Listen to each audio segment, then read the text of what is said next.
A very good afternoon to all of you. I welcome you all on behalf of Organizing Committee of Fertivision 2020. It is my pleasure to have you all on this global virtual platform. Now, I would like to invite the esteemed judges of this first session of Fertivision 2020. Dr. Santosh Minhas. She's a professor and HOD of MM College Hospital, Solan. I welcome you, ma'am. Brigadier R.D. Wadhwa. He's a professor and HOD at GMCH, Nuh, Haryana. Welcome, sir. And Dr. Rita Bakshi. She's a senior consultant infertility specialist at RISA IVF and International Infertility Center, New Delhi. I welcome you all, and now I hand over this session to Dr. Deepika. Dr. Deepika, please. Good afternoon, all. I welcome all the judges, presenters, and viewers who are with us. And without wasting time, we will begin with our session. I request all the speakers to adhere to the time limit. There will be presentation for 2 minutes, which will be followed by question and answer session for 3 minutes. So we don't have the first speaker, Sophia Athar, here. So we move on to the speaker, Dr. Sunita Chandra, the second poster. She'll be presenting on autologous platelet-rich plasma for infertile women with thin endometrium. Over to you, Dr. Sunita. Yeah, good morning, everyone, and thanks for giving me this opportunity. Good morning, Dr. Rita Bakshi. Good morning, Dr. Good morning, Dr. Santosh. It's just a chance that I have been to Nuh. Dr. Wadhwa is from Nuh, although it's a very small place, but I have been there and I stayed there, I think, for 15-20 days. It was a beautiful small place at that time. I don't know now how is it. So good morning.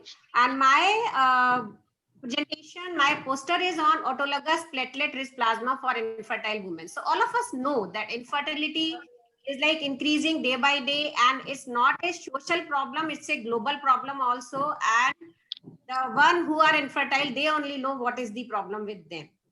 So thin endometrium remains a challenge for all of us, for the patient, for clinicians as well. You are doing cycles and cycles and they are not being transferred, or they are having current implantation failure because of thin endometrium. So the aim of this study was to evaluate the impact of PRP in patients where they had cancellation because of thin endometrium or where they had repeated implantation failure at other centers also. So we are like, this study is still going on. I'm doing PRP use for last 2 years now. And this is still continuing. It's going to be 3 years. I started in March 18. So this is a study of 108 patients where we were having thin endometrium refractory to all other things like aspirin and pentoxifylline, sildenafil, antioxidants, etc. So there we planned that instead of using GCSF, let's go for PRP. And it was seen that the endometrium rise was definitely much better where we used PRP. And we could do, in all the patients, we could do embryo transfer. And the success rate, if I say in terms of beta STG, it was around 60%, not 100%. And ongoing pregnancies were definitely better than we were. Time over, ma'am. Yeah, it's okay. So, Dr. Sunita, I think it's a great success rate that you said 49 out of 108. What was rise in thickness, and when did you measure? So you what was the gave a PRP, and then what was the rise in thickness? Yeah, so before PRP, it was not coming up more than 4.45 or something. And I was cancelling the cycle. And after PRP, definitely it was 7.7, 7.8, somewhere around 8, maybe more than 8. Was it in 48 hours or did it take much more time? 48 hours, 48 hours. I have taken PRP also in some patients, but not in all the patients. I can see after 72 hours also, and after 72 hours, if they don't improve, then only I can second infusion, otherwise it's just one infusion. And what was the way to prepare the PRP? I mean, because so we are just taking 10 ml of blood from the veins and then ACD plus A, that means acid citrate dextrose with anticoagulant vial, and we centrifuge it twice. Once, then we take the supernatant, again centrifuge it for 10 minutes, and then we take the pellet, and then 0.5 to 0.6 ml is being infused inside the uterus with IUI catheter. So, because it is either leukocyte rich or leukocyte poor. Platelet rich. It is platelet rich. Yeah, Basically, but you have no, it is multiple platelet mutations. rich. It is platelet rich, but leukocyte poor or leukocyte rich. So there are two kinds of plasma. One Yeah, actually, disease where is we are settling using down.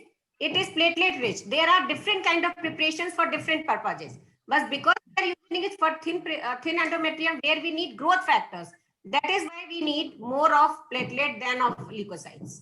You know why I'm asking? Because PRP is being used in orthopedics, in eye, in Yes, yes, yes, yes. It is but being used for last 20, 30 years now. The yeah, earliest use has been described in 1987.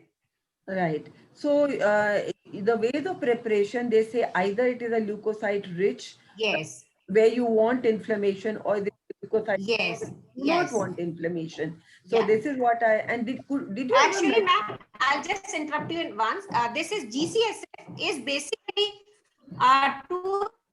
to give inflammation, and this PRP is basically to give growth factors because the receptors on the endometrium for all these growth factors. That is why we are using more of PRP now, and we are like taking us backwards for GCSF.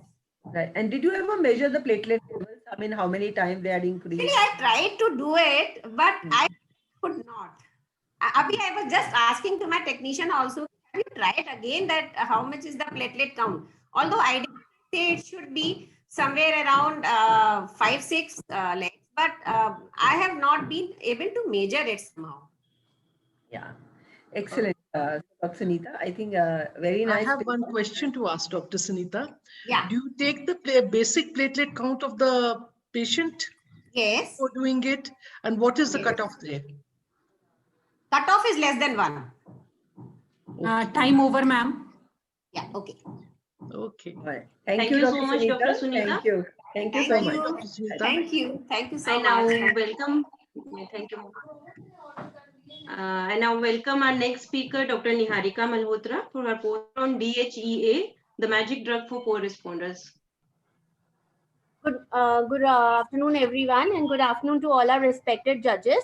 So I'm going to be presenting a basic clinical infertility poster today on DHEA. So we know that with infertility population, which is really aging nowadays, sometimes we need some adjuvants which might help in improving our pregnancy rates instead of directly, sending these patients for ovum donation. So therefore, while thinking of that, we decided to do a study on how adjuvants like DHA will improve our pregnancy chances. And so this study was done from past 1 year, and we decided to do an AMH and an antral follicle count before administration of DHA and then after administration of DHA. And 75 milligram DHA was given every day for 3 months, and then a repeat analysis was done. We did see an improvement in our AMH levels and antral follicle counts in women, especially who were under the age of 35 years. But this is a small study and it's still going on, and we would still like to continue this study again to especially give chance to those patients where ovum donation is not usually acceptable, or maybe such patients who have economical and cultural restraints. And so therefore such patients might have a possibility of giving them significant improvement in their ovarian response with adjuvants which might be also cost effective for them. Thank you.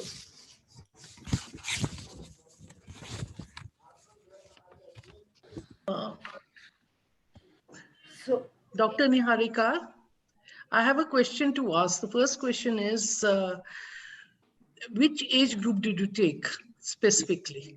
Ma'am, we had age groups of, we divided the patient's age from less than 35 and more than 35. We had on around 12 patients who were above the age group of 35, but rest of them were below 35 with an AMH value of less than 1 and an antral follicle count of overall from both ovaries less than 5. And were there any associated factors with these less than 35? That were excluded, ma'am. Only All there were are, excluded. yeah. The only thing which you found was that, including obesity was excluded. in other words, there was no cause for this low AMH. Usually, ma'am, these patients are as we are seeing a trend in infertility, we see that patients are now going towards early menopause and premature ovarian failure.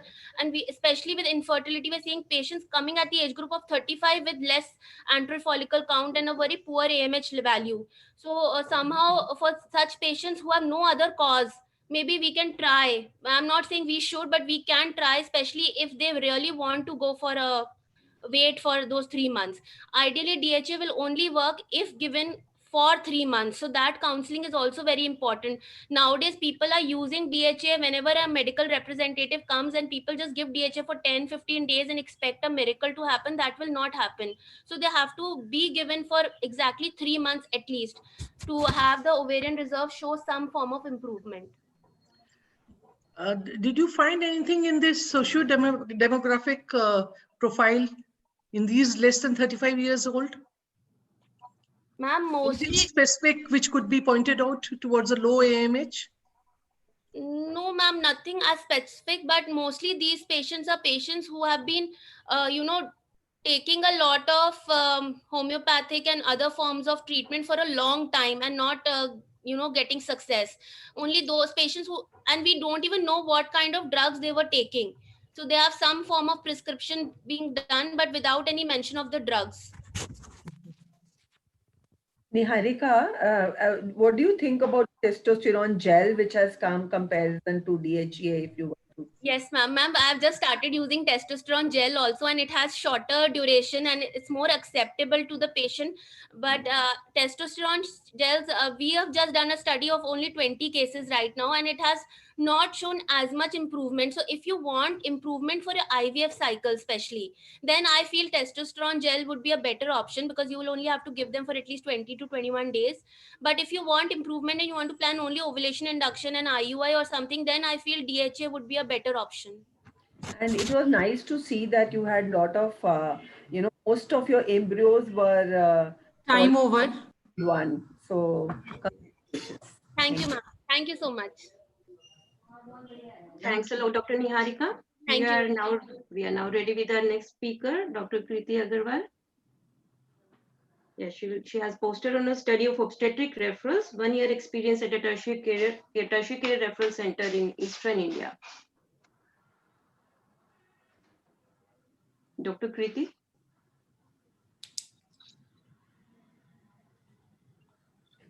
Oh, yeah. Hi.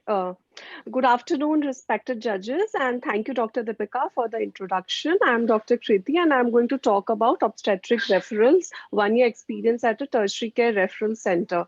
So in a developing country like India, where majority of the population lives in rural areas, timely referral of the pregnant women forms the crux of our healthcare, whereas unnecessary referrals could lead to increased burden at the tertiary care units, also overburden the families in terms of transportation from rural to urban areas to seek care. So it's very important to appropriately refer the pregnant women. So we conducted this 1 year prospective study at a medical college in Eastern India to determine the indications for referral, to determine the feto-maternal outcomes of these referral cases, and also to assess the validity of referral from the peripheral areas to the tertiary centers. So our observation, we did analysis of 100 of such referral cases. So out of 100, 47% of the women were in the age group 20 to 25 years, mean age being 23 years. About 70% of these women did not have any antenatal care, in the term that their first presentation was at the tertiary care referral unit. Most of the referred patients were intrapartum at the time of referral, which again emphasizes the poor uptake of obstetric care in the rural areas. 40% of the women presented with medical or obstetric complications at the time of referral. Most common indication for referral were women with previous cesarean section, followed by women who had a rupture of membranes, which was either pre-labor or a preterm, collectively accounting for 15% of the referrals, and followed by medical disorders of pregnancy, which corresponded to 8% of the total Time referrals. over. Dr. Kriti, How many of Yes, these sir. patients came with partogram? Sir, none of the patients came with partogram. Okay. Did you Zero. take follow-up action regarding these things, that unbooked cases and patients coming without proper documents or partograms? No, sir, unfortunately, we did not. So, Dr. Kriti, what kind of protocol are you envisaging, to prevent, because you've written that in the end, you don't want everybody to come to the tertiary care hospital. So what kind of are you envisaging to prevent that? Because most of them, as you said, were previous cesarean or Yes. premature rupture of membranes. So what kind of protocols are you thinking? Yes, so as you see, most common indication of referral were women with previous cesarean section, and the referral notes which we saw were lack of blood, A. B would be lack of anesthetist. C sometimes would be lack of a gynecologist also. So more doctors, if possible, if they could be channelized in peripheral areas, it would help in reduction of morbidity and mortality. Right. I think since you have a rural population that you are catering to may not be so easy. So I thought it was not bad, but that 1% mortality that showed also in the poster, how do you think? And was it too late a referral? That was Yes, so the 1% mortality, only one woman died. That was due to acute renal failure following a subtotal hysterectomy in a case of placenta percreta. So by the time the patient was referred, she already had lost lot of blood, and it was an unsalvageable condition. So although we saved the mother by doing the hysterectomy, but she succumbed to acute renal failure in the ICU. right. So I think blood transfusion probably, and better of the the workers who are dealing with deliveries will also go a long way. I think we are all, FOXY as well as the government is all inclined to train people at a very rural level, so that you people at tertiary hospital are not overburdened with. Absolutely. Kirti, I have a question to ask. Yes, Out of how many of these patients in which you had, in whom you did the cesarean section were repeat cesareans? Ma'am, fortunately, in eastern part of India, we don't see repeat cesarean sections. So none of them were repeat cesarean sections. Okay. Just one prior cesarean section. Thank you. Okay, thank you. Thank you a lot. Time over. Thank you, Dr. Kriti, for finishing well in time. So far, we have been doing well with time. So I now welcome Dr. Suhani Chandra, our next presenter. Yeah, she has a poster on effectiveness of contraceptive counseling. Dr. Suhani Chandra, please start.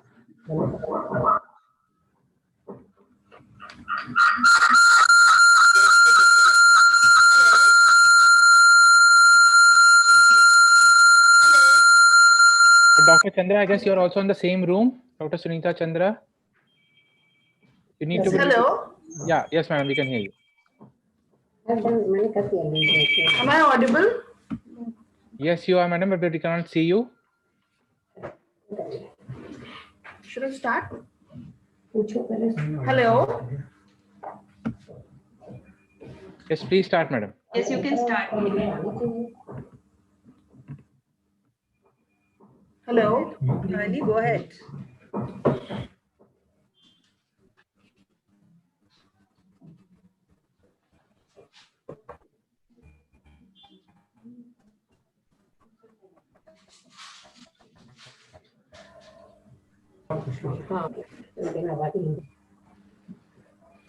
Hello. Internet connection is unstable. Go ahead, Dr. Suhani, we can hear you. Hear you. Please go ahead, madam. I'm not audible to them, I guess. Dr. Suhani, you are audible. Hello, ma'am, am I audible? Yes, yes. Yes, you are audible.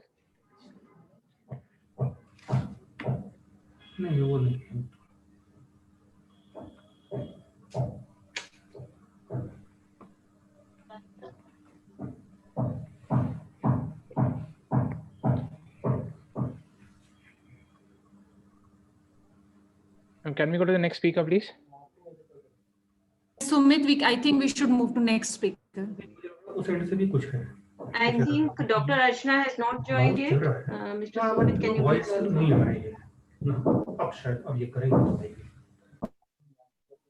Our next speaker, Dr. Archana, I think hasn't joined. No, ma'am. Dr. So, Mr. Sumit, we will move on to the next poster. Dr. Sakshi Malhotra. Hello, am I audible? Yes. Yes, Dr. Sakshi, you are audible. Hello. Can we have the poster, please? Somebody said that people are on the same in the last meeting. Yes, Dr. Sakshi, you can start. Ma'am, just a second, ma'am, just a second. We need to mute Dr. Suhani Chandra. Please hold on.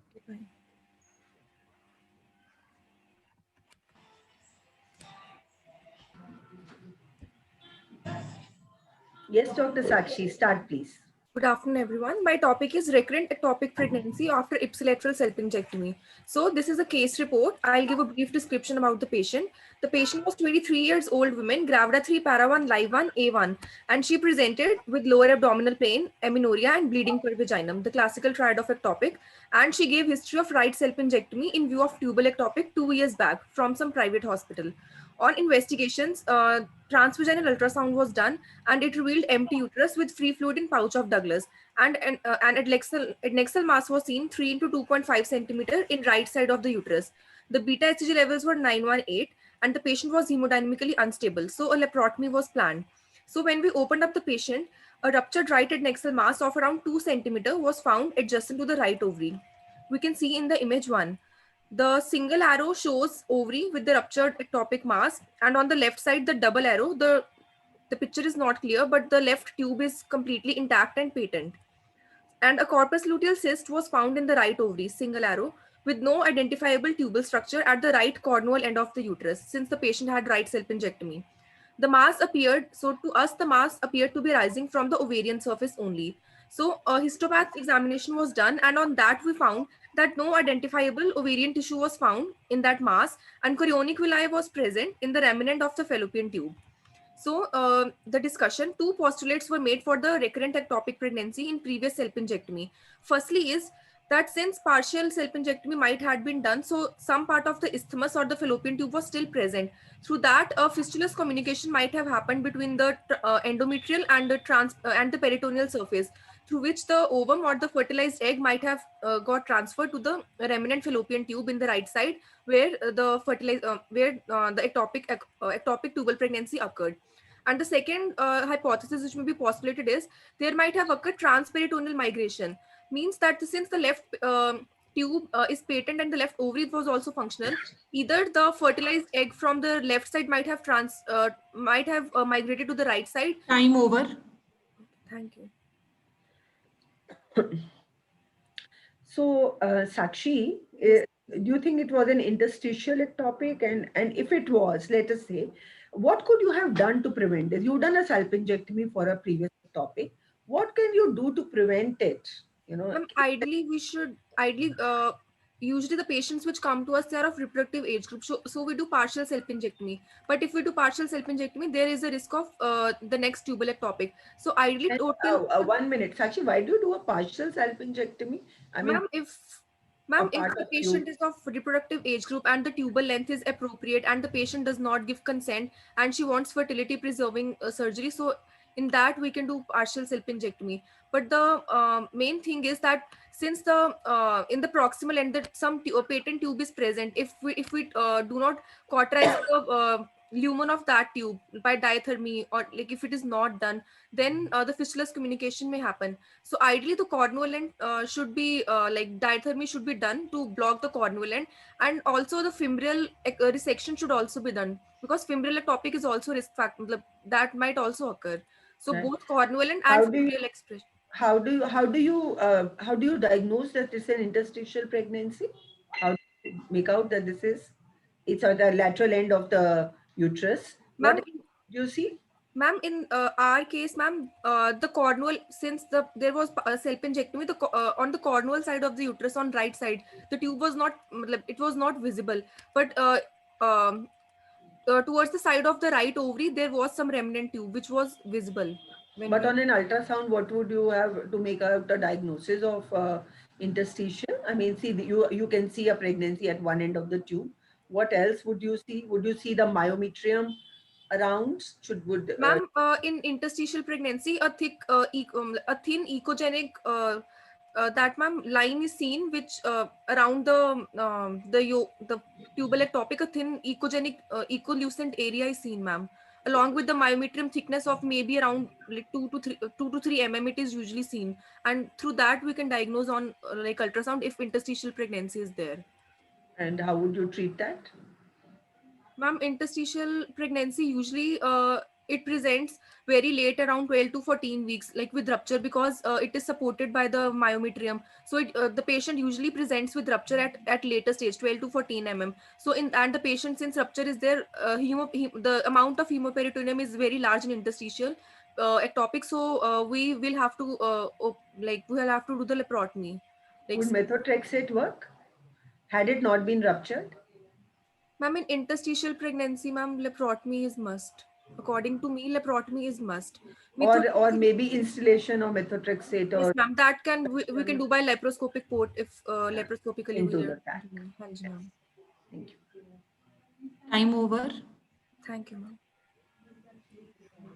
Thanks, Dr. Sakshi, for the rare case presentation. We now move on to the last speaker of the session, Dr. Surya Malik.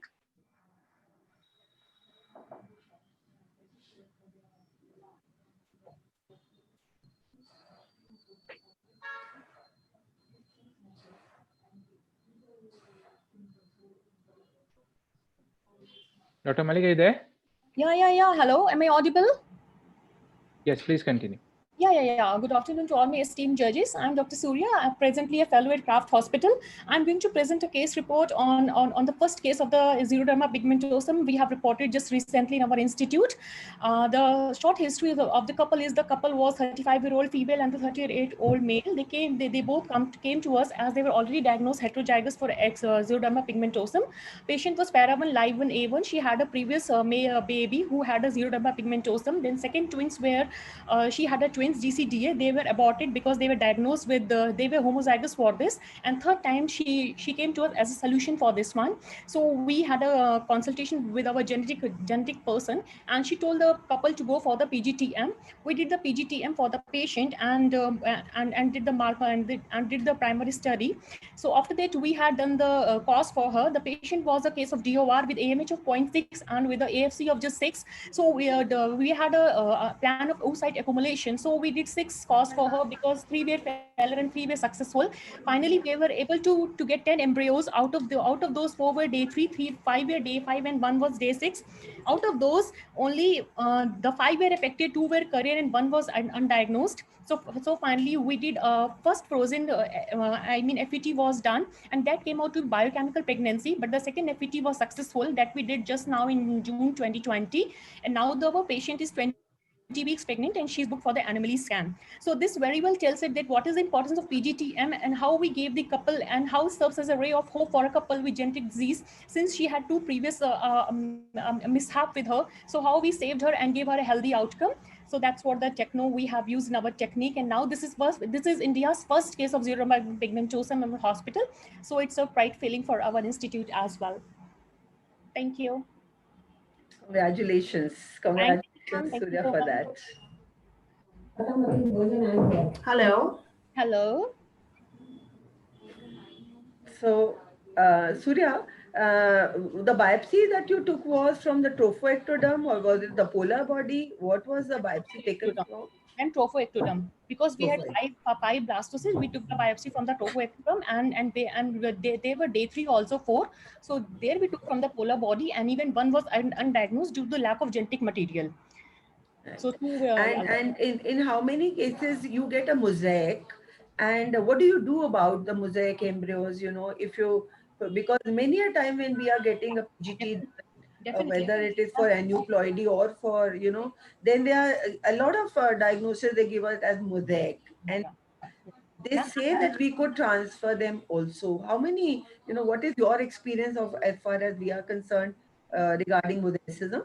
Ma'am, actually, we have encountered musicism, but our genetic girl, Dr. Ritu Hari, she told me, because I had a talk with her only, she told me that she used her self-created primers, and that really avoided her to avoided much of a sort of musicism and even allele dropout in these cases. We made the linkage markers especially for that, because if the gene is there, we are using just a marker near to that gene to avoid the allele dropout. So that way we have precisely, like more than 99% precisely, we have diagnosed this thing. And musicism was very rare in these cases. We have totally tried to avoid this, ma'am, by doing these two things, ma'am. Wonderful. How many balanced translocations you usually see, and how is your result of PGS?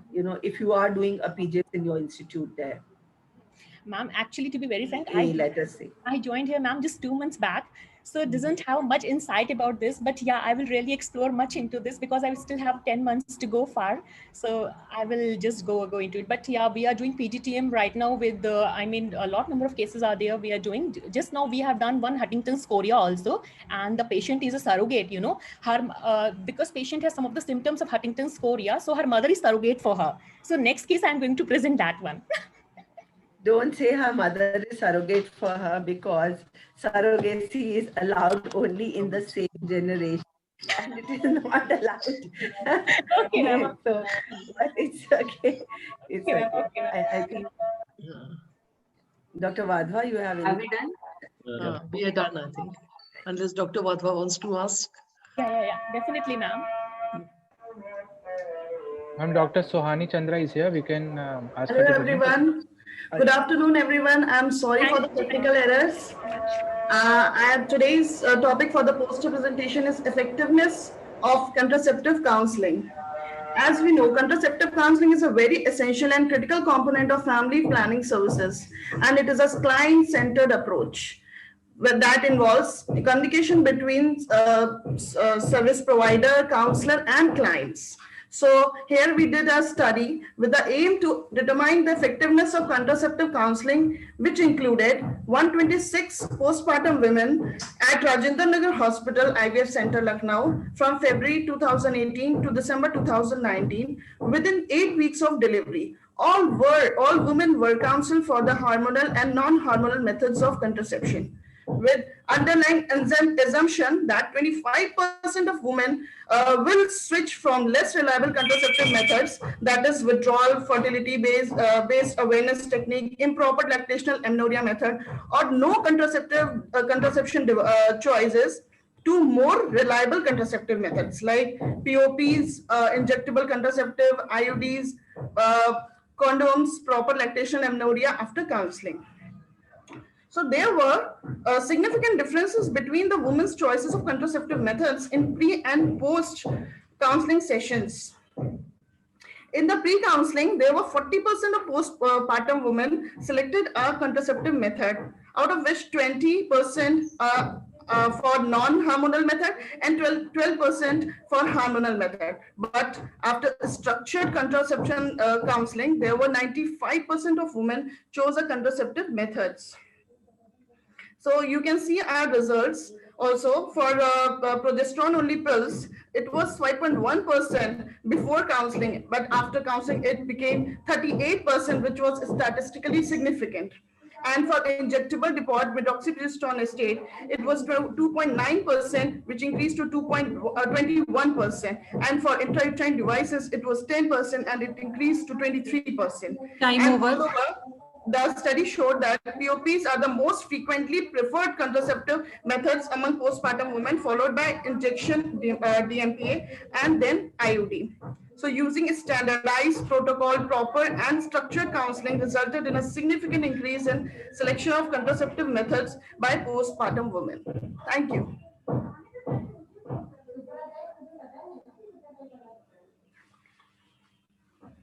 Hello.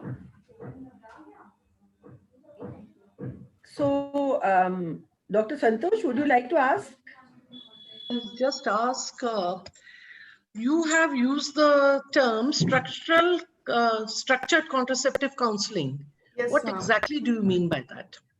Ma'am, we have prepared a questionnaire for the patient, and for proper putting together technique, that what we see, that we understand the patient's need, what patient need, what are her requirements, and according to that we have given her the choices so that they can select, and just making them help to choice one of any one of the contraception. So that way, structurally, we have counsel patient, so and they become more receptive when when we counsel them, rather than let them choose and do whatever they want. But counseling makes a difference. And you have definitely shown a difference between the pre-counseling and the post-counseling. Yes, ma'am. Why do you think that occurred? Because of lack of knowledge, awareness, and especially the things spoken by mother-in-law of the patients, that please don't use contraception, they will be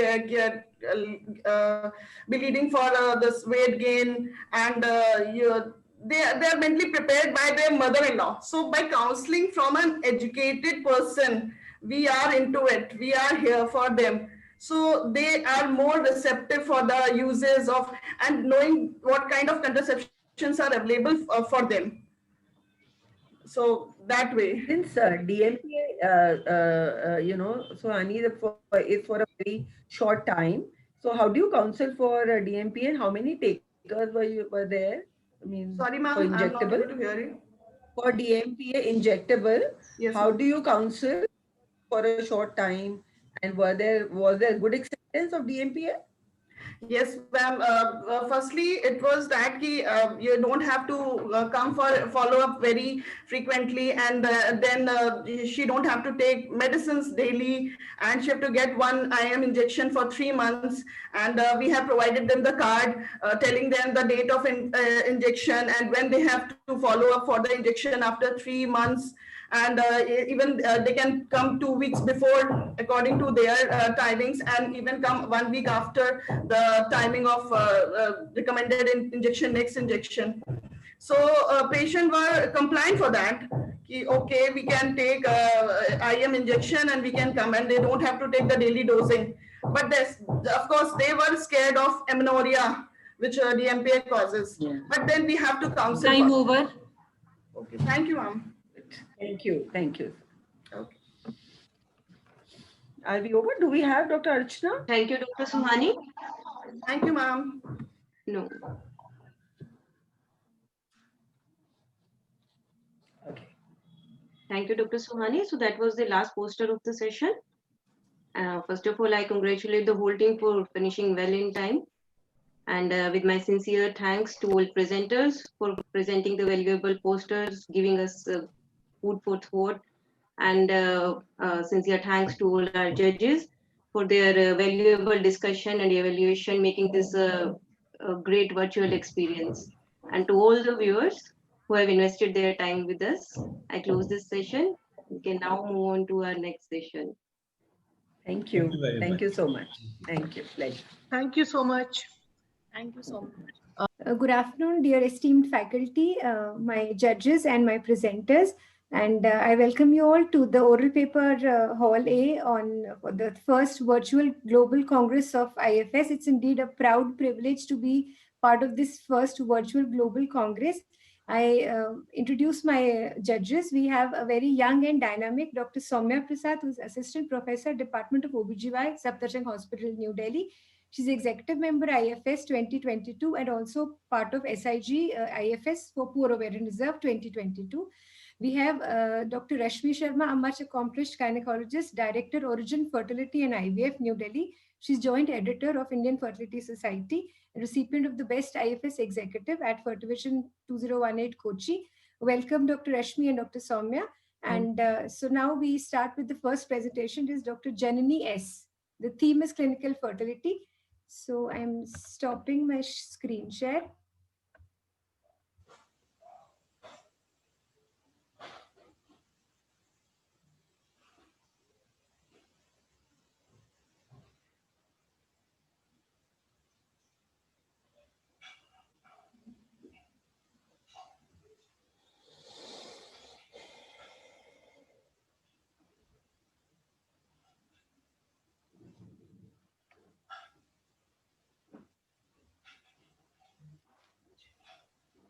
Dr. Jenny, you need to unmute yourself. Yeah, thank you. Yeah. Can you hear me? Yes. Shall I start, ma'am? Yes, please. Yeah, sure. Yes, please. Good afternoon, everyone. I am Dr. Janani doing fellowship in reproductive medicine at Madras Medical Mission. My topic is comparing AMH and AFC in prediction of IVF outcome in women with discordant ovarian reserve tests, whether which is best, better, or equal.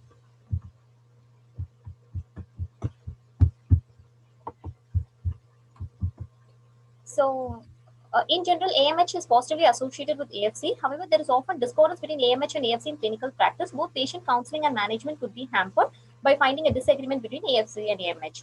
Various studies have described discordance between AMH and serum FSH in women with ART, but there are only limited data on discordance between AMH and AFC, especially in Indian population.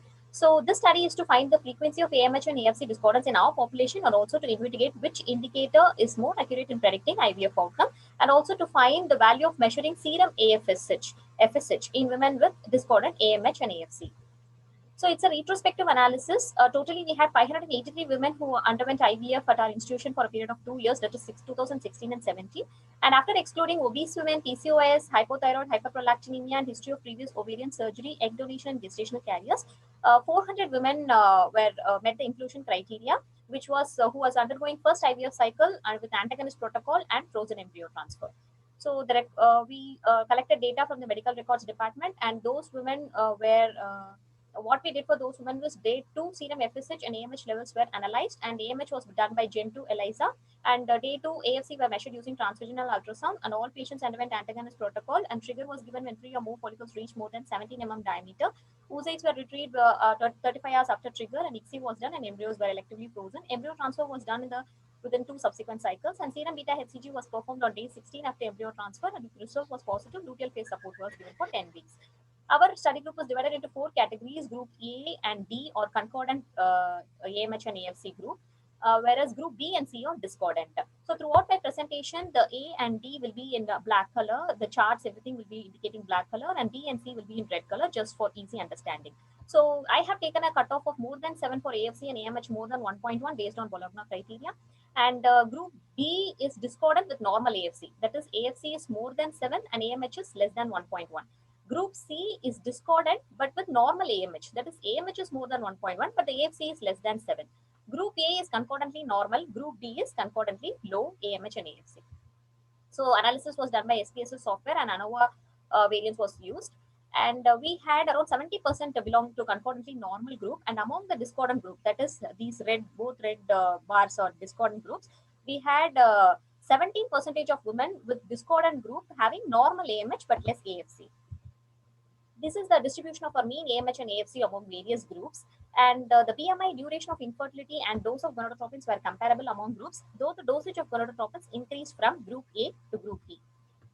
Serum FSH was higher in Group P, that is discordant group with a normal AFC but less AMH, had higher serum FSH when compared to women with normal AMH. The number of oocytes were also higher in Group B when compared to Group C. That is, these two are discordant groups. So the number of oocytes were higher in discordant women with normal AFC, but still the M2 oocyte rate was higher in discordant group with normal AMH. And similarly, the fertilization rate and also the cycle cancellation rate was better for Group C, that is women with normal AMH. Then the clinical pregnancy rate and live birth rate as seen in this chart. This is Group C, which is a discordant group with normal AMH, did well than the discordant group with normal AFC. So when we did age-wise stratification, we found that as age advances, the discordant frequency also increased. So this is age-wise distribution of seeing the number of oocytes retrieved: less than 30 years, 30 to 38, 38 to 42, and more than 42. As we can see here, the discordant groups, the two red groups, they are not as similar to the concordant groups, but still the number of oocytes retrieved were better in Group B in all age groups. That is with normal AFC. But though the oocytes retrieved is better, the M2 oocyte rate is better in Group C in all age groups. So, and also we can see here that even less than 30 years, they had a very little M2 oocyte rate when compared to other counterparts. Even it is almost similar to women who are more than 42 years. So this shows the impact of discordant AMH and AFC even in younger women. And also the clinical pregnancy rate according to age-wise stratification, again, we can see here that Group C did well in all age groups. And similarly, the live birth rate in all age groups are better for the discordant group with normal AMH. So according to my study, the predictability of AMH for oocyte yield is 65% and AFC is 77%. And for live birth rate, it is 81% for AMH, which live birth rate is a benchmark for an IVF outcome. So that is better predicted by AMH. So 23% of women had discordant AMH and AFC, which is similar to another study published in 2019, which said it is 20%. And the frequency of discordant group with normal AMH is higher. 1 in 5 women are having this discordant with normal AMH, whereas it is 1 in 20 who's having discordant with normal AFC. Though the oocyte yield is better in group B, the M2 oocyte rate and IVF outcome is better in normal AMH group. So this shows that AMH is more of a qualitative marker of IVF outcome. So AMH is strongly associated with oocyte quality and pregnancy and live birth rates is in concordant group is already proved in various meta-analysis. And 33% of women in group B had high serum FSH and all were above 35 years and their live birth rate was very poor. So this shows the importance of high serum FSH on the embryo quality. So this is one study. This is the study which was published in 2019, which is very similar to my study, and they have taken stratification of groups according to my study, and they said that AFC is better in predicting ovarian response, which is similar to my study results. But according to them, AMH is better AFC is better predictor for the IVF outcome as well. But in their study, they have included both agonist and antagonist protocols, and it is a very heterogeneous population. And in their study, the FSH was high in group C, which, whereas in my study, the FSH was higher in group B. So the strength of my studies adds significant weight to the unclear debate, and frequency of discordance not widely studied in Indian population, and age-wise stratification and FSH importance is not studied in widely many studies, and not many studies are done exclusively for frozen cycles. Limitations are my sample size, and it is a retrospective analysis. So I conclude by saying 1 in 5 patients had discordance in AMH and AFC. Though AFC predicts ovarian response better, the IVF outcome is better predicted by AMH, and so it indirectly tells the oocyte quality. So the quality assessment of oocyte, which is the most important and most difficult part of IVF, is better reflected by AMH. And also serum FSH may help in counseling and management of such women with discordancy. So we should do a comprehensive testing of both all AMH, AFC, and FSH while collecting eggs for women with discordant AMH and AFC. But additional larger studies are needed to validate our study results. These are my references. I thank everyone who has supported me for doing this study. Thank you. Thank you, Dr. Jani. It was a very nice presentation. I just want to ask that, firstly, how was AMH? How does AMH vary? Does it vary with different types of assays used? You have just used one ELISA assay which has been used. So does it vary? Yes, ma'am. AMH varies based on the detection limit of the test which you are using. When did you do AMH? At which day of the cycle? We have done a day 2, ma'am. Does it vary with intercycle? Does it have intracycle variability also? Generally, AMH doesn't have AMH can be measured at any time of the menstrual cycle. It doesn't have much of intracycle variability. But it is a little controversial issue. But there are studies which are telling that AMH is little higher in the late luteal phase, but it is insignificant. It is not of much clinical significance. Okay, and you have mentioned that AMH predicts better outcome, right? But yes, for outcome, you haven't taken other parameters, endometrial thickness, the endometrial receptivity. Then how do we know that, was it comparable? Did you compare the various other factors which are related with having the outcome? What other? Actually, we do the frozen embryo transfer only when the endometrial thickness is more than 8 mm for all the patients. So it is comparable only. Embryo grading? Yes, embryo grading was not mentioned. That is, the good quality embryos were more in normal AMH groups, but we have done the good embryos only. That is grade A and grade B embryos only. Because when the AFC is lower and oocyte retrieved are less, then the probability of having a good embryo is also yes. Yes, ma'am. So, but you have not mentioned anything about embryo grading. How was the embryo? Which embryos were used? Were they all A1 quality in less AFC and less AMH? Actually, ma'am, the proportion of good quality embryos were higher in discordant group with normal AMH only. But we have transferred only grade A and grade B embryos for all patients in our study. Okay, so you've concluded that AMH gives better outcome, and when used with FSH, if there's discordance, then we should use FSH, right? Yes, ma'am. Yes, ma'am. Okay, that's it. Thank you so much. Thank you, ma'am. Dr. Thank you so much, Dr. Janani. Thank you for being on time. So we'll call the next speaker now. Please share your screen. Yes, ma'am. Yeah.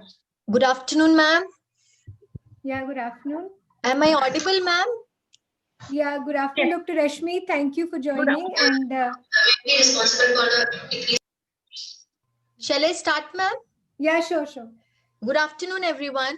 I'm going to present on, I've compared outcomes of controlled ovarian stimulation plus intrauterine insemination. Dr. Jenny, you have to stop sharing your screen. We cannot see the other person. Ma'am, it's Dr. Ayushi's PPT on the screen right now. But I still have Dr. Jenny's PPT. Okay. To compare outcomes of controlled ovarian stimulation plus intrauterine insemination in gonadotropin only versus gonadotropin plus gonadotropin GnRH antagonist cycles.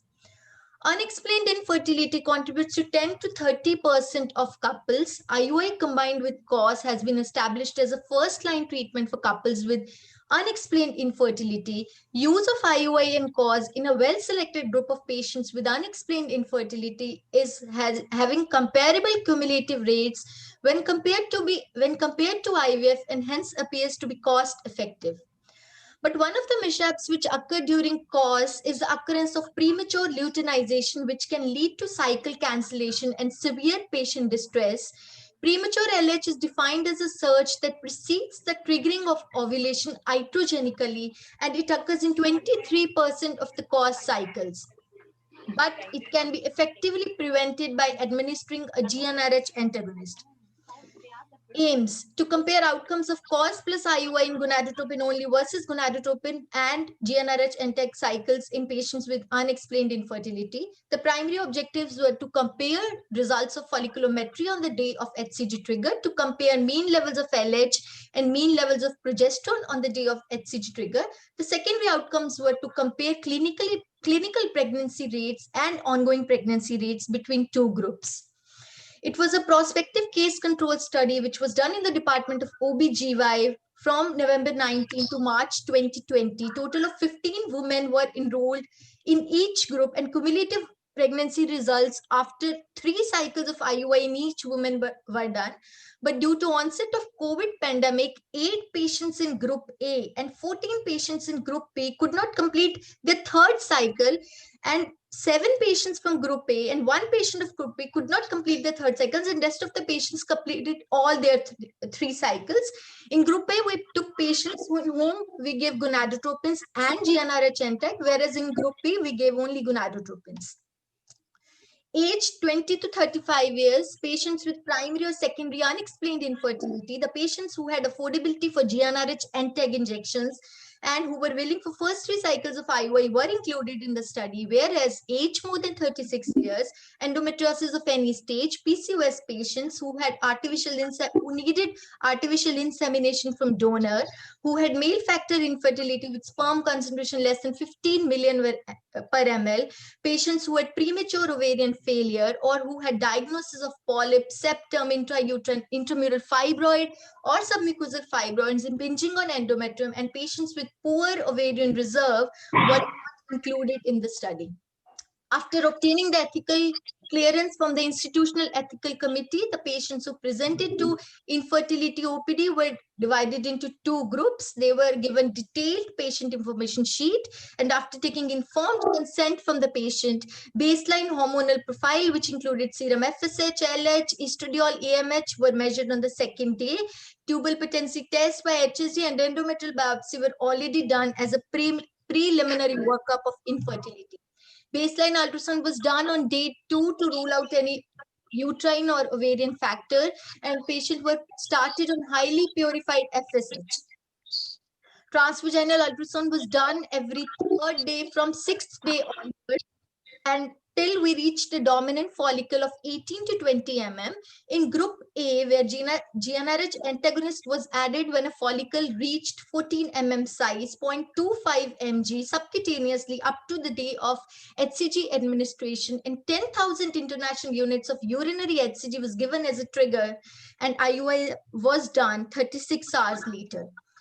Serum LH and serum progesterone were measured on the day of trigger, and the patients who had serum LH more than 10 or progesterone more than 2 picogram per ml cycles were cancelled, And all the patients received luteal phase support, 200 mg TDS progesterone suppositories for 2 weeks after IUI, and cumulative pregnancy rates were calculated after end of 3 cycles. Semen for this IUI preparation was prepared using a standard swim-up technique. A single insemination was performed 36 hours after HCG trigger through the soft catheter.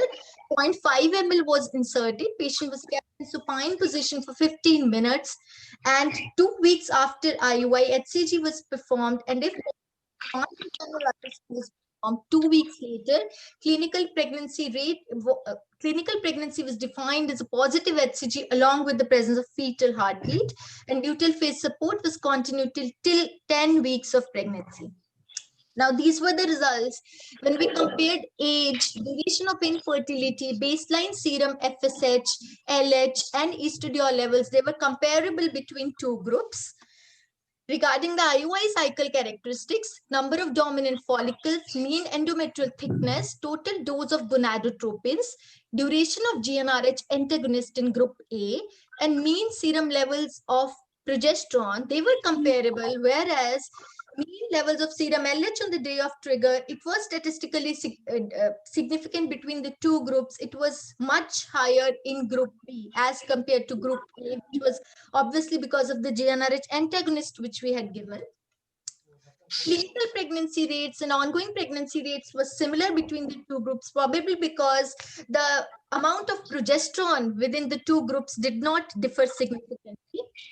Discussing, both groups were comparable in demographic characteristics, baseline hormonal levels, in part to studies by Gomas, Beckas, and Allegra et al. Among the IUI characteristics, mean endometrial thickness, total dose of gonadotropins, duration of GnRH intake, serum LH levels, serum progesterone levels were similar as in par to studies by these 3. But the number of dominant follicles in our study was not different, whereas in a study by Gomez and Bacchus, there was a significant increase in number of dominant follicles in which GnRH antagonist was given as compared to that group in which no antagonist was given. Our study did not find a statistical significant difference between the clinical pregnancy rates, which was in par by Lambeck, Cross-Agny, and Martigenis, but Lee et al. And meta-analysis by Shan Liu in 2015, they found out that the patients who were given NTAG, there was increase in clinical pregnancy rates in patients when COS plus IUI was done in patients with unexplained infertility. So to conclude, addition of GnRH antagonist to gonadotropin stimulated IUI cycles results in no significant difference in clinical pregnancy rate, pregnancy loss, and ongoing pregnancy rates. The most important determinant of achieving optimal pregnancy rates is in IUI cycles is the perfect timing of insemination in relation to ovulatory trigger and semen preparation, apart from other factors like the choice of stimulatory regimen which we use and prevention of premature luteinization. Clearly, this study doesn't support the use of GnRH antagonist and cause IUI in terms of success, but the major limitation of this study was we could not complete this study in all of the cycles in small number of subjects.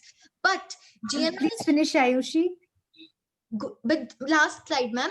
But GnRH antagonist treatment definitely allows us to flexibly time our HCG injections and insemination and helps us to prevent the weekly IUIs, this IUIs which fall on Sunday.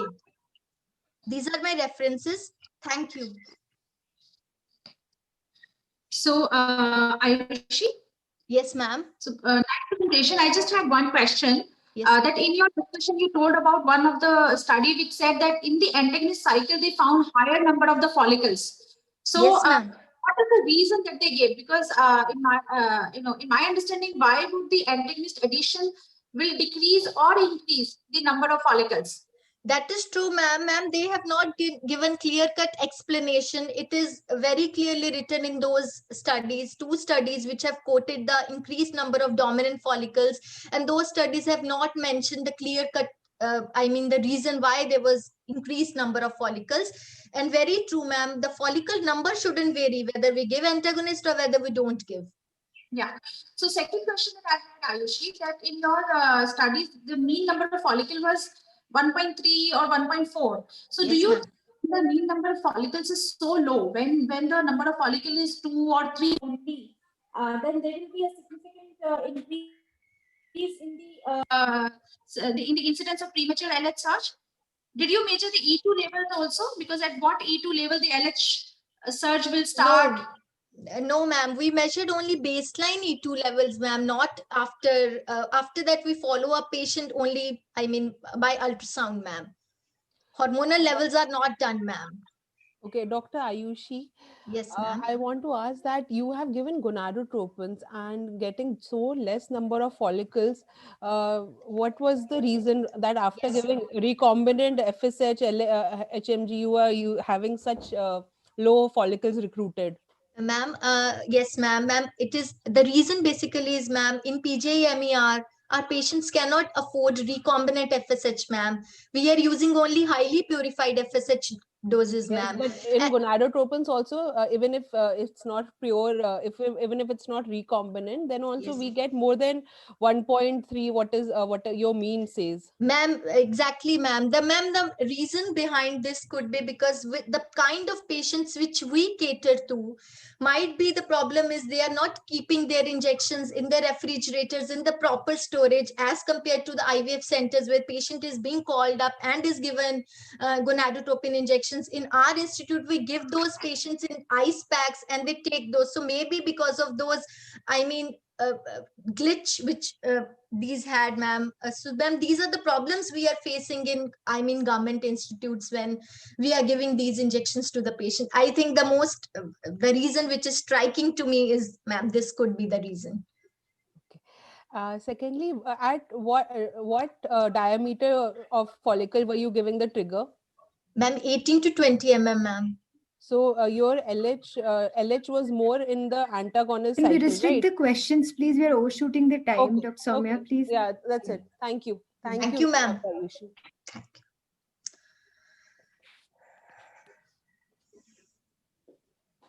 Nidhi, are you there, no?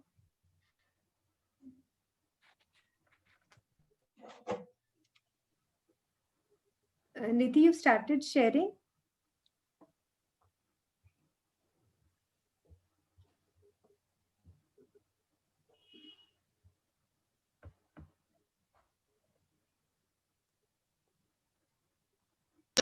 Dr. Nidhi, you need to share, please. Yeah, I have started sharing, but I am not able to unmute myself. You are on mute only. We can't see your screen, madam. You need to share your screen We again. can hear you, Nidhi. We can hear you. Acha, okay. Yeah. Let me try it once again. How do I do it? 1 second. I think, Nidhi, I saw your title slide pehle. Yeah, I know, but I don't know where has it gone. View change karke dekh, Nidhi. Just You need to press on the share screen button on the bottom of the page. Yeah, I did that. Has it come? Yes, we can see your screen. You just have to slide show it. I'll do that. Yeah, good afternoon, senior faculty members, dear senior judges, and my dear resident delegates. I'm going to present my study on difference in obstetric and perinatal outcome in naturally versus artificially prepared endometrium in frozen embryo transfer singleton conceptions of different age groups. So to introduce a brief introduction, endometrial preparation in frozen embryo transfer cycles can be done either by endogenously produced estrogen by a developing follicle or by exogenous estrogen supplementation. So it has been clearly established that there is no difference in pregnancy rates, miscarriage rates, and live birth rates between different endometrial protocols which are used for preparing endometrium in frozen embryo transfer cycles. But however, it has also been hypothesized that corpus luteal absence and excessive estrogen levels in hormone replacement therapy cycles, they may cause defective placentation leading to increased chances of miscarriages, hypertension in pregnancy, and low birth weight in babies. However, superiority of HRT cycles over natural cycles in terms of pregnancy and neonatal outcomes has not yet been clearly established. So with this background, my aim of the study is to compare obstetric and neonatal complications in natural cycle versus artificially prepared hormone replacement treatment cycles in FET singleton conceptions in women of different age groups. And specifically, I wanted to compare miscarriages, pregnancy-induced hypertension, gestational diabetes mellitus, intrahepatic cholestasis of pregnancy, and placenta previa in the natural cycle group and HRT group, and to compare rate of prematurity and small for gestation age babies in the two groups. So this was a retrospective observational study. It was done at a single center, Jindal IVF and Sant Memorial Nursing Home, Chandigarh, from January 2015 to December 2018. So we included all FET singleton conceptions during this period, with the exclusions of patients, those who had pre-existing diabetes or pre-existing hypertension, where no acceleration of hypertension occurred during pregnancy, those who had pre-existing liver diseases, multiple pregnancies were excluded, and cases of surrogacy were also excluded. So group A, that is natural cycle group, was the group where endogenous ovulation was triggered with injection HCG 5000 international unit once follicle reached 18 mm size, either naturally or with the help of ovulation induction with gonadotropins. And in the group B, that is HRT group, we gave exogenous estradiol valerate 6 milligram per day orally and 2.25 milligram topically in 3 divided doses for at least 12 to 14 days starting from day 2 or day 3 of periods. Endometrial assessment was done and embryo transfer was done once endometrium reached at least 7 mm. And the luteal support with progesterone alone was given in group A, that is natural cycle group, and with additional estrogen and little higher progesterone in HRT cycles. So for the purpose of analysis, we divided the patients into 2 age categories to just rule out the impact of increasing age on the obstetric and neonatal complications. Category 1 was the patients where 25 to 35 years age group patients were included, and category 2 had 36 to 45 years. And statistical analysis was done by student t-test and chi-square test. So coming to the result, baseline characteristics, both group A and group B in both the categories was comparable in terms of age of the patient's BMI, their nulliparity status, and oocyte donation cycles. And I'm coming to the younger age group, that is category 1 patients, obstetric complications. If we look at the chart, the rate of first trimester miscarriages was little higher in HRT group, but still the difference was not statistically significant. Similarly, rate of GDM, pregnancy-induced hypertension, and cholestasis were comparable in both the groups. And surprisingly, we got the rate of placenta previa more in the natural cycle patients, which was statistically significant also. Coming to the neonatal complications in the younger age group, small for gestational age, which was defined as less than 10th centile of weight for the particular gestation age, was also comparable in both the groups with no significant difference between them. Coming to the prematurity rate, the rate of extreme prematurity, that is gestation less than 32 weeks, and prematurity, that is 32 to 37 weeks, was comparable in on both the groups. Coming to the analysis in the older age category, that is category 2, regarding obstetric complications, there was a huge disparity actually in the cases of natural cycle and HRT group, because in older age group we had more of replacement cycles. So there was a difference, a lot of difference between the miscarriage rate in the HRT group, but when we statistically analyzed it, this was not statistically significant. The rate of GDM and PIH were comparatively very high as compared to the younger group, but they were similar in both the groups. And surprisingly, cholestasis, the intrahepatic cholestasis of pregnancy, was very high in the natural cycle, and this was statistically significant also. We didn't find any case of placenta previa in either of the two groups.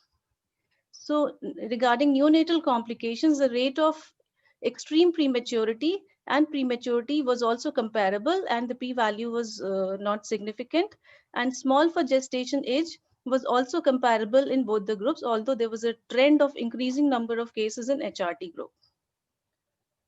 So to conclude, endometrial preparation by hormone replacement therapy in FET cycles does not alter obstetric and neonatal outcome. However, there's increasing trend for miscarriages and small for gestation age babies was found with HRT cycles, but the difference was not statistically significant, and significant difference found in cholestasis in older women and placenta previa in natural cycle of younger women. This could be just a chance finding because of low number of cases. So again, my limitation of the study was small sample size and non-randomization of patients in the two categories, and I declared no conflict of interest. Thank you. Thank you, Dr. Nidhi. I just wanted to know that you said that you use topical estrogen also in your preparation. So can you just elaborate on what type of topical estrogen that did you use for preparation? We along use with the oral. Yeah, we use estrogel preparation, ma'am. This is in the form of ointment, and we give 1 strip thrice daily, and 1 strip contains around 0.75 milligram of estradiol valerate. So it makes 2.25 milligrams per day. So we start both oral and topical simultaneously from day 2 or day 3 of periods. Okay. Okay. So, and this is really surprising, finding more cholestasis in the natural cycles. That is what, it was a surprise finding. Sorry, ma'am, I could not hear you.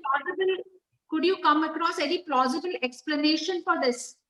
No, ma'am, I could not. I tried to search the literature, but again, this was totally a surprising finding, despite the fact that estrogen and progesterone were higher in the cases of hormone replacement therapy cycles. Natural cycle patients were not given estrogen. Despite this, the cholestasis was higher. So this was just a chance finding, I believe. Even the placenta previa was low in HRT group, in your HRT group. Yes, ma'am. So there was no reasoning for this also, right? Because this, yes, you've already mentioned that it was a yes, chance ma'am. finding. Yes, ma'am. These were my findings. Yes, ma'am. Okay. Great. Thank you, Dr. Nidhi. Thank you so much. Now I welcome Dr. Mansi Jain for her presentation. Shall I start? Yeah, please. Good afternoon, everyone. I'm Dr. Mansi Jain, and I'll be speaking on the topic Delayed Start Protocol with GnRH antagonists in poor responders. I have no conflict of interest, and my study is funded by the Dhanvantri Trust, a charitable wing of KJ IVF Laparoscopy Center. It is seen that negative results in IVF or ART cycles are very frustrating, both for the clinician as well as the patient. We cannot do much about the non-modifiable factors. However, over the years, we have tried to change the modifiable factors. It is a well-established fact now that early outcomes like the ovarian response or the embryo quality directly are proportional to the chances of live birth. Again, I would like to emphasize that even increasing up to 1 oocyte increases the live birth rate by 50%. Therefore, there is a need for individualization, especially in the poor responders. Therefore, we conducted the study Delayed Start Protocol with GnRH antagonist for optimizing ICSI results in poor responders. This is a randomized controlled trial, and it is a pilot study for the Indian population. So the Delayed Start Protocol is actually a modification of the conventional antagonist protocol in which estrogen priming is done in the luteal phase, which is followed by an early follicular phase GnRH antagonist for better synchronization of the follicular development. The main concept is that the estrogen suppresses the luteal phase FSH, and the GnRH antagonist, it helps in prolonging the follicular phase and thus ultimately increasing the oocyte yield. The aim of my study is to compare the clinical outcome in Delayed Start Protocol with the standard GnRH antagonist protocol in poor responder patients, that is patients falling in the Poseidon group 3 and 4 undergoing ICSI. It is a randomized controlled trial conducted over a period between August 2019 to January 20, conducted at a tertiary care IVF center in Delhi, KJ IVF and Laparoscopy Center. The total sample size for the study was 76 patients, and all infertile couples falling in the Poseidon group 3 and 4 are included in the study. Patients with male factor, no AFC on ultrasound, uncontrolled metabolic or endocrinal disorders, increased BMI more than 30 kg per meter square, patients with endometriosis and stimulation in the previous 2 months were excluded from the study. The study population was randomized by a computer-generated randomized methods and put into 2 groups. The study group A, comprising of the patients with delayed start GnRH antagonist protocol, and the group B, comprised of patients with standard antagonist protocol. Blinding was not possible in my study. So if we look at the delayed start protocol, from day 21, we start giving 2 mg of estradiol valerate for a period of 7 days. On the day 2 or 3 of the cycle, cetrelix, that is the GnRH antagonist, was given for a period of 7 days, and stimulation with gonadotropin started on the day 9. GnRH antagonist, that is cetrelix, was added again when the follicle reached up of size 14 or more. Then in the group B, a standard antagonist protocol was conducted, that is stimulation with gonadotropin starting from day 2 or 3 of the cycle, and addition of GnRH antagonist when the follicle reached a size of 14 mm. ICSI was done for all these patients, and embryo transfer was performed on the day 3 or day 5, depending on the yield. The primary outcome that was studied was clinical pregnancy rate, and the secondary outcome was oocytes retrieved, blastulation rate, and the dose and duration of stimulation. The results obtained are tabulated as follows. So if you can see, this is the demographic profile of the patients, and there is no much significant difference between the study and the control group. This is again the distribution pattern. And if you look at the ovarian response, the number of oocytes and the number of oocytes retrieved were not significantly different between the 2 groups. However, there was a slight increase in the number of follicles retrieved on the day of the OPU. However, this is not statistically significant. If we look at the cleavage and the fertilization rate, again, there is no difference in the study group. However, total number of usable embryos that we got were slightly marginally more in the study group. However, this again is not significantly, statistically significant. So this is a compilation of all the parameters. Here we can see the number of follicles on the day of OPU and the usable embryos were marginally more in the study group, and the total dose of stimulation was less as compared with the standard GnRH antagonist protocol. However, none of these were statistically significant. But the cancellation rate for the study group was very less, and this was statistically significant. Also, the asynchrony was very much less in the study group, that is a delayed protocol, and also the blastulation rate was more in the study group. All these parameters were statistically significant in my study. Also, the pregnancy rate was more in the delayed group. However, this was not statistically significant. We all live in an era of evidence-based medicine, so let us just look at the evidence. In the past, there have been studies which emphasize that the suboptimal follicular stimulation results from discrepancies in the size of early antral follicles.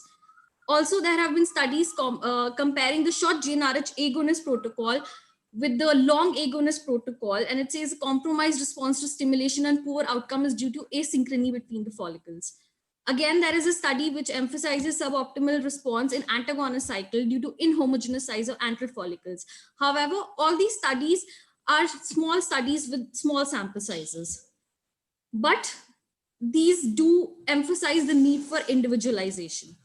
Again, we have studies, people have tried priming with estrogen patches or GnRH antagonists before starting the stimulation protocol, and this have resulted in a superior yield.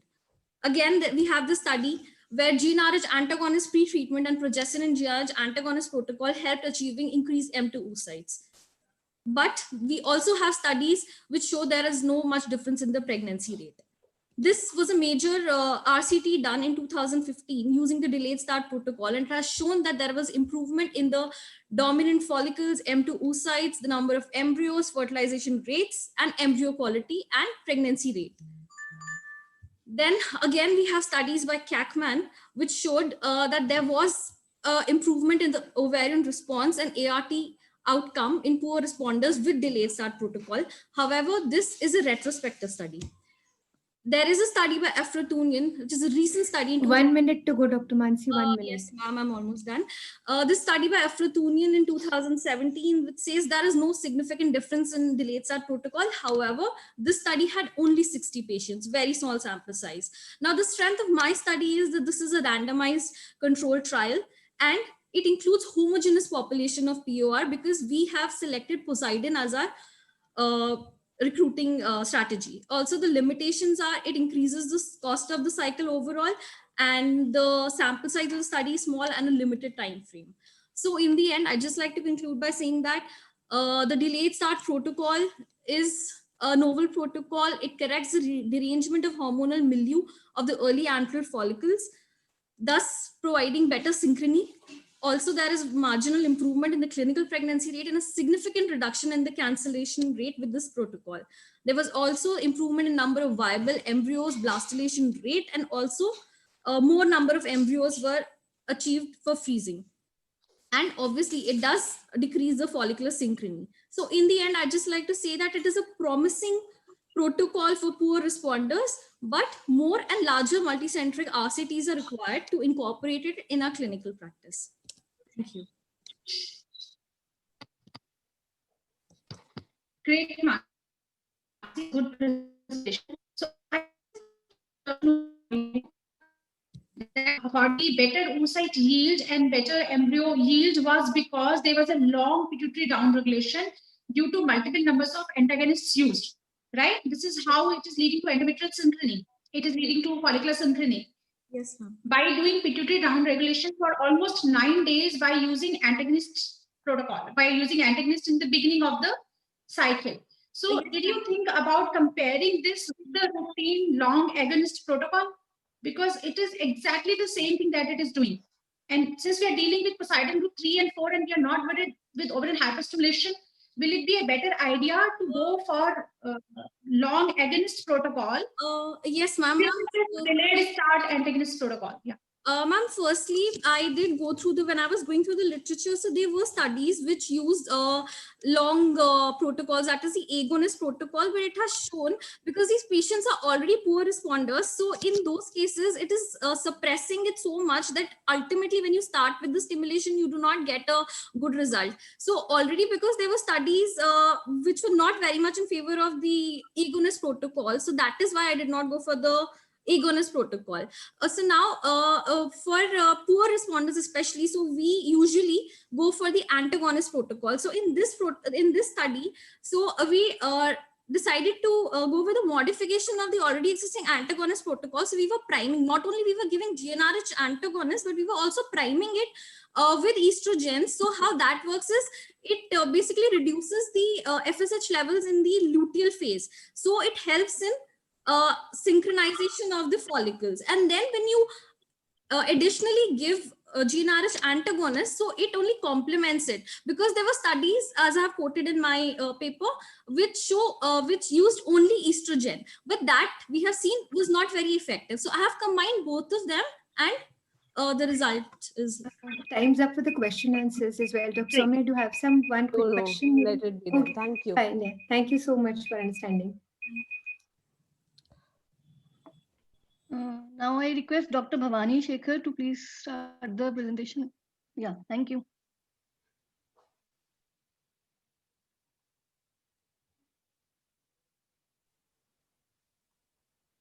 Dr. Bhavani? Am I audible? Yeah, please start. You can start. Good afternoon to all. I'm Dr. Bhavani Shekhar, FNB Reproductive Medicine Fellow at Sir Gangaram Hospital.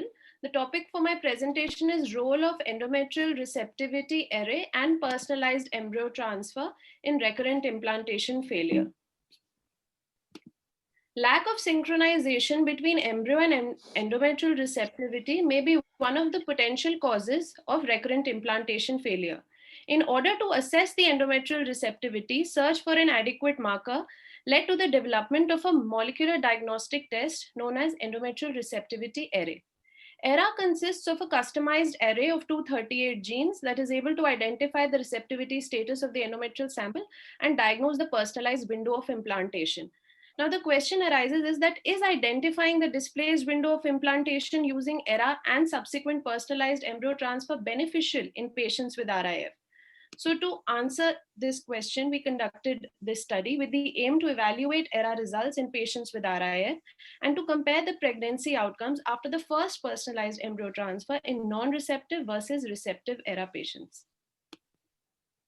This was a retrospective study conducted at the Center of IVF and Human Reproduction, Sir Gangaram Hospital. Between July 2015 to December 2019, 154 patients with unexplained RIF who underwent ERA were recruited. RIF was defined as failure of implantation of 2 or more consecutive embryo transfers with cumulative transfer of at least 4 cleavage stage embryos or 2 blastocysts of good quality. The inclusion criteria was age 40 or less for self oocyte IVF and less than equal to 45 years for donor oocyte IVF ICSI. Unexplained RIF with at least previous 2 transfers of good quality cleavage stage embryos or blastocysts done at our center were included. Exclusion criteria was non-operated hydrosalpinx, submucous myomas or polyps, thin endometrium, and history of highly difficult embryo transfers. All RIF patients underwent a 3D ultrasound or hysteroscopy, karyotype of both partners, and an APLA workup. Endometrial biopsy was taken using PIPEL under sterile conditions on progesterone exposure for 5 days in an HRT cycle, following which an ERA diagnosis of receptive or non-receptive endometrium was obtained. In the receptive cases, frozen embryo transfer was performed in a subsequent HRT cycle on 5 days of progesterone exposure. And in case of a non-receptive ERA, personalized frozen embryo transfer was performed in a subsequent HRT cycle on the day that the ERA test indicated for receptivity. So 154 patients with unexplained RIF underwent ERA, out of which 64 were found to have receptive ERA result and 90 patients were found to have a non-receptive ERA result. Out of these 90, 80 patients had a pre-receptive ERA result and only 10 patients had a post-receptive ERA result. 126 patients out of these underwent a subsequent embryo transfer, out of which 10 were excluded because they had undergone PGS. So out of 126, 116 patients were analyzed for pregnancy outcomes, out of which 45 patients had receptive ERA result and 71 patients had a non-receptive ERA result. The primary outcome measure was ongoing pregnancy rate, and the secondary outcome measures were implantation rate, clinical pregnancy rate, and miscarriage rate. Continuous data was expressed as mean plus minus deviation compared by PET test, categorical data expressed as numbers and percentages and compared by tests of proportion. And in all statistical tests, p-value less than 0.05 was taken as significant. So on analyzing the ERA result, 58.5% of the patients had a pre-receptive ERA result and 41.5% had a receptive ERA result. Out of the 58.5% had a non-receptive ERA result. So out of the non-receptive ERA result, 88.8% were pre-receptive and 11.2% were post-receptive. So on analyzing a subset of patients with history of tuberculosis, ERA result was seen that out of the 18 cases with history of tuberculosis, 15% had a pre-receptive ERA result.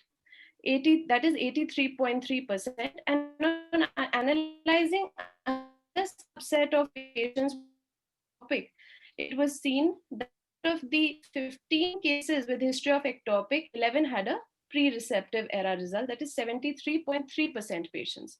So tuberculosis and ectopic were found to be conditions in which pre-receptive ERA result was found to be more common. On analyzing the displaced window of implantation duration, it was seen that endometrium was pre-receptive by 12 hours in 59.2%, 24 hours in 32.4%, and 48 hours in 8.4%. And in post-receptive patients, it was 12 hours post-receptive in 60% and 24 hours post-receptive in 40%.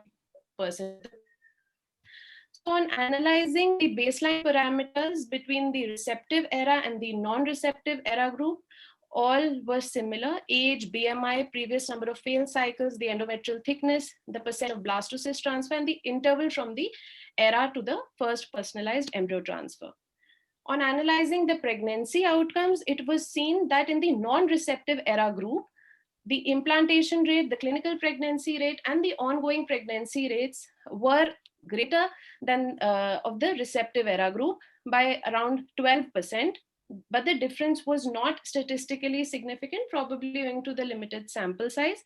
The miscarriage rates were similar between the two groups.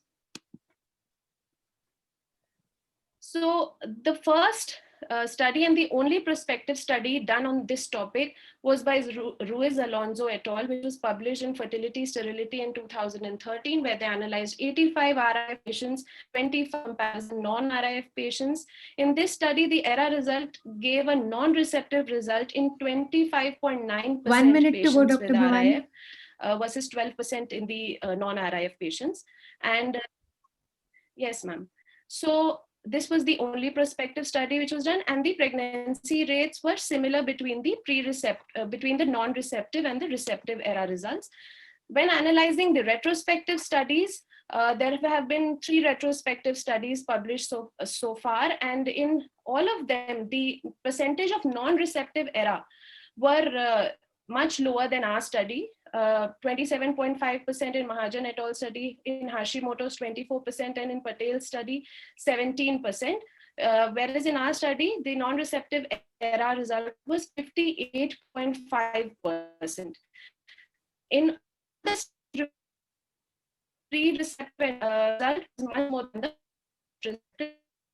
And analyze the pregnancy rates similar to the to Hashimoto study. In our study also, non-receptive ERA group had a higher pregnancy rate, Time's but up, Bhavani. difference was not statistically significant. At least transfer that our center were done, which ensured reliability of the RIF history. Sample size was greater than majority of published literature. Limitation was that it's a retrospective sample size. Employee status of embryos was not known. It was not a non-selection study. So the conclusion is that high proportion of RIF patients had non-receptive endometrium, of which were pre-receptive. In RIF patients with history of TB and ectopic, majority ERA results were pre-receptive. Personalized embryo transfer in patients with non-receptive ERA had higher implantation rate, clinical pregnancy rate, and ongoing pregnancy rate compared to receptive ERA, though difference was not statistically significant, and high percentage of patients with RIF showed displaced window of implantation, and personalized embryo transfer guided by ERA in these patients improves pregnancy outcomes. Thank you. Dr. Bhavani, I just want to ask, how do you justify when you take a biopsy in the previous cycle and then transfer in the next HRT cycle? So each menstrual cycle, is it same in all women? Every menstrual cycle, is it same? How do you justify transferring in the next cycle when the ERA was done in the previous cycle? Am I audible, Dr. Bhavani?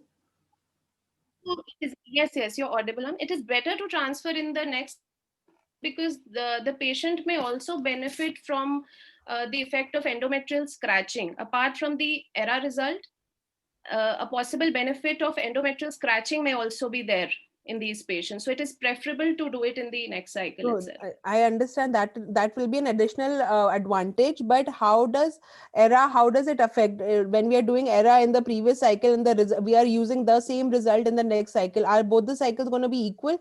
Are the endometrial yes, receptivity going to be same? Yes, the literature says that up to 2 years, this ERA result remains the same, but after 2 years, the ERA result is not reliable. Okay. Thank you, Dr. Bhavani. Dr. Rashmi, you have a question, Dr. Rashmi? Nice presentation, Dr. Bhavani. So I feel a randomized trial would be in non-receptive ERA patient. In some we go ahead with transfer, in some we go according to the ERA result and then compare the result whether the that actually makes a difference or not. Yes, ma'am. So as per you, do you yeah, because here we corrected that window and then went ahead, so we really don't know whether correcting the window actually helps or not. unless we compare it, non-receptive error, transfer without correcting, and transfer with correction. But personally, with Yes, so much ma'am, of I didn't. experience, do you believe in this test? And would you like to recommend it for routine clinical practice? What's your personal perception about the test for your practice?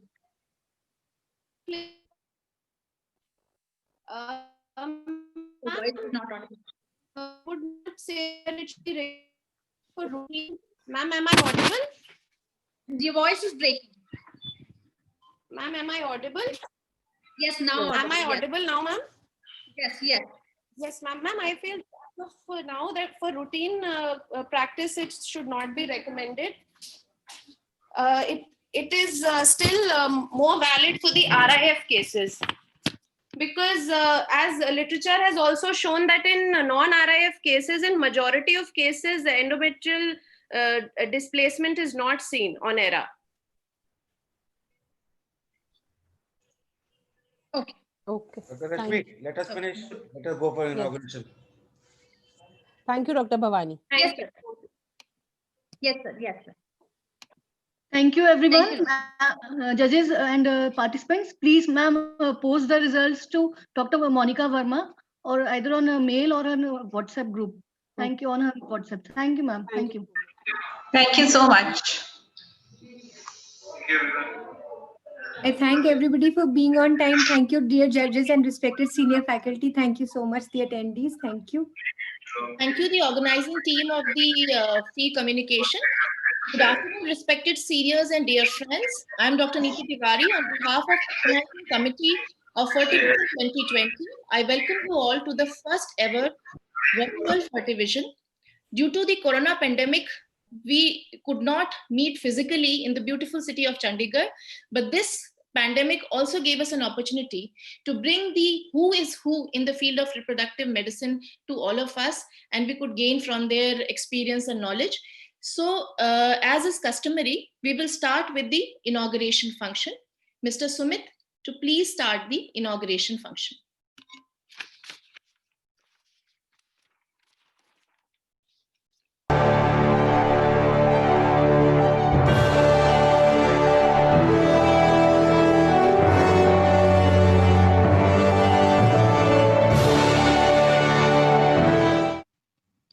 Namaskar and a very good evening to our distinguished guests and all invited national and international faculty and our delegates. It is an absolute honor to welcome each one of you for being here on this grand inauguration of the most awaited academic event, the 16th National Annual Conference of Indian Fertility Society and the first virtual global conference, Fertivision 2020, at Chandigarh, better known as the City Beautiful with its flowers in full bloom. The theme of this conference is Excellence through Research and Innovation. We, like all other societies, are having this conference on a virtual platform. Your being here on this day to join us at this inauguration is invaluable to us. Besides showing a strong academic bond, it also shows solidarity in friendship across the globe. On behalf of the Indian Fertility Society, I wish to express our deep gratitude to each one of you for joining us at Fertivision. It is a privilege here to have with us the President, Indian Fertility Society, Professor Sudha Prasad, President-elect, Indian Fertility Society, Dr. K.D. Nair, Senior Vice President, Indian Fertility Society, Dr. Pankaj Talwar, Dr. Neena Malhotra, General Secretary, Indian Fertility Society, Dr. Neeru Thakral, Local Organizing Secretary. On the virtual platform, we are joined by Dr. Umesh Jindal, who is the organizing chairperson, our guest of honor, Professor Hugh Taylor, President ASRM, and Chief Guest, Honorable Harshvardhan Ji, Union Minister of Health and Family Welfare, Science and Technology and Earth Sciences. Let us start with Saraswati Vandana and lamp lighting. I would request the dignitaries on the dais to join for lamp lighting.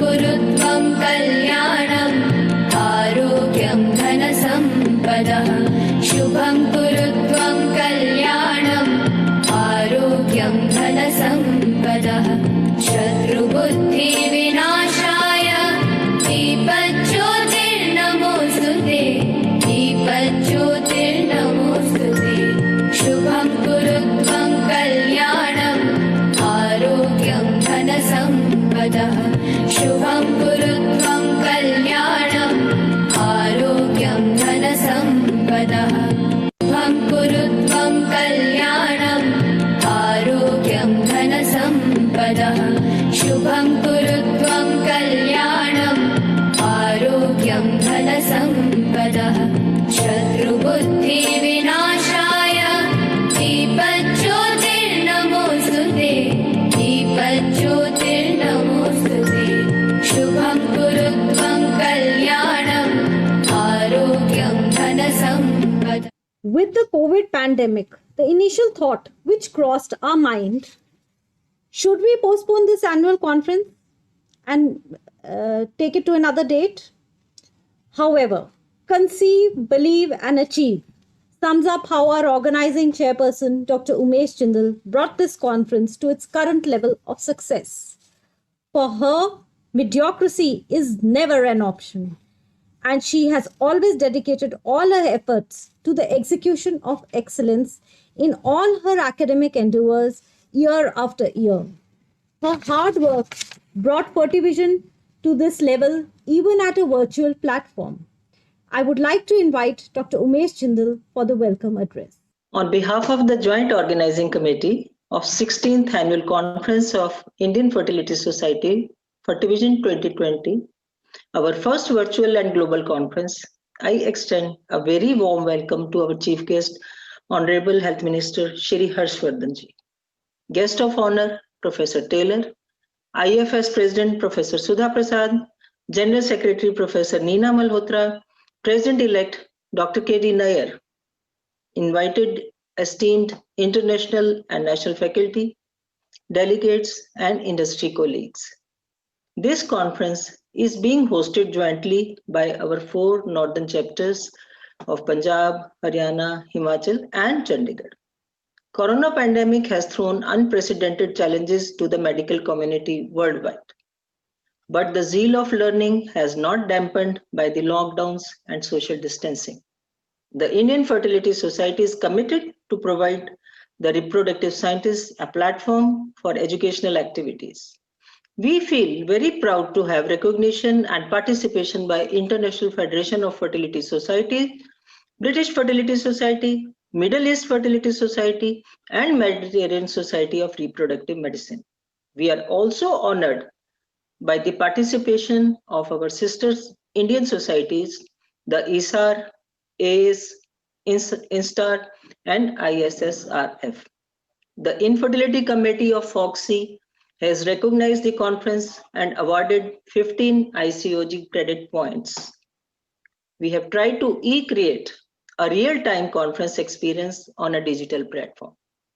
Over 4,000 delegates from India and abroad have registered for 10 workshops and the conference. The scientific program, living to its theme, Excellence through Research and Innovation, offers orations, plenary sessions, panel discussions, expert meetings, and networking opportunities. In a rare global event, more than 60 international and 300 national faculties are participating in the conference. We have received 130 original research papers. Trade exhibition and an online quiz are our special attractions. Once again, I welcome you all to this wonderful academic bonanza. I wish and hope for very successful, seamless, high-tech experience. Jai Hind. Thank you, Dr. Umesh. Leadership is a capacity to translate vision into reality, which is what Professor Sudha Prasad, President, Indian Fertility Society, has done even in the adversity of the COVID pandemic. She has, in the true sense, demonstrated that leadership is an action, not a position. She has been an exemplary leader whose actions inspire others to dream more, learn more, do more, and become more. I would like to invite her for her presidential address. Thank you, Surveen. Respected Honorable Minister of Health and Family Welfare, Shri Harshvardhan Ji, President ASRM, Professor Hugh Taylor, friends and dear delegates. It gives me great pleasure and sense of pride to say that Indian Fertility Society has put Fertivision at par to global excellence in last 16 years. Fertivision has become a unique platform for the experienced gurus to share their knowledge with the young researchers and for the young scholars to display their innovation and research. For this 16th Fertivision conference, I welcome our national faculty as well as more than 60 international faculty from across the world who have graciously agreed to contribute their knowledge and share their vast experience during this academic meet. The famous and very first man to set foot on the moon, Neil Armstrong, stated, "Research creating new knowledge." And that's what we are doing here. This year, the theme is Excellence through Research and Innovation, which reflects the ethos and philosophy of Indian Fertility Society. Year 2020 shall remain marked in history of unfortunate COVID pandemic, which has made the normal functioning across the globe. Most academic meets and conferences have suffered as a result. However, academic has become a strong goal with the IFS, and we shall continue it on the virtual platform in conjunction with Vibrate, an online lecture series and joint online journal club with IFS, AS and ISAR. During this period, we have continued to hold seminars and lectures with international speakers during this time to continue our commitment to academics. The vision of the society has been expanding exponentially since its inception. And today, as a society, we stand strong. Over 3,000 members, not only across India, but even internationally. We have over the years expanded to 27 chapters across India. And this year we have divided this chapter into zones for their cohesive and better functioning. Indian Fertility Society has 15 special interest groups from members in these chapters. Each SIG would continue to hold academic events in their field virtually. For IFS, education and training have always been at the forefront. We at IFS believe in teaching students to learn by arousing their curiosity to ensure that they continue to do so throughout their life. We have been conducting one-year diploma courses in clinical ART and in clinical embryology. This program is in collaboration with Amity University and has proven to be very successful with the graduates going on to practice ART successfully. IFS have also been running an independent ethics committee for all researchers requiring such services. Besides this, the 8th ASHRAE Preparatory Certification course in embryology was conducted successfully online this year with 96 registered participants. We thank Professor Arne Sunde and Dr. Jayant Mehta for their invaluable contribution to the success of this course. Besides, IFS has published its journal Fertility, Science and Research as an biannual issue. The best original research published in the journal shall receive an award at this annual conference. Our official newsletter, IFS Conversation, comes out regularly with important news about the society. At IFS, we believe the saying of Buckminster Fuller, you never change things by fighting the existing reality.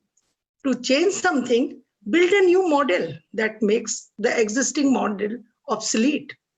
Today, with pride, I can say we have a very capable team at IFS, which continues to innovate and build models in research, education, and academics. I welcome you all once more. Thank you. Jai Hind. Thank you, ma'am. I would like to invite the General Secretary, IFS, Dr. Neena Malhotra, a vibrant personality, a true academician, a dear friend, an inspiration to many, a person who knows the way, goes the way, and shares the way. I would like to invite her for her Secretary's report. Thank you, Survi. I'm truly humbled to present the annual report of the Indian Fertility Society as the Secretary General.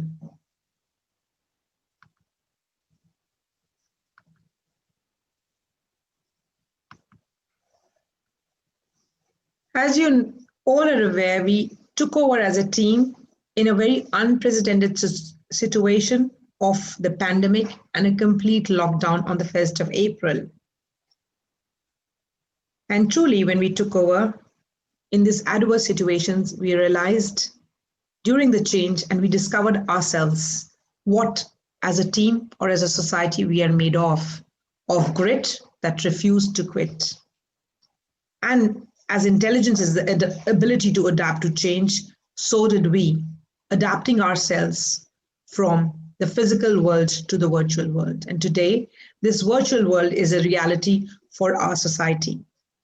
The mission of the society has always been education, publication and research, and of course, collaborations, all of which we have been trying to achieve on the virtual mode. On terms of education, the society is proud to share that despite adversities and the pandemic, we have been able to conduct the exit exam for our prestigious Amity Alliance on the diploma courses of clinical ART and clinical embryology with 100% results. And were very, very successful in conducting the entrance exam with 8 candidates each joining the diploma courses. Virtually, we have been a success when it comes to academics. And the testimony of this has been the very many activities that have been happening on the virtual mode right from the 1st of April, including eVibrate, the Journal Club, the activities by the 27 chapters, activities of the special interest groups, and of course, the online tutorials. The first of the virtual reality on academia was Vibrate, which has been an IFS intellectual platform partnered with DocMode, generously sponsored by Zydus, where we have online lectures every week. And sharing with you some of these brilliant activities, we have conducted 21 webinars till date, very beautifully designed and crafted and deliberated by the stalwarts from the society. Some of the glimpses of the Vibrate are here. We are happy to share that until the end of the first year, we will be completing 40 webinars on eVibrate. These webinars are very well taken, not just in Tier 1, but even in Tier 2 and Tier 3 cities, where the stalwarts deliberate not just on the basics, but also through interesting case scenarios beside the didactic lectures. The next activity for which we are very proud and is truly different is the Journal Club, where we share hands with ESAR and ACE and have partnered to bring about a Journal Club every fortnight. Till date, we have done 12 Journal Clubs.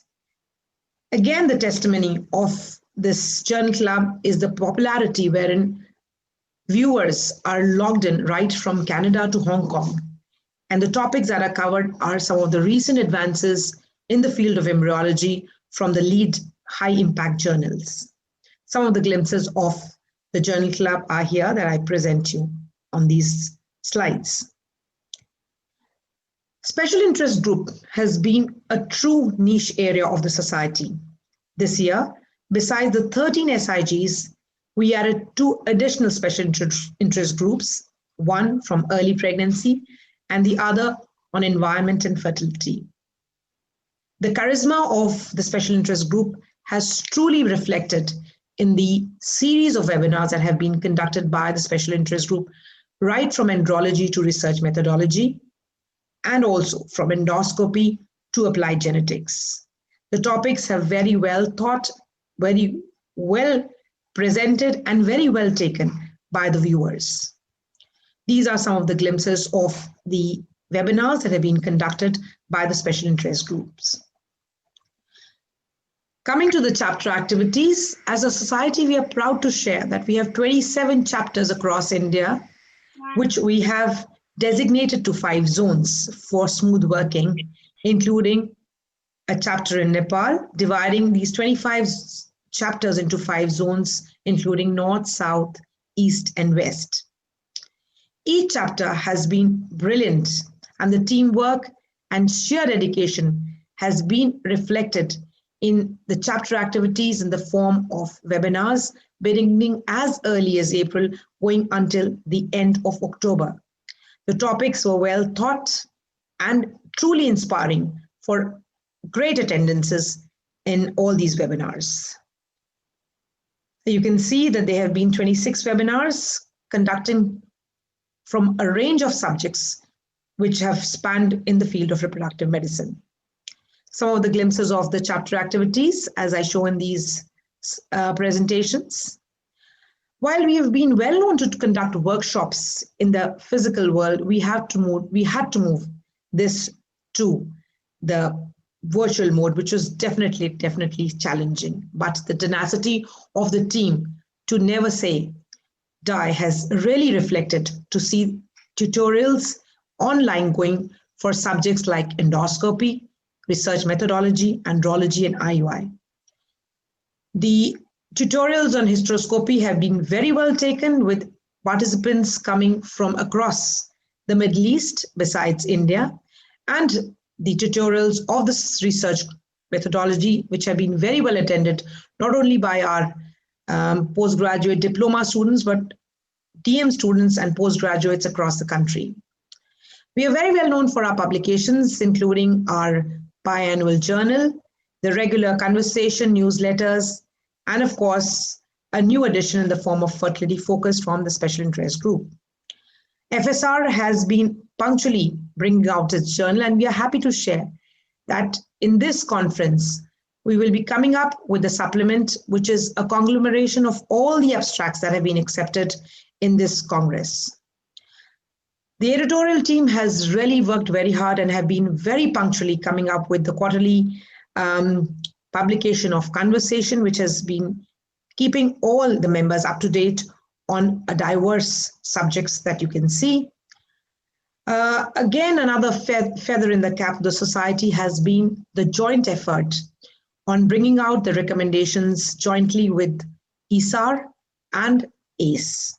The recommendations on opening services and resuming ART services went off in the 26th of May and has been published in journals both of ESAR and the IFS.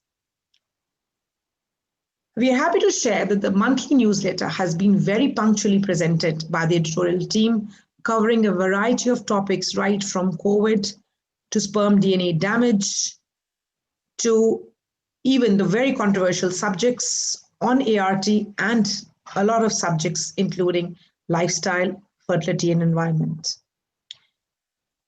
Again, we are happy to share that the Fertility Focus, which is yet another publication recently added, is taken off very well, with the initial focus coming from the special interest group of applied genetics, and the ones from endometriosis are in the pipeline. We are well known for our collaborations. On the national front, we have collaborated and networked with ESAR and ACE over years, and this year we have joined hands with the Society of Fetal Medicine. We are happy to share of our international networks. We've already been collaborating with ESHRE and IFS for the last decade, but we are happy to share in the last few months, we have started building our bridges and coming closer to societies including the Middle Eastern Fertility Society, the British Fertility Society, and the Mediterranean Society of Reproductive Medicine. It is for the first time ever in a Fertivision annual meeting in our Congress that we will have 4 societies with dedicated sessions, including coming from the IFFS, MEFS, BFS, and the Mediterranean Society of Reproductive Medicine. Not just collaborating with societies on the international front, we have networked with academic groups, including Group Pozoid, where we presented the first international webinar on the 18th July, which went on air and was very well accepted with an attendance of over 1,200 participants. The testimony of our network is our 16th annual conference, which has gone global for the first time on the virtual platform. Never before in the history of Indian Fertility Society have we managed to get such a brilliant galaxy of speakers across the globe. We will be presenting in the coming 3 days excellent deliberations from over 50 esteemed faculty from across the globe, and a true academic treat will be witnessed in these coming 3 days. As for our membership, I'm happy to share that the current membership has crossed the mark of 3,000, and we are current membership standing at 3,127, with additional 357 new members added in the last 8 months. I think I would like to end here by saying that success is a journey, not a destination. The doing is often more important than the outcome. And so I would come to an end of my presentation saying that we have been very, very fortunate to have a leadership in Dr. Sudha Prasad, a team with excellent executive members who are really working very hard towards bringing society laurels and success. Thank you very much for your patient hearing. Thank you, Dr. Neena, for the report on the IFS activities. Now it is time for the best of the best, the Lifetime Achievement Award. This year, this award is being conferred to Professor Kamal Bakshi. I would request Dr. Pankaj Sarwar to give her introduction. Good afternoon. Thank you, Surveen. It's a proud honor, a great privilege for me to read this narrative for a great luminary, a living legend, a revered teacher, mentor to all. A person who has carved her name in lives of all of us. In the past 80 years, she has walked on planet Earth. Yes, I'm talking about Professor Kamal Bakshi, and she needs no introduction.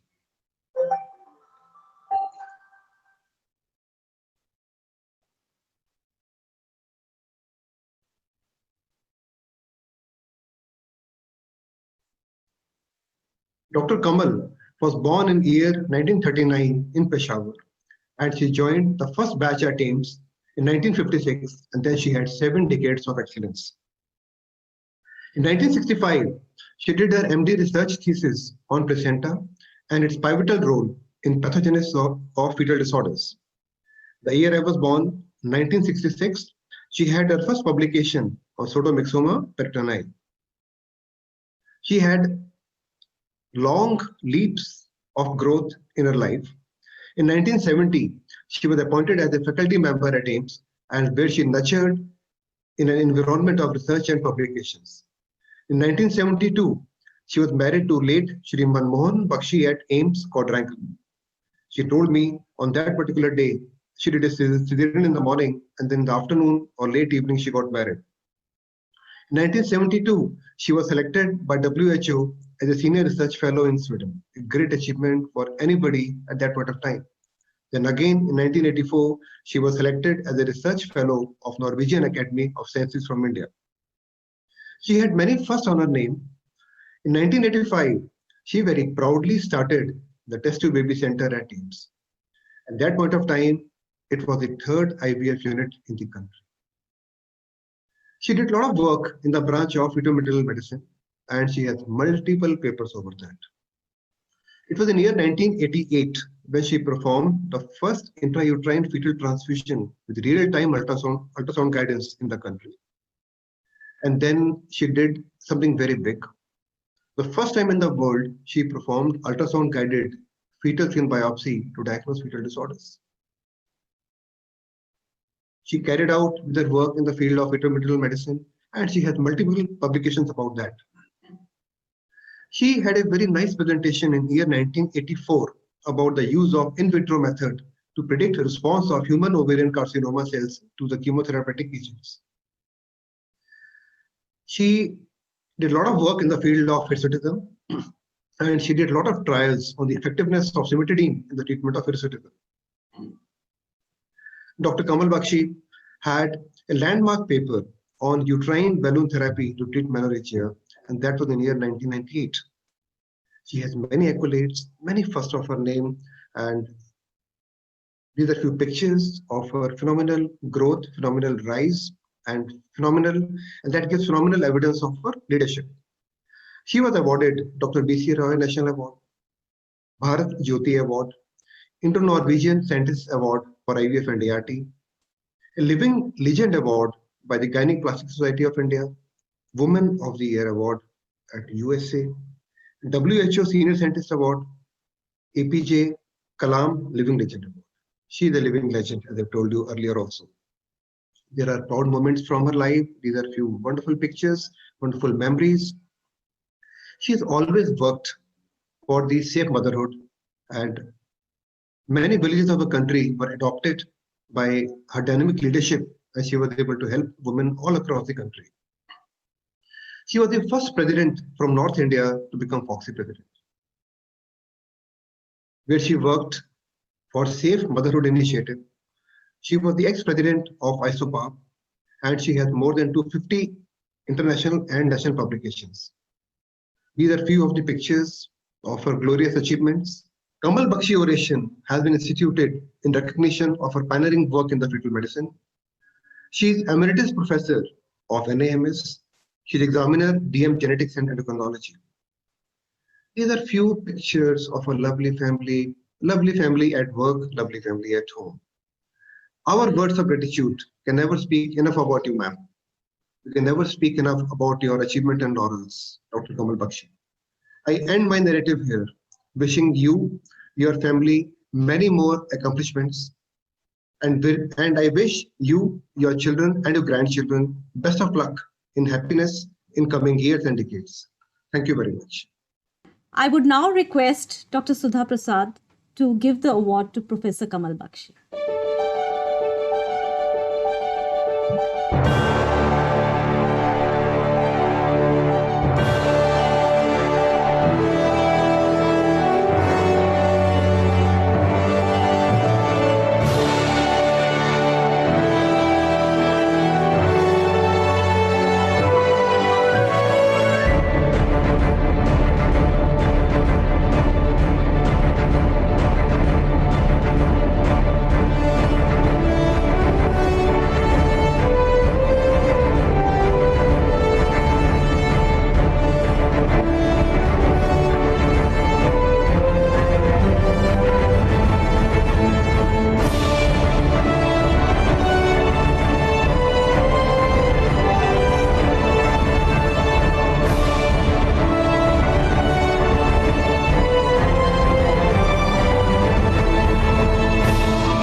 Good afternoon, respected Dr. Harshvardhan ji, Professor Taylor, Professor Sudha, Neena, Katie Nair, Umesh, Pankaj, distinguished president and wonderful team members, friends and colleagues.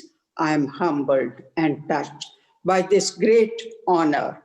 My sincere thanks and gratitude. Heartiest congratulations for the first ever virtual global congress amid COVID pandemic. I landed on this planet in Peshawar, grew up in Ahmedabad. Tame કેમ છો? સારું છે. Then shifted to Mumbai, excitedly moved to Delhi to join the first ever batch of the prestigious AIMS. We learned a lot from our outstanding teachers and unique visionary director, Dr. Dixit, who laid our foundation of ethics and morality. My strict yet ever loving and supportive mentors, Professor Malkani, Hingorani, and Dr. Narula, who nurtured my academic vigor and propelled me to new heights. Sheer hard work was our mantra. Even on the day of my marriage, I performed a cesarean, had no time for mehndi or to go to the parlor. In 1972, I went to Sweden on a WHO fellowship. My Swedish team hosted a welcome party with drinks and non-vegetarian food. They were shocked and surprised to know that I was a teetotaler and pure vegetarian, and they wondered whether I would survive there. Like a true, determined, and focused Indian, not only did I prove them wrong by living on fruits and dahi chawal, but they became my best friends. I had the privilege of meeting Professor Bergstrom, the Nobel laureate.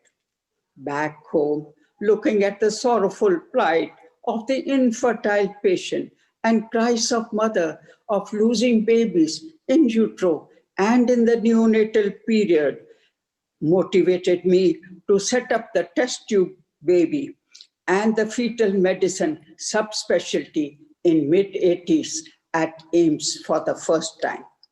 With my incredible team unit members, PG, resident, nurses, faculty, and the support of mentors, perform the in utero fetal blood sampling, followed by fetal blood transfusion, followed by the first ever in utero fetal skin biopsy, all for the first time in India and at AIMS.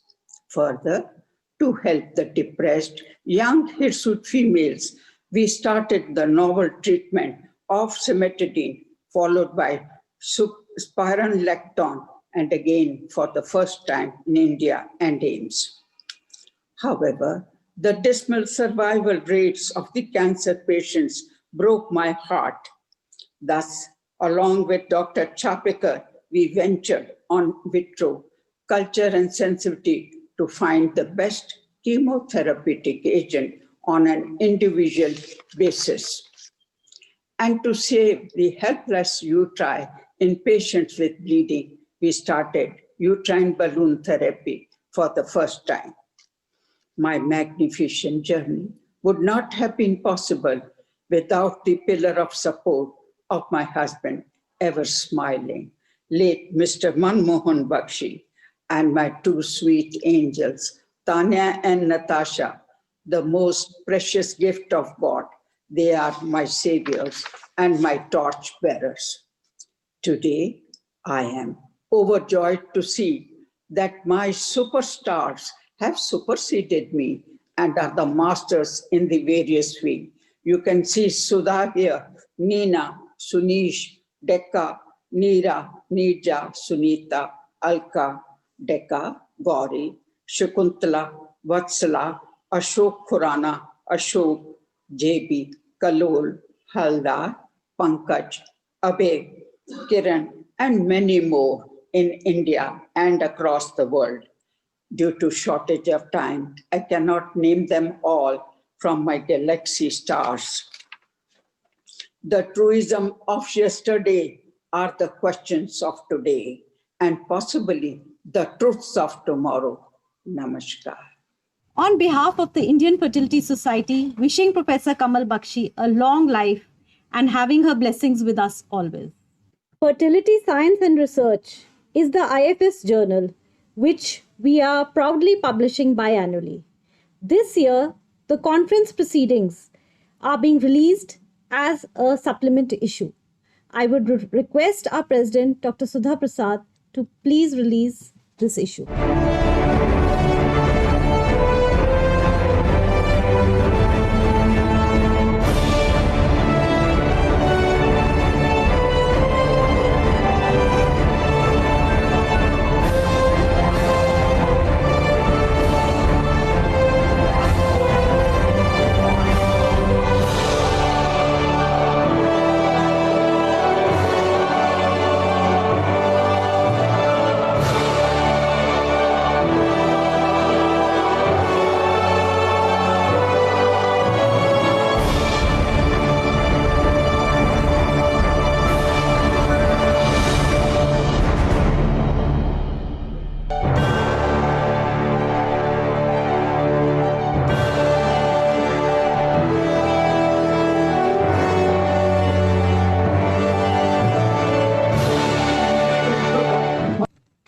We would now like to release a book, Best Practice Recommendations for Infertility Management. This book has been put together by 4 societies: IFS, ISAR, FOXY, and ACE. I would like to invite Dr. Gauri Devi, past president of Indian Fertility Society, for the book release. I would request Dr. Sudha Prasad to please release the book.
A very good afternoon to all of you.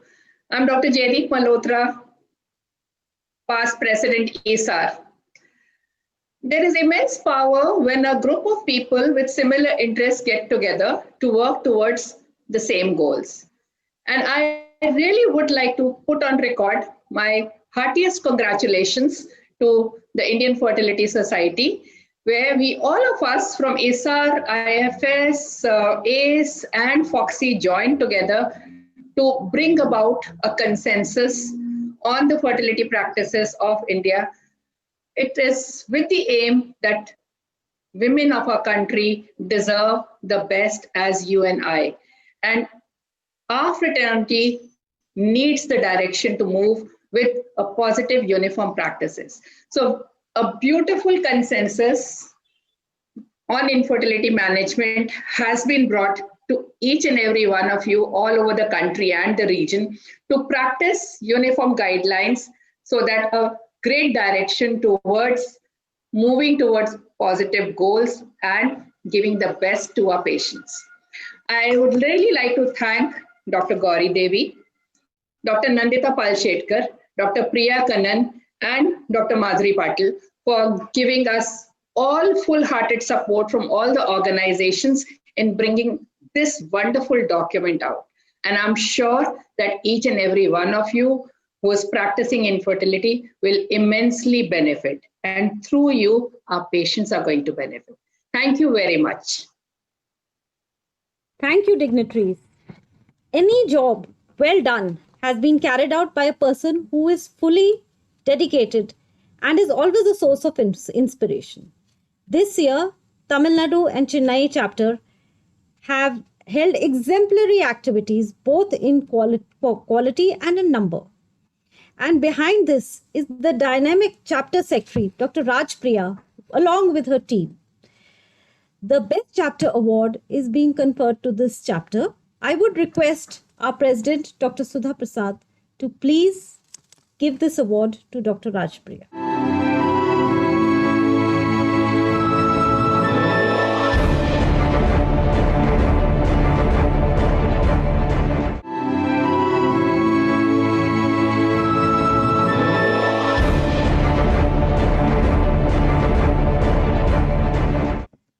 the next award, the Best SIG Award. As for Ralph Lauren, a lot of hard work is hidden behind the nice things. We saw many good things being done, many activities from SIG on applied genetics. I call upon those who are responsible for this hidden hard work behind these activities to come up and take the award. Dr. Sarabpreet, the convener, and Dr. Rakesh Kumar, the co-convener. I would request Dr. Sudha Prasad, our president, to please confer this award.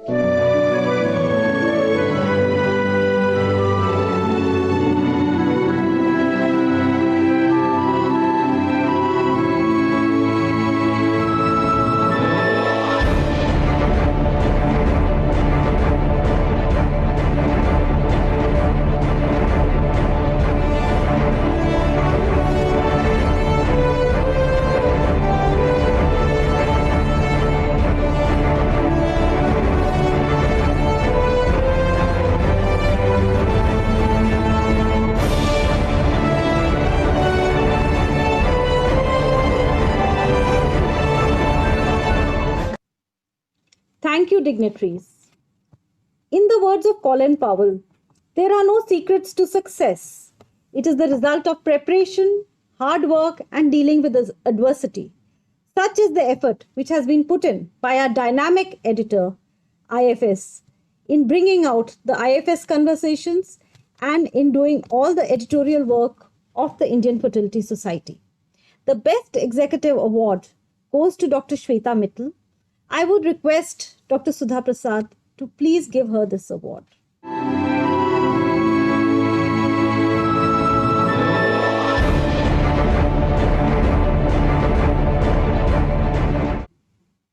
Thank you, dignitaries. We are fortunate to have amongst us as guest of honor Professor Hugh Taylor, President ASRM. He is the chair of Department of Obs and Gynae and Reproductive Sciences at Yale School of Medicine in New Haven. He is also Professor of Molecular, Cellular and Developmental Biology at the Yale University. His clinical research centers on implantation, endometriosis and menopause. He serves on several editorial boards and is a reviewer for numerous scientific journals and is frequently invited as speaker at national and international meetings. I would request Professor Taylor to say a few words. I'm Dr. Hugh Taylor. I'm Chair of Obstetrics and Gynecology at the Yale School of Medicine, and I'm President of the American Society for Reproductive Medicine. I want to thank you for allowing me to be your guest of honor at this prestigious meeting of the Indian Fertility Society. I'm glad to be part of your 16th annual conference and your first virtual global congress, Fertivision 2020. I'd like to start by thanking Dr. Prasad, President of the Indian Fertility Society, Dr. Mohatra, Secretary General, Dr. Nair, President-elect, and Dr. Jindal, the Chairperson of the Organizing Committee. Thank you all for inviting me and for bestowing this honor upon me. I wish I could be there with you in person. Unfortunately, due to COVID, we are not traveling. No one's traveling. But I want you to know that my last trip outside of my home region here in the United States, the last time I was on a plane was my trip to Delhi at the end of January. I like India very much and been many times, and would very much have enjoyed being there with you for this meeting if I could have been there in person. My last trip was a mixture of business and pleasure. I learned a lot, but also really got to enjoy some of the wonderful aspects of the country and the region. So again, thank you for inviting me.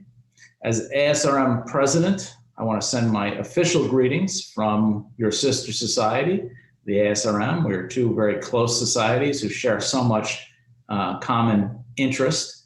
I'm proud to further extend that relationship here with this meeting, bringing our societies together.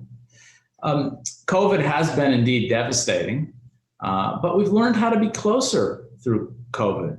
My meetings here at Yale University are really not any different than my meetings around the world. We don't get together in large group meetings. We spend most of our time meeting here by Zoom as well. So we can communicate with friends around the world just as easily as I can with friends here in the office down the hall or perhaps in another building. It's actually made me feel a lot closer to many of my international colleagues. And although a COVID vaccine is on the horizon, I think we'll be protected from COVID shortly. I hope we don't forget how to use this technology to stay in close contact and communicate with friends around the world.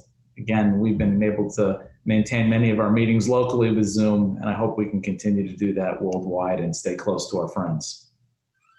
Your program looks fascinating this year. I think you'll have an exceptional meeting. I also hope you will join us next year at the ASRM meeting in 2021.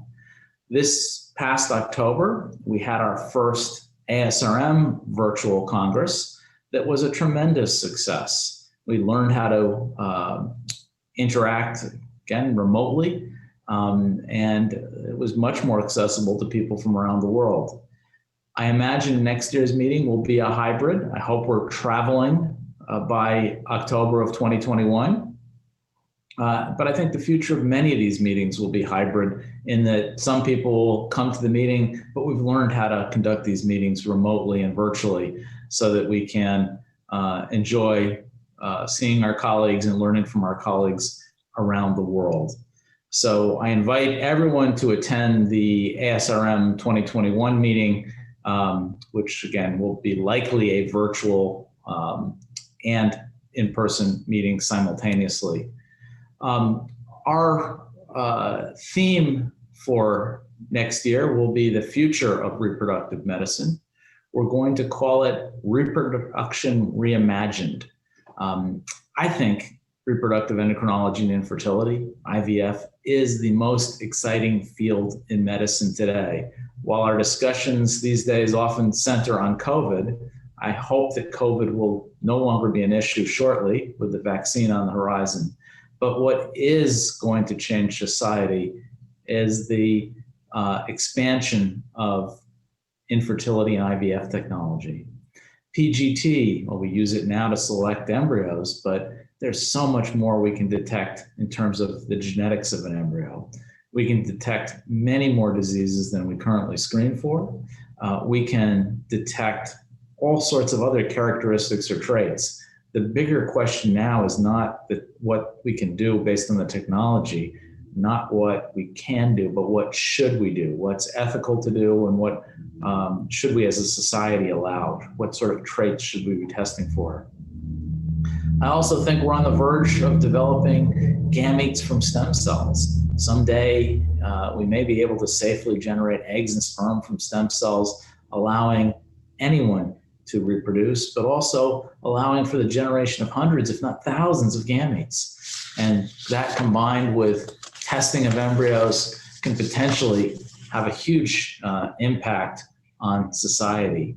We are really at the most exciting time for our field ever. And we need to come together as world leaders, world leading societies to identify what should we be doing and what's ethical to do and what's good for society to do. So I wish you well and look forward to seeing you in the future when we safely can.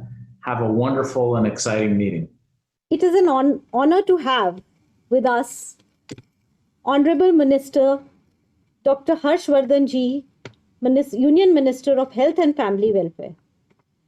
I request our President-elect, Indian Fertility Society, Dr. K.D. Nair, to introduce him.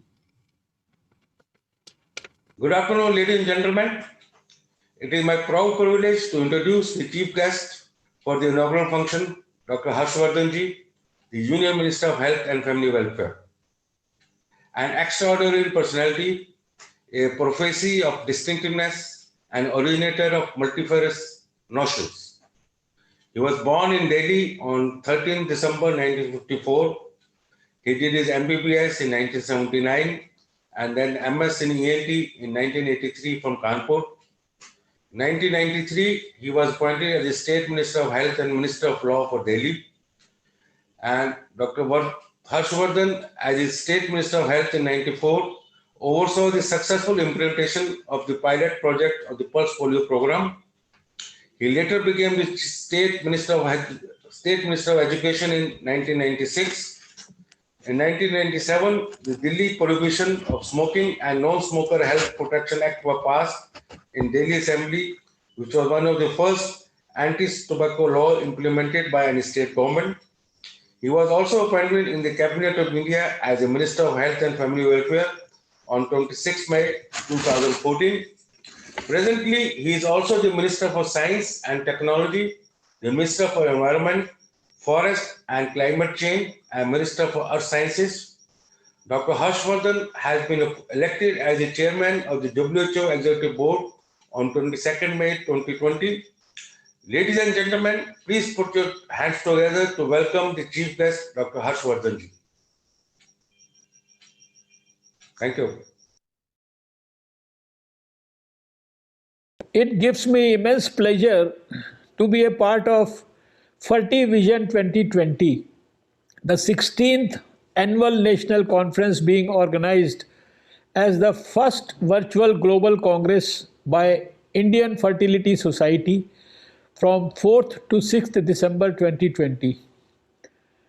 I am happy to note that Fertivision 2020 is having presence of 54 stalwarts in the field of reproductive medicine and 5,000 delegates from 21 countries to deliberate on cutting-edge research and innovations related with reproductive medicine, besides 10 pre-Congress workshops on practical tips on procedures related to in vitro fertilization and assisted reproductive technology.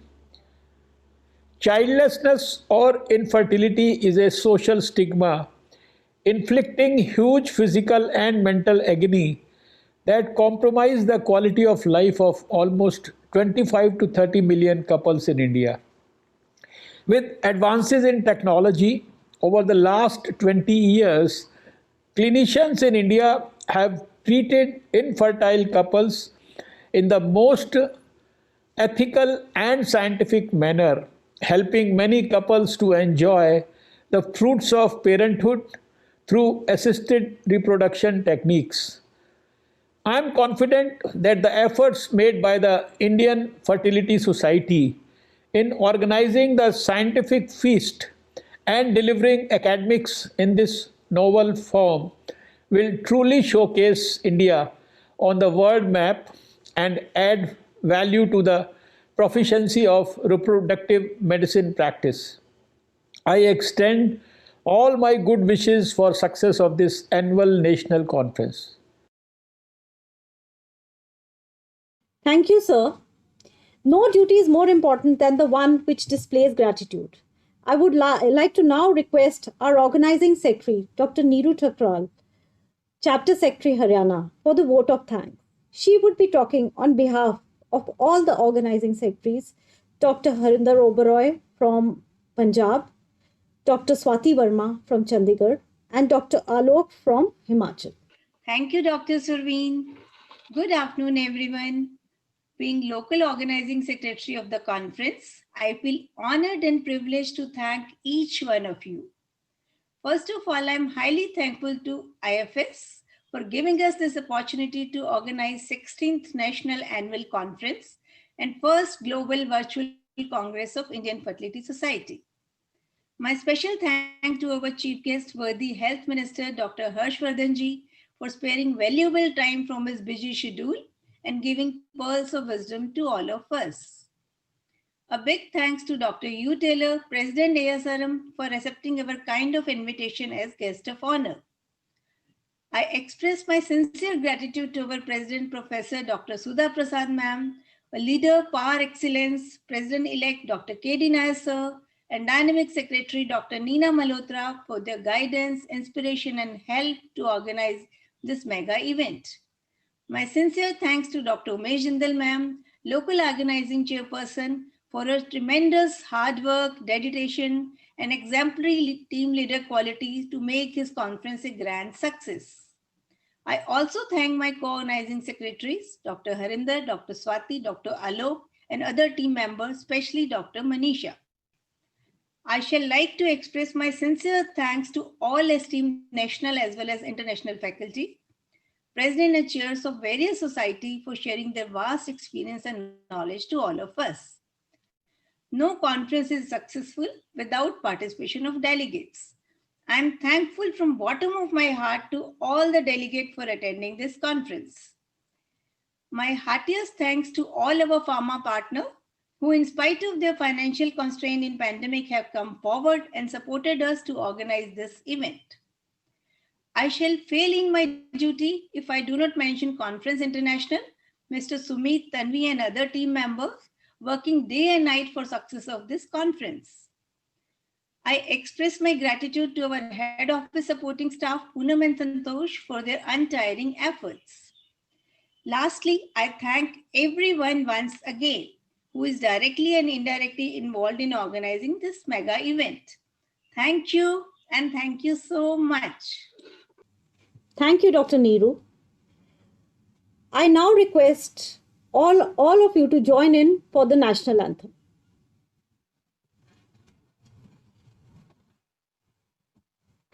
Jana Gana मन अधिनायक जय हे भारत भाग्य विधाता पंजाब सिंध गुजरात मराठा द्राविड उत्कल बंगा विंध्य हिमाचल यमुना गंगा उच्चल जलधि तरंगा तव शुभ नामे जागे तव शुभ आशीष मांगे गाहे तव जय गाथा जन गण मंगलदायक जय हे भारत भाग्य विधाता जय हे जय हे जय हे जय जय जय जय हे.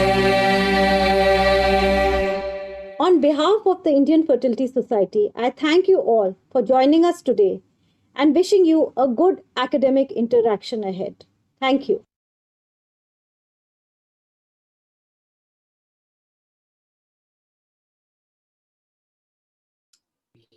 Thank you, everybody. Dr. Sheetal, to continue, please.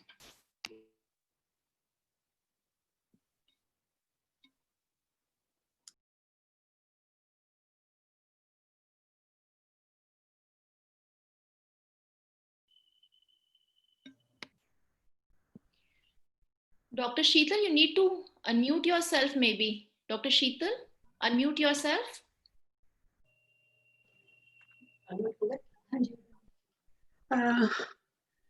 A very good afternoon to everyone. Am I audible? Yes, you are audible now. Yeah. Yes. Welcome to Fertivision 2020, Hall A. On behalf of Indian Fertility Society, I, Dr. Sheetal Jindal, welcome our esteemed faculty and delegates to the 16th Fertivision and First Virtual and Global Conference 2020.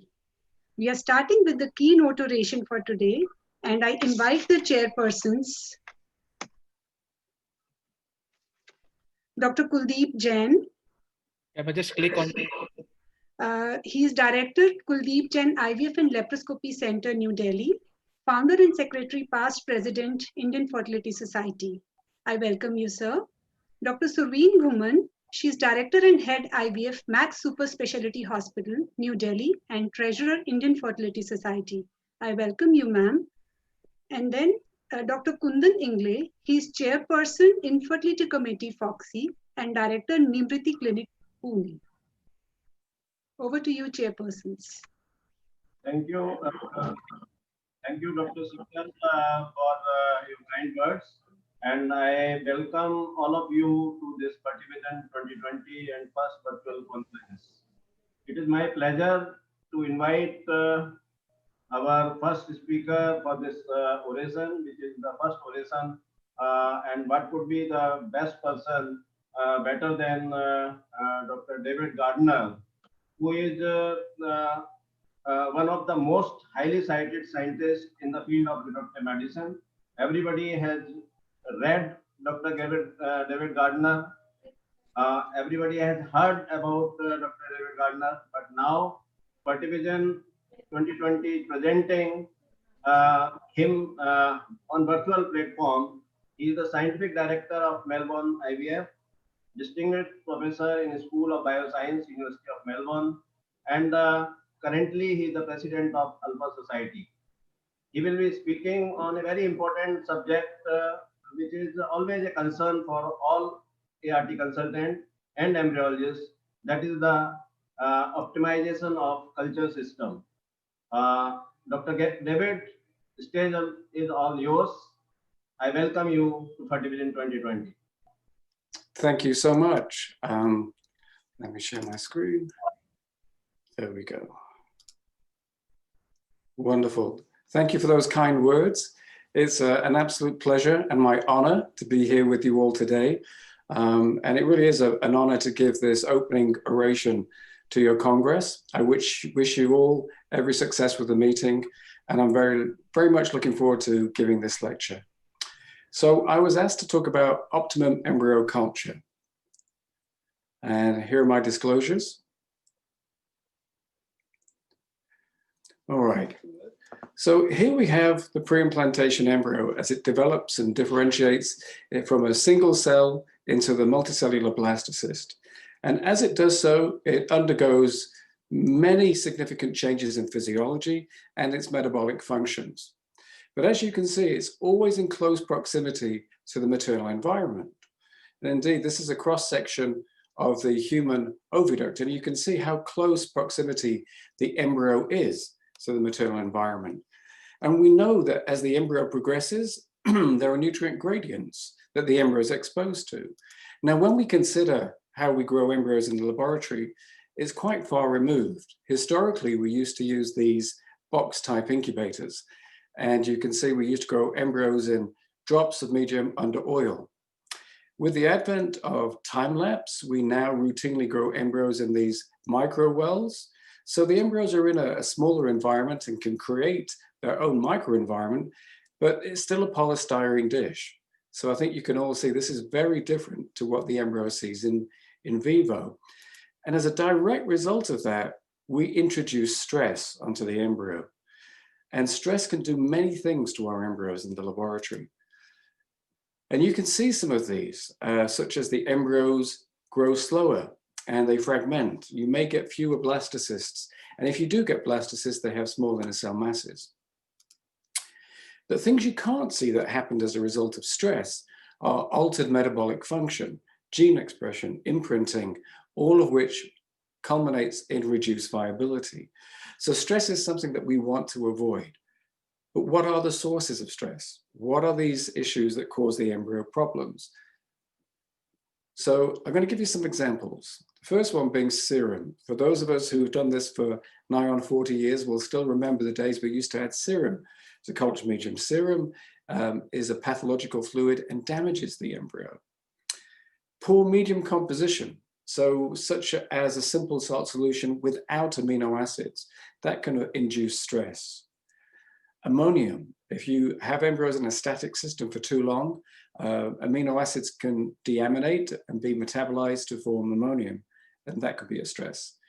One of the greatest stresses, and one I'll come back to, is oxygen, particularly atmospheric oxygen. It's extremely toxic to both the gamete and the embryo. Putting the embryo back in the uterus. So putting a cleavage stage embryo back into the uterus rather than the oviduct, in other words, asynchronous transfer, is a stress. If you simply pipette your embryos too vigorously, that can induce stress activating factors. And temperature and pH shifts can cause lots of problems with cellular homeostasis and thereby compromising the embryo. And this is a review that I wrote with my colleague, Rebecca Kelly, a few years ago now in the Journal of Developmental Origins of Health and Disease. And it covers all of the impacts of every aspect of a laboratory environment and what it can do to the human embryo phenotype. So in order to culture a healthy, viable embryo, I propose you need to take a holistic approach. And I'm going to spend a few minutes just describing this because it really provides a framework for you to understand how to better grow your embryos in an IVF laboratory. A holistic approach is required because it's a multitude of parameters that affect the embryo. And furthermore, these parameters can interact with each other. And I'm going to give you some examples of those. And I'm going to give you another review that we wrote about this very subject, about how these factors can interact. So let's talk about a framework. When we talk about embryo culture, one often thinks about just the culture media. If I buy a culture media that's great, will I get great results? Well, it will certainly help, but it won't make up for what I'm about to show you if you have suboptimal laboratory conditions. You see, the culture media is part of your culture system, and the system is dependent on what kind of tissue culture ware you use, the oil, number of embryos per drop, and your gas phase, in particular, your oxygen. And this is a very elegant paper that one of my graduate students, Rebecca, published a couple of years ago, showing that there was actually an interaction between oxidative stress from atmospheric oxygen and growing embryos individually. And I'm going to show you some data on that as well. So the culture system resides within the laboratory, and your laboratory is comprised of your embryologists, how many you've got, how well they're trained, the number and type of incubators you use, and the air quality you have. And no matter where you are, air quality is terribly important. And for those of us who do IVF in busy cities, that's most of us, it really is a paramount that we look after air quality. And in order to keep this whole thing well oiled, you need a quality control, quality assurance system, one that you can monitor your laboratory and react when things are going awry. And again, temperature and pH are two of the fundamentals that you really need to get on top of throughout. Okay, and I can't overstate how important those are because they have a multitude of downstream effects if you don't get them right. And this is a nice review by several of our colleagues from typically in America and Europe, looking at how temperature and pH are fundamental to optimum embryo survival in the laboratory. And then we superimpose upon this the patient, and the patient provides us the oocyte, but the patient's egg quality is dependent on her age, her etiology, genetics, and diet. So we have a multitude of variables all impacting oocyte quality. And then on top of which, we have stimulation, which again, not only can affect oocyte quality, but impact endometrial receptivity. And then to top it all off, we have embryo transfer and luteal support. How do we do embryo transfer? Do we do ultrasound guided embryo transfer? Do we use embryo glue as an optimum transfer environment? And then we get our outcome. So you can see, getting to the outcomes far more than just buying the culture media.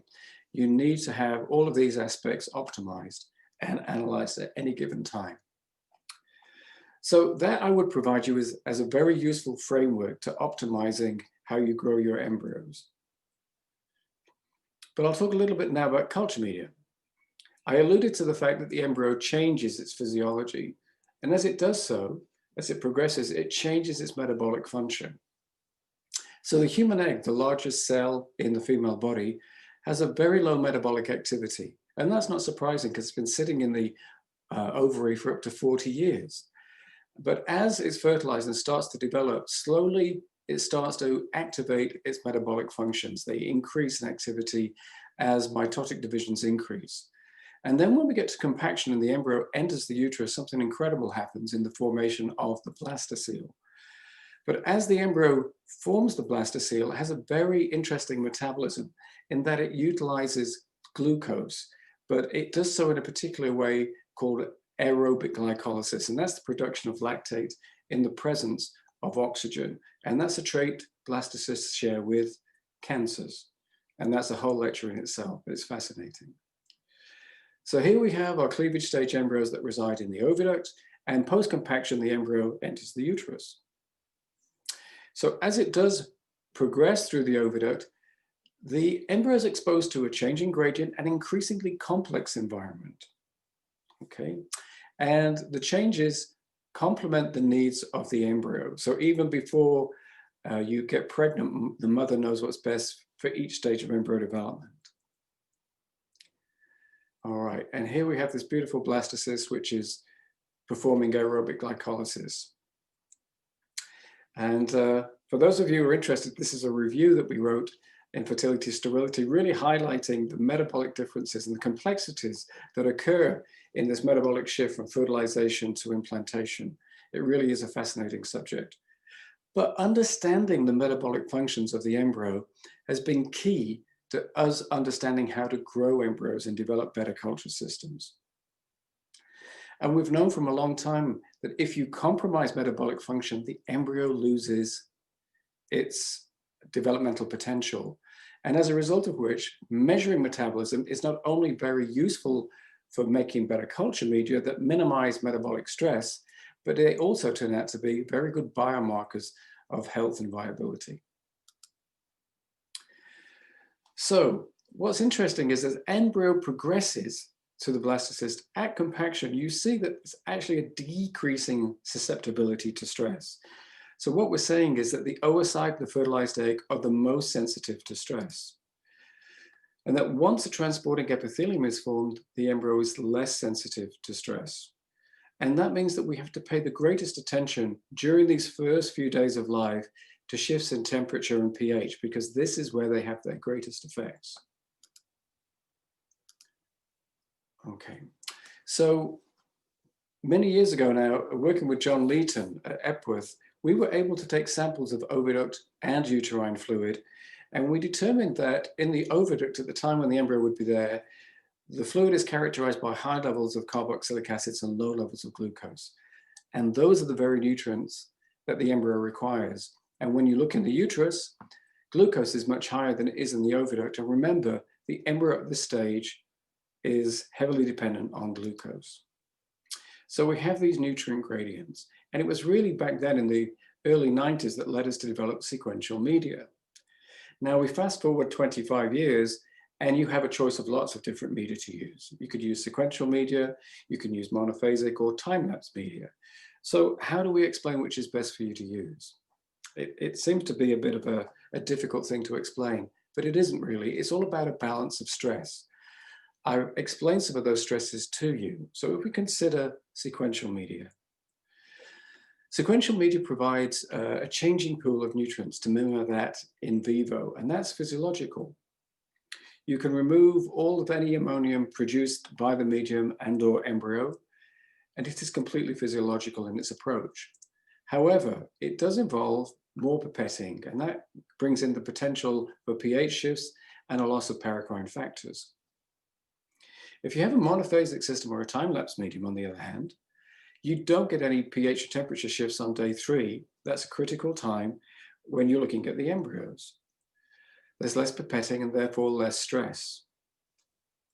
However, you don't account for the buildup of toxic metabolites or provide for nutrient gradients. So you can see sequential media is physiological, but it has some issues because of the practicality.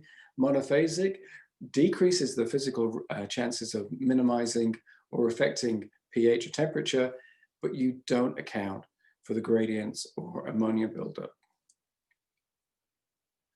So that's where we're at. But what about the future of culture media? So the current media have salts, amino acids, vitamins, carbohydrates, albumin, and typically hyaluronan. But in the future, how about adding growth factors and cytokines? And we know that the female tract, certainly as you enter the uterus, has an increased abundance of cytokines and growth factors. So this is a study that's coming out in Molecular Human Reproduction in the next few weeks. And we studied a combination of growth factors and cytokines, and we showed that they had a beneficial effect on pre-implantation embryo development and fetal development. But what we observed is we got a change in gene expression profiles in the fetus and placenta away from the control group. So while we actually saw a benefit in vitro and post-transfer, when we looked using next-gen sequencing at the gene expression, we saw changes. So we think there's a lot more work that needs to be done on the combinations of growth factors and cytokines we use before we actually get to the clinical arena. But I think 5 to 10 years from now, growth factors and cytokines will be there. But I'd like to focus now for a few minutes on antioxidants. Now, why would one want to work on antioxidants? Well, I alluded to the fact that 20% oxygen was very damaging to our eggs, our sperm, and our embryos. And indeed, in vivo, embryos never see such high concentrations. Within the oviduct and uterus, the levels of oxygen are around 2 to 8%. And we know from every mammalian species studied to date that if you use 5% oxygen to grow your embryos, you get enhanced embryo development and increased pregnancies. And indeed, there are data that show that's true in the human. There are many negative effects of 20% oxygen. This is atmospheric on your embryos. In fact, I think it's probably the most documented pathological thing one can expose an embryo to, because we can induce changes in gene expression, epigenetics, the proteome, metabolism, homeostasis, and then you get lower cleavage rates, plasticity development, and poor viability. So it really is a problem. And the other thing is that 20% oxygen predisposes your embryo to other stresses in the laboratory.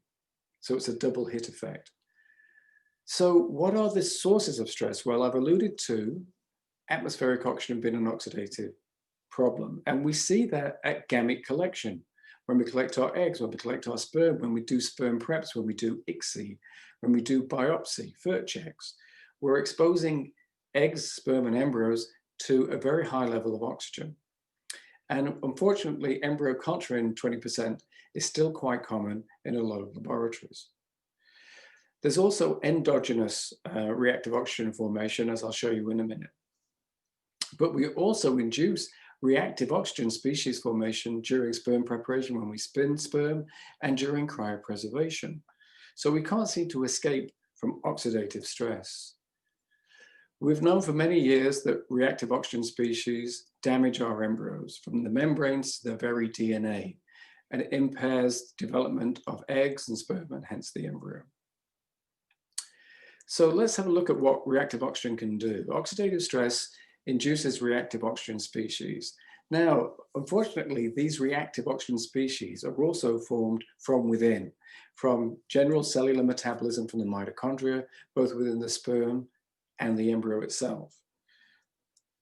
We get exogenous reactive oxygen being formed through higher concentrations of oxygen. The higher the concentration of oxygen, the more reactive oxygen species you get. Interactions with the culture media, IVF, and cryopreservation. This then leads to cell membrane damage, DNA damage. Then you see delayed development. You get increased hydrogen peroxide, which leads to apoptosis, reduced viability. All in all, not a good thing. So what we wanted to know is, can you use antioxidants to stop this from happening? And does that improve your embryo development? Historically, there are data to show that adding individual antioxidants have a beneficial effect. And Noda was one of the first, nearly 30 years ago, to add antioxidants to show that they have a beneficial effect. So we wanted to take this to the next level. And what we wanted to know is what happens when you add antioxidants in groups, because they don't exist in isolation. Typically, they're functional groups. So this is the first in a series of 3 studies I'm going to show you where we've looked at antioxidants in the mouse embryo. In this study, we took fertilized mouse embryos and determined the effects of 3 antioxidants. The first one is acetyl-carnitine, which is known to improve oocyte structure and function. Alpha-lipoic acid, otherwise known as the antioxidants of all antioxidants, because it can regenerate other antioxidants once they've been oxidized. And N-acetylcysteine, not only is it a good antioxidant in its own right, but it's the precursor to glutathione, another key antioxidant. So what we did is we looked at these individually and showed that they all had a beneficial effect on mouse embryo development. But the question really was it better if you have all 3 together? So in this series of experiments, we took our mouse embryos and we grew them with or without antioxidants. So we grew our embryos, in this case, at 20% oxygen. And we grew them in groups and we grew them individually. And the reason for that is, if you're not using time-lapse, you tend to use embryos in groups. If you're using time-lapse, you tend to do individual culture. So what we saw was that either in group culture or in combination, we saw an increase in embryo cell numbers at the blastocyst stage when the antioxidants were present. And you can see that we get a much bigger effect in terms of increase when embryos are cultured individually. And this is because of this interaction between 20% oxygen and individual culture in the mouse.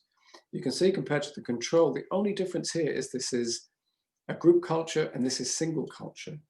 And at 20% oxygen, those two stresses combine and you get a real big suppression of cell number.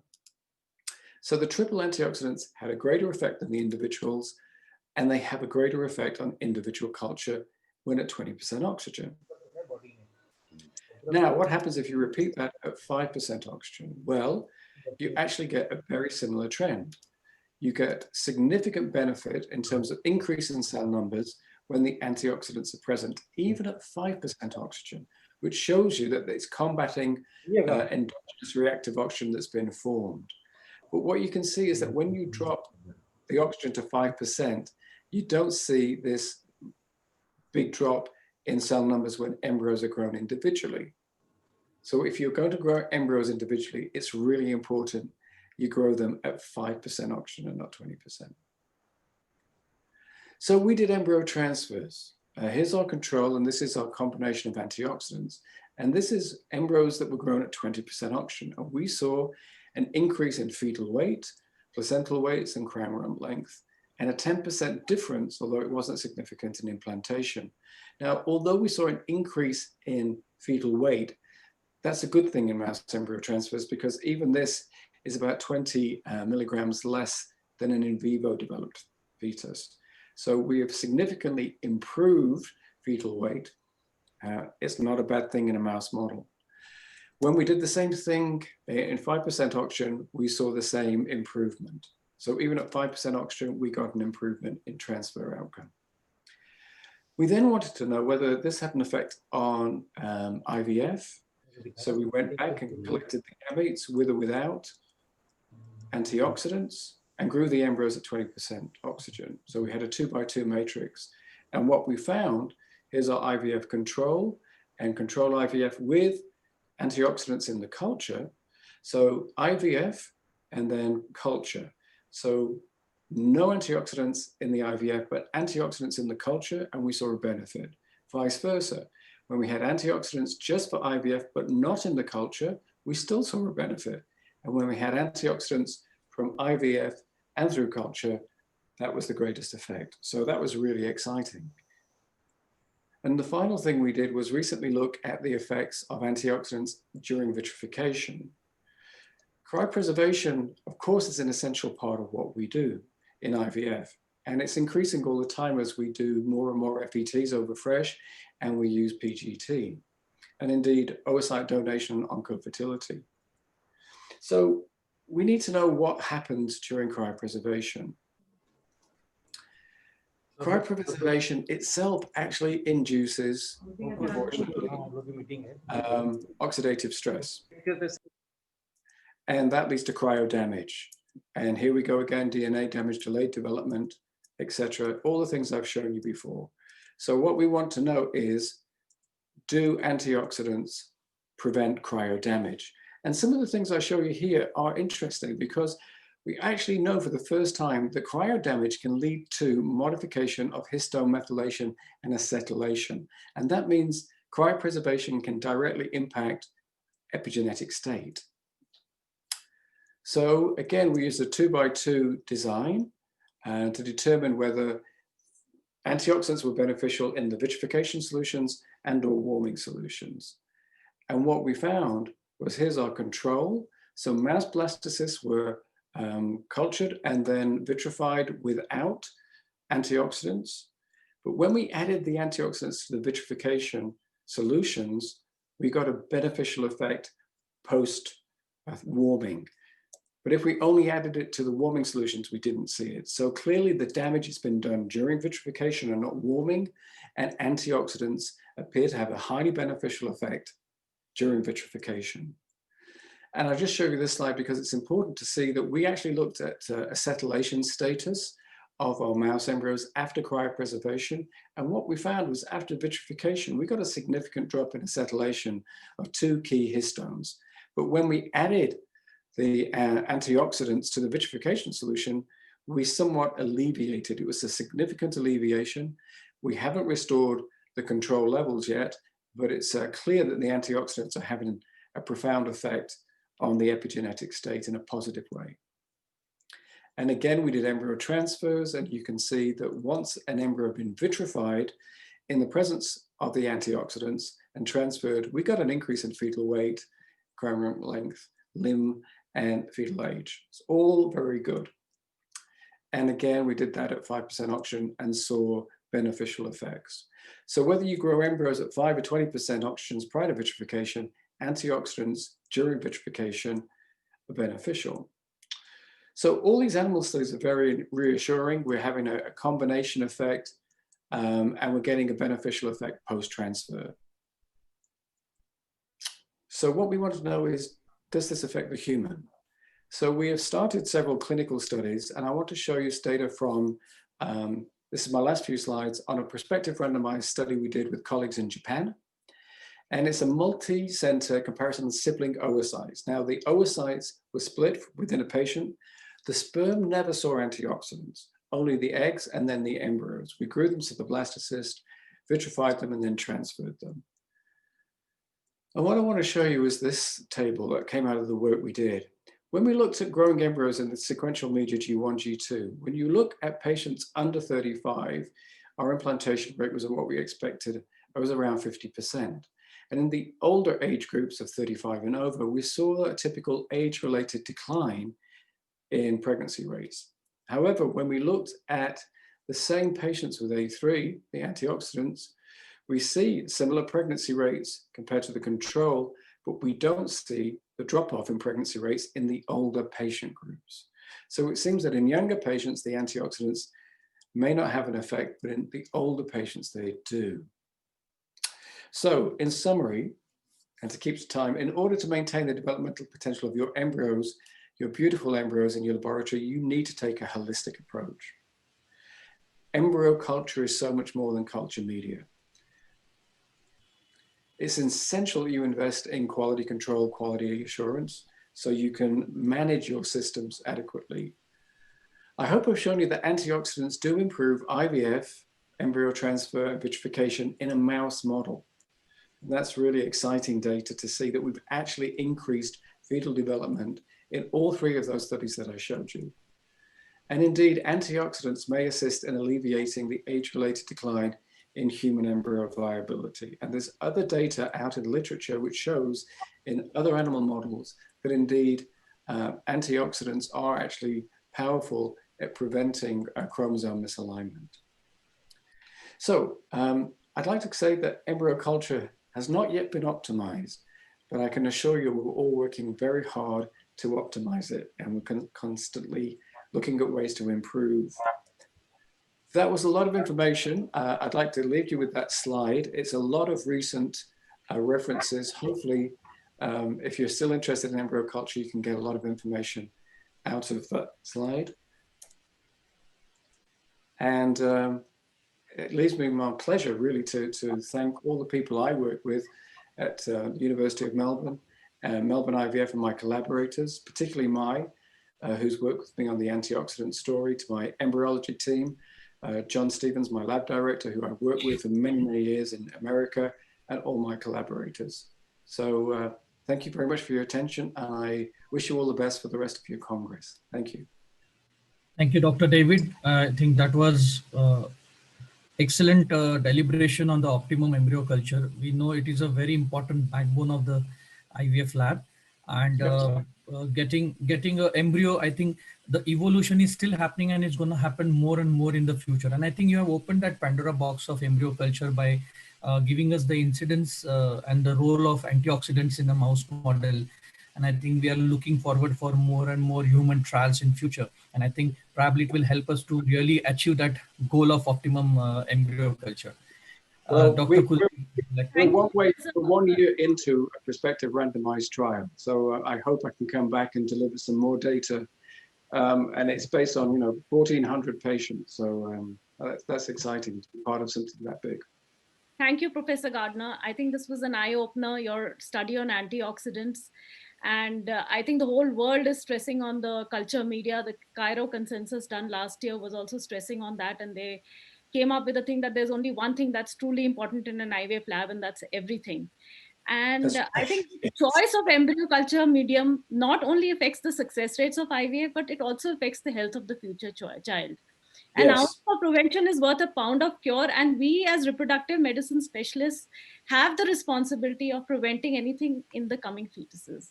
I think the lecture was extremely knowledgeable. Thank you so much. You are more than welcome. It was my pleasure. Thank you, David, for an excellent oration. I think you have given a very strong message and direction how in future we are going to evolve, and a very clear cut, basically basic of importance of oxidative stress, and how we can add antioxidant to our clinics as well as in embryology lab. So thank you very much for your presence. We are really feeling great and privileged to have you in Fertivision. So thank you and all the best for your future research. And we are looking forward to have you again with Indian Fertility Society. Thank you very much. Thank you very much. My pleasure. I look forward to coming back. Thank you. All the best. Thank you, Dr. Gardner. Thank you. It was indeed a very, it was indeed an eye-opener. Thank you, chairpersons. So we now move on to the next session.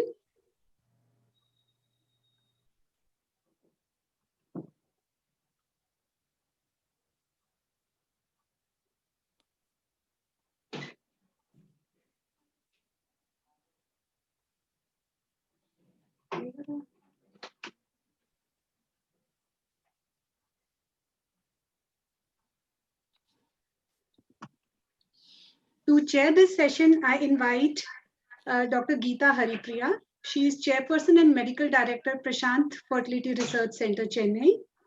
I welcome you, ma'am. Dr. Shweta Gupta. She is clinical director and senior IVF consultant, Medicover Fertility Center, Gurgaon.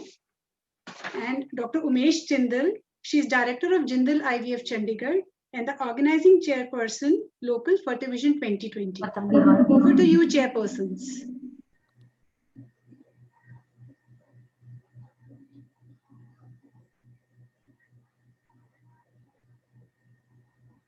Dr. Geeta, could you please take over? Yeah. Good afternoon, everybody. And I think this is the opening session after the talk by Professor David Gardner.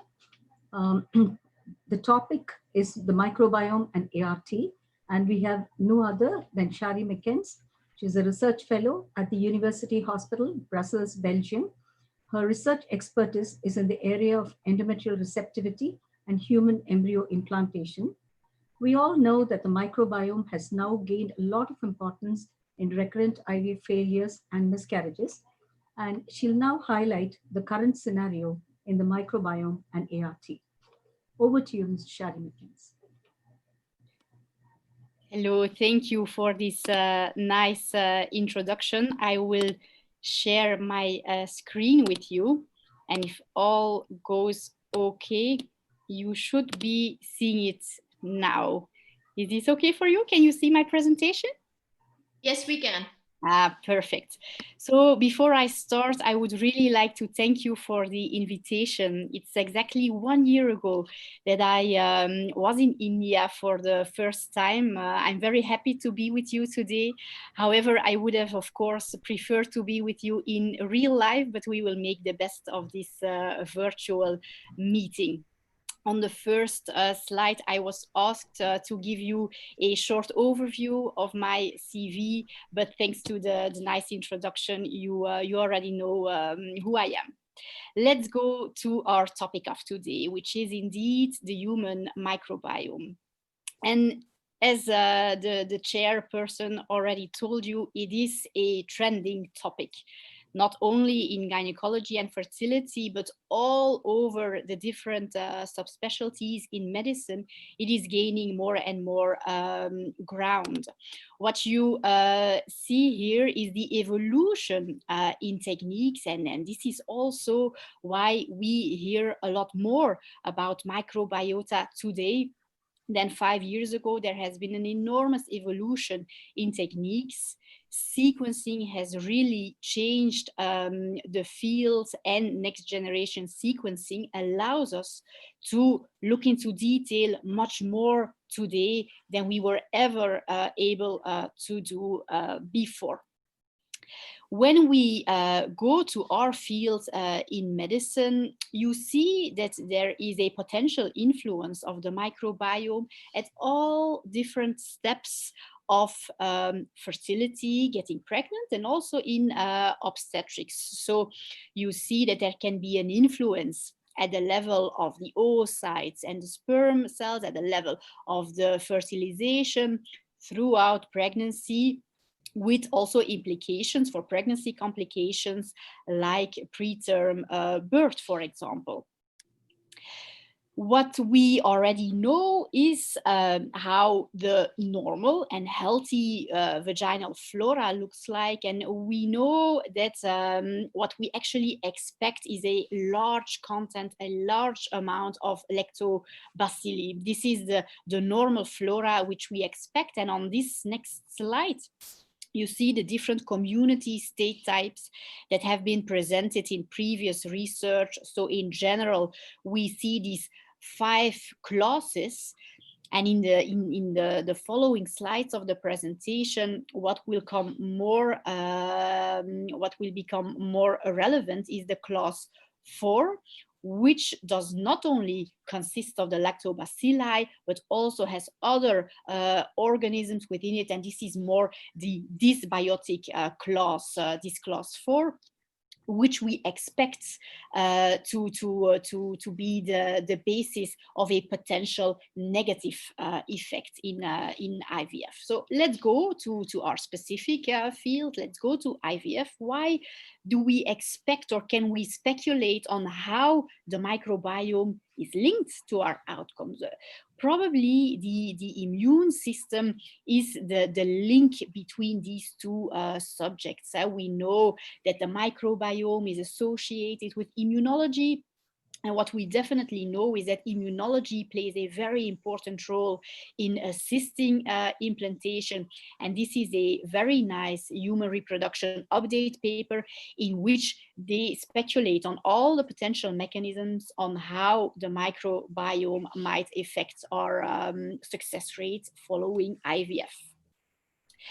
Let's go a little bit more into detail, and let's have a closer look to some specific studies. This was one of the first studies published by the group of Peter Humaydan already in 2016 now, in which they show that an abnormal vaginal microbiome leads to statistically significant lower clinical pregnancy rates.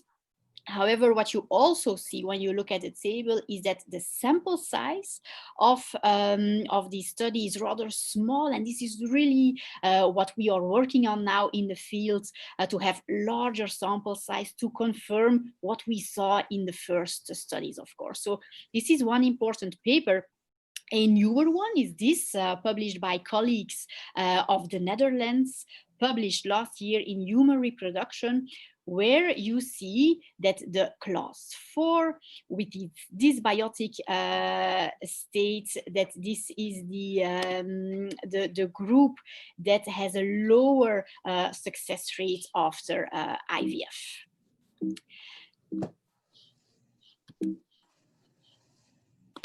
Voila, this is a zooming in on the specific details of the study. Again, you see the clause 4. And again, what I would like to show you is that for this time being, we are working with relatively small sample sets. So we indeed seem to see the impact of this dysbiotic state, but we need to be able to confirm it in larger studies. maybe we should also look more to the specific place where implantation happens, and maybe there is more information gathered when we look at the microbiota in the uterus, in the endometrium. Maybe this is even better than looking at vaginal swabs. And this paper was, of course, an eye-opener for all researchers in the field, where you see that the lower you are in the genital tract, the more lactobacillus that you detect. And when you go up, the spectrum becomes a little bit more scattered, and we see all of these different microbiota coming into the picture. This has also already been related to clinical outcome. This is a paper by the group of Immaculada Moreno from the iGenomics group, in which they show that the microbiota of the endometrial fluids are indeed different from the ones in the vaginal aspirates, but again, small sample size, only 13 patients, so to be confirmed in a larger sample set. They also tried to link the detected microbiota with the outcome after IVF. And on this sample set of 17 versus 15 patients, there indeed seemed to be an impact. And again, the general message is quite the same. The more lactobacilli, the less dysbiotic state, the better the outcome gets. However, what you can also see in literature are publications that did not see this link. So this is a publication by the group of Jason Frenesiak, published in 2016. And here they show that the patients with a non-ongoing pregnancy versus the ongoing pregnancies, that there was no difference after multiple testing corrections, after sequencing, that there was no difference in the diversity detected from the microbiota within the cavity. So literature is not quite consistent, and what is very important in this context is that we have a look at the relevance and at the validity of the testing of the intrauterine microbiota. This is a very, very important challenge that we have to tackle, because if you look to other fields in medicine, it has been published multiple times that you have to be very, very careful when you are dealing with low biomass samplings, because there are really not a lot of microbiota. These samples are very fragile, and it is very easy to detect contaminants and to completely shift the conclusions that you get from your experiments. A nice example of this problem is what happened with the placental microbiome, which is still under discussion whether this is something which really exists, or whether the microbiota that we detect are actually just contaminants. And in this nice paper from 2018 published in Microbiome, you see that actually the air swabs were not that different from the placental swabs. So essential when working intrauterine samplings with low biomass samples, essential is to correct for this problem. And here I would like to take you to our own study. So we wanted to tackle some of these problems within the field of microbiota infertility. And this is why we developed this large 300 patients prospective cohort study, in which we aimed to sample patients in different steps of the process. So you see that there was a sampling point at intake, a sampling point at oocyte retrieval, and a sampling point at embryo transfer. And one of our preliminary testing that we already did was on the intrauterine testing. So what we actually did for this sampling is to go in with an empty embryo transfer catheter, and then we cut the tip of the embryo transfer catheter, and this is what we used to start from for our analysis.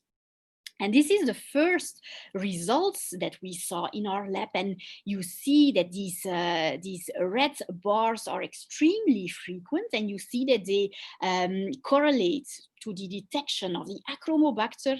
And this is a very, very well-known contaminant of the sequencing platform, of the products that we use to analyze the samples. So this was a very first relevant finding.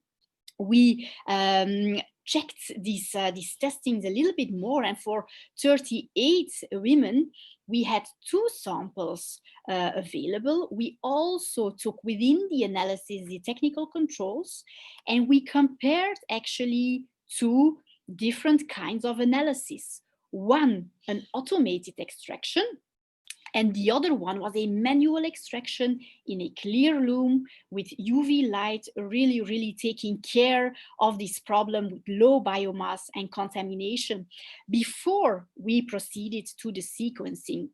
And our preliminary results of this analysis has been presented in a poster at this summer's ESHRE meeting. What we saw was that we detected in the optimized protocol many more contaminants as well as non-contaminants. We saw that just by using a different analysis, that the Simpson diversity index of the samples was completely different. And we saw that with our optimized protocol, we had much more trustworthy sequencing reads, which allowed us to correctly sequence 80% almost of the samples, while with the automated extraction protocol, this was only 21.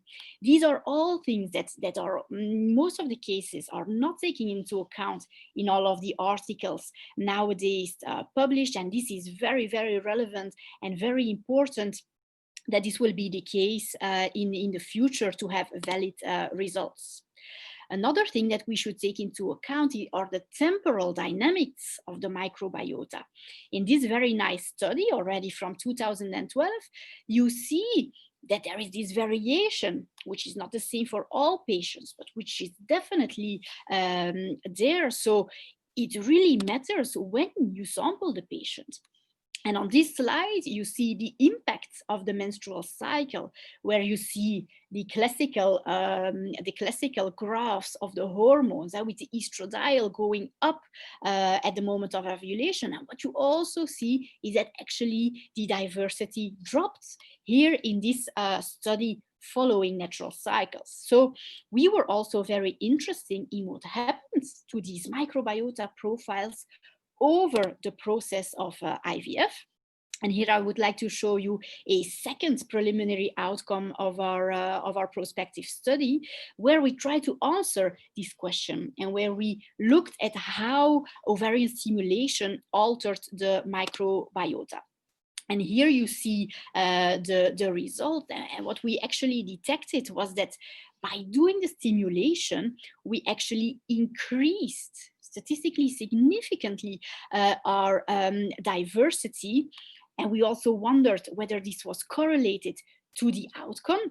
And we see a trend that the patients that did not become pregnant had a slightly higher change in diversity upon stimulation.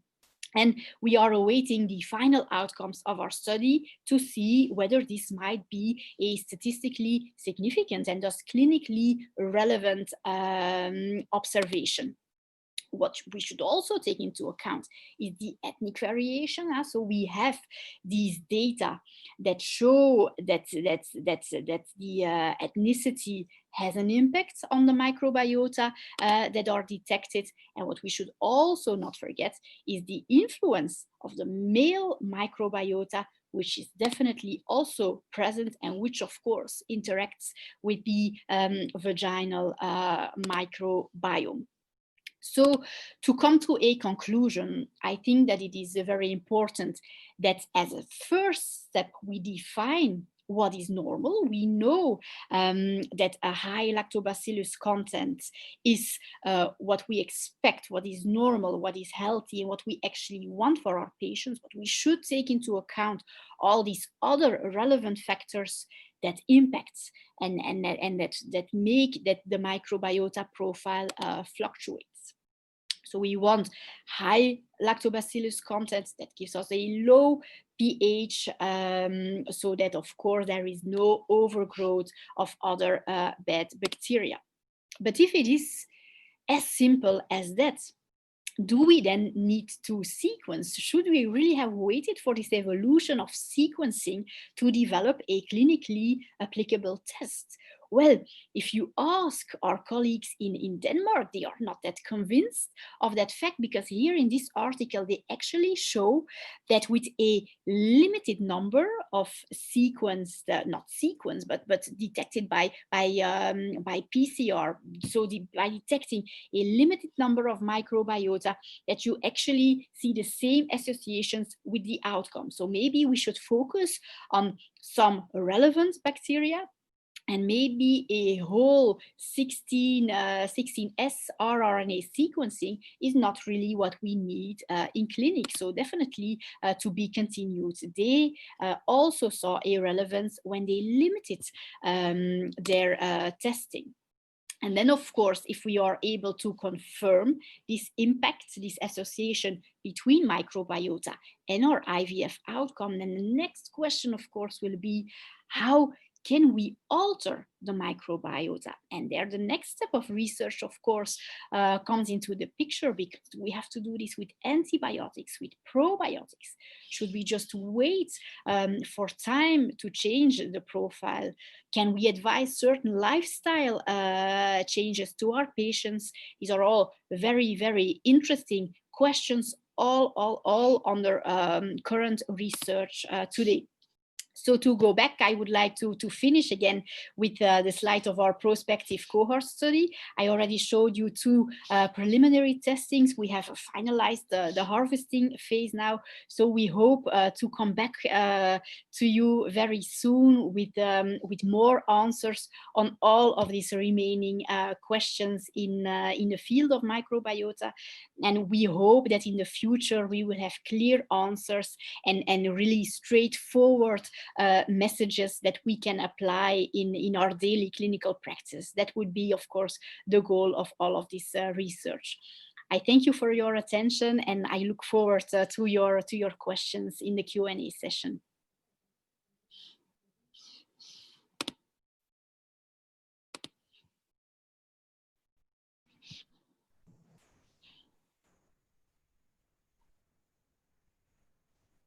Thank you very much. That was a lovely session.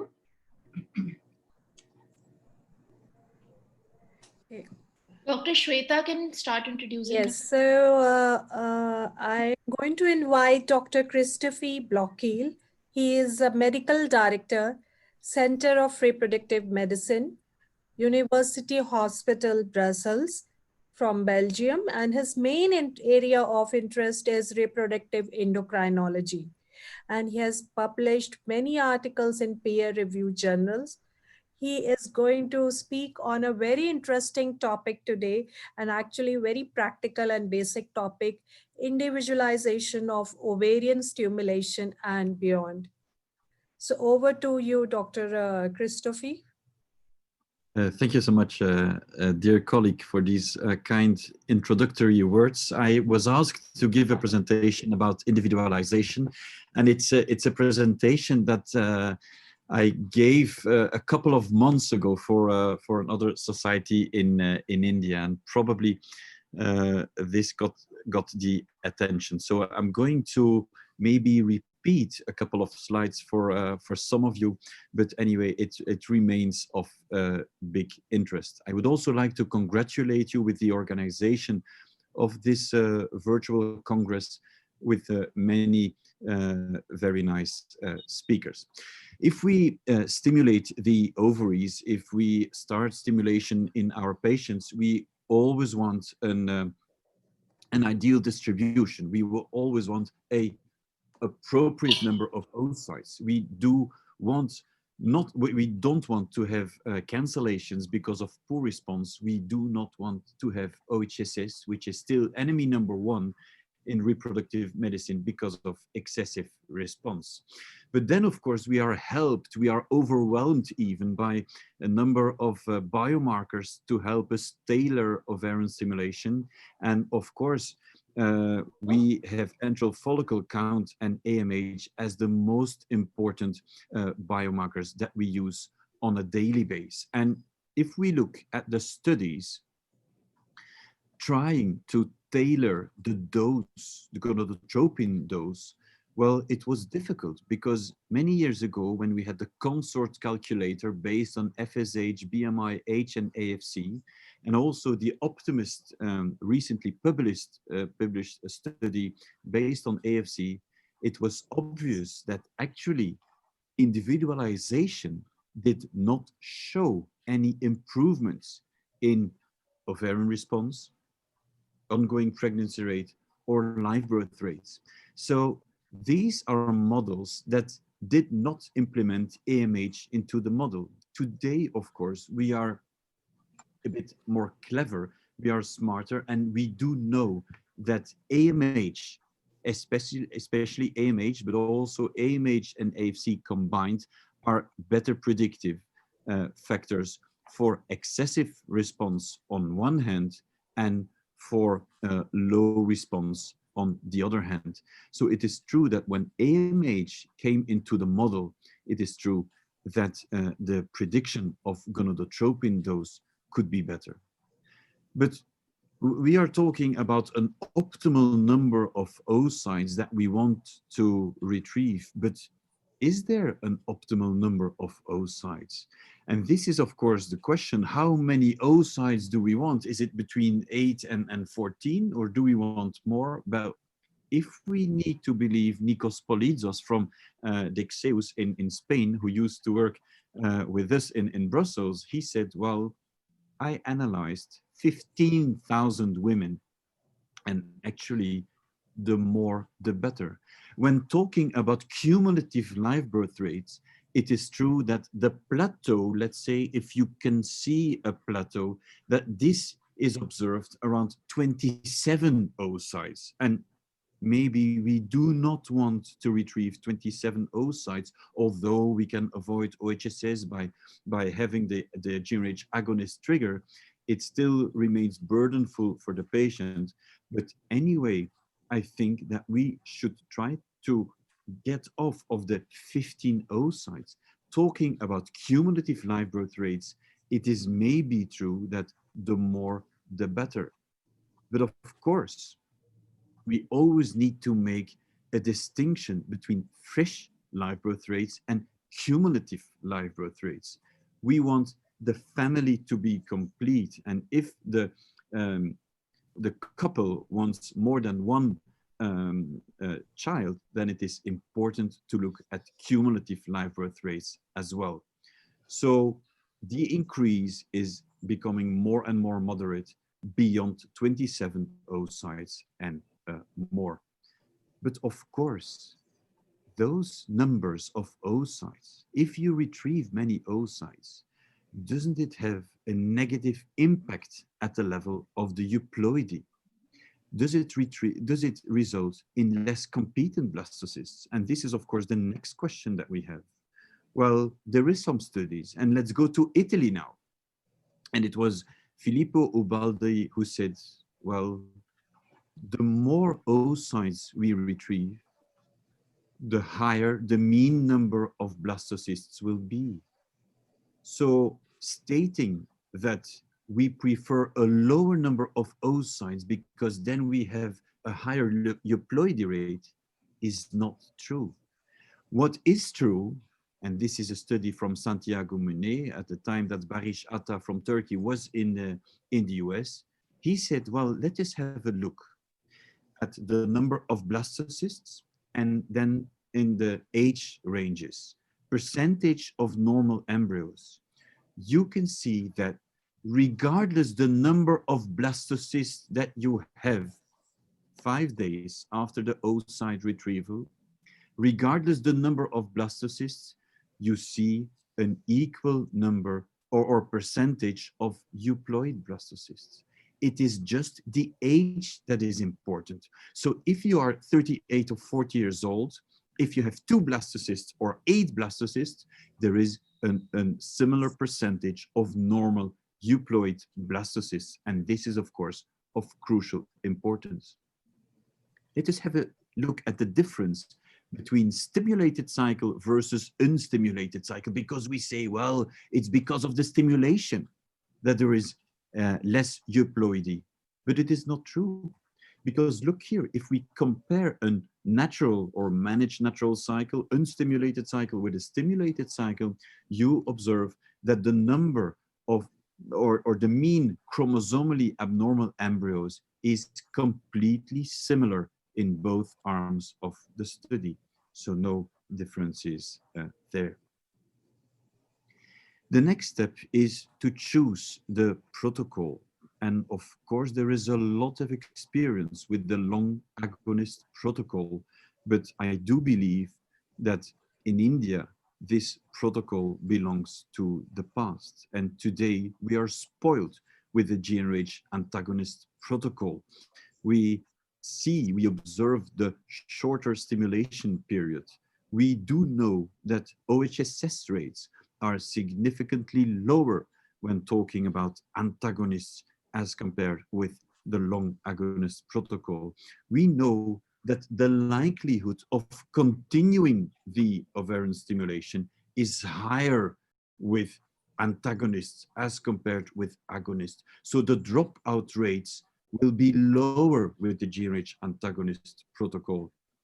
For, at the end of the day, no differences in live birth rates.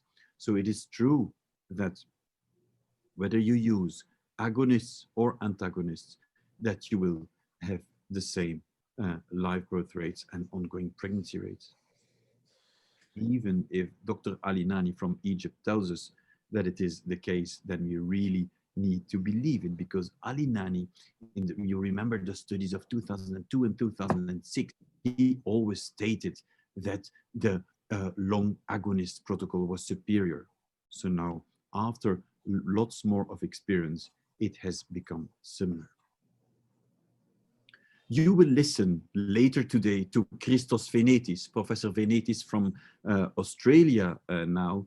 He did a very nice meta-analysis and presented it at the first virtual ASHRAE conference and stated, please, if you do use the ovarian stimulation protocol with a GnRH antagonist, do not pre-treat your patients with the oral contraceptive pill. It will have lower ongoing pregnancy rates and live birth rates. So this is of extreme importance as well. But he will give you a presentation later today, if I recall well, or maybe tomorrow, about this topic. What kind of gonadotrophin should we use?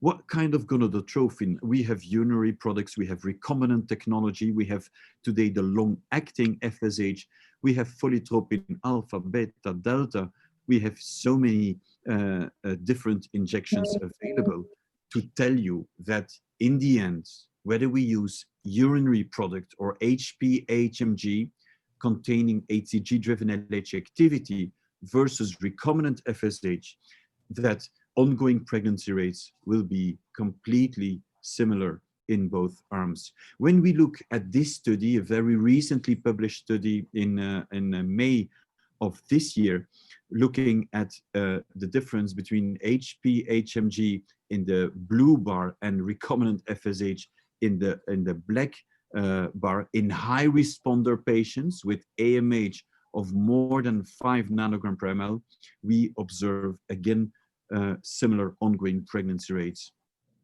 The only striking element in this study was that the early pregnancy losses were significantly lower when using HPA-HMG. But again, this was a secondary outcome measure, so the study was not powered to prove any differences in this outcome parameter of early miscarriage. Should we add recombinant LH or not? Well, in this large RCT, largest RCT in Bologna poor responders or aligned with the Bologna poor responders, there was also the observation that live birth rates were similar in both arms of the study, with or without the addition of recombinant LH. Individualization, personalization does not only take place before the stimulation in terms of choosing the right medication, choosing the right protocol, and based on biomarkers, but also during stimulation. And I would like again to state the importance of progesterone at the end of the stimulation. You know that before 2010, we were not in agreement about a possible deleterious effect of elevated progesterone at the end of the ovarian stimulation. But more and more data came. And Christos Venetis, again, in 2015, published a huge study, more than 50,000 cycles included in the analysis, showing that yes, if you observe elevated progesterone, talking about 1.5 nanogram per ml or more at the end of the stimulation, that pregnancy rates will be hindered. This was the landmark paper, Ernesto Bosch, in 2010, showing that as soon as you have a higher progesterones above 1.5 nanogram per ml, that pregnancy rates will be lower. We repeated the study in our hands. Santos Ribeiro was the first author who used to work with us in Brussels, also stated that elevated progesterone of more than 1.5 yielded lower pregnancies. Maybe we are too much focused to one single level of progesterone at the end of the follicular phase, and maybe we should look at the duration of elevated progesterone. Regardless whether we talk about agonists or antagonists, if we observe a couple of days, 1, 2, even 3 days of elevated progesterone at the end of the follicular phase, you observe lower pregnancies. The cutoff here of 1 nanogram per ml was chosen.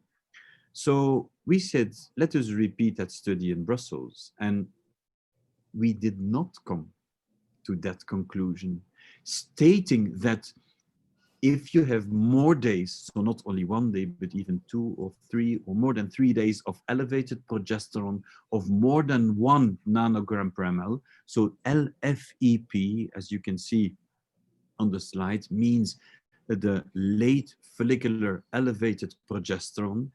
If it was more than 1, then there was no movement. But if we took the cutoff of 1.5 nanogram per ml, if you had 0 days, that was not an issue. If you had 1 day or even 2 days or 3 days of elevated progesterone, at that time, the pregnancy rates are decreasing. So it is not only one single level of progesterone, but the duration of progesterone elevation that plays this role. And as you can see here, we took the initial value of progesterone and the value of progesterone at the end of the follicular phase, and then we compared both values. And as you can see, if the difference was more than 0.4 nanogram per ml, then pregnancy rates tended to be lower. So even in the range of patients who had a normal progesterone, as you can see in the middle, normal progesterone, less than 1.5, there also, if the initial level, for example, was 0.2, and then at the end of the follicular phase, 1.4 nanogram per ml, then we observed lower pregnancy rate. So we should also take the initial level of progesterone into account. We still need to publish that work. When the stimulation is finished, the individualization is not finished. We should also personalize the trigger and Of course, we know the difference between HCG, the good old standard, and the agonist to trigger the final oocyte maturation. We know the luteal phase deficiency that we have after our agonist. And of course, the question is what to use as a trigger. Of course, in our hands, it's obvious. We base the trigger in terms of avoidance of OHSS based on the number of follicles of 19 follicles of 11 millimeters or more at the end of the stimulation. It was George Griesinger who published this study based on 2,400 patients. And he said, with a very good sensitivity and specificity, you can predict OHSS. So this is another study from Belgium, another center in Brussels, also stating that the number of follicles is more predictive than the E2 level. So please beware of the number of follicles rather than the E2 levels at the end of the ovarian stimulation. And then, of course, if we are giving triptorelin, decapeptyl, gonapeptyl, or whatever, to finish the final oocyte maturation, how much should we use? 0.1 or 0.2 or 0.3 or 0.4? Well, there is evidence.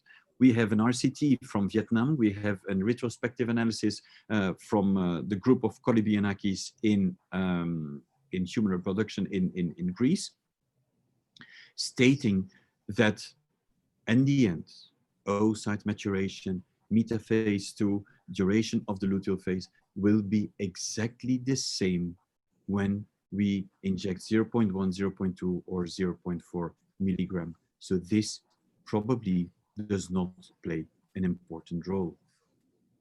We did the study, and I would like to present you the so-called ICE trial, implantation enhancement by cryopreservation of embryos. So if we have a high responder, should we trigger with an agonist?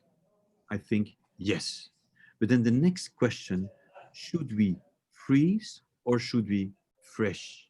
So the question was, if we trigger with an agonist, we can rescue the luteal phase by introducing one single injection of HCG, 1,500 units, 1 hour after the oocyte retrieval. Or in group B, should we freeze all? And we did an RCT taking 200 patients into account, of course, with similar age, body mass index, and AFC. There was a high number of oocytes retrieved, 18 versus 19, which was not significantly different. But I would like to show you the results because we had OHSS. Of course, you're going to say, because we, after having given the GnRH agonist trigger, you reintroduce HCG 1 hour after oocyte retrieval. So the OHSS rates were not 0 in the fresh embryo transfer group. But we were especially impressed by the results. And although I know that 48 is not significantly different than 54% of ongoing pregnancy rates, we changed our policy. We do not use the fresh transfer anymore after agonist trigger and reintroducing of HCG 1,500 units anymore. We perform a freeze-all strategy. But there is a problem with the agonist trigger. And I've presented this already a couple of times now. GnRH agonist trigger and suboptimal oocyte yield remains a problem. Of course, it remains a problem, especially when the LH levels at the end of the ovarian stimulation are very low or even unmeasurable.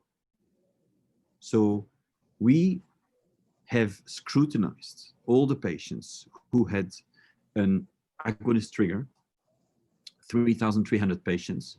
They were all triggered with an agonist, all antagonist cycles, of course.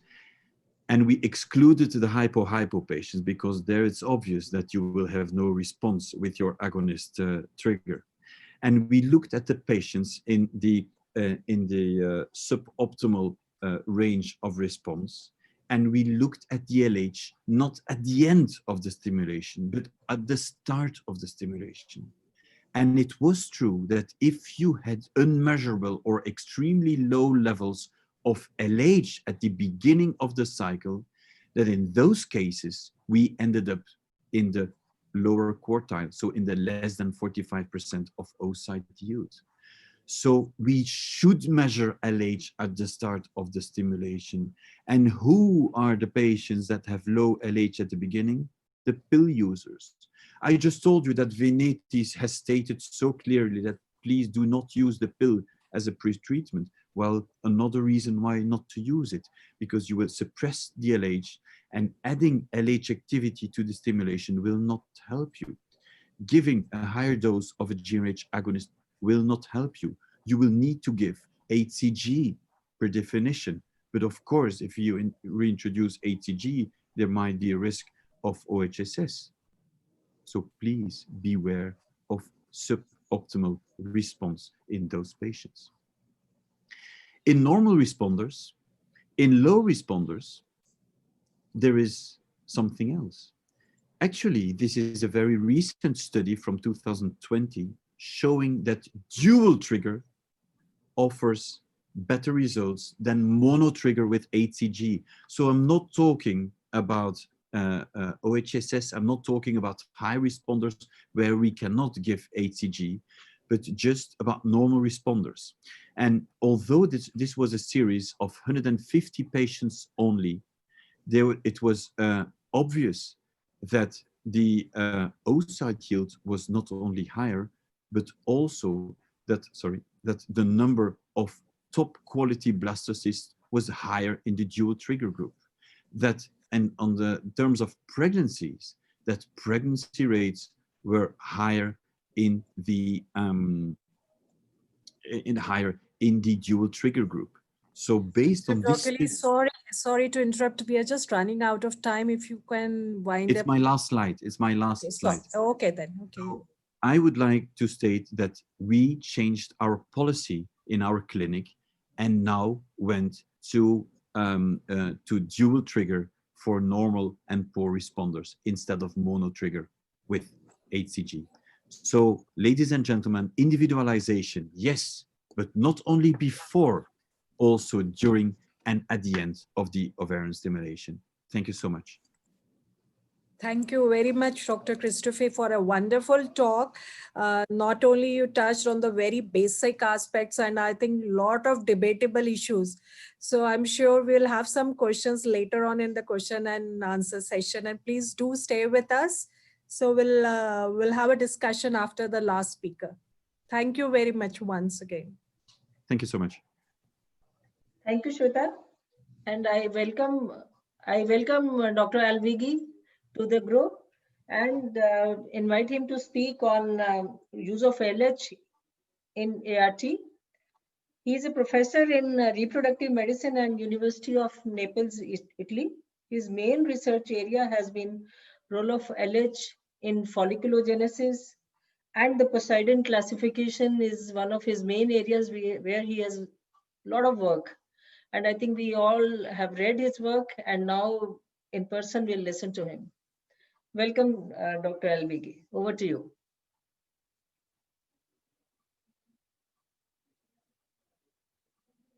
Can you hear me now?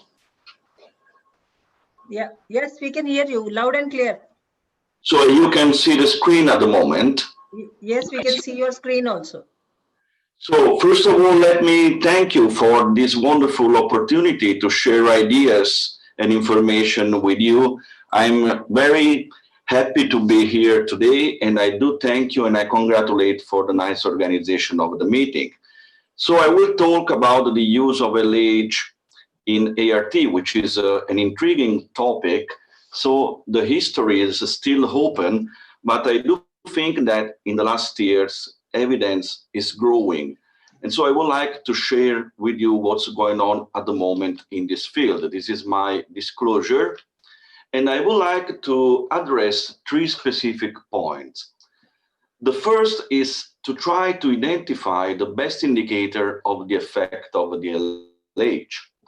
The second is to understand why should we give LH supplementation and in which kind of patient there is a rationale to do it. And at the end of my talk, I will try to unravel the clinical evidence about LH supplementation in specific subgroups of patients. So let's start from the first point, because we know that in a clinical practice, we should try to follow indication from evidence-based medicine, and we have to recognize that live birth rate and cumulative live birth rate are ideal endpoints for designing trials, for taking decision, and to practice in the daily clinical life. On the other hand, we run the risk of trying to achieve an ideal information and to lose some other kind of information that, at least in my opinion, can be useful in the clinical practice. An example is better sometimes than many explanations. This is the most relevant, the largest meta-analysis that has been published so far concerning the use of recombinant LH in comparison with monotherapy with the recombinant FSH alone. And as you can see, 36 randomized control trials with a total of more than 8,000 women have been included in this meta-analysis. This is a huge sample size, and I think that it could be informative. But let's have a look to what's going on if we want to consider the ideal endpoint, which is live birth rate. Live birth rate is reported in not more than 500 cycles, 250 per group. So we start from 8,000 observation, and we have this information available only for 500 patients. So it is obvious that we cannot conclude anything. So let me tell you something. There is a difference, because one thing is to say that we don't have sufficient evidence to prove something, and a totally different thing is to say that we have evidence that something doesn't work. So we are in the first situation now. We don't have sufficient sample size to prove anything concerning the use of LH in terms of live birth rate. But let me tell you something, probably is a little bit technical, but if we have a look to the I-square, it is very high. I-square meaning homogeneity or heterogeneity of the results. So when the I-square is very high, it means that results are very heterogeneous. So any study reports different results, which probably reflect an incredible heterogeneity of the groups included in the meta-analysis concerning the live birth rate. So in brief, we have few information, few cases with very heterogeneous results in a very heterogeneous subgroups of patients. So we are merging probably apples and oranges, and it is very difficult to propose any kind of conclusion in this. But let's, for a while, to change scenario. In the same meta-analysis, the ongoing pregnancy rate is also reported. And let me tell you that the ongoing pregnancy rate is reported for more than 1,500 patients per group. So the sample size concerning ongoing pregnancy rate is 3 times higher. And the I-square is very low, meaning that concerning this endpoint, results among studies are very homogeneous. So I do support the idea that live birth rate is an ideal endpoint, but waiting for having information on live birth rate or cumulative live birth rate, we run the risk of missing some crucial information, because this is just a matter of statistics. It's a matter of statistics because, let me tell you another thing. I do think that controlled ovarian stimulation, where we use LH, is very close to early stages of pregnancy. So probably the more an event is close to the other, the more we can hypothesize an effect, Because, for instance, let me tell you that if we want to consider live birth rate, 9 months of pregnancy are there, and it is very difficult to really understand the impact of a moment of follicular genesis to the probability of having a delivery of an healthy baby, because many confounders are there. And another aspect is that after 12 weeks of pregnancy, the rate of abortion of stillbirth is quite low. So I do think that we should consider ongoing pregnancy rate as a good endpoint for understanding not only the impact of LH, but also in general, the impact of a controlled ovarian stimulation on the outcome of IVF. This is just my opinion, but what I would like to show you here is that in this meta-analysis, we have this information that at least for ongoing pregnancy rate, even in general population, an impact of recombinant LH seems to be there. This is just to tell you that if we would like, for instance, in low prognosis patients, this is an exercise of simple size analysis.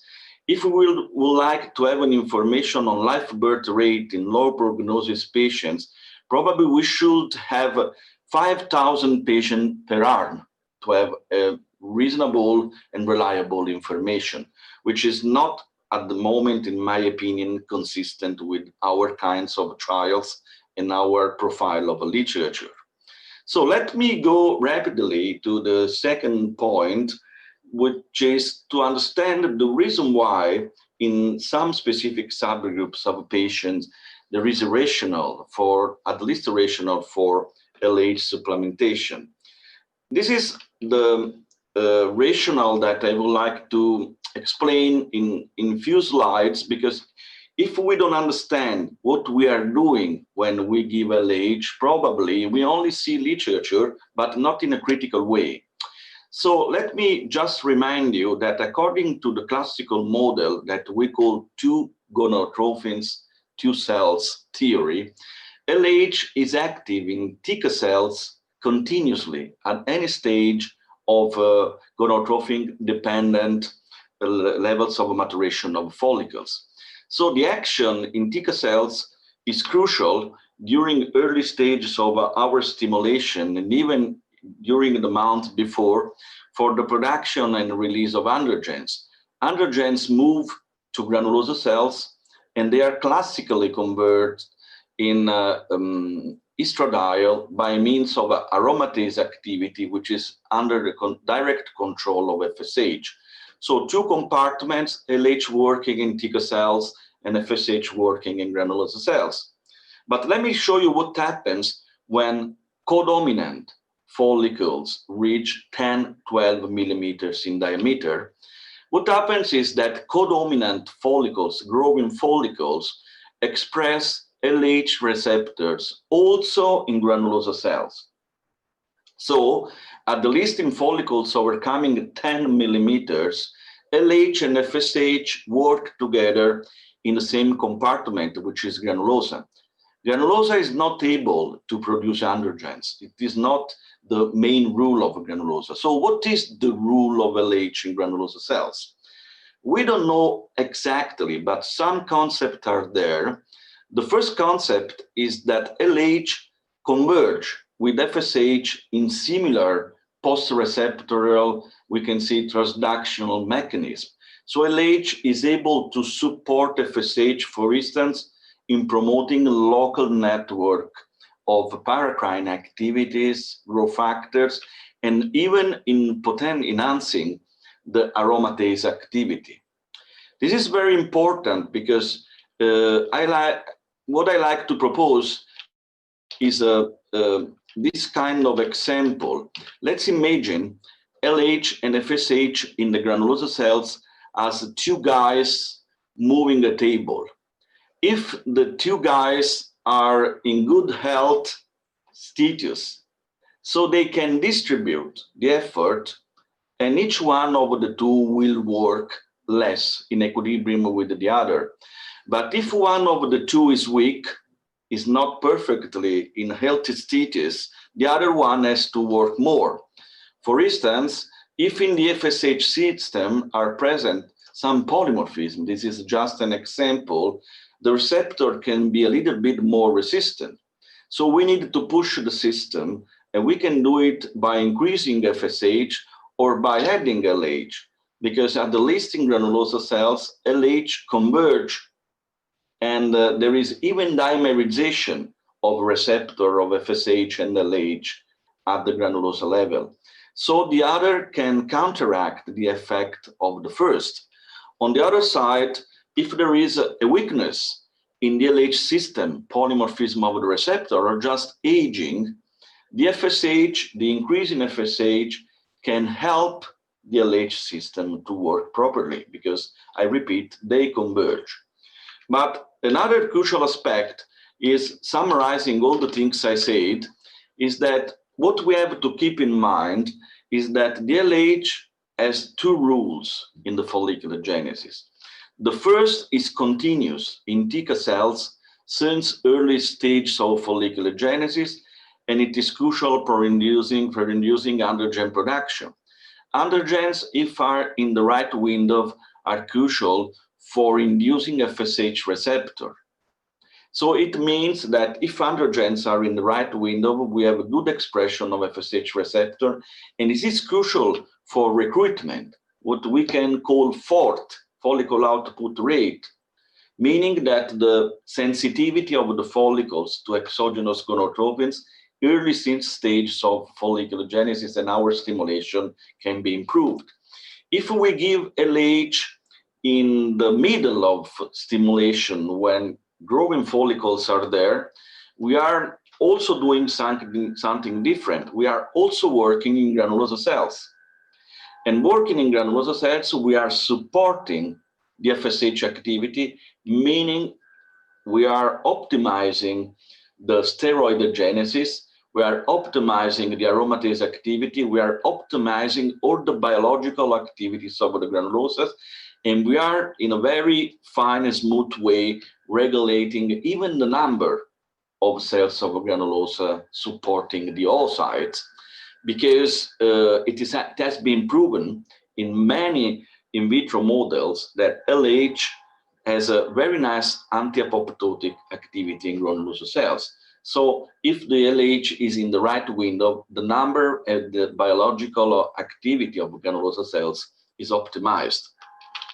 This is very important because when we design a trial, when we read a trial, what we have to understand is how much LH has been given, but what is more important, when did we start to give, when the authors start to give LH? Before stimulation, at the early stages of stimulation, in the middle of stimulation, because they are moving different effects in different compartments. This is very important in reading literature and understanding what's going on. So this is the Poseidon classification. I don't want to go too much deep inside. What I would like to just summarize is that this model is not a model for poor responders. This is a model for low prognosis patients, which is different, because poor ovarian response is a crucial aspect in prognosis, but it is not the only one. As Professor Blocker mentioned before, we know the rate of aneuploidies at any given age. So we know that in specific ranges of age, we need to have more oocyte to counteract the rate of aneuploidies, which is only or mainly related to age.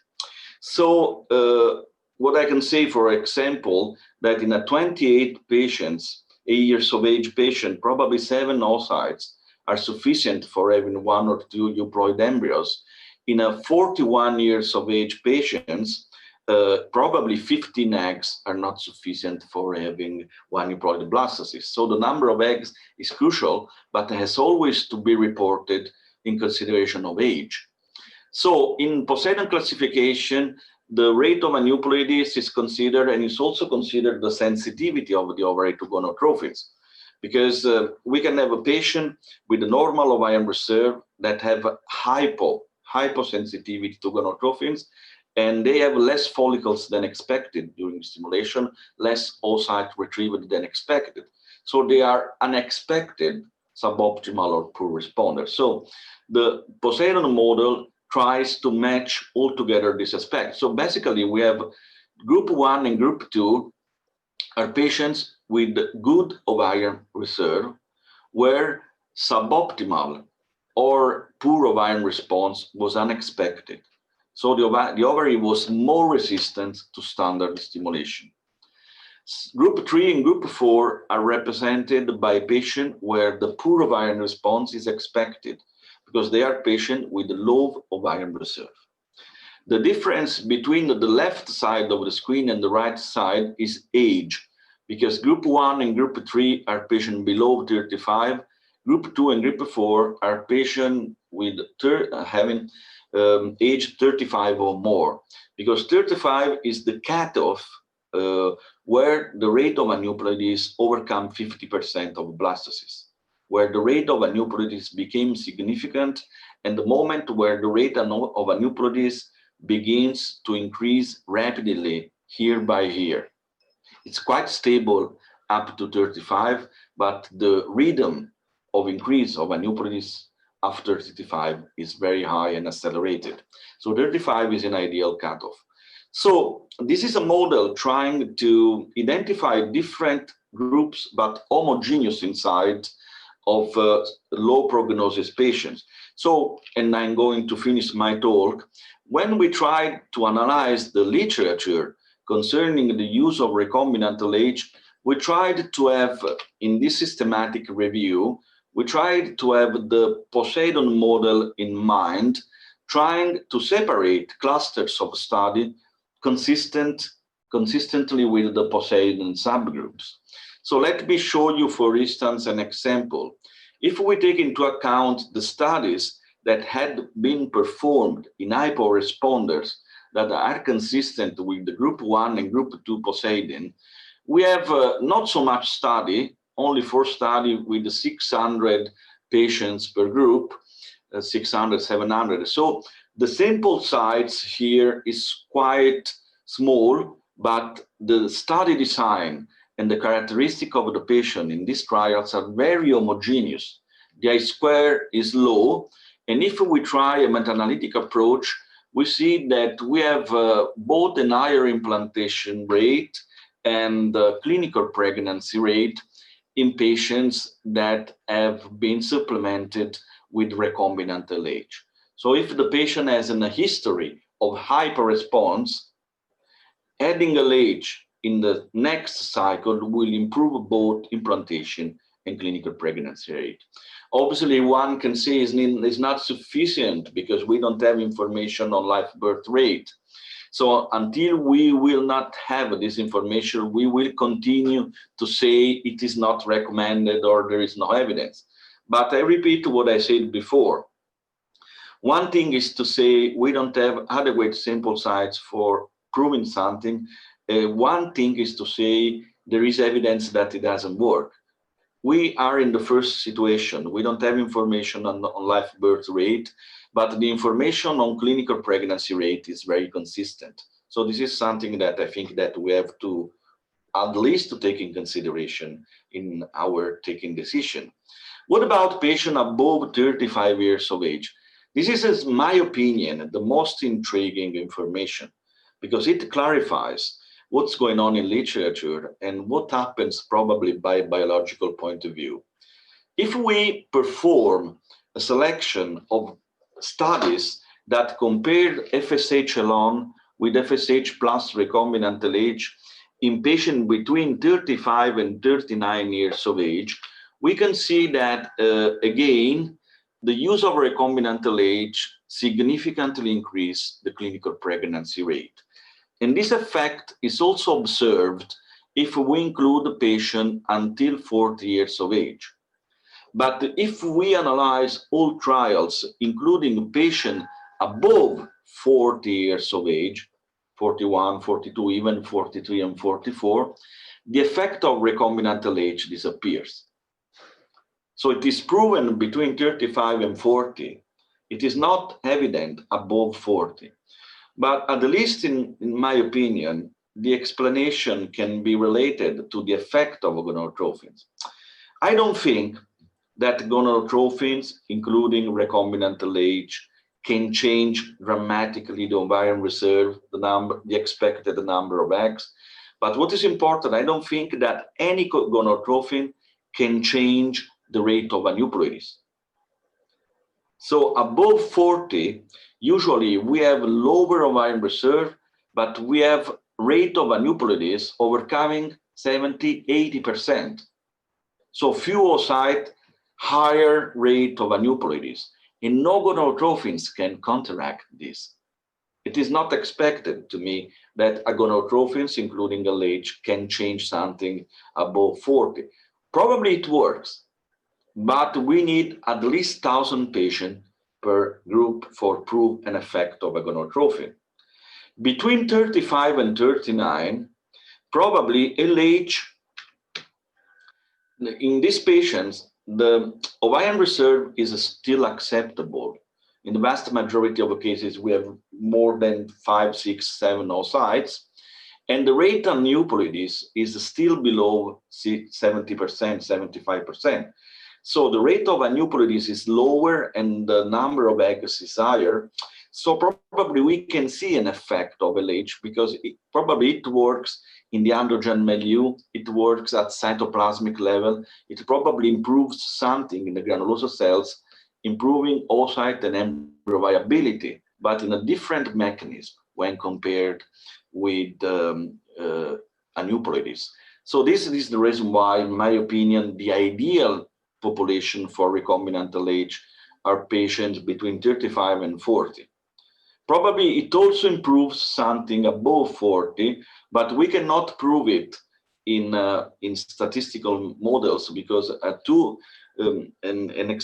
large sample size would be required in this case.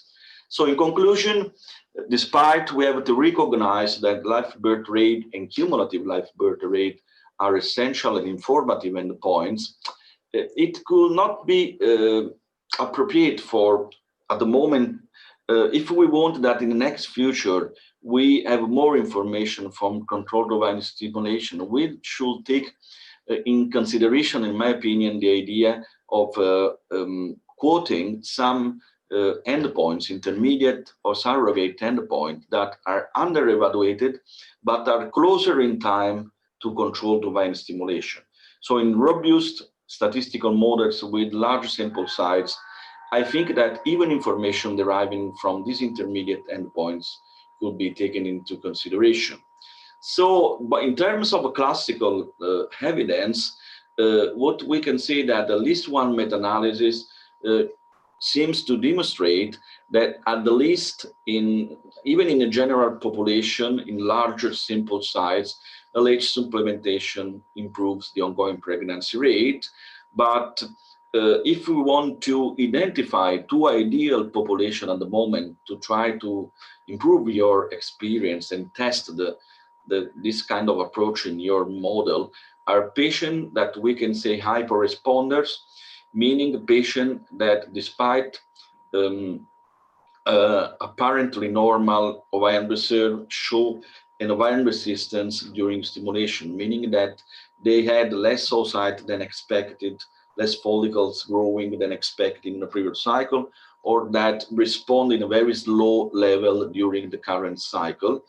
And there is also evidence, but this has to be improved, obviously, that another ideal population for recombinant LH are patients between 35 and 39, I can say even 40 years of age. Because all the studies, even when designed for having other endpoints, have this common aspect that the implantation rate and the ongoing pregnancy, the clinical pregnancy rate are improved by recombinant LH in this window of age, 35, 40 years. So I really thank you for your attention, and I do hope to have a nice discussion and sharing ideas with you. Thank you, Dr. Alvigi. And I pass on the mic to my co-chair, Dr. Haripriya, to take over and ask questions related to microbiota of the genital tract. Dr. Haripriya, please.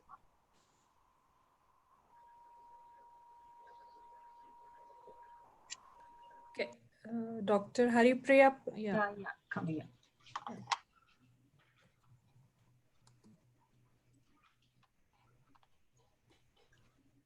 Yeah, there's a question.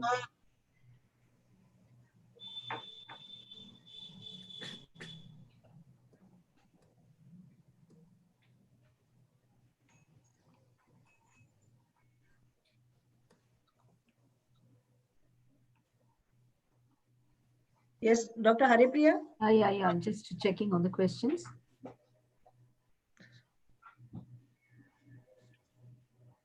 I think meanwhile, while she's opening, I think, can I read out the few questions already from the chat box? Yeah, sure. Yeah, I think you can do that because there's one question for Sherry Mickens that whether the gut, how does the gut microbiota affect the uterine microbiota and vaginal microbiota?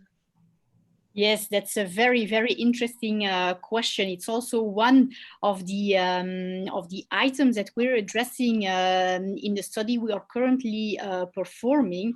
We do expect, actually, hypothetically seen, that there is a correlation between the gut microbiota and the genital tract microbiota. So we are looking for this association to see whether this hypothetical association is really there. And indeed, maybe there is also some relevant predictive information contained in the gut microbiota. So to be awaited, but definitely possible. Yeah. The other question would be, would the microbiota vary geographically, as in between women from India and Belgium? Yes, also a very, very interesting question, and something that we need to take into consideration because we have data showing that the microbiota profiles that they differ between different ethnicities, and this will become very important in the future. If we have microbiota profiling testings available, they should probably be tested in different settings, in different geographical regions, and they need to be confirmed in these different populations before they are just parallelized between both. So I think that we have evidence that shows that this is the case, and it's very relevant for the tests that are currently being developed. Yeah, the other question from Neeti Tiwari is, do you think BMI can have an influence on microbiome? Yes, probably this is also possible. This relates a little bit to the first question. Maybe a predisposition to have a higher weight is linked to the gut microbiome, and this indeed can all be linked to each other. So it's also something that we will check in our own sample set, and I do not think it is impossible that we see this association between BMI, gut microbiota profiling, and the genital tract profiling. Okay. Do you think that investigating for microbiota before you actually start the IVF cycle or make it a part of pre-IVF workup, do you think that will be, can we offer it to the patients, to all patients who come for an IVF? Well, I don't know. Definitely, we are not ready to do that yet. We have the data from the large study from the Netherlands in which I see the association. Here, the testing was indeed performed prior to the IVF. But you also saw in our preliminary data that these profiles, that they change over the IVF treatment, that there is an impact of stimulation. So what would be, of course, the most ideal is that we would have a test around the moment of embryo transfer and implantation as close to the moment where it all happens as possible. And then the second part of your question relates to the patient population. Is it something that we need to do for all? maybe also not that, because the most crucial role of making your cycle work is of course contained in the embryo. We have more and more data showing that there is an impact of the endometrium and the environment, but that of course the embryo is of utmost importance. So to screen everybody, I don't know whether this will be relevant. Maybe we should focus on specific patient populations, like for example patients having recurrent miscarriages or having multiple failed cycles. Okay, so thank you very much. And, Shweta? So the next few questions for Dr. Christophe. What is the cutoff of LH on the final day of trigger to decide whether a GnRH agonist can be given? Well, it's interesting, but you know, as soon as there is a LH activity around, as long as the pituitary gland is not completely suppressed, there will be a response to a GnRH agonist. Of course, to be on the safe side, what we could do is trigger with an agonist, and then the next day, so not the day of the oocyte retrieval, but 15 hours after the injection of the agonist, measure LH. And if the LH is 15 or more, then we are completely at the safe side. So to be on the safe side, I would suggest maybe to measure if there is any doubt. But as long as there is LH activity around, the likelihood of having a suboptimal oocyte yield will be small. So do you routinely do that after every trigger? Do you measure it? No, not anymore. In the beginning, we were also a bit afraid in patients with very low LH levels. But now, if we, because you know, at the time of Meyer in 2015, we were also, we were more, let's say, concentrated on the LH levels at the end of the follicular phase. But now that we know that we can intervene at the beginning of the follicular phase, and if the LH is measurable at the beginning of the follicular phase, then you could say, well, let's do a kind of a test, an agonist test. You can give the GnRH agonist at that time and see if there is a reaction to be completely at the safe side. So you don't need to do the whole stimulation before and then see, yeah, what are we going to do now? How are we going to rescue our cycle? You can now do it at the beginning of the cycles, since the LH level in the beginnings of the cycle are so predictive. And what about the serum progesterone level? Are you doing it routinely? And also there is a question whether you do it even post pickup in luteal phase also. No, so we measure progesterone in the beginning of the ovarian stimulation cycle, then at the end of the follicular phase, as I showed you, and then we do not measure it again. If we are talking about measurements in the luteal phase, then of course we are concentrating now on the frozen embryo transfer cycles. Of course, we measure progesterone on the day of embryo transfer. Whether we use an artificially prepared cycle or a natural cycle, we do measure the progesterone on the day of embryo transfer. I think there is enough evidence today to state the importance of the progesterone level on the day of frozen embryo transfer. Okay. And there's a question from Dr. Nina. For dual trigger in poor responders, what is the optimum dose of HCG and GnRH agonist? Well, so I showed you the data about the GnRH agonist. So whether we use 0.1, 2, 3, or 0.4, that will not make a big difference. With regards to the HCG, it is true that the bioavailability has been studied, and in patients weighing less than 80 kgs of body weight, then 5,000 units of HCG will be sufficient. If patients are weighing more than 80 kgs, then it is better to use the 10,000 units of HCG. Yeah. Thank you. Thank you. There are a few questions for Dr. Alvigi also. And the most question which has been asked by many panelists, many delegates, that can we replace recombinant LH with urinary HMG, or I mean the LH activity contained in HMG? So that is the most common question which is being asked. Yes, thank you for this question. This is a very common question. So I would like to reply by clinical literature and biological point of view. By evidence, we don't have comparative trials supporting that there is a difference, because very, very few studies has been performed and all retrospectives. It's only one comparative prospective trials, but in a very few population. But with the group of Manuela Simoni, we did a meta-analysis analyzing more than 5,000 observations per group with all combinations of gonadotropins included in the whole literature.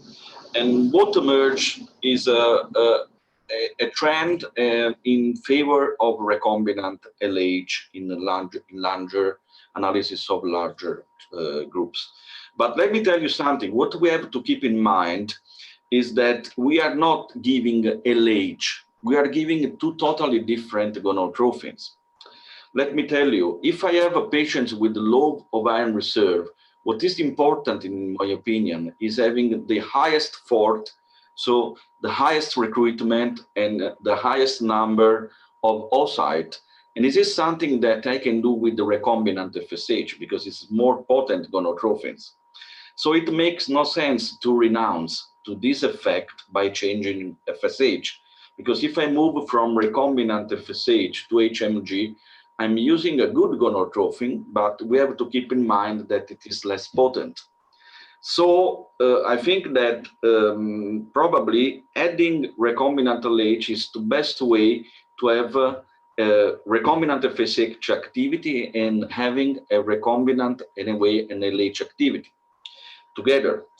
On the same time, we have to consider that many in vitro studies, but in animal models or in vitro studies, demonstrated that the effect of the two gonadotropins is totally different, because recombinant LH activates different pathways in granulosa cells that are aimed to maintain a given level of granulosa cells number and activity. The ACG is more potent in supporting steroidogenesis, but is pro-apoptotic. So the number of granulosa cells is reduced. So steroidogenesis is more potent if we use ACG, but the number of granulosa cells is lower. So I think that our aim is not steroidogenesis. Steroidogenesis is not a crucial point of follicular genesis. So what it is important that is in a good window, but we don't need to potentiate. We need to have an ideal biological environment. So I do think that using an association of recombinant FSH and LH is convenient, because you have two recombinant gonadotropins that are more potent and more reproducible in terms of results. And you have an activity of LH which is closer to the physiologic one, and even meta-analysis, despite in retrospective studies, but in very large, huge sample size, seems to support the idea that the implantation rate and ongoing pregnancy rate is higher with recombinant LH when compared with HMG.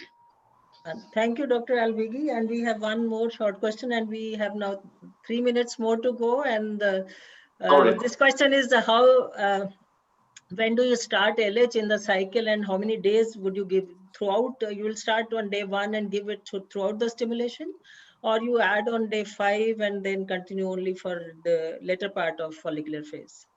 So below, for instance, below 35 years of age at the first stimulation, I don't use, for instance, recombinant LH, because when the patient is young, it is not, FSH is sufficient in the vast majority of cases, because you can easily understand that the system is young, the capability of adaptation of the follicle is incredible. So the androgens are, in the vast majority of cases, in the right window. So in the first stimulation, recombinant FSH is enough. If I consider to add LH in the next cycle, because I was not satisfied of the FORT or recruitment or number of eggs, I always suggest to start from the first day, because it is more convenient in terms of compliance for the patient, because the less information you have to give for changing stimulation, the less is the risk of making mistakes. But giving from the first day, you utilize both effects of LH, optimizing recruitment and effort because moving androgens, and optimizing in the next steps also the activity of granulosa cells. Again, by the point of view of literature, what appears is that if you are using generation antagonist, you can start from day 1 and 75 seems to be sufficient. If you are using generation agonist long protocol, I don't use it, but it is still quite common. I think that the minimum dose, daily dose, is 150 of recombinant LH, anyway from day 1. Thank you.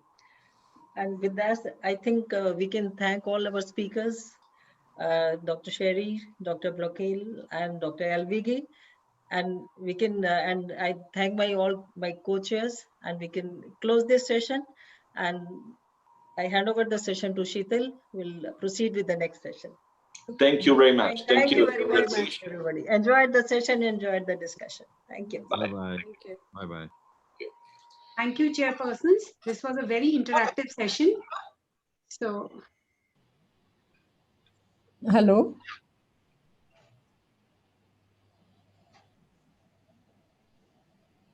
So we now move on to the President's oration. It gives me immense pleasure to invite my esteemed chairpersons, Dr. Nandita Palshetkar. Ma'am is Scientific Director, Bloom IVF Mumbai, and was past President Foxy. I welcome you, Dr. Nandita. Dr. Mangla Telang, Ma'am was Founder President, Indian Fertility Society, and is currently Director, Fertility Research and IVF Center, New Delhi. Welcome, Dr. Mangla, ma'am. Our next chairperson is Dr. Bharti Dhure Patil. Ma'am is Vice President, Indian Fertility Society, and Director and Head Shri Hospital, Pune. Welcome, Dr. Bharti. And our last chairperson is Dr. S.N. Basu. Ma'am is IVF Specialist at Max Super Speciality Hospital, New Delhi. So over to you, chairpersons. Thank you, Sheetal. Thank you very much. I think it's a great honor to be chairing, and on behalf of my co-chairpersons, Dr. Telang, Dr. Bharti Dhure Patil, and Dr. Basu, I would really like to welcome Dr. Sudha Prasad. Dr. Sudha Prasad is a great friend, and I've had the opportunity to work with her. Sheetal, you promised me there would be a slide. I don't have the slide. I mean, I know her thing, but you all are very strict with the time. So Dr. Sudha Prasad is the president of the IFS 2020-2021, and it is a great honor to introduce her. She's also the organizing chairperson of the Fertivision 2020 and the director of the Matatva Advanced IVF Training Center, New Delhi. And today her president's oration is on reproductive microbiota, a role beyond infection. I think it's a very, very upcoming topic, and I'm really keen to hear what she has to say about this topic. So Dr. Sudha Prasad, the stage is all yours. Can I share my? Good afternoon to all of you, and warm greetings from Indian Fertility Society.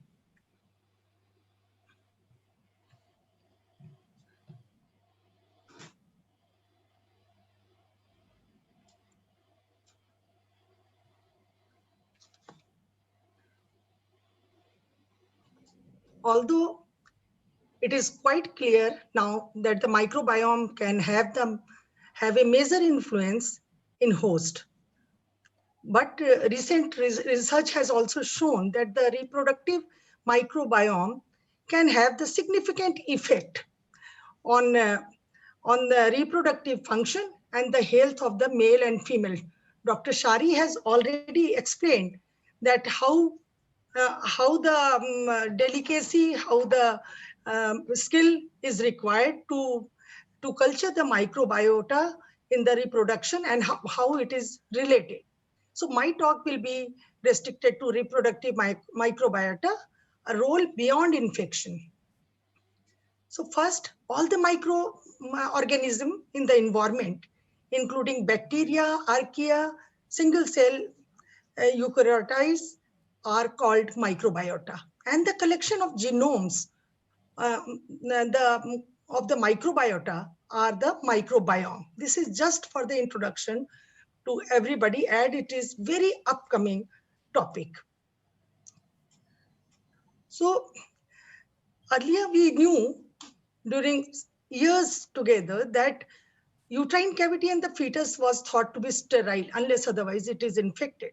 But vagina was the only location when the commensal microorganisms were thought to be colonized. And gut, of course, was thought to be acquired during the birth. But now what is new? That there is an endometrial microbiome, not just a vaginal one, and the lactobacillus dominant environment is favorable in utero also. And one terminology is dysbiosis of the uterine cavity and vagina is associated with poor reproductive outcome in ART. And pathogenic variation of reproductive microbiome play a role in infertility. Of course, the placenta is also not sterile, but it has own microbiome, and fetal microbiome formation starts in utero. So the first time in 1885, it was observed that there are the non-pathogenic bacteria in human body, E. coli in intestine, and their role has been underestimated, and in general microbes were considered a threat of human health. And of course, with the advanced sequencing technology, we are getting more and more discoveries about this aspect. So microbiome can be cultured. Of course, it is a gold standard method of assessment of bacterial population and infection. But unfortunately, 20 to 60% of the bacteria cannot be cultured. But there are the other assessment like next generation sequencing, which allows the detection of culturable and non-culturable bacteria. And Dr. Shari has already said that this next generation DNA sequencing really requires that the lab should be absolutely like your IVF lab. There should not be any contamination. And finally, one can get the better result with the DNA sequencing. And we will be able to find out the microbiota before starting the ART cycle or in the reproductive health. So NIH has a project of human microbiome project from 2007 to 2017, and they have shown the improved understanding of the microbial flora involving the human health and disease.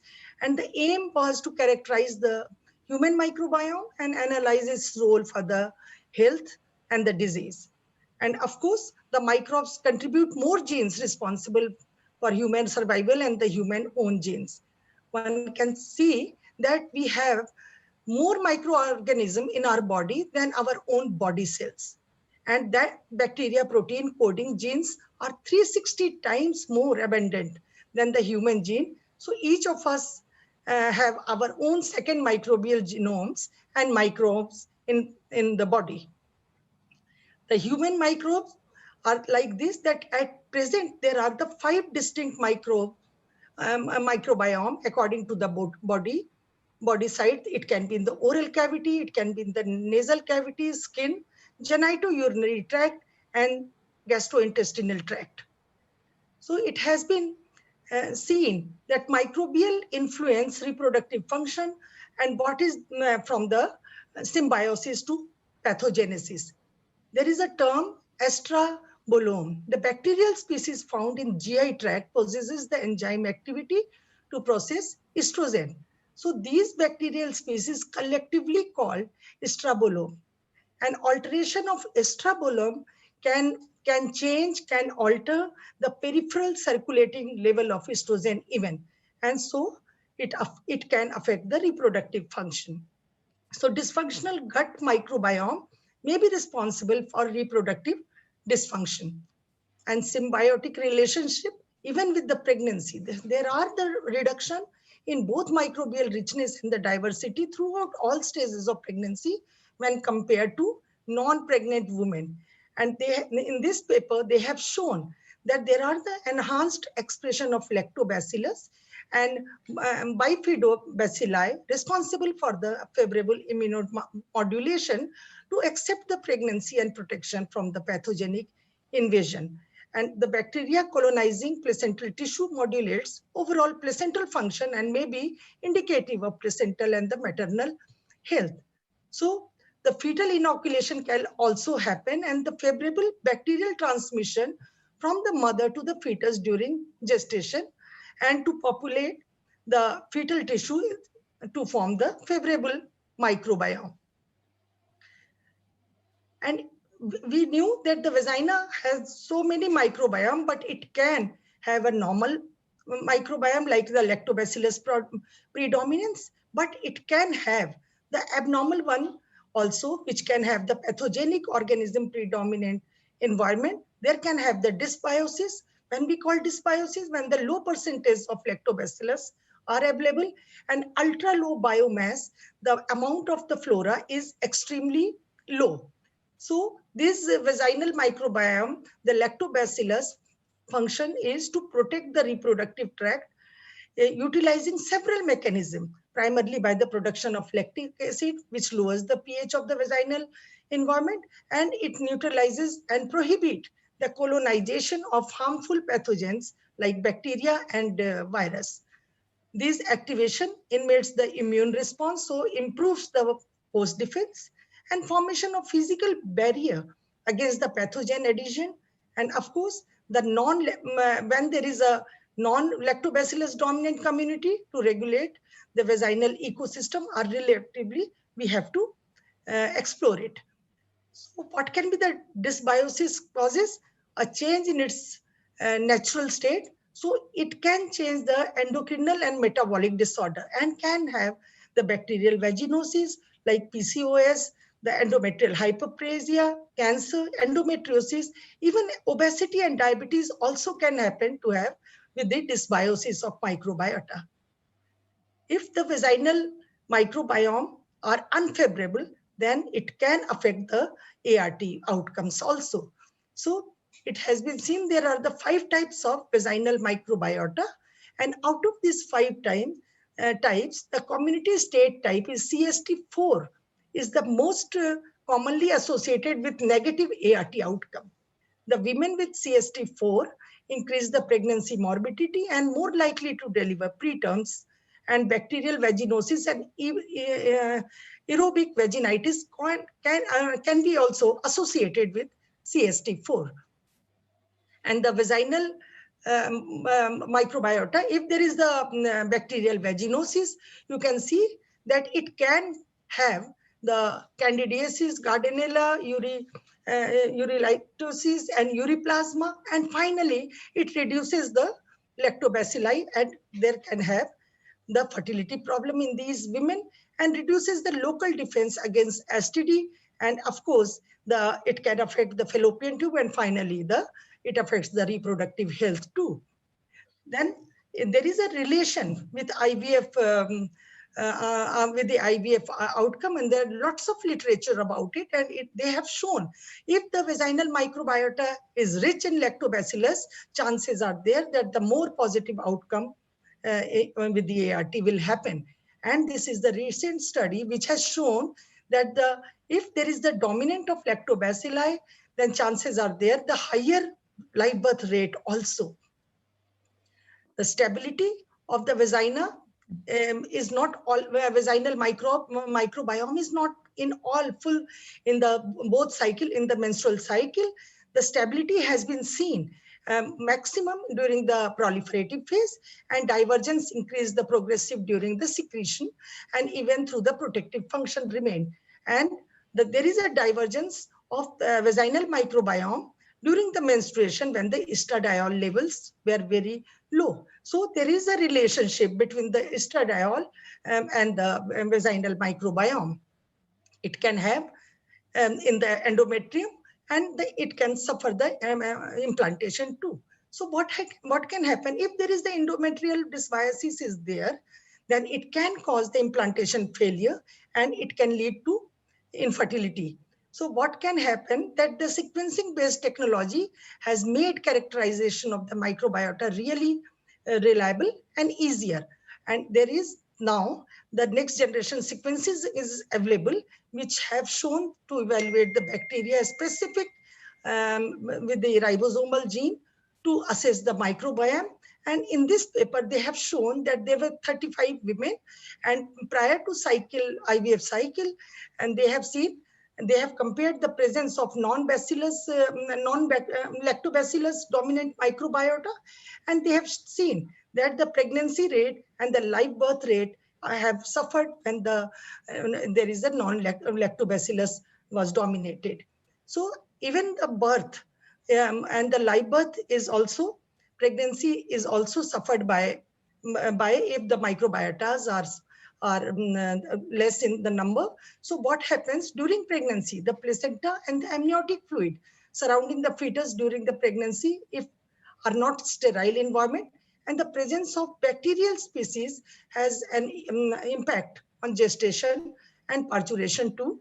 Placenta contains similar bacterial species to that found in the oral cavity, and the transmission of bacterial species from other mucosal tissue to the placenta and the amniotic fluid thought to throughout the gestation has both symbiotic pathogenic outcome. You can see here, we thought initially that there is no microbes in the in utero, but now the placenta harbors its own microbiome colonization of the gut, and then either the vaginal delivery occurs or the cesarean occurs. In both, the fetus takes all those microbiota from the mother. Even male factors are also associated with the microbiome, and it has been seen by the sequencing studies that the human ejaculate are typically characterized by low biomass microbial community, and the seminal microbiome is more divergent and exhibit greater species evidences than the vagina. So, and the reproductive microbiome may represent an important part of the free radicals theory of the male infertility. This paper, the very recent paper, has shown that the male seminal microbiota has been suggested as an important factor able to influence the couple's health and pregnancy outcome, as well as the offspring health also. In the past, the presence of bacteria in the semen was thought to always as an infection that we used to culture, and we used to say that, okay, we have to give the antibiotic in this patient. The use of next generation sequences basis approaches has revealed that the human semen is not sterile, and it hosts the specific microbiota, and the seminal microbiome may have a combined from different urogenital tissue and from the gut, mouth, blood, and the vagina. So it can contaminate from all over to the urogenital tissue. Lactobacillus predominant semen has been reported to have higher quality with the respect of Pseudomonas or the Provatella predominant semen, and lactobacilli able to prevent sperm lipid peroxidization and to preserve sperm motility and viability. So what is the recommendation? This is the Gracia Valescu et al. has published this paper on the reproductive microbiome clinical practice in 2020 only. And it has been said that the infertility patient inquires the clinical symptom first, whether the smell, discharge, urinary tract infection, candida, currently and during their cycle has to be asked about it. And for women with no symptom, there is currently no further testing recommendation in clinical practice has been recommended. If vaginal pH is below 4.5, this could indicate the lactobacillus is adequate, and vaginal dysbiosis can be measured in multiple ways. And there is, of course, there is no gold standard in assessment. So how to do this? That find out the history. And for the women with symptom or suspicious of dysbiosis, one should perform the speculum examination, do pH test, perform a weight smear, Graham-Nugent scoring system you do, and quantitative PCR, of course, has to be done in these women. And this is the chart when it has been seen that if the test is scoring is 4 to 6, it is intermediate, one has to repeat again. And if there is a 7 to 10 scores, then it is very clear cut that patient is harboring bacterial vaginosis. So the recommendations are that there is a uterocervical colonization should be routinely assessed. Antibiotics should not be used on a routine basis to change the vaginal typology. And the use of antibiotic can, however, be relevant for certain repeated implantation failure patient. Preconception counseling is very much useful, and the lifestyle habit can impact the reproductive outcome. And by modulation of the vaginal microbiota, therefore, the weight loss, the physical activity, lifestyle changes should be discussed when we do the counseling, and we should encourage our infertile patients. Recommendation is that lifestyle changes, especially those that affect the nutrition, can lead to change the GI microbiome and could have a positive impact in infertile patients. There are the biomarkers of microbiome to assess the well-being of the reproductive environment. And of course, the individualized treatment like probiotics, antibiotics, and anti-inflammatory may be given whenever it is required.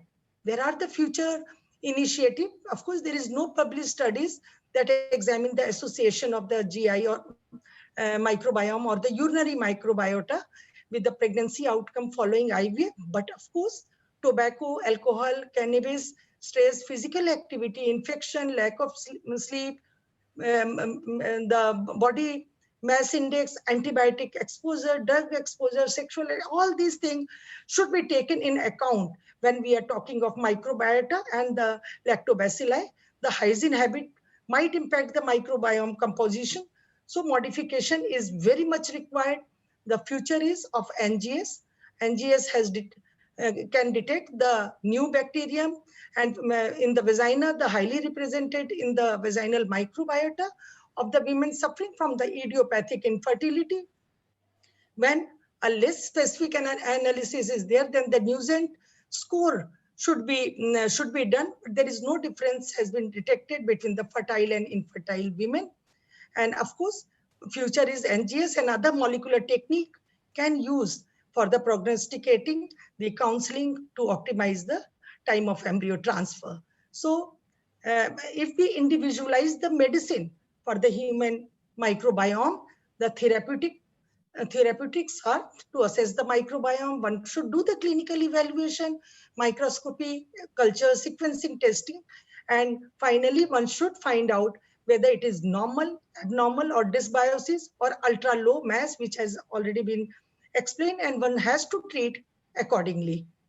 You can have that if there is it is a normal one, and once there is a dysbiosis, one can see how many types of bacteria are harboring inside, and all will be taken in account. Finally, it decreases the lactobacilli, and it increases the pH of the vagina, and finally the ART suffers. So the pathological microbiome infection can be treated by antibiotic, antifungal as needed, optimize general health, treat and prevent the predisposing factor, and prebiotic and probiotic to reinstate the healthy microbiome. So question is this, that the low biomass, if it is there, so one has to recommend the healthy lifestyle, optimize health, balanced diet, and pre and probiotic treatment has to be given in these patients to give the better chance of assisted reproduction. What is probiotic? It is the life microorganism which, and when administered in adequate amount, confer the health benefit of the host. And there are the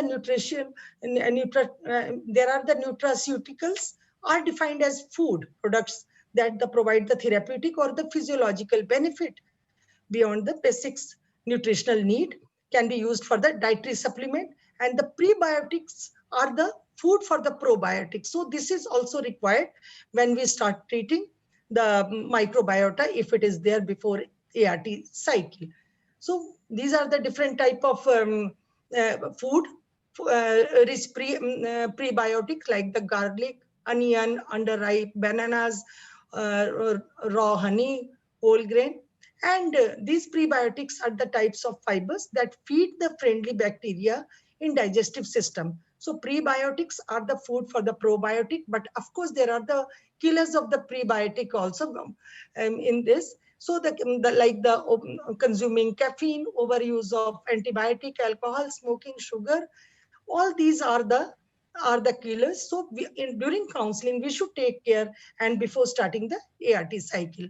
The probiotics, the ingestion of living organism or good bacteria, effective in improving overall reproductive health. It improves the treatment response to bacterial vaginosis and the PID. Inoculation of the uterine microbiome with the lactobacillus at the time of embryo transfer can increase the implantation rate and reduces the colonization of pathogenic microorganism, has been seen by the different literature.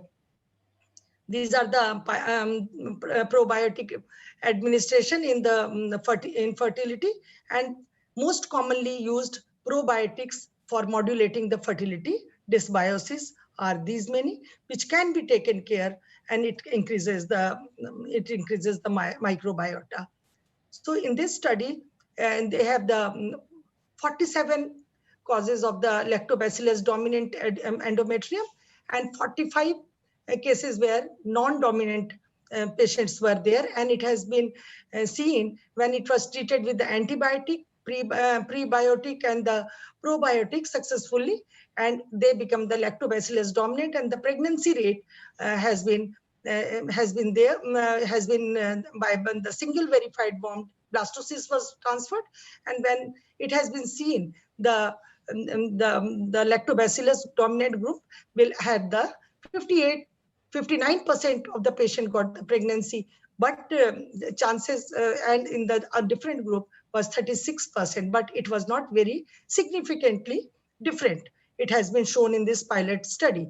So the economics has come with the EMA, the endometrial microbiome genomic analysis, and it has been shown that the EMA can determine if the uterine microbial environment is optimal for the embryo transfer or not. And it provides the complete view of the endometrial bacteria composition, including the pathogens or the chronic endometritis. So indications are there that in those patients, the endometrial microbiome in patient with the RIF patient, it has been done, and it can be beneficial for any patient wishing to conceive and they are having the problem like a long-standing infertility. So the technology is based on the DNA extraction followed by the amplification and the barcoded sequencing of the bacterial 16S ribosomal RNA gene. And finally, the sample is collected both from the endometrial and the bacterial cells, and they can have the EMA, thus provides the microbiological view of the endometrium to improve the clinical management of the patients. And the EMA report includes the percentage of the lactobacilli of the endometrial sample, percentage of the bacteria detected on the endometrial sample, and there is a classification that in this classification, and this microbiome can be calculated. So the summary is that we harbor more organism in our body than our own body cells. Each of us have own second microbial genome or microbiome, which is individual. Microbiomes are the integral part of the host phenotype and potentially also the host genome. The reproductive tract microbiome is integral, is not just preventing infection, but also maintaining the hormonal and the metabolic milieu. There is not just a vaginal microbiome, but there is an endometrial as well as seminal microbiome also. Lactobacillus dominant microbiome is the most favorable one. Dysbiosis and the abnormal microbiome cases reproductive failure, the poor pregnancy outcome, endometriosis, cancer, obesity, PCOS, diabetes, and identifying the microbiome pathology, dysbiosis, and treating improves the fertility outcomes. And GS-based assessment helps accurately assess the quality and quantity of microbiota. Better sample collection methods needs to involve. So I can have the summary that the probiotic treatment, co-treatment is proving very promising in solving fertility problem. Thank you so much. I can stop my presentation here. Thank you, Dr. Sudhaji. It was an excellent overview of the microbiota. We all know we all living in an exciting time. We know now more than ever about our body, about our history, allowing us to peer into the future with greater clarity than never ever had been possible previously. So we can see one thing for sure, that the people of tomorrow will not be the same as the people of today. That's so thank you very much, Dr. Sudha, and Dr. Mangala Telang, madam is there. Dr. Mangala Telang, would you like to comment? Dr. Telang? It was really a wonderful talk, Dr. Sudha.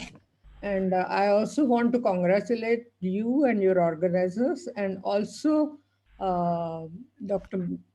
Jindal and her team to produce such a wonderful conference. You know, COVID had disheartened us all. And through that, they found an opportunity, and we have such a feast, huge feast. And I think this idea should be taken forever later on also, because people don't like to travel to faraway countries. And I think we should make this a usual feature, and one can benefit so much from it. Thank you. That was very nice, Dr. Sudha, and food for thought. Just made us think that we are going far back into our past, where our, the ancient scriptures were already talking about individualized treatment, identifying the phenotype and giving treatment according to their phenotype. And, they knew about what they taught. You said they are live microbiomes, they are live parts, and that is what they referred to as the prana of food. Those live microbiomes and the prana of food, if it did not have it, then obviously it did not have its beneficial effect either. So with the present days of refrigeration and all those things, I think a lot of things are losing their, those live microbiota. I think that is what's happening. In fact, there is a shloka, Deepo bhakshyate dhvantam, kajalam cha prasuyate, yadanam akshayan nitya jayate tadrishi pragya, which means lamp eats darkness and produces soot, black soot. What food we eat daily, accordingly we shall also reproduce. Oh, so nice of you. Thank you. So I think we have addressed this issue, and probably IFS should take a lead and actually put in a study which deals with all these things as well, and to see how it works. It was very nice, thought-provoking, excellent. Thank you. Congratulations, Dr. Jindal and team, and Sudhaji. Fantastic talk, really fantastic. Thank you for inviting me out. Thank you so much. Thank you all very much, to all the organizers as well. And all very well done, Dr. Sudhaji. Excellent. Thank you. This is the IFS team, everybody collected and did it. Thank you. Wonderful job. I think that was wonderful. And thank you very much for this presidential oration. And we end the session over here and hand over mic to Dr. Sheetal. Yeah, thank you so much, ma'am. Thank you, Dr. Sudha, ma'am. You are indeed an inspiration to all of us. And thank you, chairpersons. It was a very lucid talk by Dr. Sudha. Thank you, everyone. Thank you very much indeed. So I declare this session over. So we come to the end of this session, and we have a half-hour coffee break now.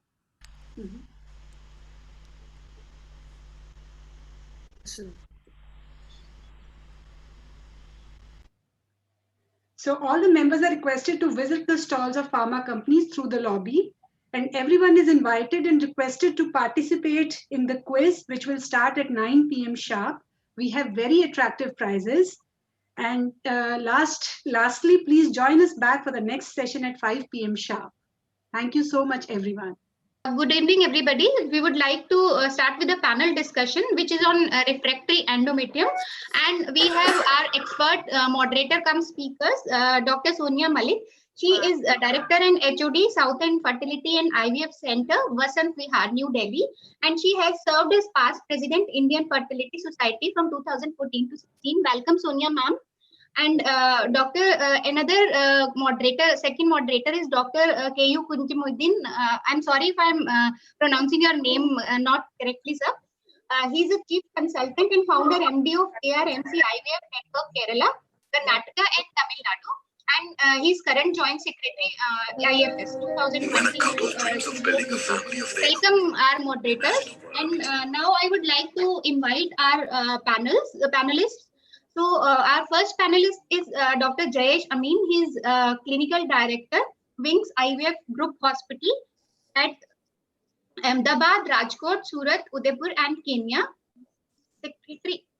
Secretary, he's Gujarat chapter, Indian Fertility Society secretary also. And our second panelist is Dr. Rupali Basi. She is senior IVF specialist in the Apollo Hospital, New Delhi, and she's executive member of IFS.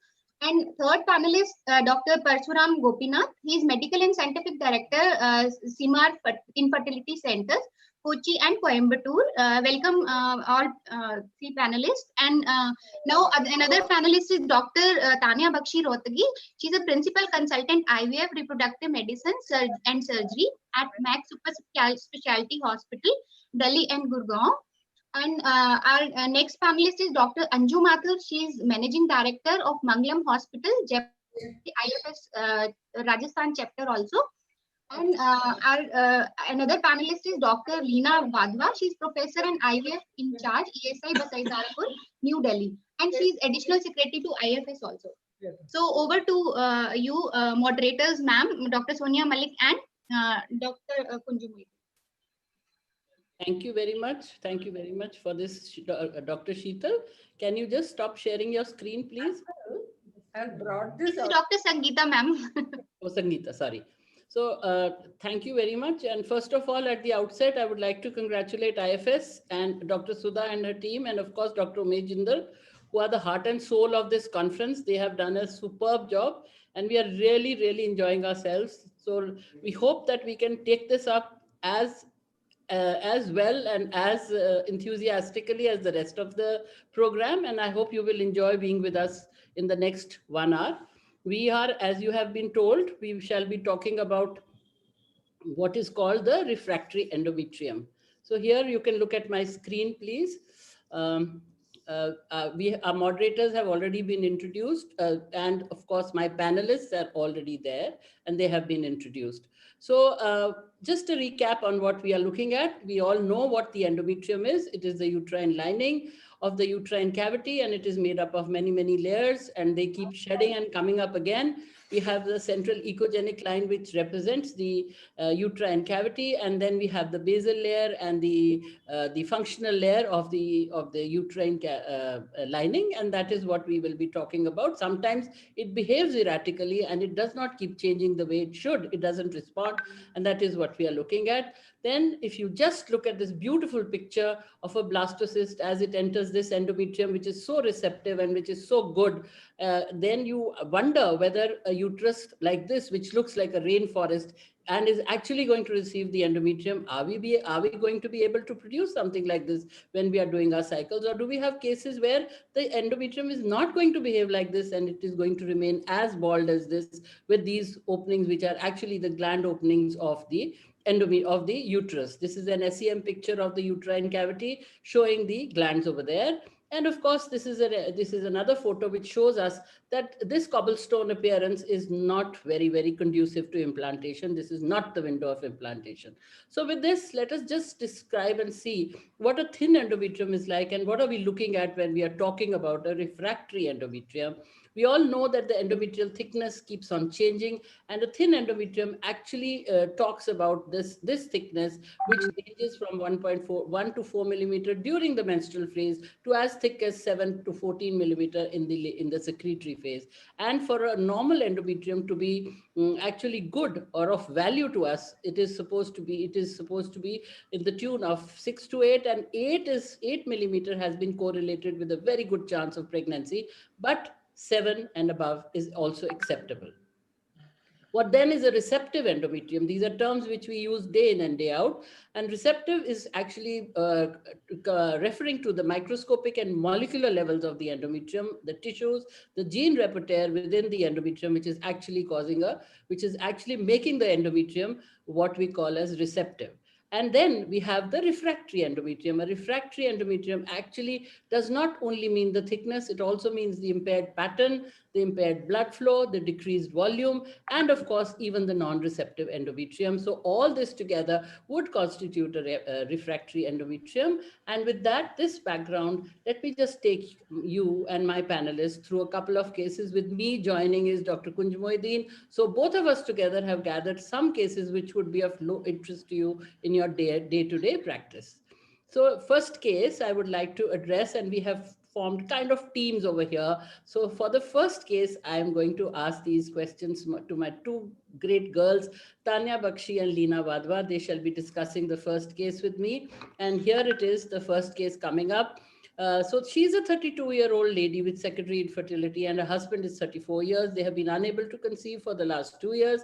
There is a history of 2 abortions. One was medically terminated because it was very soon after they got married, and the second one ended up in a spontaneous abortion at 5 weeks. In both the cases, there was nothing, no fever, no discharge, no pain, nothing after that, absolutely fine. Then 1 year ago, she had a vaginal infection for which she was treated with antibiotics, and then again nothing. So no other health problems. The cycles are mildly increased in flow. Otherwise, they are regular, slightly painful, but she doesn't need to take anything for that. There is a family history of diabetes with hypothyroid mother, father, and father had chest tuberculosis when she was 15 years of age. When we looked at her past scans, they were showing polycystic ovarian pattern. And of course, there was ovulation also on cycle day 14. Husband semen was normal. HSG over here shows everything normal. Hormones were showing up a PCO kind of a picture where LH was high and AMH is high. She had had 2 failed cycles of CC-IUI, and IUI was done in a reputed hospital, so you couldn't doubt it. So here we found that she was obese. She had 26, BMI was 26, everything else was normal. So a provisional diagnosis of obese PCO with secondary infertility was made, and we were very confident that we are going to sort this problem out in no time. It's going to be wonderful. So what next? When we did our scan, we looked at the ovaries, which are fine, PCO, but look at the endometrium. Endometrium was not conforming to any kind of phase. It was irregular, thin, broken, and it was not looking like any kind of endometrium that we find during the menstrual cycle. So we started thinking of a provisional diagnosis of endometritis. Now comes my question to my 2 girls. We looked at her history again. We looked at tuberculosis and diabetes in the family. We looked at folliculogenesis and an endometrial response, which was not mentioned. And she had not taken any drugs besides the clomiphene. So we are talking now of a 3D ultrasound, a hysteroscopy, and an endometrial biopsy to understand what she is really. Is she endometritis or is she something else? So my question to Dr. Leena is, what is the value of these investigations? What is the predictive value, say, of 3D ultrasound or a hysteroscopy versus a hysteroscopy, say, in a case like this? Yes, madam. On the basis of case, going through the history, it seems a case of PCOS with secondary infertility. But one thing important is she had 2 abortions. So if on ultrasound, we are getting such a picture that the endometrium is broken, it's irregular, or sometimes if we get fluid in the cavity, or sometimes some speck-like pattern or impaired blood flow. So all these findings, they give us a clue to the diagnosis of endometritis, which we should suspect in this case. Right. And as such, also, if we have a good 3D ultrasound picture, it has a good diagnostic accuracy ranging up to 80-85%. Okay. Okay. And what about hysteroscopy? Would Tanya want to answer that one? Lena says it is about 83% ultrasound. This is, yes, what she's saying is correct. It is about in the tune of 84% with a diagnostic accuracy of about 68%. And of course, if the patient also has adhesions and something like Asherman's inside her cavity, which may be the cause for this broken endometrium, then that will also be picked up. Hysteroscopy, on the other hand, Tanya, what do you think about that? I think hysteroscopy again. You're not clear. You are not audible, Tanya. So hysteroscopy has evolved over the years as well. And I think today, as we say, we've talked a lot about chronic endometritis, and we know today that hysteroscopy is a very important tool.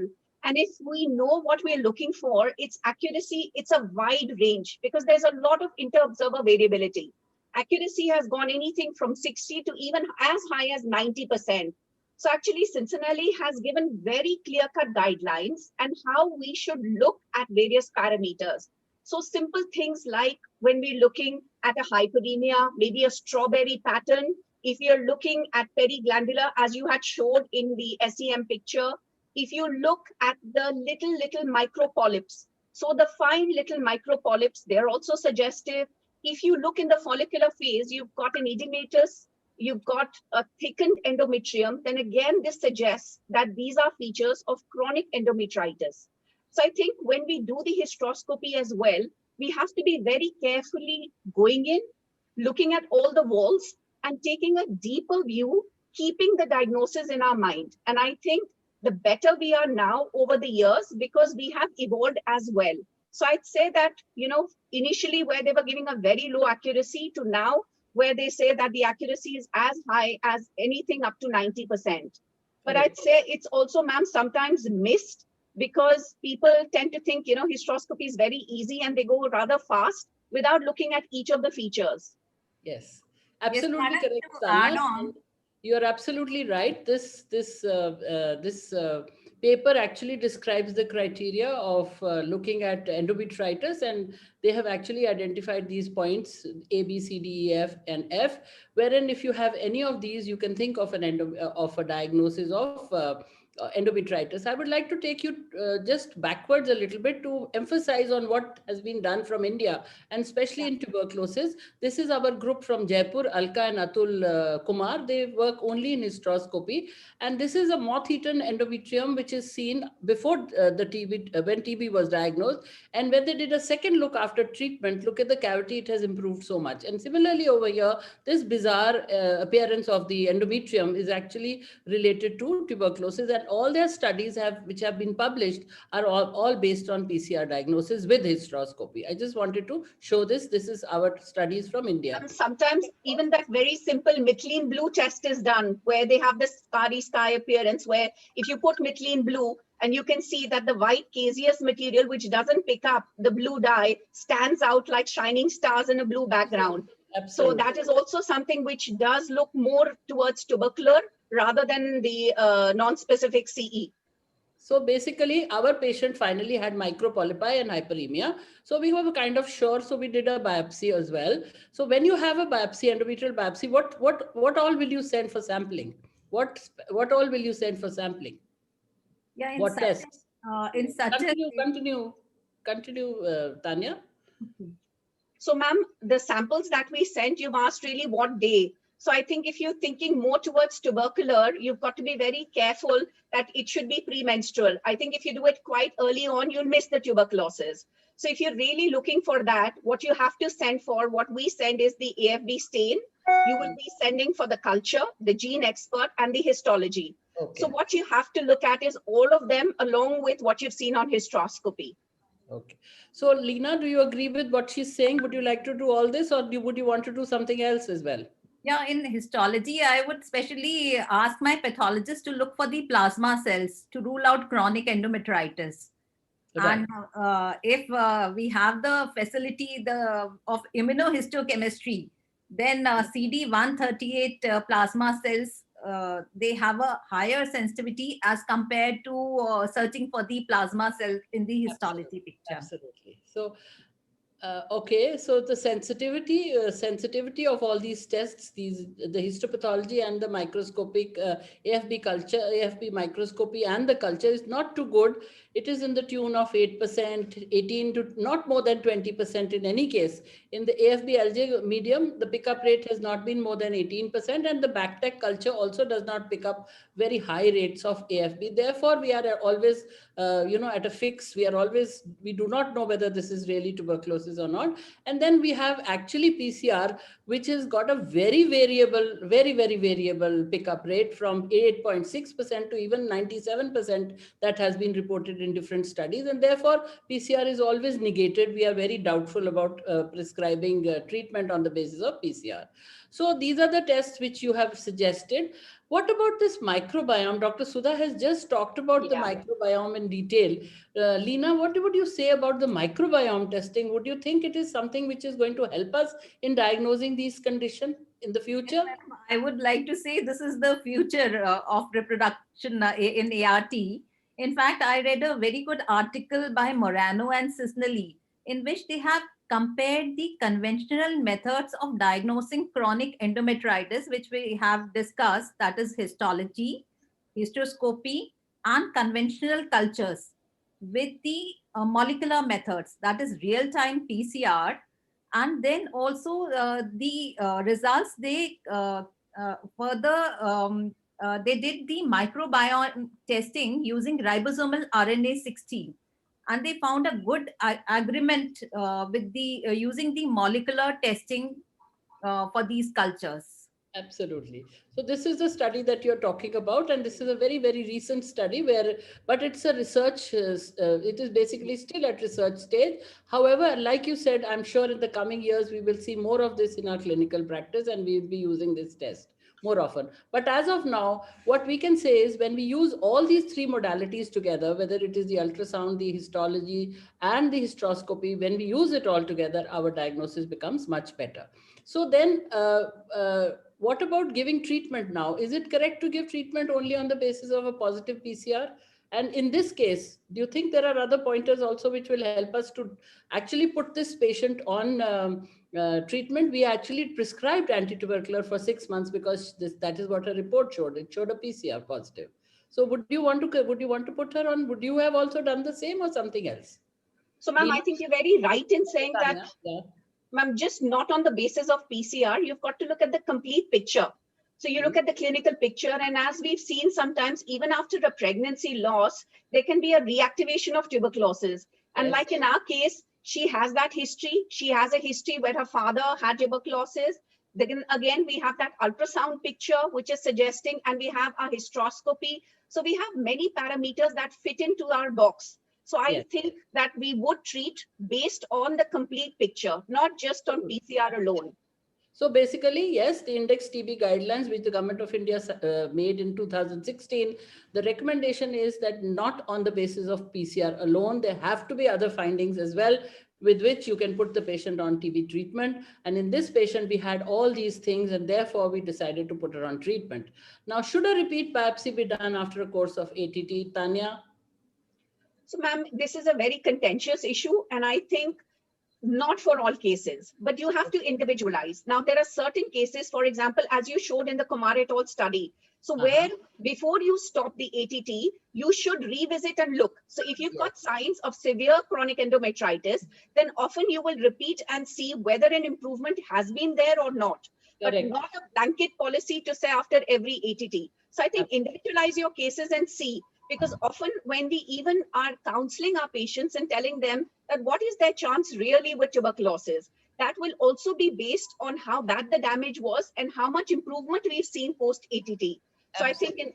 I think yes, justified in certain cases. So especially. Yes, madam, in this patient, she had endometritis, so we can plan a repeat biopsy to see the test of cure. Okay, all right. So both of you agree to it. So the guideline is quiet on it, but of course, it does advise repeating tests after completion of treatment in other extrapulmonary tuberculosis. So going by that, we were not wrong when we repeated the biopsy and we said that it was normal. So patient was, of course, put on it. But what if she had chronic non-specific endometritis and not tubercular endometritis? what then would you have done, and what is the success rate in this and both TB? So non-specific endometritis, Lena, now that I can see you. Endometritis, madam, I prefer to use doxycycline as the first line choice of drug. How many days? The dose is tablet doxycycline 100 milligram BD to be given for 2 weeks. And the cure rate reported is till around 70% with doxycycline as the first line of drug. What about you, Tanya? Do you use the same treatment? Yes, ma'am. I start with doxycycline, and if the response is not good, then move on to a combination of Uflox and metronidazole. Correct. And I think where you have the facility to get a culture, then you should tailor it to what organism you found. So if you know what organism it is, then obviously tailor it. But what, often we don't have that, ma'am. So it would be doxy followed by either Oflox and metro. So yes, as this slide is showing you all, this is different antibiotics have been used in different studies, and they have reported a very, very good clinical pregnancy rate and live birth rate after giving treatment for chronic non-specific endometritis also. And we all know that for tubercular endometritis, all our studies, which are based on, for instance, my study was based on PCR versus Dr. Parikh's study, which was also on culture and laparoscopy, as well as all the other studies which were based on culture. The success rate was different. And now that most of our studies, Dr. Jindal's study also, which is not quoted here, but of course, and Dr. B.N. Chakravarti's study also, which have been based on PCR with other pointers, have always given us a better success rate. So the earlier you treat tuberculosis, the better the results are. That is the message. So what would be your last message to people, Lena? That we should keep the possibility of chronic endometritis in cases of infertility, even if they are asymptomatic. But otherwise, if it is a case of recurrent implantation failure or a case of recurrent pregnancy loss, we should rule out chronic endometritis and give full treatment. Okay. Tanya, we have very little time left. Tanya? So, ma'am, I would agree to that. And I would also say that, please, I would like to emphasize where we've said that please repeat biopsy and see a test of cure. Often, if it's not there, then we have to move on to second line. And then we have to continue the treatment because we know that the response is very good. But we must give the optimal dose, check that we've got the response, and then move on. Okay. Thank you. Basically, both of you forgot to say whenever you have a refractory endometrium, do think of endometritis. That is one message that you both have to give. Okay. Yes, whatever you said is absolutely correct. We move on to the next case. Hi all. First of all, I express my sincere thanks for giving me this opportunity, and specific congrats to the organizing team and Sudha ma'am, and the thanks to Dr. Sonia ma'am for the great support. So we'll move on to the case 2, and we have Dr. Jayesh Amin and Dr. Anshu Mathur to participate in the discussion. Hope they are online. Yes. Jayesh, Anshu? Yes. Yeah. Yes. So we'll just move on to the case. So just a moment. Yeah, the patient is 32 years, presented with secondary infertility with a history of previous 3 abortions, all first trimester abortions. And her AMH on the re-evaluation was 1.2, and her husband was having moderate oligoastino. And her cycles were irregular, but there was no PCO. And obviously, she has undergone IVF and have 2 frozen blastocysts of good quality. And the stimulation was antagonist cycle, and planning for frozen embryo transfer. She had only 20 days leave, went back to UK, came down few months later for the frozen embryo transfer. So while preparing the endometrium on repeated cycles, it was showing as poorly developed endometrium in spite of the escalating dose of estrogen supplementation. So, Dr. Jayesh, what the additional history points we should elucidate in this particular issue?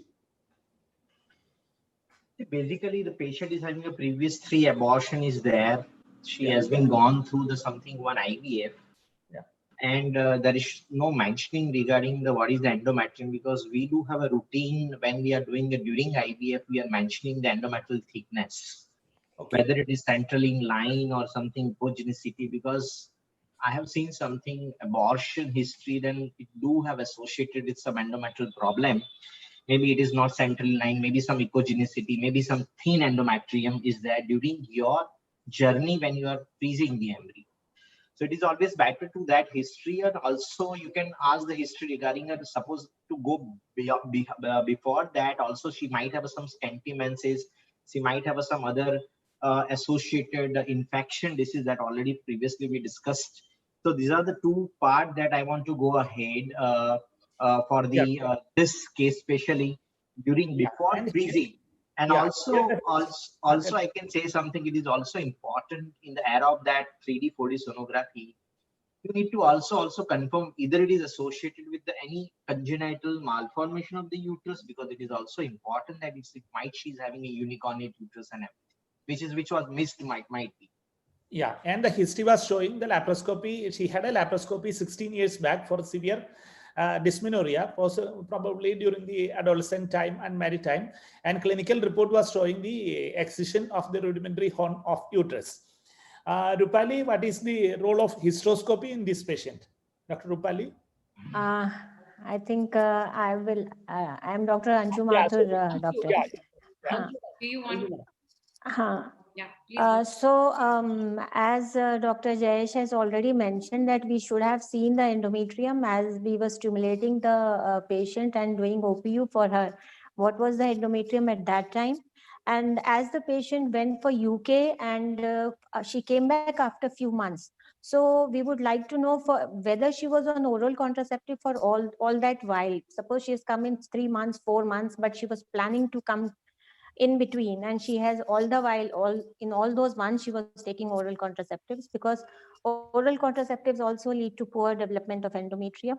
And yes, hysteroscopy is important, because as the history is saying that she had severe dysmenorrhea and was operated 16 when she was 16, and excision of rudimentary horn of uterus.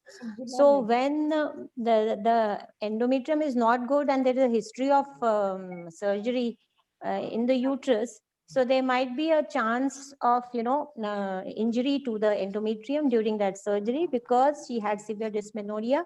So there must have been a cavity which was not connected. So during the surgery, if the current was used, or if there was some problem, so that will lead to the injury to the endometrium, leading to this kind of endometrium. Yeah, and a hysteroscopy was done, and that was showing the uterine cavity with single ostia. And what are the surgical causes of refractory endometrium? Can you elaborate, Dr. Anshu, on that point again? Surgical causes of refractory endometrium, especially in this case, there is a history of abortions. So there might be history of DNC, obstetric DNCs in these case, in this patient. Then there is history of oligomenorrhea, which also leads to either surgical obstetric injury to the endometrium. History of laparoscopy with the removal of rudimentary horn leading to injury to the endometrium. So these are the main cases in this case. Otherwise, aggressive myomectomy, and then post ablation, then history of post Strassman, radiotherapy, endometritis due to infections due to after depost TNC, and then congenital malformation of the uterus itself is a cause of refractory endometrium. Dr. Jayesh, can we prevent these additions during hysteroscopic surgery? What all things we can add on to prevent the additions? See, the eyes, I had seen something like that. First of all, most important part, I had seen that trained hysteroscopic surgeon, I can say experienced hysteroscopic surgeon. I've seen something, a laparoscopic surgeon, they are doing fantastic laparoscopy, though they are not doing a good hysteroscopy. That is the first thing, and because of that they might be missed, because I've seen a lot of cases previously that with this type of uterus hysteroscopy done, and again there is a Asherman inside which was left it out. So point one number that I will say, one carry home message should be done by a good experienced hysteroscopy surgeon. Second part, I can say something, it is always go by without use of any current. So I'm not using any current in my hysteroscopic surgery. And if somebody says me, doctor, you have bleeding, I have out of 100 or more than that hysteroscopic adhesiolisis, we never need current. So even we are cutting the septa or whatever the band, the adhesiolisis, we are doing with the current, or if there is a need, then we can have a bipolar Caesar also at my clinic. So what I'm saying that it is better to prevent the adhesions and everything. You need to have a experience that don't use that monopolar current and everything, which will really disturb the cavity, and surgery induce, again the problem will be there. Third part is that I can say something, this type of cavity, you already, Dr. Anju says something, myomectomy. You should be sharing to the patient regarding the opening of the endometrial cavity. If there is thing is like that, you have a rehysteroscopy before you transfer to prevent this type of adhesions. And lastly, as far as concerned, the instrumentizations, we'll be very sure. See, everybody is doing everything, but aseptic precaution during your surgery are so important. Thing is that might be you are adding some hospital acquired infection during this hysteroscopy, and the patient might end up with some other problem. It may be atypical mycotuberculosis. That is what we observed out of this much of hysteroscopy. Sometime that you have a loaded work, and might be you can end up with this there. So I can say something, hysteroscope only surgical, I can say only Caesar will be the fine prevention of the aseptic, prevention of the aseptic precaution with the trained hysteroscopic surgeon. And if you have something problem during this all surgery, you might use sonography, and you can go ahead. Sometimes the cavity is very difficult to analyze. So these are the cases. And when you are doing myomectomy, please be aware to not to open the cavity. Try as well as possible by all the expert surgeon. And if it is open, then hysteroscopy before transfer. It is must advise if you feel on sonography something. Yeah, thank you. So the additions will be more if the number of fibroids are more, and if you use more of electric energy, specifically for myomectomy as well as septoplasty, and the cold dissections like Dr. Jayesh has mentioned, without using current. That is the best option as much as possible, what we can do. And Dr. Anshu, what are the uterine anomalies which are causing refractory endometrium? Can you just elaborate on that point a little bit? Uterine anomaly, as we have already discussed, the septum, the thin septum and the thick septum, both can lead to refractory endometrium. Then even the unicornate uterus or the rudimentary horn, anomalies which are distorting the cavity are associated with the refractory endometrium in at least 23% of the cases as reported.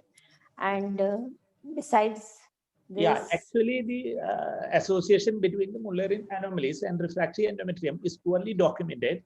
And mostly the anomalies what we see like biconate uterus and the uniconate uterus that can contribute to a great extent. Dr. Kunju, can we think about some genetic cause, Dr. Jayesh? It's I know that genetic cause means there is a clinically I can say something where I put my efforts to genetic, means which are the group of the patients I still suspect. Then there is a thin endometrium. I can say something. It is a smaller uterus associated with abnormality. It may be some HOXA10 gene which is involved for the development of the endometrium. But somehow I can say something like that. Ultimately, at the end of the day, rather to go by the investigation, it is always what all people are doing, that okay, refractory endometrium, there is no assurement, give a trial of 2 to 3 month study or validate. And if there is no development, then you can indirectly say something that everything is fine, but patient is not developing endometrium. It might be related to.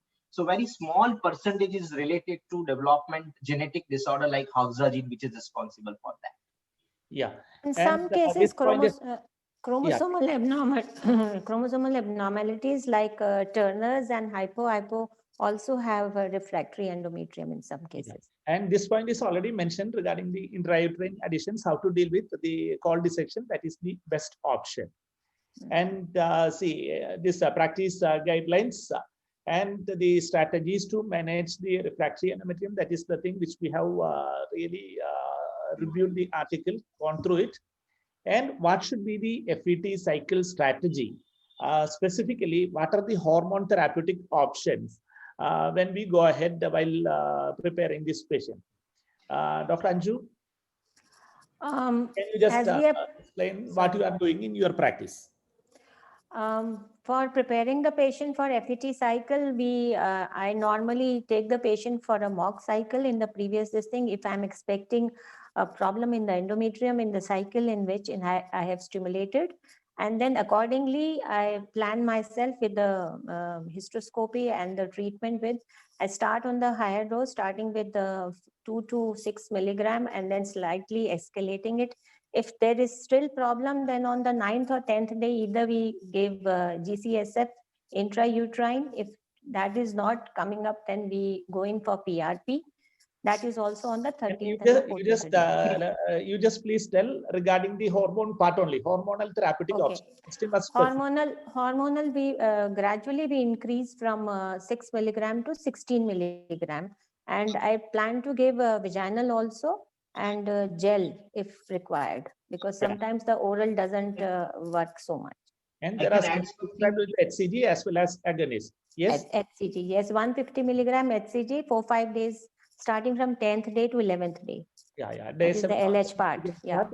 Accordingly, you can continue. Also, you can have a better output when you have an intrauterine SCG, because there are some receptor which was found on the endometrium, and 1 hour before you can go by the very small amount. I just forget about the exit IU, but I can say we are doing. And but the thing is that this is all our experimental, as you saw first slide, starting from your slide that which is published from refractory endometrium. You know that evidence is only support hysteroscopy, and the study all valid is always welcome to. Yeah, that we are coming to that point. We are just discussing what are the options available. And regarding the vascular therapeutic options, Dr. Jayesh, you can just briefly tell about this, what all options available, like sildenafil, aspirin, pentoxifilin, and other agents. See, frankly speaking, something like that, whatever the option which is available, that I already say something, it is a lack of evidence. So what I am doing in my practice, even the lack of evidence, I will add ecosprin to those who are having a refractory endometrium. I believe in ecosprin. That is a point number 1. I never had low molecular weight heparin, but I will add ecosprin. That is the first thing. Second thing, I have used sildenafil the vast majority of the cases previously, but I now only say something. There is more of sildenafil, 25 milligram. You can use. I'm using vaginally 3 times previously to see the response. This is the idea that is really effective. But now we come to the point. By my experience, there is no role of sildenafil. I can say pentoxifilin and the tocopherol or vitamin E. These are the antioxidants. There's a lot of prescription, a lot of available. If you see something about read out the literature, yes, it is only effective when it is having Asherman syndrome. So it is associated with the certain intrauterine surgeries, fibroid surgeries, or something like that. When you are giving folic acid, it is a logic that why you are giving only folic acid. These are the patient you can add even as a antioxidants when you are having a surgery. My prescription is study all valid. My prescription is okay, yes, vitamin E antioxidants, and my prescription will be always tocopherol will be or pentoxifilin will be there. I understand the evidence is lacking, but as the patient is having a history, if I already want to wait for 3 months for giving folic acid to patient, it is always better that I can give this adjuvants to Asherman syndrome, nothing else. Though I can explain it is not approved to my patient, consent should be taken before to start any treatment to the patients.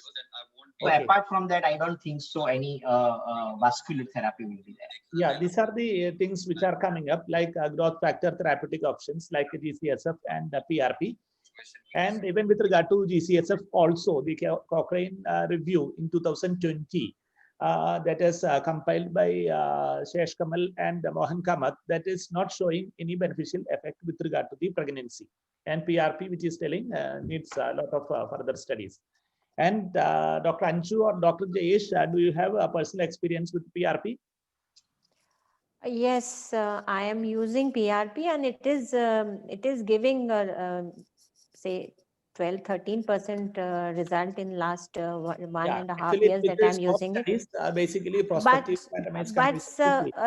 the live birth rate is hardly, I have just got pregnancies in just 4-5% patients, because they all land up into. With regard to pregnancy live birth rate, with more large volume studies. Yes, and they have placenta accreta, and they have those kind of problems when they conceive. And this is the 2020 Cochrane review, which has come, GCSF administration for subfertile women. undergoing assisted reproduction, and others have concluded that GCSF versus placebo, there is not much of clinical pregnancy rate statistically significant difference between the two groups. Dr. Kunju, I can say something, adding few words regarding GCSF PRP, because previously GCSF is available where people are not thinking about PRP. Now there will be a trial and like there will be a comparison between GCSF and PRP. So I think so GCSF is now out there. Nobody is using now practice GCS, better to go for PRP. But these are all our experimental therapy. It should be used after testing the receptivity. So I'm not interested if I have a thin endometrium, I have a good euploid embryo, I have a transfer without ERA, I will go by ERA. And if there is no pregnancy, then and then I will think about of the PRP or something about all other factors. I will not think about GCSF and PRP prior to receptivity or prior to euploid embryo transfer. Okay, fine. So the effect of tocopherol pretreatment, maybe 1 or 2 months. See, this is one study, and I think Dr. Anju can just narrate about it. Tocopherol, the ricosprin has in some studies, especially published in 2010, it is 600 milligram. Higher dose of tocopherol is giving some benefits, but it is still not worth, there is hardly any positive sides given, but it is giving a little positive effects in the beta HCG results. Yeah. In the endometrial appearance and the morphology, yes. Best is the endometrial appearance, then maybe the pregnancy rate, but the ongoing pregnancy again comes down. Yeah, it is something different like that. Yeah. And I'm just stopping. Madam?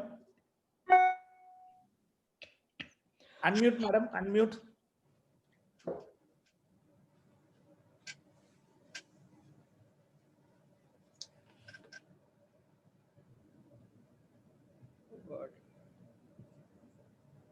The WhatsApp is showing the, yeah. No, I can, now you can see my screen, please. Yes. Yeah. Okay, so we are coming to the third case now, and I have my third team here ready with me, Dr. Rupali and Dr. Parsuram. Now, this is another case where we are looking at another aspect of refractory endometrium. Here, I'll cut it short and I will just say that she was showing the basic features of polycystic ovarian disease. Her FSH and LH ratio was disturbed, her AMH was high, and she had 2 failed CC cycles, IUI, which were done at the hospital. So a provisional diagnosis again of obese PCO and secondary infertility was made. However, this patient was not endometritis. I can tell my panelists that much. So anyway, so we advised her a gonadotrophin IUI in view of 2 failed IUIs. And we started with an antagonist protocol with 75 IUI of FSH. And on cycle day 9 of stimulation, we had 3 follicles, 19, 19, and 20. But just as in her previous IUI cycles, this time also her endometrium was only 5.2. Now, I would like to ask my 2 panelists, what would you think is the cause? Does PCO or obesity affect the endometrium? What action would you take in such a case? And would you want me to give you some more information regarding this? And suppose you are thinking of doing going ahead with this, what is the management that you would do? Would you cancel this patient or would you continue? So can I ask Rupali to take the first 2? Can Rupali tell me what is the cause? Yeah, how does looking at the affect? Yeah, sure, ma'am. So looking at the history, there is one more important feature in the clinical presentation which you've shown is that she was hirsute and Yes. was obese. So this is pointing towards a feature of hyperandrogenic kind of a PCO. Now, although studies have shown that in patients with PCOS with hyperandrogenemia, there is a possibility that the endometrium does not develop because of the presence of hyperandrogenism in these patients. Now, I think that would be one of the causes why, one of the main causes why the endometrium has not developed, because there's no other feature which is as such suggestive of any other reason of endometritis or any other thing which would have led to a poor endometrium. So in a hyperandrogenic woman, would you want to see the blood flow of this patient as well on ultrasound? Would you want to do that in the endometrium, especially when it is retarded? Yes, ma'am. Although the studies have shown that yes, poorer blood flow has been demonstrated in patients with hyperandrogenemia and PCOS. So we should expect a poorer endometrium if those parts have not been, those two problems have not been rectified or catered to. Yeah, because basically whenever we are talking about the PCO, we are all the time concentrating on the ovaries and trying to look for the blood flow through the ovaries. And we know that if the patient has bad stromal blood flow, then she's not going to respond. But we don't look at the endometrium in the beginning, and we are not careful about the endometrial blood flow, which is also compromised, especially in this hyperandrogenic variety. Is that right? Do you agree with me, Rupali? Yes, ma'am. More so in this patient, it's very obvious because there is a gonadotropin cycle. It's not even a clomiphene cycle or any other anti-estrogenic agent being used, which would have caused this kind of an effect. So What yes, about the endometrial volume? Would you look at it also? Would you want to look at the endometrial volume in this patient? definitely yes. As studies have clearly shown that an endometrial volume of more than 4 ml, which is the usual cutoff, would be associated with a favorable outcome of pregnancy. So, on overall endometrial volume is to be looked into now. Is Okay. what the So victim is. Yeah. basically, not only the thickness, the volume, as well as the perfusion, we need to look at all that and then decide whether this endometrium can be helped or not. And then I come to pursue. What about your take on the management? Would you want to continue with this cycle, or would you want to cancel this cycle? What would you want to do to this Madam, patient? like just when I go back to the history of what really happened to this patient, you did mention that she had inductions earlier at a Yes, good twice. center, a reasonably good center. She has done an IUI. So if there was some mention of some kind of an endometrial issue during that particular phase of time, probably that would have been mentioned. So I'm assuming probably that would have been mentioned. So we always ask the patient if she had some history like that. Did the doctor tell you regarding some kind of an endometrial issue? Because one thing is that sporadic incidents of something like this can always happen. But whether this is because if it's just a sporadic incident of a thin endometrium, because like I think we had this discussion earlier saying that probably yes, we have not seen a lot of these. Yes, theoretically, yes, you have these hyperandrogenism causing decreased thickness of the endometrium, but we really have not seen a lot of patients with reduced thickness, because we end up seeing a lot of PCOS patients in our practice nowadays. But definitely not, yes, hirsute patients. But we've not seen too many patients who have got reduced, at least reduced thickness. Probably, I don't know, the implantation rate might be reduced, but definitely not reduced thickness. So I always will look into it, recheck if it is there, because if I'm having good number of embryos and if I realize that it's probably a sporadic incident, yes, as long as we are not in a hurry, we do not have an issue, we can always freeze the embryos and look at the following cycle, and then You've already gone to an IVF. Would you want to continue this IUI cycle, or would you cancel it? no, it's an IVF, no? No, It's an IUI. We were doing a gonadotropin IUI. Okay, like see, I will always wait and see, madam. I'll always see, because see, another thing what we always check for in these group of patients, I thought it was the IVF you talked about.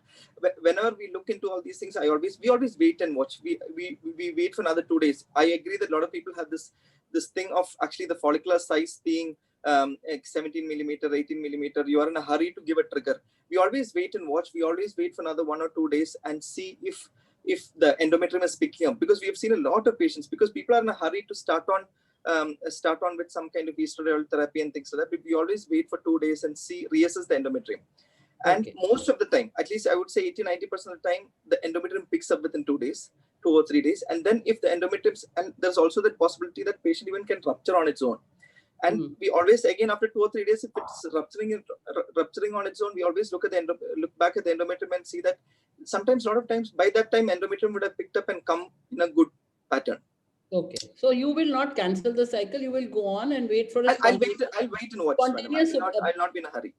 You are not in a hurry. You will wait for a spontaneous extrusion, and when she extrudes on her own, you will look at the endometrium and do an IUI. Right? Correct, is that what you're saying? Yes. Yes, okay. All right. Yes, and this is important for everybody to understand, because most of these patients who are coming after repeated IUIs have had IUIs with clomiphene citrate most of the time, And that itself is a deterrent and may cause a retarded endometrium. And you may just be looking at that, and that may be the reason why what Parshuram is saying is correct, that it may spontaneously correct itself. And I will take you to this very interesting guideline which has come out from the Canadian Fertility Society in 2019, very, very recent. And it says that the endometrium may not impact pregnancy outcome in ovarian stimulation treatment cycle. So basically, they also say that you don't have to cancel. However, when you look at the evidence, the strength of the evidence is very weak. So therefore, you have to take everything with a pinch of salt. Yes, you may continue because you've already done the cycle with the patient. As he says, look for spontaneous rupture if it happens. And if that time the endometrium improves, you are very good. Still, you may continue and do an IUI with the patient, telling her that she may not conceive. So that is all. But however, we cancel the cycle and we advise her a split cycle with a freeze all kind of a policy. Madam, if I may add here, especially when you're doing an IUI, there is one role for where we actually look at the Doppler. Yes. Doppler. See, always when we look at the endometrium, I think the primary importance is the pattern, thickness. If both are right, then I think most of the problems are solved. But if that is not corrected, then we look at the blood flow. And I would say if you need to do it the volume, you need to do a 4D, like you need to do a volume assessment of this thing, but not necessarily everybody will have it.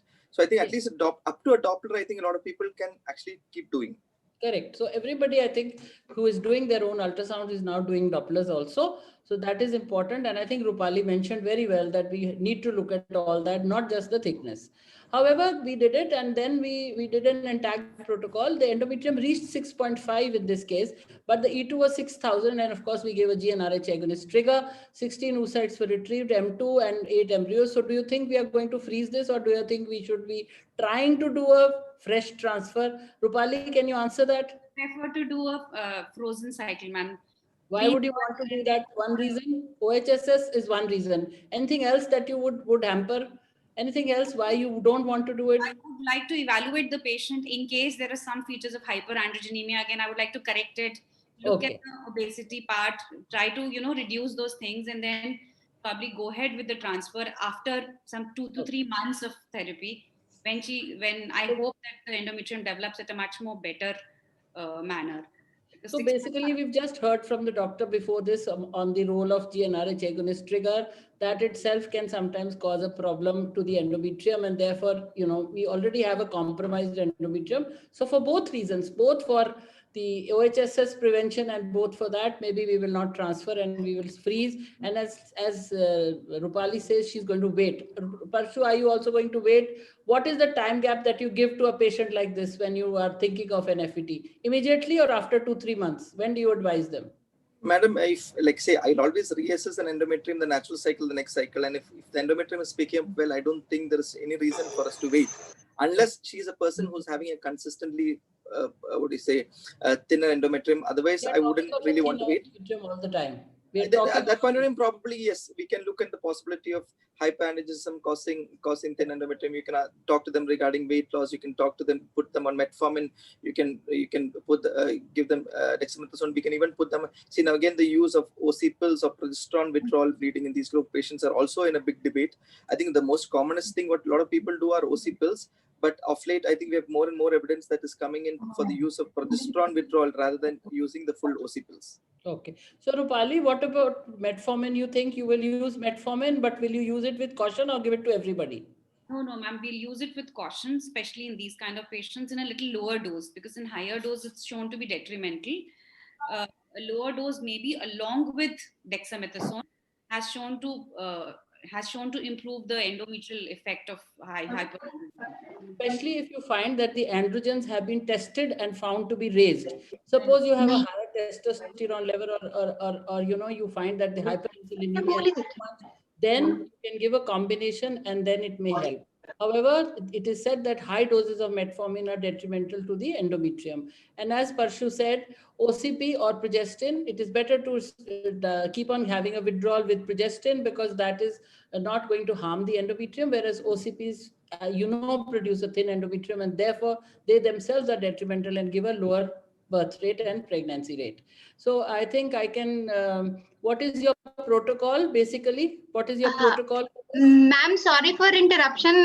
We are going to be, closing at 5 minutes to 7. 10 minutes still, beta. I have 10 minutes. Okay, I'm ma'am. seeing the watch. Just Oh, a no. reminder. Just a Yeah, reminder. we'll wind up. Thank you so much, ma'am.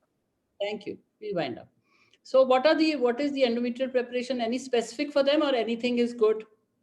Just one line answer, both of you. Valerate in graded doses is what I would prefer. Okay. I usually use aspirin, ecosprin or low-dose aspirin also in all my patients. Parshu, what about you? Madam, same. Estrel Valrate as well as the. You don't use a down-regulated FET cycle? You don't use Madam, not as a first option. We always prefer the regular as the first option. If I feel that endometrial pattern is changing very fast, then I do a down-regulated cycle. Another thing, probably I might use different routes. Probably might use vaginal preparation. Actually, use the same oral preparations vaginally also, and sometimes might even change if the oral drugs are not working. We might even go for like your dermal preparations of estrogen. Also, sometimes we change and use it. I wouldn't say one thing is better than the other. Stimulated cycle. Would you use a stimulated cycle? Touchwood, we have not been having had to use that till now, but so I really don't know whether. No, ma'am. No, not in this case, of course. Not letrozole, not letrozole stimulated or gonadotropin stimulated cycle for this patient. Not particularly for this patient, basically, because we have not seen a very good endometrium even with that. So why put her through gonadotropin again? So anyway, all endometrial preparations give the same result in PCO. That is what we would want to say. So I think we don't have time. Do we have time for the fourth case, Kunju? We have. Can we do that quickly? Yeah, I think it's only 5 minutes more. I'm already 5 minutes left only, ma'am. Okay. All right. So I'll go on to the next one then. We won't do this. It's okay. Thank you, ma'am. Thank you so much. Skip the fourth case. Sorry.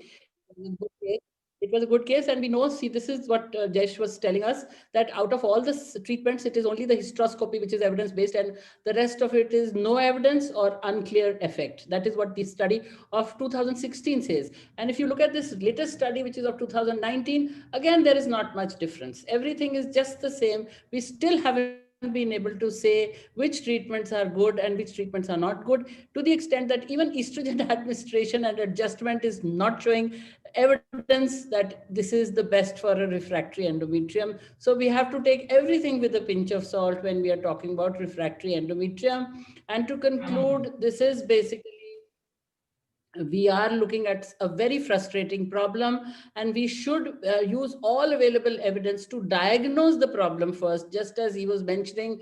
Do an ERA, do a receptivity, do whatever you can, but try to do everything evidence, whatever evidence is saying today, and then with minimal experimentation, advise the patient according to what she is and individualize your treatment. That is the Guru Mantra of today. And with that, I hand it over to my friend who is going to give you the final remarks on the take-home messages on this panel. Please. Endometritis caused by tuberculosis have to be treated before going ahead with embryo transfer in relevant cases, and due care to be taken while performing obstetric curettage.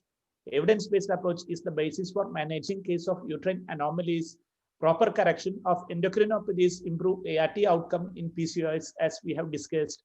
And combined medical and surgical therapy might improve ART outcome in adenomyosis that we couldn't present that case. And there is a paucity of solid evidence that supports one intervention versus the other. And regenerative medicine strategies need further randomized trials before being recommended widely. And hysteroscopic interventions have to be applied carefully in selected cases.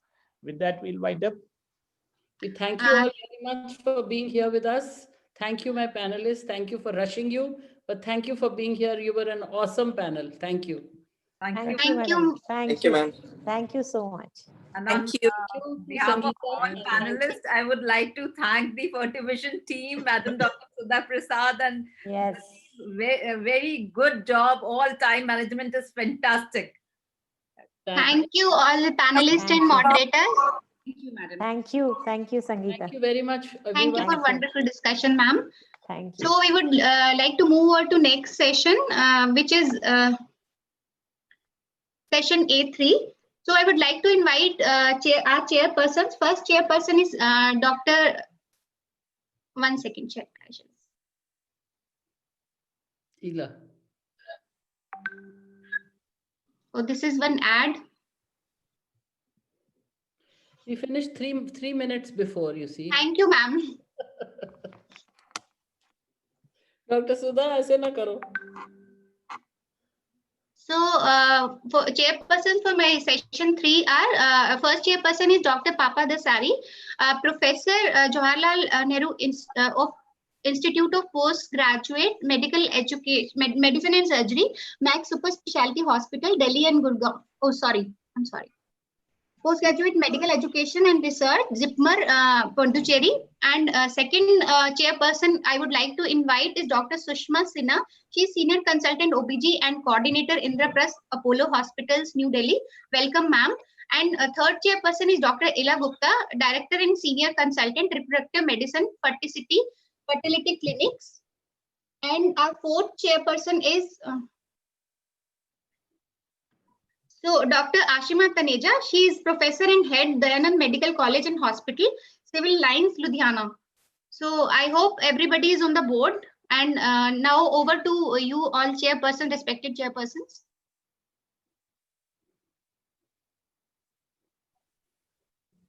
I hope everybody is joined, ma'am.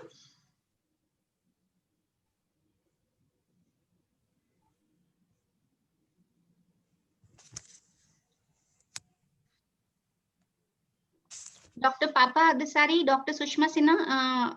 Dr. Papa is there, very much there. Yes. Okay, ma'am. Sushma Sinha, ma'am. Dr. Ila is also there. Yes. Dr. Ila, you can continue, please. Everybody is there. Dr. Ila can good evening, everyone.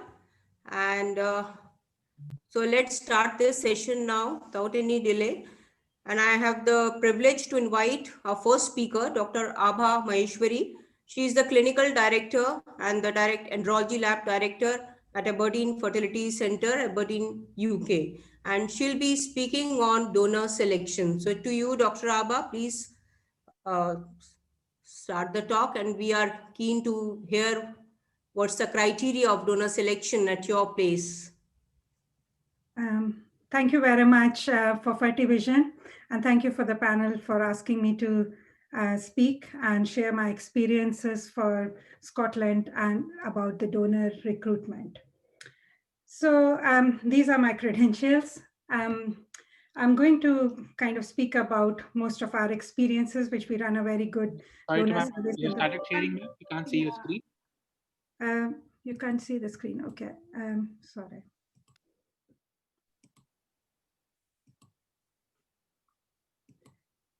Can you see that now? Yes, please. Thank you so much. Okay. Apologies for that. Okay, so we'll speak about what our experiences are. So we are in a very heavily regulated environment from Human Embryology Fertilization Authority in United Kingdom, as you know. So the basic principles that we follow for any donors to be recruited is we select the donors so that they are not known to have any known gene, chromosome, or mitochondrial abnormality. Now, we are all aware that any conception, whether it's spontaneous or treatment related, is associated with the risk of any abnormality. But what we are trying to do here is minimize the risk, and the risk should not exceed the general population risk. In the case of known donation, there is a possibility that recipient and donor both accept, but that goes through the extensive counseling, multidisciplinary team meeting, so that everybody is aware and a kind of informed decision is being made. But otherwise, on principle, we are not recruiting anybody where there is a risk of genetic or infectious risk over and above the general population risk. So extensive risk assessment is being performed, and I'll take you through how we do it in Scotland. So we first obviously advertise for the donors because it's all altruistic donation. So this is just an example of the campaign that we did a couple of years ago.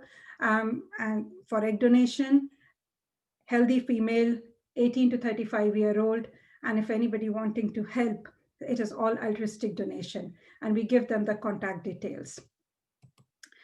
Same as with sperm donor. Obviously, the advertising campaign takes into all the forum, radio, television, newspaper, Twitter, Facebook, posters, wherever we can do. Sperm donors are between 18 to 45 years, non-smoker, and even previous smoker who has quit the smoking for minimum of 3 months, no physical or mental health issues, no known genetic conditions, generally fit and well, and alcohol intake has to be within recommended limit, no recreational drugs. So the screening process consists of, we give them an information leaflet, which is 5 pages long currently. It's both on paper format, as well as we have developed in-house videos, which we give either to the one who's donating the egg, those who are receiving that donor eggs. We give them, those who are donating the eggs, they get an egg collection video as well, because that's the most invasive part of the procedure, becoming a sperm donor and receiving the sperm donor. So we have got individual videos for all, and we do send the people the videos. We advise them to watch these videos. They are quite extensive, 10, 15 minutes videos, cover all aspects, created in-house by our team. If we can see who has watched the video, who hasn't watched the video, and how long they have spent in watching the videos.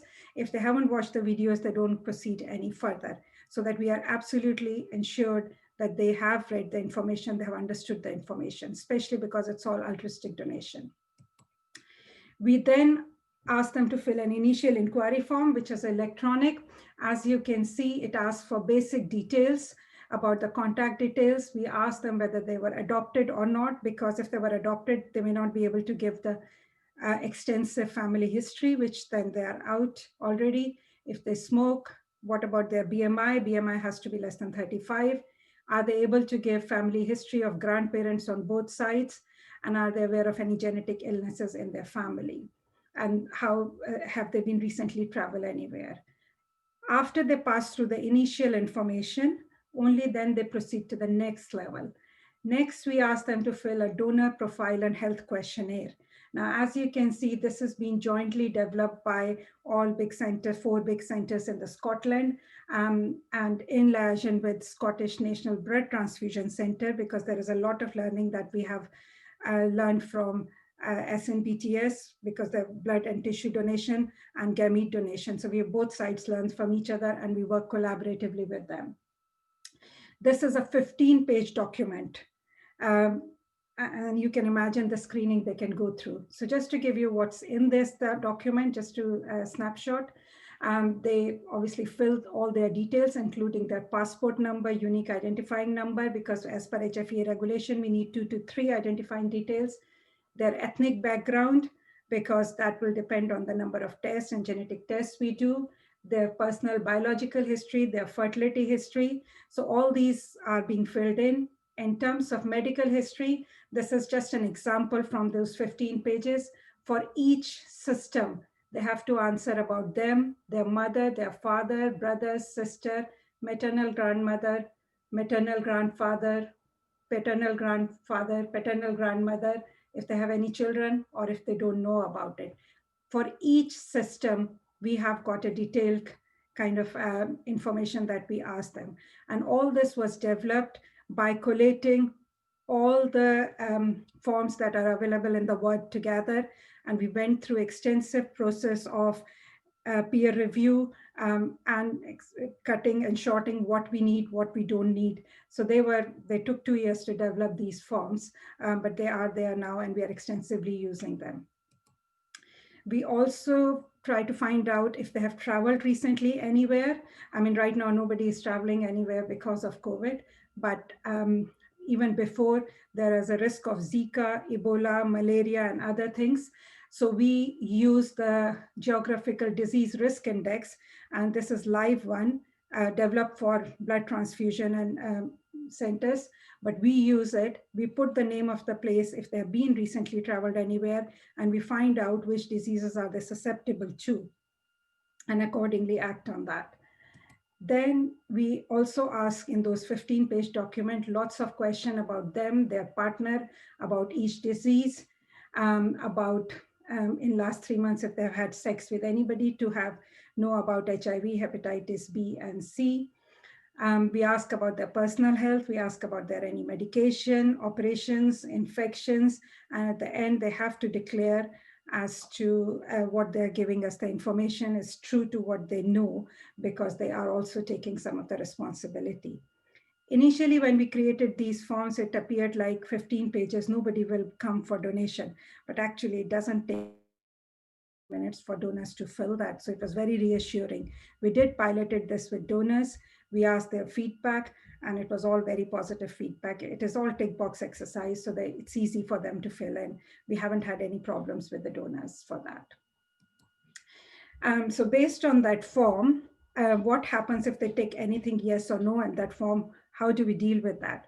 So to ensure consistency, we developed a guidance for gamete donation in NHS Scotland. Again, it was developed with patient groups, all the Edinburgh, Glasgow, Dundee, and Aberdeen, all 4 centres joined together, along with Scottish National Blood Transfusion Centre, along with Scottish Government. And this was based on, there is a guidelines for blood transfusion services in the United Kingdom, which is called JPAC guidance. So this was like a detailed JPAC guidance for gametes, because no such guidance existed anywhere in the world for gametes. And again, this is a very detailed guidance. I forgot how many pages it has, but it has alphabetically for each disease what we do if donor tick yes, what we do if there is a family history, and extra comments. So it is in alphabetical order to A to Z. And you can see from the index that from the index, if any donor ticks that there was a, say, Congo fever or there was a hip dislocation, you go onto page 10 and you look at it and see whether there is, whether we should accept this donor or whether we shouldn't accept this donor, depending upon if this is in donor's history or is it in the family history. The red flags, we ensure that anybody with red flags is not accepted. And what do we mean by red flags is if there are multiple family members with same or related disorders, if there is an earlier onset of a disease than typical, diagnosis in less commonly affected sex, such as if this disease only appears in females, it's appearing in male. There is a bilateral disease, for example, breast cancer in both breast. Again, it creates a red flag. Then you have conditions associated with one or more major birth defects. And the diseases in absence of risk factors, such as deep vein thrombosis without being pregnant or being immobile or on oral contraceptive pills. So these red flags are taken in consideration. And if there is any discrepancy, then we discuss as a part of joint team, which is multidisciplinary teams, and make a joint decisions.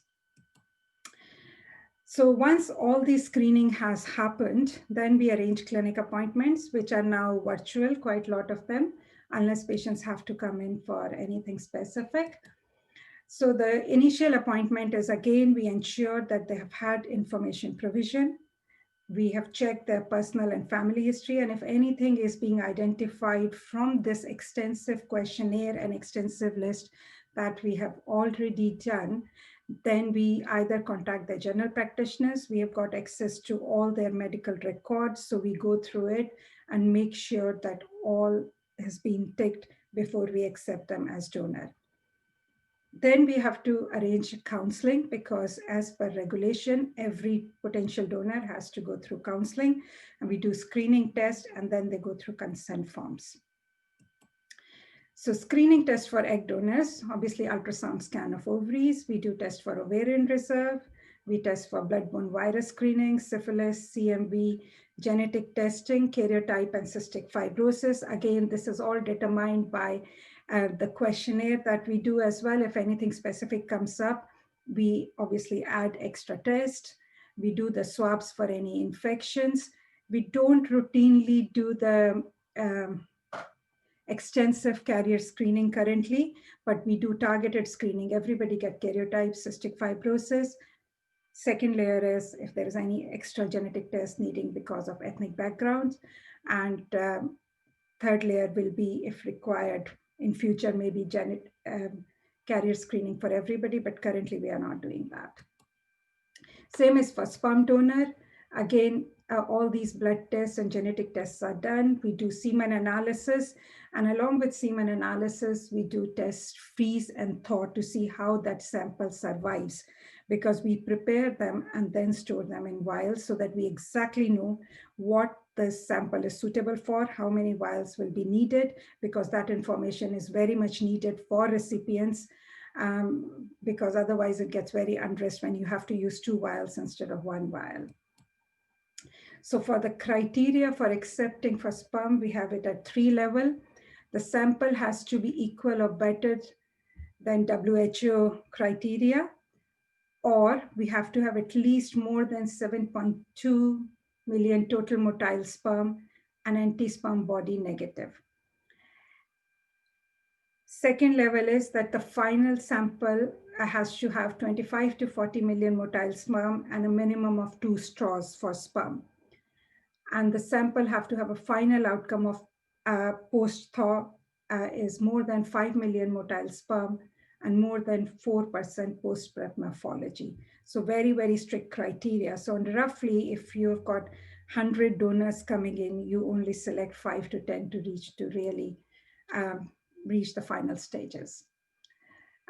Counseling is really, really important so that when donors are coming, they need to know what is their attitude toward any resulting children, how might their own family or children feel in future if they come to know, how would they feel about possibility of being contacted by the donor conceived child in future, and they might have specially sperm donor multiple children. And if we find anything, a number of times you find during investigation low ovarian reserve or poor sperm quality, how will they react to it? And they can obtain as many counseling sessions as they wish. They are in-house counseling session. We have specified counselors for this as a mandatory requirement from HFEA.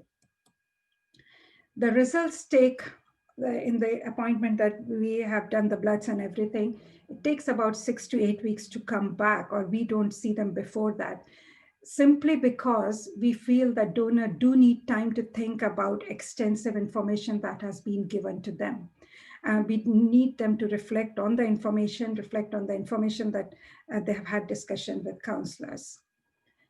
If the results are satisfactory, then they can get accepted as donor, and we arrange the appointments further to arrange donation. If the results are unsatisfactory, then again, we need to arrange appointment with the appropriate medical team to so that the appropriate care should be arranged for them. We do discuss with them the legal aspects of HFEA code of practice. Registration, they have to be registered as donor and as recipients with HFEA. We advise them of treatments, outcomes, what their rights are, what recipients' rights are, and what are the rights of the donor conceived child. All this is part of our video as well and leaflets as well, but we also reiterate that again during the meetings that we have with them.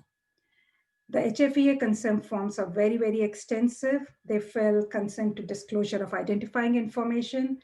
Sperm donor fills consent to donating sperm. Egg donor fills consent to donating eggs. There is a donor information form, and there is a pen picture that donor writes that recipients can see, and it is handwritten despite electronic era and for a very valid reasons.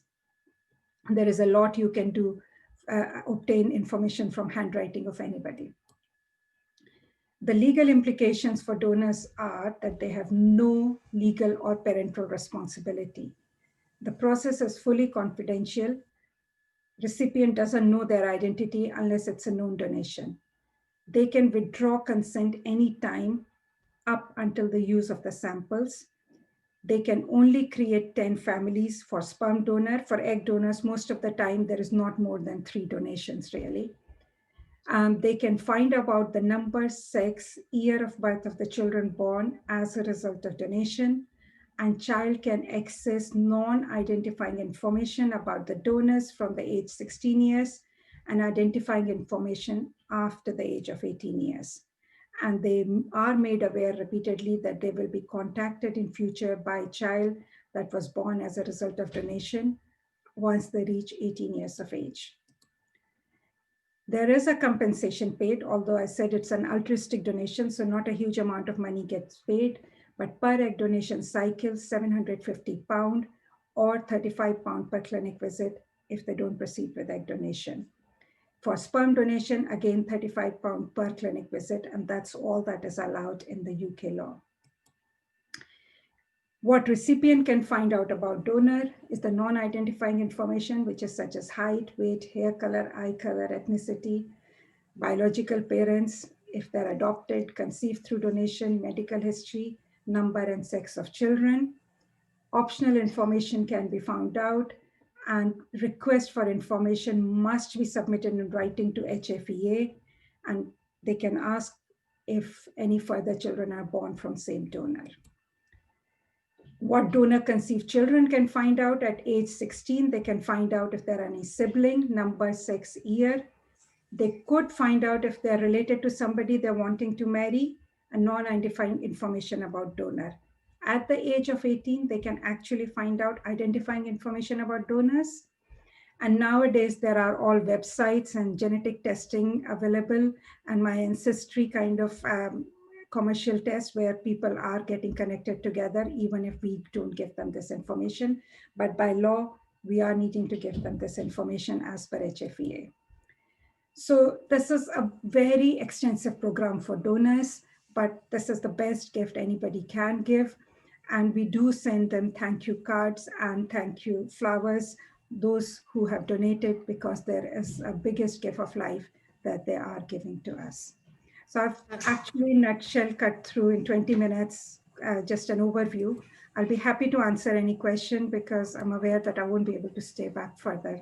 Thank you, Dr. Abha, for such an extensive giving us the criteria for donor selection. And we request you to please stay with us because we'll be taking questions at the end of the session. So hope you will be with us at the end of the session. I'll join at the end of the session. Thank you so much. Thank you. Thank you.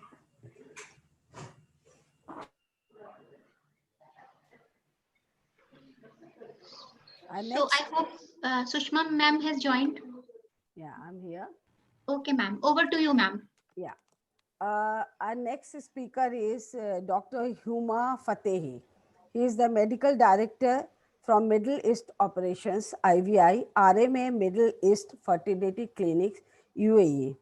He has more than 100 scientific publications and is a peer reviewer for reputed journals. He is going to speak on personalized luteal phase support in ART. Where do we stand in 2020? Dr. Huma Fatehi. Thank you very much for the kind introduction. Prior to starting, I would also like to thank the organizing committee of inviting me and also Ferring for giving me the opportunity of this talk. Now, the topic which was given to me is the luteal phase, where I did my PhD in the University of Brussels about 15 years ago. The problem with the luteal phase is the moment you start reading and trying to understand the luteal phase, the less you realize that we understand the luteal phase. Now, what we know that in the early days, we thought if the patient is having a premature bleeding in the luteal phase, that we are having a luteal phase defect. And it has been described to be affecting around 8 to 9% of women. But things developed further, and at some point, people said, but maybe just describing an early bleeding in the luteal phase is not objective enough. Maybe we should start measuring the progesterone in order to understand if there is a luteal phase defect. So then the idea came, maybe we should start measuring the progesterone, and Jordan in 1994 came out with the definition that if progesterone is less than 10 nanogram per ml, that we speak about a luteal phase defect. The only problem is the luteal phase is meant for the endometrium, but we know that the progesterone levels do not always reflect the endometrial maturation. So we know today that if you want to define the luteal phase defect, you need to have a biopsy of the endometrium where you have more than 2 days discrepancy between your endometrial histology and what you would expect for that patient to have. Now, we are not here to listen to the luteal phase defect in a natural cycle. We are here to have a better understanding and a personalized approach for the luteal phase in stimulated cycles. Now, if you take a look at this graph, you all agree with me that we have the long agonist, where you start down-regulating the patient in the luteal phase of the previous cycle to synchronize your follicles. You have the ovarian stimulation, you have the final oocyte maturation, you have the egg retrieval, and then you have the embryo transfer and a luteal phase support. Or you have a short agonist, where you start day 1 or 2 with your agonist and the day after stimulating, but the rest is the same. Or the antagonist protocol, where you start stimulating, let's say, day 2 or 3 of the cycle, and you administer the GnRH antagonist the moment there is an imminent need to prevent a premature LH rise. But on the other side, if you take a look, the luteal phase is exactly identical. It means the follicular phase differs in all the stimulation modalities we are looking at, but the luteal phase in all these cycles is exactly the same. How does it come? Why do we have a luteal phase defect in all stimulated cycles? Now, this is a graph from a good friend Nick Macklon's publication from 14, 15 years ago. It clearly describes what we are doing in a stimulated cycle. In a stimulated cycle, you reach sky-high levels of steroids, but you also crash down rapidly. In a natural cycle, you would have a slow growth of your steroids, you reach a plateau, and then you have a decline. Now, apparently, these rapid up and down seem somehow to be negative, and we will come back to that point. But what does progesterone do? As the name is saying, progestation for pregnancy. It's a hormone which is meant to support an early pregnancy. Obviously, it's working on the endometrium. It generates secretory transformation. We know that estradiol generates proliferation and progesterone generates secretory transformation. We know that if you have a delayed maturation, that it has an impact on endometrial maturation if you have a lack of progesterone. But we also know if you remove the corpus luteum before 7 weeks of pregnancy, that the pregnancy will be lost. On the other side, if you remove a corpus luteum, but you support the early pregnancy with progesterone, the pregnancy will survive. So one of the impacts is on the endometrium, but the endometrium is not all. It's also working, obviously, on the myometrium. All of you who are also working in obstetrics know better than I do that progesterone can be administered for women who are pregnant to reduce the contractibility of the myometrium. And also studies have shown, this is from Dominique de Ziegler and Renato Fanchin, and basically they have clearly demonstrated that with progesterone, the contractions of the uterus decrease. But if you have also less contractions, obviously the implantation rate increases significantly. Now, why is it at 7 weeks? Clearly, because there is something which is called luteoplacental shift, and basically the placenta is taking over the function of the luteal phase at around 7 weeks. But coming back to the question, why do we have a luteal phase defect in all stimulated cycles? Is it because you do an egg retrieval, you aspirate the granulosa cells, so there is nothing left to produce steroids? That's not the answer, because Kerin published a paper in '89 where they did the aspiration in a natural cycle, and there is no luteal phase defect. Is it because we administer the agonist and it continues suppressing? The problem is we also have it in antagonist cycles, as published by Nicole Beckers from the Netherlands. Is it because you administer ACG for the final oocyte maturation, which is having a negative feedback and suppressing your LH? No, because Tavagnoto published a paper in a natural cycle, you don't have a luteal phase defect. Is it maybe a combination of these factors? No, it's not. The reason that we have a luteal phase defect is simply because we stimulate women. The moment we stimulate women, we generate a supraphysiological environment, high levels of steroids. These steroids will generate a negative feedback into your anterior pituitary. That will suppress your LH production, and for sure, LH is required for the luteal phase. But if you have high levels of progesterone, high levels of steroids, your LH will be suppressed. Once your LH is suppressed, there is nothing to stimulate the corpora lutea. Now, my good friend Marco Filicori published this paper many, many years ago in GCM, where he clearly describes the activity of LH. So you see in the luteal phase, you have a high frequency and high amplitude of LH. But towards the end of the luteal phase, if there is no more activity, the patient will start bleeding because there is no more LH activity present. Now, what happens in the stimulated cycle, as we have published, you see there is no LH activity, and that is why the patient has a luteal phase defect. Now we know what's the cause of the luteal phase defect. How do we solve it? Obviously, you will tell me, of course, we solve it with progesterone. I fully agree with you, with progesterone. But the next question should be, how and what kind of progesterone? Should we administer it orally? Should we administer it intramuscularly, subcutaneously, vaginally, rectally, or any other form which might be available? So what is the way to go? Let's start with the intramuscular progesterone. Now, if you administer intramuscular progesterone, we know that it is effective. We know it's working. The only problem is those among you who have used intramuscular progesterone would agree with me that it's very painful for the patients. It has to be administered by a physician or by a nurse. There is an oil inside. It generates sometimes sterile oxidations. The body temperature of a woman go up. There have been allergic reactions to that. And there have been 6 cases of acute eosinophilic pneumonia where patients basically were admitted to intensive care unit. And of course, it has no FDA approach to be used in IVF. So it should not be the first line of treatment. What about subcutaneously? Yes, it's giving good results. But again, it's another injection. Now, you might tell me, yeah, but maybe patients have to suffer in order to get pregnant. Maybe they should receive this intramuscular progesterone in order to get pregnant. But is it really better? I mean, this is a meta-analysis which tells you, no, it's not better. If you compare the vaginal progesterone versus intramuscular progesterone, there seems not to be a significant difference. But then you would tell me, yes, but didn't you see the recent publication in Fertility Sterility describing that intramuscular progesterone, in that case in a frozen cycle, is superior to vaginal progesterone? How do you reply to that? I would say, okay, let's have a look into detail how they have conducted that study. So this study, they stated clearly that intramuscular progesterone is superior to vaginal progesterone. I think the art here is to look into detail in the materials and methods, how this was conducted. Now, principally, this is a study, I think it should never have been published because it's a complete incorrect design. Why is that?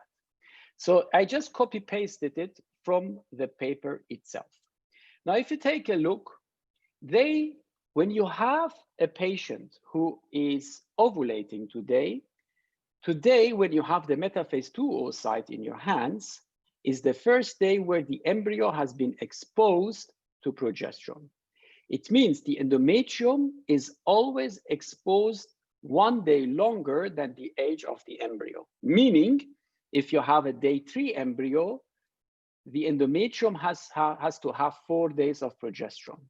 If you have a day 5 embryo, the endometrium needs to have 6 days of progesterone. So it's always X plus 1. The age of your embryo plus 1. This is basic knowledge. Now, if you take a look here, the vaginal progesterone group, they received in the morning of day 1 and actually in the afternoon of day 5 transfer. It means those patients with a day 5 embryo had 4 days of progesterone. Not 1 day, but 2 days too little. It means they were missing 2 days of progesterone. But if you take a look at the intramuscular progesterone, they received 5.5 days of progesterone. So suddenly we are dealing with 2 variables. One variable is intramuscular progesterone versus vaginal progesterone. The other variable is the length of progesterone exposure. This is an extremely important point. We know that the endometrium needs to be exposed always longer than the age of the embryo. Now, through the gene expression model, we know that the endometrium needs to be exposed 120 hours. It means you always have to expose the endometrium to at least 120 hours of progesterone in order to be fully synchronized with your endometrium. On the other side, if you administer vaginal progesterone, it takes few hours until it's being absorbed into the vagina, into the endometrium, and into the systemic circulation. But if you take Now, intramuscular progesterone, you will see that within minutes, it's absorbed in the body, and within minutes, it's reaching the endometrium.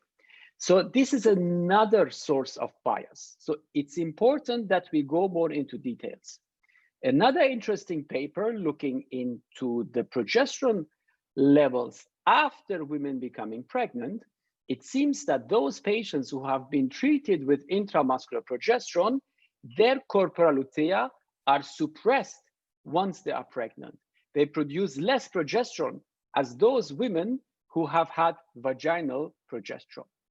Now, if you start looking around the world and you ask physicians around the world, how do you treat the luteal phase? You will hear plenty of answers. You will hear ACG, oral progesterone, vaginal progesterone, rectal, and so on. What about oral? Obviously, if you give oral progesterone, it will be natural micronized progesterone. It will be broken to its compartments, and it's not active. From India, there have been few papers coming out, 2005, and they compared vaginal and oral dydrogesterone, stating that the results seem to be similar. It was repeated again in 2011, published by Ganesh. Again, they stated that the results are similar. More recently, there has been the publication by Hermann Tourné and George Griesinger, phase 3 trial, looking into oral progesterone, stating yes, the results seem to be comparable. The so-called LOTUS study. Now, I'm a little bit critical on these studies also. I think when you do a randomized controlled trial, it's important to reduce the source of bias. What is the source of bias? It means you need to unify your stimulation, you need to unify your trigger shots, you need to unify the day of embryo transfer, and you just need to have one variable. Now, in this study, for example, they use different stimulation protocols, different trigger shots, different days of embryo transfer, 38 sites, sometimes IVF, sometimes ICSI, sometimes stimulation FSH, sometimes HMG, sometimes agonist, sometimes antagonist, and what was the steroid levels on the day of final oocyte maturation. So you see, you have so much heterogeneity here that it becomes almost impossible to draw any conclusion. Just to give you another information on the mistakes sometimes we make, we know that progesterone is there for secretory transformation. Now, this is the introduction of a paper in Human Reproduction, on that paper. And they say, basically, progesterone is there for endometrial proliferation. I mean, these are basic mistakes, but I think these should not happen. So you see, we should be cautious when we read these papers. On the other side, if you take a look at patients who have been treated with vaginal progesterone or with oral dydrogesterone, there seems to be that the endometria of those patients has a small discrepancy, and it seems to be slightly out of phase as compared to vaginal progesterone. And this is a paper which was published, which we have published in Human Reproduction a few years ago. Now, we know that progesterone is produced in the luteal phase in combination with estradiol. Do we need to add estradiol for the luteal phase in a stimulated cycle? The answer is clearly no, because the estradiol receptors in the luteal phase in the endometrium are simply no more active. Can we add ACG? Yes, we can add ACG. The problem is risk of OHSS, obviously. Now, if I would ask you, when do you start progesterone in a fresh cycle? The day of trigger, the day of egg retrieval, day 3 or day 5, what would be the answer? The moment you trigger, there is a window to start your progesterone until day 3 of trigger. Obviously, we are speaking only about ACG trigger and not agonist trigger, because the ACG you're administering, it has a half-life time and it's covering for a few days after the egg retrieval. Now, once you have initiated your progesterone, how many days do you have to continue? And again, we are speaking about a patient who has been stimulated in a fresh cycle. Do we stop when the ACG is positive? Do we have to continue up to 7 weeks? Do we have to continue up to 12 weeks? Or do we have to continue during the whole pregnancy? Or maybe beyond that? Big question. Now, this is the way we are dealing with it. Now, I can tell you, when you stimulate a woman, you trigger with ACG for the final oocyte maturation. Once the patient is producing her own ACG, there is no need of continuation of progesterone, because the endogenous produced ACG by the embryo, it is enough to stimulate those corporal lutea. So as you can see, many studies were published looking into that, and there seem not to be any difference. Can we prevent a miscarriage with progesterone administration? Again, there have been many contradictory publications. The answer is most probably with the administration of progesterone, you will postpone a miscarriage, but not preventing a miscarriage. Can you use a GnRH agonist as a luteal phase support? Because the embryo, the trophoctoderm, and also the endometrium has GnRH agonist receptors, and it facilitates the communication. So this is a paper we have published in Human Reproduction Update a few years ago, and yes, indeed, it seems to improve the outcome. A very interesting entity of the luteal phase is the agonist triggering. Now, with the agonist triggering, obviously to avoid OHSS, you have a more physiologic final oocyte maturation. The only problem is, compared to nature, you have an LH and FSH rise, which goes up, but it also rapidly goes down. Now, this is good to have your final oocyte maturation, but obviously it generates a severe luteolysis. But the benefit of that is it almost completely eliminates the OHSS. One of the factors causing the OHSS is vascular enteral growth factor. And as you can see, it's significantly reduced. The only problem is, as we have published in this paper in Fertility Sterility 2013, those patients who have been triggered with an agonist, within 5 days, they have almost a complete luteolysis. It means we are damaging the luteal phase of those patients. And if you have a look at the gene expression of the endometrium, and this is a paper we published also a few years ago in Human Reproduction, you see that the gene expression of the endometrium is completely disturbed if you use an agonist for the final oocyte maturation. Now, some have come with the proposal of rescuing the luteal phase with low-dose ACG, let's say 35, 36 hours after the trigger. Yes, it is working. The only problem is those patients will develop also HSS. So if you have a high responder who has been triggered with an agonist and you administer low-dose ACG after 35, 36 hours, you still have a high risk of developing OHSS. There is a very, very recent paper, I think 2-3 weeks ago, published by a Brussels group, I think with Christophe Bloquel, where they describe exactly the same, that if you administer low-dose ACG after agonist triggering to these high responders, those patients are at risk for OHSS. So that seems not to be the solution. But what is the solution? Maybe if you have a luteolysis, these luteolysis differs among women. Maybe we should rescue the luteal phase based on the pattern of the luteolysis. Now, at some point, my previous head in Brussels, Paul de Fruit, published this paper, OHSS-free clinic, but we published also the first case of OHSS after the agonist triggering, meaning not everyone is undergoing a total luteolysis. So we published few papers looking into the pattern of luteolysis, and what we found out is that not everyone has a luteolysis after the agonist triggering. So when we speak about personalized treatment, maybe we should have a look at the pattern of luteolysis after the agonist triggering. So if you take a look 48 hours after the egg retrieval, for those patients who have been triggered with an agonist, they can have sky-high levels of progesterone, but they can also have very, very low levels of progesterone. Maybe you should look based on the pattern of luteolysis, how we can rescue the luteal phase. So maybe not everyone is having this pattern of luteolysis, and maybe the luteal phase support in those patients should be individualized according to the pattern of luteolysis. This is another paper we published also, I think 2 years ago. Not only the timing is important, but also the dose of ACG would be important. So based on the pattern of luteolysis, you can also fine tune the dose. For those who are interested that, we published few papers on that topic, which can be read, which is giving you a little bit more information, detailed information on that topic. And also some papers we published in 40 years of IVF and in fertility sterility 1.5 years ago. So, dear Chairperson, I think I can summarize. We need luteal phase support the moment we generate multifollicular recruitment.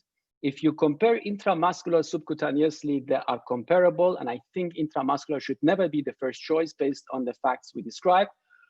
Oral dydrogesterone is being used, but I think it needs to be validated in more correctly conducted randomized controlled trials. The duration of luteal phase support might be shorter than we usually do. As we know, the receptors of the estradiol in the luteal phase are not active. So it doesn't make any sense to administer estradiol for the luteal phase support. And we need to look further to the oral dydrogesterone as a luteal phase support. Agonist triggering is a very interesting entity, but of course, we have a severe luteolysis. Luteal phase support can be enhanced, but I think we need to look at the pattern of luteolysis. And based on this pattern, we can generate what we define as luteal coasting. Let the patients undergo the luteolysis, reduce the risk of OHSS. Once they have reached a certain level of progesterone, then you can administer low-dose ACG in order to rescue the luteal phase. And of course, if you want, you can always do freeze all in order to reduce or almost eliminate the risk of OHSS. Now, for those among you who are interested at, we have edited a book with Cambridge University Press. It's going to come out in January 2021, where we also describe individualization, not only in the follicular phase, but also final oocyte maturation and also luteal phase. Thank you very much for your attention.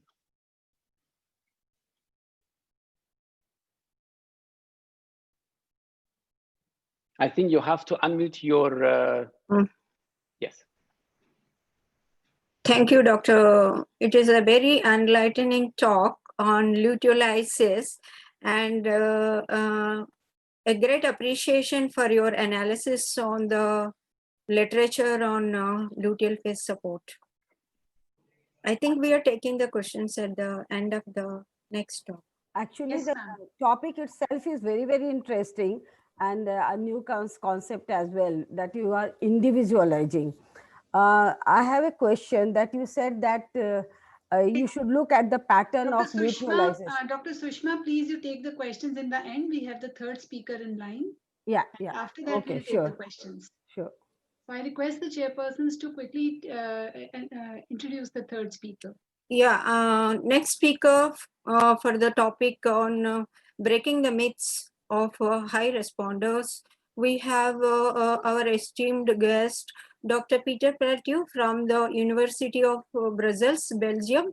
Sir is a senior consultant in reproductive medicine, and he has authored several books, and he has more than 60 research articles. I welcome you, sir, to deliver your talk. Thank you very much. I believe you all hear me. Yes.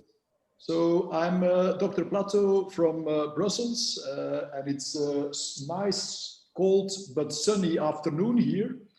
And I was asked to talk about the myths of stimulation in high responders. And I think there are many myths, and I will tackle the three, in my view, most important ones in these 20 minutes. And the first one is about ovulation induction in PCO patients, which are by per definition hyper responders. And they have, of course, we all know, very high LH levels. These LH levels are blamed for them to have all the bad things in the world. These LH levels are the reason we think that they are infertile, that they have abnormal menstrual bleeding, that they have infertility problems, that they have miscarriages, that they have a bad skin, etc., etc.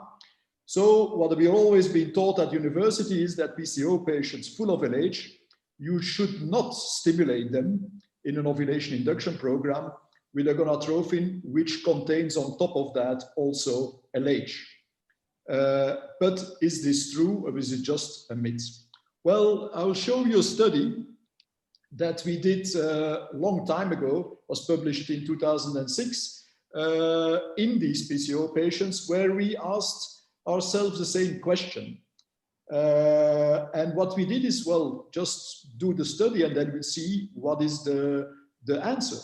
So we took about all the PCO patients in Belgium. I think we found about 200 who were Clomid resistant and who wanted to get pregnant.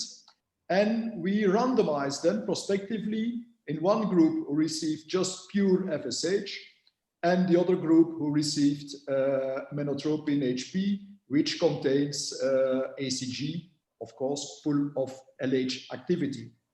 So the whole idea was that this last group would not do very well, because of this ACG content in the menotropin HP. So it was a low dose step up protocol where we started in the beginning of the menses. We started with 75 units. Myself and the doctors, we were blinded for what the patients were taking. And then after 7 days, the dose was adapted. If there was no reaction, half an ampoule was increased up till we had at least one follicle. And then ACG was given, we measured progesterone, and we saw the patient got pregnant either with insemination or just with natural intercourse if there was no sperm problem. You know, the just routine low-dose step-up protocol in a randomized controlled prospective study. And let's go straight through the results. And as you can see here, the ovulation rate was exactly the same in the two groups. Ongoing pregnancy rate was the same, and even more important, because you want to avoid in ovulation induction programs multiple pregnancies, the singleton live birth rate was exactly the same in the two groups. So one myth completely taken out. It seems that these LH levels, these endogenic LH levels in the PCO patients, they don't interfere at all with what you give for the stimulation. If you give a product which contains ACG with a lot of LH activity or a pure FSH, it does not matter. Ovulation, singleton live birth rate, exactly the same. Now, the study didn't stop here because we know that in these ovulation induction programs, we have a lot of complications. This is one which is seldom published, and I must admire the people who did it. This is a Japanese patient who had ovulation induction and things went completely wrong. And you see here on the second word here in the case report, autopsy means not a very good ending. And you see the ovaries which full of follicles, and on the right, the lung tissue from the autopsy with a pleural effusion. This patient had severe hyperstimulation and she died because of this severe pleural effusion.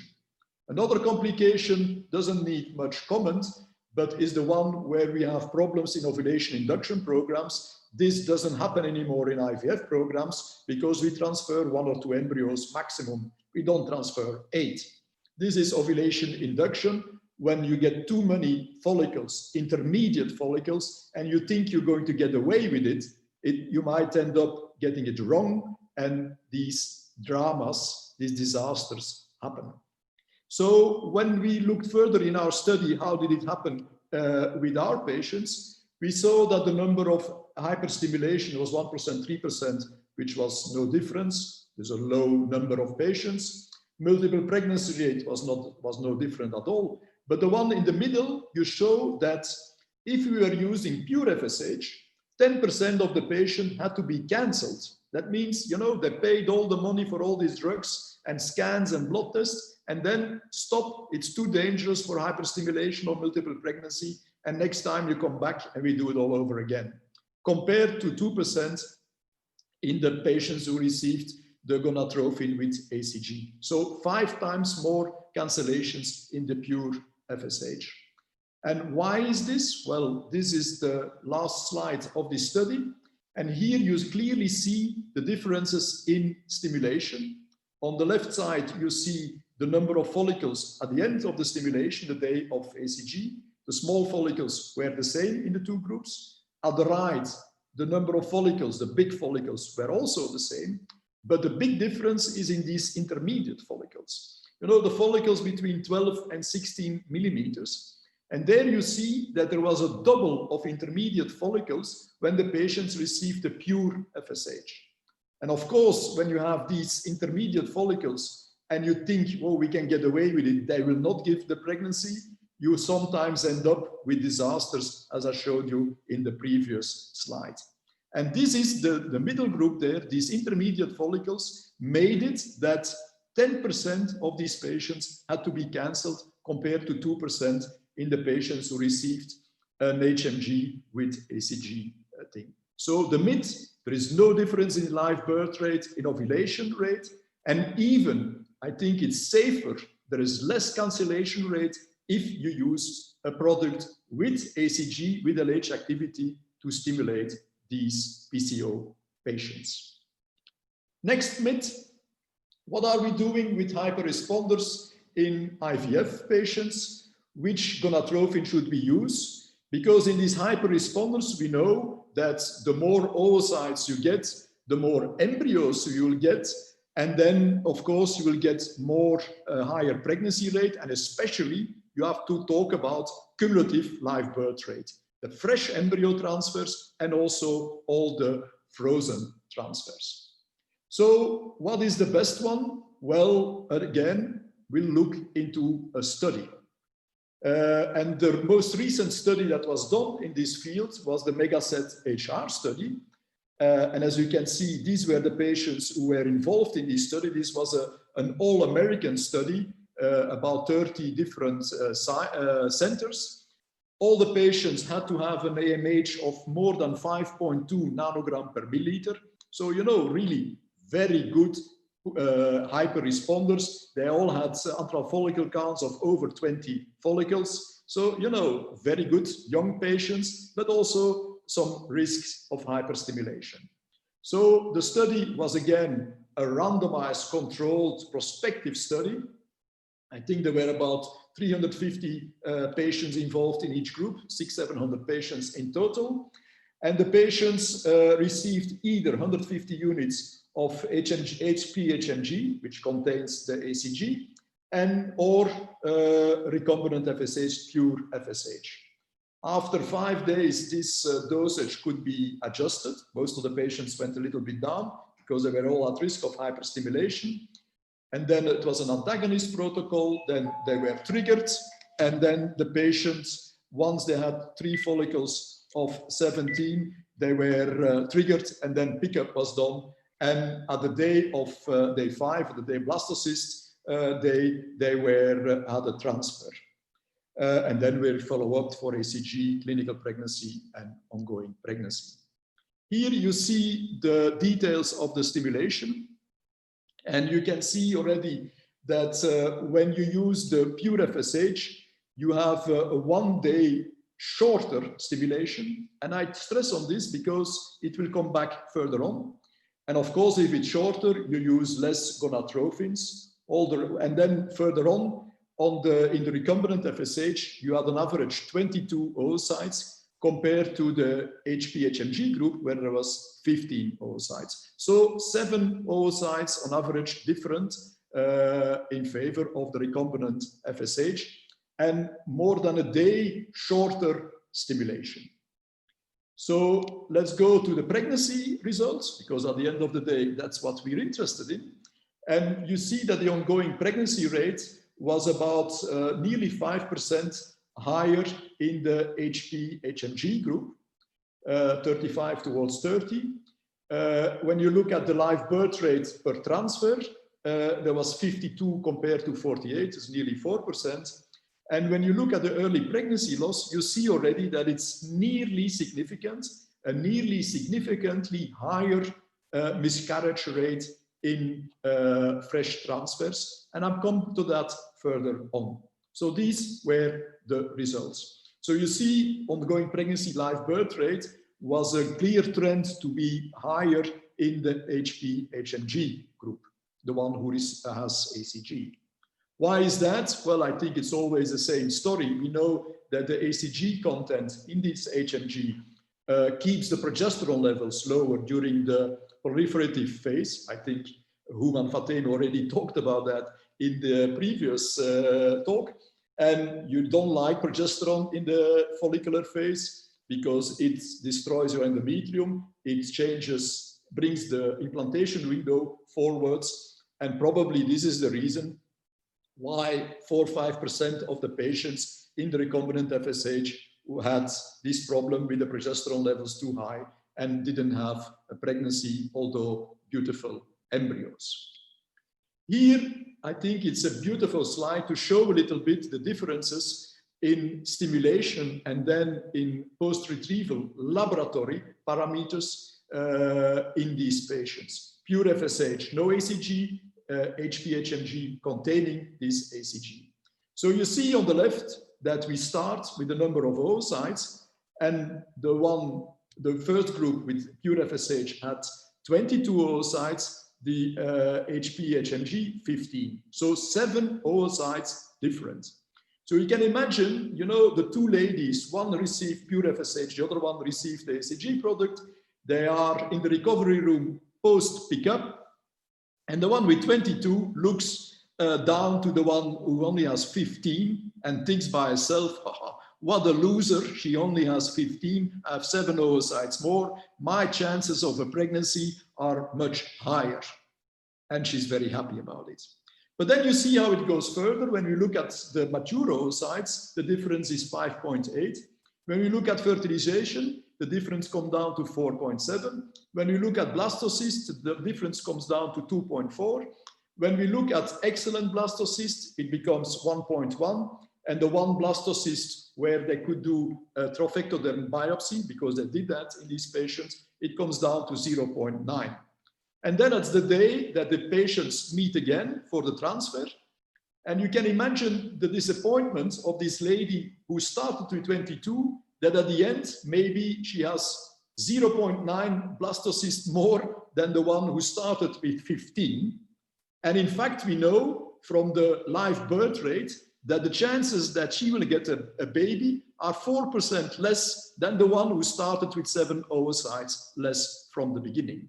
So you see how these differences go, and it seems that this ACG is selecting the best oocytes, and these 7 extra oocytes most of the time are more going to the garbage than doing anything good.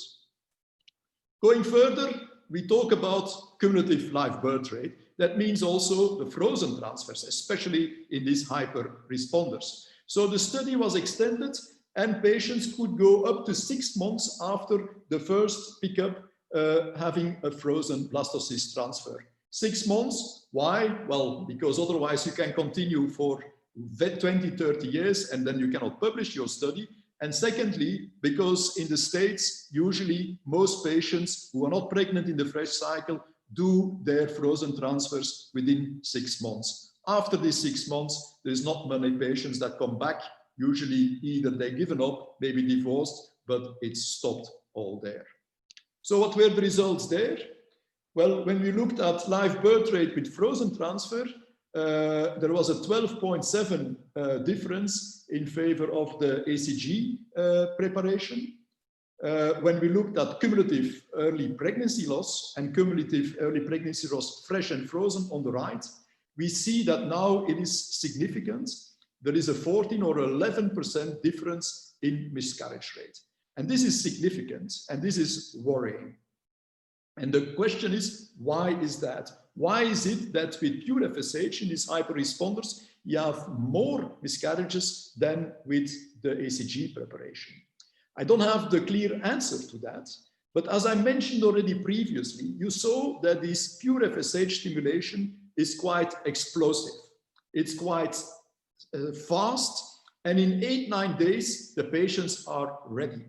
Now, when you think about Mother Nature, that needs 14 days on average to get the oocyte ready and then ovulate.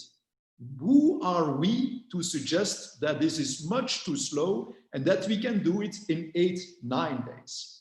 So I think by doing these stimulations a bit too fast and everything is going to be too explosive, that we are playing against the rules of Mother Nature, and that some of these oocytes, although they look mature, that there are other things inside which makes them less competent to give a healthy child at the end, and Mother Nature eliminates them by miscarriage.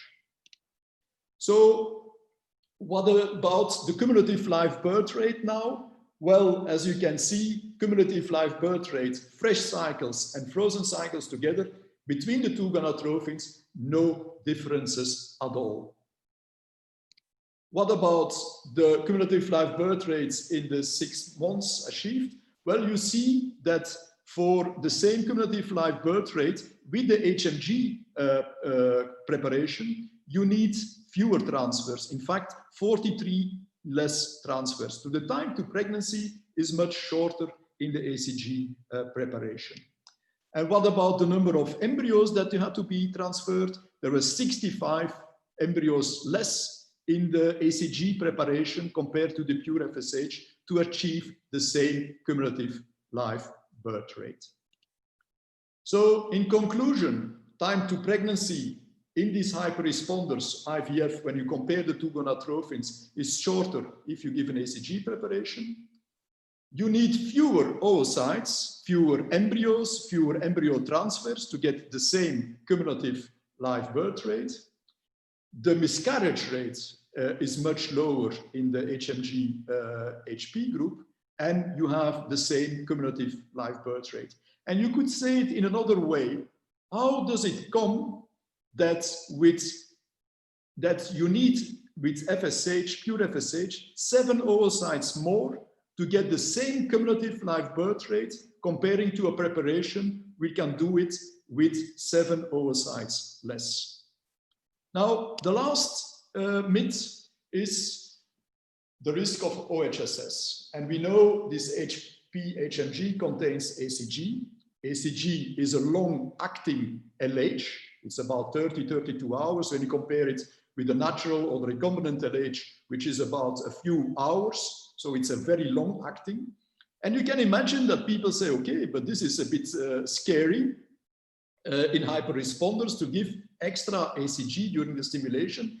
This might make these patients more at risk of ovarian hyperstimulation. Well, let's go back to the previous study. Here you see the estradiol levels during the stimulation and at the end of the stimulation.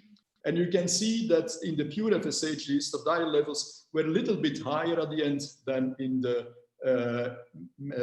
HMG group, although there were 7 oocytes less. So estradiol levels per oocytes were in fact much higher in the HP-HMG group.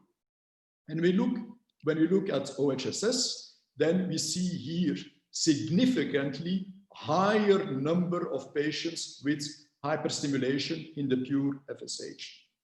So it's clear that the real thing that gives you OHSS is the number of follicles and the number of oocytes. And you can see it very, very clearly here, 11.7% difference in patients who had ovarian hyperstimulation.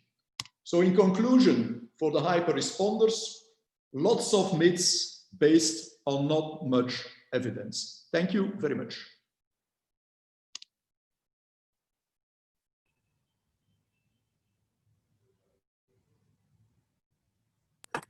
Dr. Plateau, for enlightening about the myth in hyperresponders. As you said, that the clinical pregnancy rate does not depend on the number of oocytes retrieved. So how exactly one needs to counsel the patients regarding this? Well, no, what I think is important, and I get a little bit irritated that people are always using this number of oocytes as the thing to predict pregnancy rate. And it's not, it's for sure, you need oocytes and you need enough oocytes to get a healthy baby. But this is not the thing. You see clearly in this study with hyperresponders that although you have 7 oocytes less, the cumulative live birth rate is the same as you start with 22. So it's not the number of oocytes. What it is important is the number of competent oocytes. And that people are forgetting it. The number of oocytes, you know, when you have a lot of rubbish oocytes in there, it just gives you problems with safety. It gives you ovarian hyperstimulation, like you saw in these slides. But it doesn't give you more babies. So we need competent number of oocytes, and that's the one, it's safer, and that's what we need for our patients.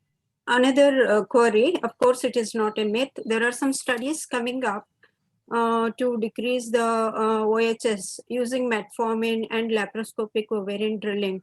What is your experience in this? Well, it might be. I think drilling is a little bit invasive. The patient needs a general anesthetic, needs a laparoscopy. Not everybody is keen to have this done. I think now we have, and the previous speaker already talked about it, We have hyperstimulation programs and protocols that can avoid this hyperstimulation by triggering with a GnRH agonist and, for example, freezing all the embryos so we don't have the risk of hyperstimulation afterwards. So metformin, yes, it might be not a bad idea to give this, especially when the patient has some insulin resistance, to give metformin to these patients. The laparoscopy with the drilling, I'm not convinced that this is for everybody else. If there is other reasons for doing a laparoscopy, yes. If that's the only reason, I think it's a bit too invasive with possibilities of complications afterwards. My question is from Dr. Huma Fatemi. He said that one should look for the pattern of luteolysis. I would just like to know, how do you, see the pattern of luteolysis? What is the way? What do you suggest? Yeah, so in fact, what we have published on various papers, when you administer your agonist or the final oocyte maturation, obviously you have a rapid LH rise and you have a final oocyte maturation. You do your egg retrieval within 36 hours. And we thought, as we have published in FNS in 2010 or 11, that within 4 to 5 days, every patient is having a full luteolysis. That is what we have published at that time. But we were wrong. Not everyone is having the same pattern of luteolysis. People are different. The receptors are different. The pattern of luteolysis is different. So what we have published thereafter, we said, okay, if there is a different pattern of luteolysis, we would see a different pattern of decline of progesterone, because you can look to the progesterone levels and see how rapid this luteolysis is occurring. Now imagine you do your egg retrieval today and the patient goes home without any luteal phase support. The patient goes home and you still want to go for a fresh transfer. You see back the patient within 48 hours. After 48 hours, the patient comes back to you. You ask how she is doing. You examine her, look at her, and she says, I'm fine. I'm a little bit having the discomfort, but really no hyperstimulation because she's undergoing luteolysis. Now at that point, you can measure her progesterone levels. So you see the patient, you measure the progesterone levels, and let's see 2 days, 48 hours after the egg retrieval, the patient is having progesterone levels of 40 or 50 nanogram per ml. That is not a significant luteolysis. It means that patient is still having plenty of progesterone in the systemic circulation. Or you see the patient is having progesterone levels of 10 to 12 nanogram per ml, which means that you have really a rapid and significant luteolysis. So normally what we are trying to do to look to the pattern of luteolysis, and what we have published is to reach a value of around 14, 15 nanogram per ml. So if within 2 days you see the patient, she's having a progesterone level of, let's say, between 15 and 20, you just administer low dose ACG, let's say 1500. Now, if you see the patient is having progesterone levels of 50 or 60, now that patient doesn't have any luteolysis at all. So then you can wait maybe 2 more days and then see the patient or the day of transfer. And if you see the patient is still having sky high levels of progesterone, that patient doesn't need any ACG at all, because the moment she would become pregnant, she will have a significant luteolysis, and the risk of even late OHSS would be almost completely eliminated. So this is what we described on personalized luteal phase support. Now, this concept is called luteal coasting. I don't know if you remember, many years ago, we had the follicular coasting before we had the agonist triggering, where we were withholding the FSH. But this concept is called luteal coasting, meaning you let the patient undergo the luteolysis, you try to reach a certain level of progesterone, and based on the length and pattern of luteolysis, you administer. Also, the dose of ACG you administer can be individualized, as we have published in PLOS ONE, and that can go between 375 up to 1,500 units. Okay, thank you. Dr. Fatemi, there's a question from the audience. Do you measure serum progesterone level post embryo transfer, whether it's a fresh embryo transfer or the frozen embryo transfer? And suppose if the progesterone is low, if it's 9 or 10, 12, what is your cutoff level? Then what measures you take to increase the progesterone? Yeah, I mean, it depends if you are looking to a fresh cycle or a frozen cycle. Now, we measure the progesterone, obviously, in these fresh cycles to understand the pattern of luteolysis. Now, there have been publications, especially from Spain, Labarta, looking also into cryocycles, also from Spain, Nikos Polisos. They started looking into the progesterone values, describing a certain level. But I think we should be a little bit more critical. The problem with many of these publications is they do not have a holistic approach. They look to one variable and they completely neglect everything else which might contribute to that outcome.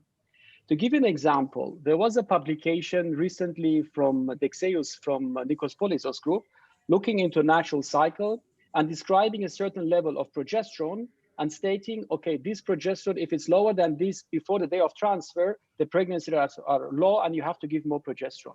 But what they have failed to demonstrate is how the ovulation was described. You see, if a woman is ovulating, it's not that you put a stick in the urine and you say she's ovulating. It's a very complex process. There is an interaction between LH, FSH, estradiol, and progesterone. And it's too simplistic to say LH, she's ovulating. You know, the endometrium, as I mentioned previously, it needs a certain hours of progesterone exposure.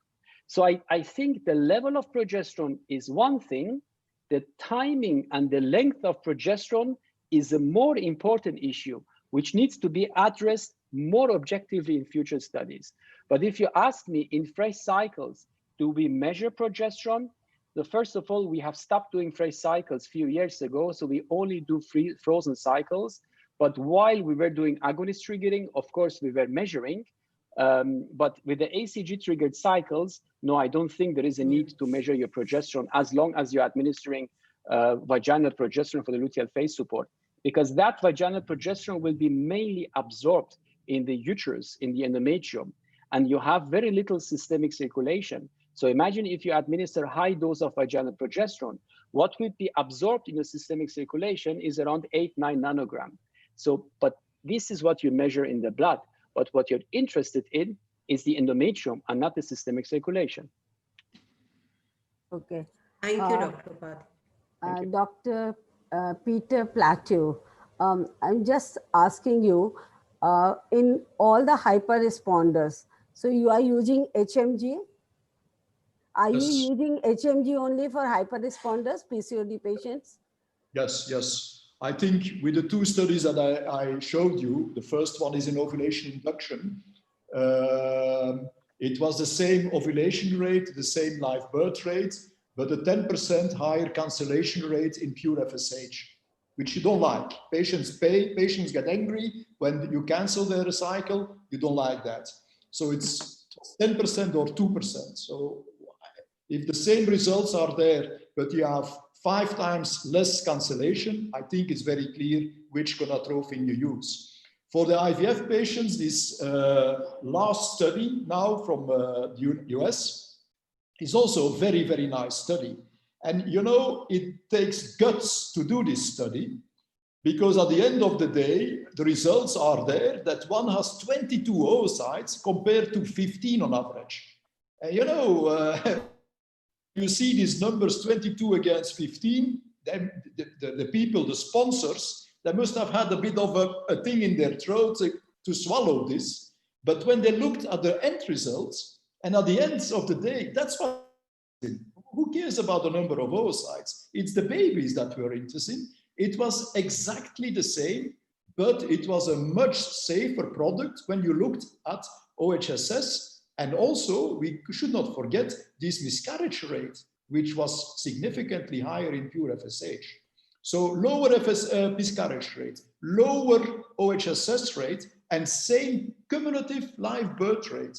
I think the choice is very easy. Thank you. Is Dr. Abha Maheshwari there? I think we are not seeing her. There's a message from her in the chat box that she is there, but we cannot see her. So, Dr. Abha, I think she's not there. Can the management let her in? Maybe she's not. Because there's a message from her in the chat box. Yeah. Is there, ma'am? We cannot hear you, Dr. Abha. Dr. Abha? Can we just ask her? Dr. Sangeeta, please check. Yeah, ma'am. I'll check. Yeah. Yeah, she's there. Now we can see you. Yeah. Dr. Abha, I have a question from you. Yeah, sure. Because normally for donor sperm, we are not doing anti-sperm antibodies. Yeah, you said that you do anti-sperm antibody in every patient, every donor, sperm donor. So have you checked whether it makes any difference to the pregnancy rate if you're doing anti-sperm antibody and rejecting the donors? So we routinely for patients don't do anti-sperm antibodies unless there is an agglutination in sperm for the routine patients which are non-donor. For donors, we do anti-sperm antibodies, and if anybody is positive, we don't accept them as donors currently. But that might change in future. Currently, this is the guidance we So follow. for the patients, you are not doing it, but not for as a donor, routine. you are doing it. Because Yeah. we are not doing here. I don't think others in India, they are also doing it. I don't think so. We have not been doing anti-sperm antibody even for the donor sperm. So that's the reason we probably do it is historically because anti-sperm antibodies, if they're positive, we obviously suggest ICSI. Donor sperm is mostly used in our setup for IUIs. We have got a very big and very successful program for donor IUI. And why to kind of subject people for IVF or ICSI if they don't need to? So that is why we use that parameter, because because most of them are used for IUIs. Okay, thank you. That's probably what the reason is. Yeah. Dr. Abha, are you checking for the AMH level also for all the donors, especially those who are above 33, 32 years of age? Because So your the criteria, yeah. Upper age limit is 35, unless it's a known donor, then we have separate discussion. We do test ovarian reserve. Most of our ovarian reserve testing is done on antral follicle count because we have got a very successful and very extensive ultrasound program. And our antral follicle count testing is very, very good. But yeah, most people, other people do AMH testing and they've got the AMH cutoff level depending on what their lab parameters are. Any special precautions taken during these COVID times for the donor cycles? So we have stopped the donor recruitment right now because we don't want any healthy person coming into the hospital setting during COVID times. But as soon as the vaccines are done and COVID is out, hopefully will be out soon, we will be restarting again. Yeah. I have a question to Dr. Abha. Are there any instances where the donor just goes off without completing the cycle, or she opts out of the cycle? There are instances because obviously, despite, as you could see, that we do extensive counseling and extensive, obviously, workup, give them time to reflect on the processes, and they are not able to cope with it, or they decide they don't want to proceed with it. We have also had donors who were, we obviously collected the sperm, frozen them, and they have to have, obviously, the sperm has to be quarantined. They have to have repeat Egg tests. donors. I mean egg donors. Egg donors, yes. In the middle of cycle, they might, there have been one or two who said they don't want to proceed with it, which is fair. They have got full rights to withdraw when they want to withdraw without giving any reasons. So how do you manage the recipients in that case? Well, do you provide immediately another donor, or what do you do? It depends on the availability and depends upon what the matching is available or not. We do it both ways. We do fresh donor matching as well as we have donor bank. So we freeze the oocytes. If the oocytes to be frozen, it's easier because then donor recipients are only started once we've got something in bank. If it was a fresh one, then we have to sit down and have to have that difficult discussion with recipients. So you have an egg bank. You have a donor oocyte bank? Yes, we have. We started collecting. Freezing the eggs to do the bank. Okay. Then what is the because cost? It's easier to match. So what is the cost for the recipients in that case? So most of our treatments are funded on the NHS. That's why the finances are not a problem in NHS. So it's difficult for us to counsel the patient once if donor backs.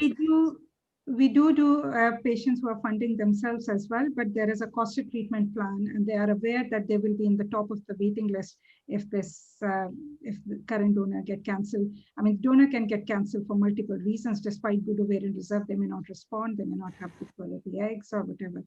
So it's all part of the counseling process and preparation for the recipients as well as for donors, and that's why we invest a lot of time and effort in doing that, so that everybody comes to it prepared and counsel for what we need to do. We do understand that, but the problem in India is more because of the money. They have already paid for it, so counseling them becomes difficult. In NHS, it is easier because they are getting treatment free of cost, so that's easier. They would only have to wait for the next cycle and nothing more. But with us, there is a problem, economic problem also, na? So it's different here.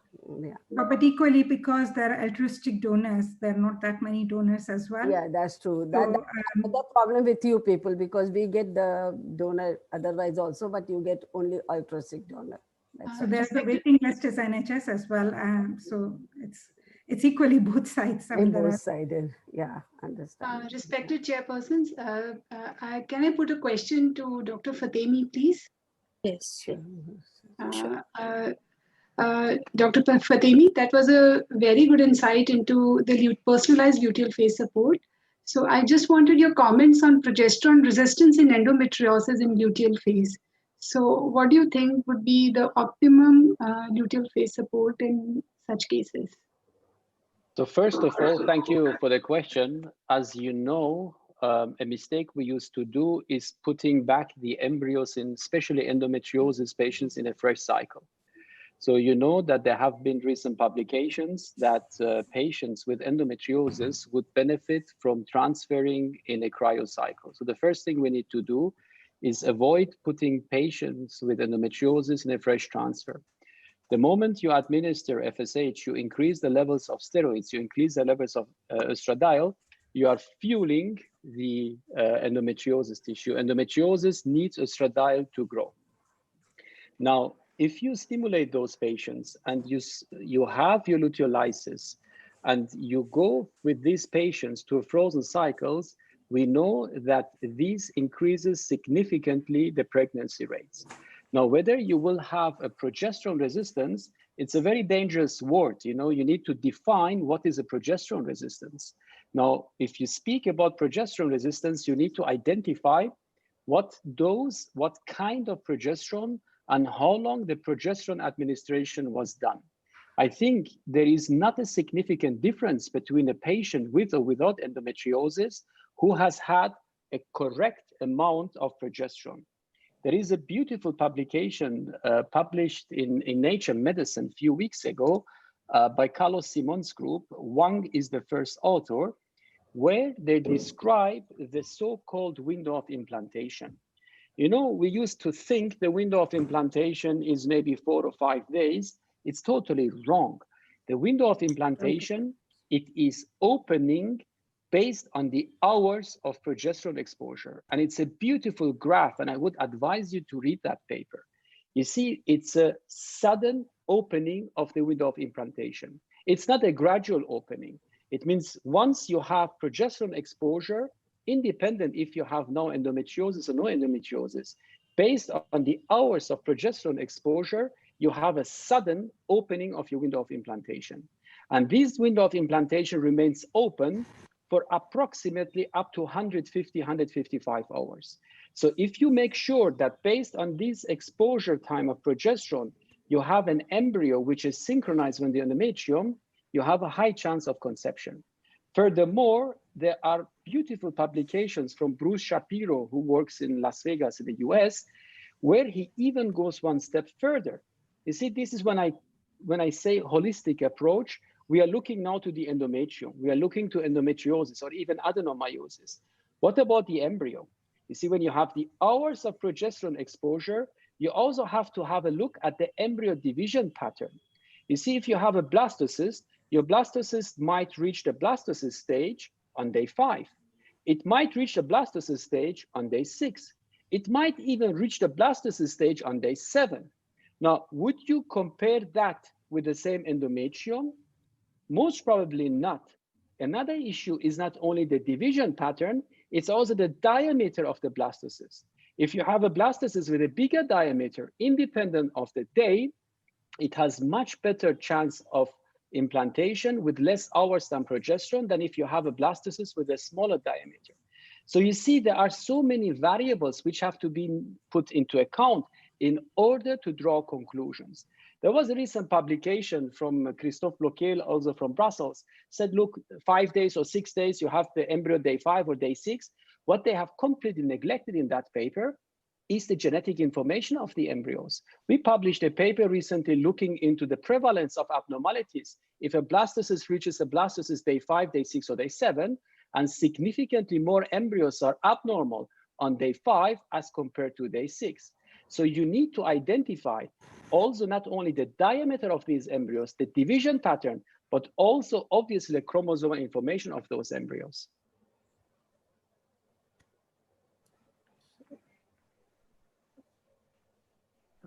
Thank you. Thank you, sir.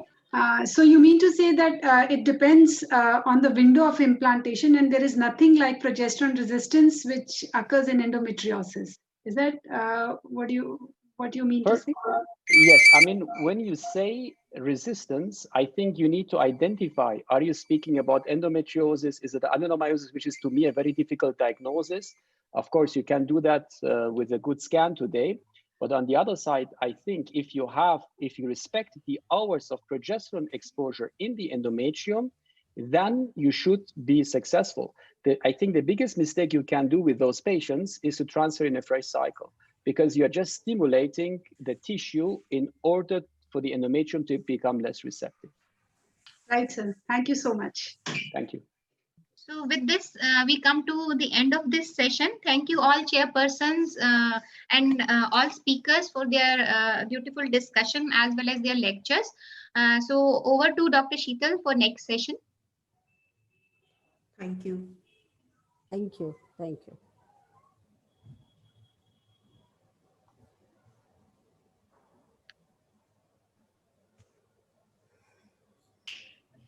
So we now move on to thank you, Dr. Sangeeta. So we now move on to the second keynote oration for today. And I'm extremely delighted to invite the chairpersons, Dr. K.D. Nayyar, sir. He is President-elect Indian Fertility Society and Director Akanksha IVF New Delhi. Welcome, Dr. K.D. Nayyar. The second chairperson for today is Dr. Lakhveer Dhaliwal. Ma'am was former professor and head of the Department of Obs and Gynae, PGI Chandigarh, and she's consultant Millen Fertility Center, Chandigarh. I welcome Dr. Dhaliwal. My third chairperson for today is Dr. Geeta Radhakrishnan. She's professor and head Department of Obs and Gynae, UCMS and GTB Hospital, New Delhi. Over to you, chairpersons. Good evening, ladies and gentlemen. And good morning for Dr. Hugh Taylor.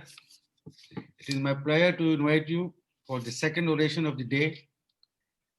Dr. Hugh Taylor is the chair of Department of Obs and Gynae and Reproductive Science at Yale School of Medicine, New Haven, Connecticut. He is also the professor of molecular, cellular, and developmental biology at Yale University. Dr. Hugh Taylor has published more than 400 papers in leading medical journals, and he was elected to the National Academy of Medicine in 2016.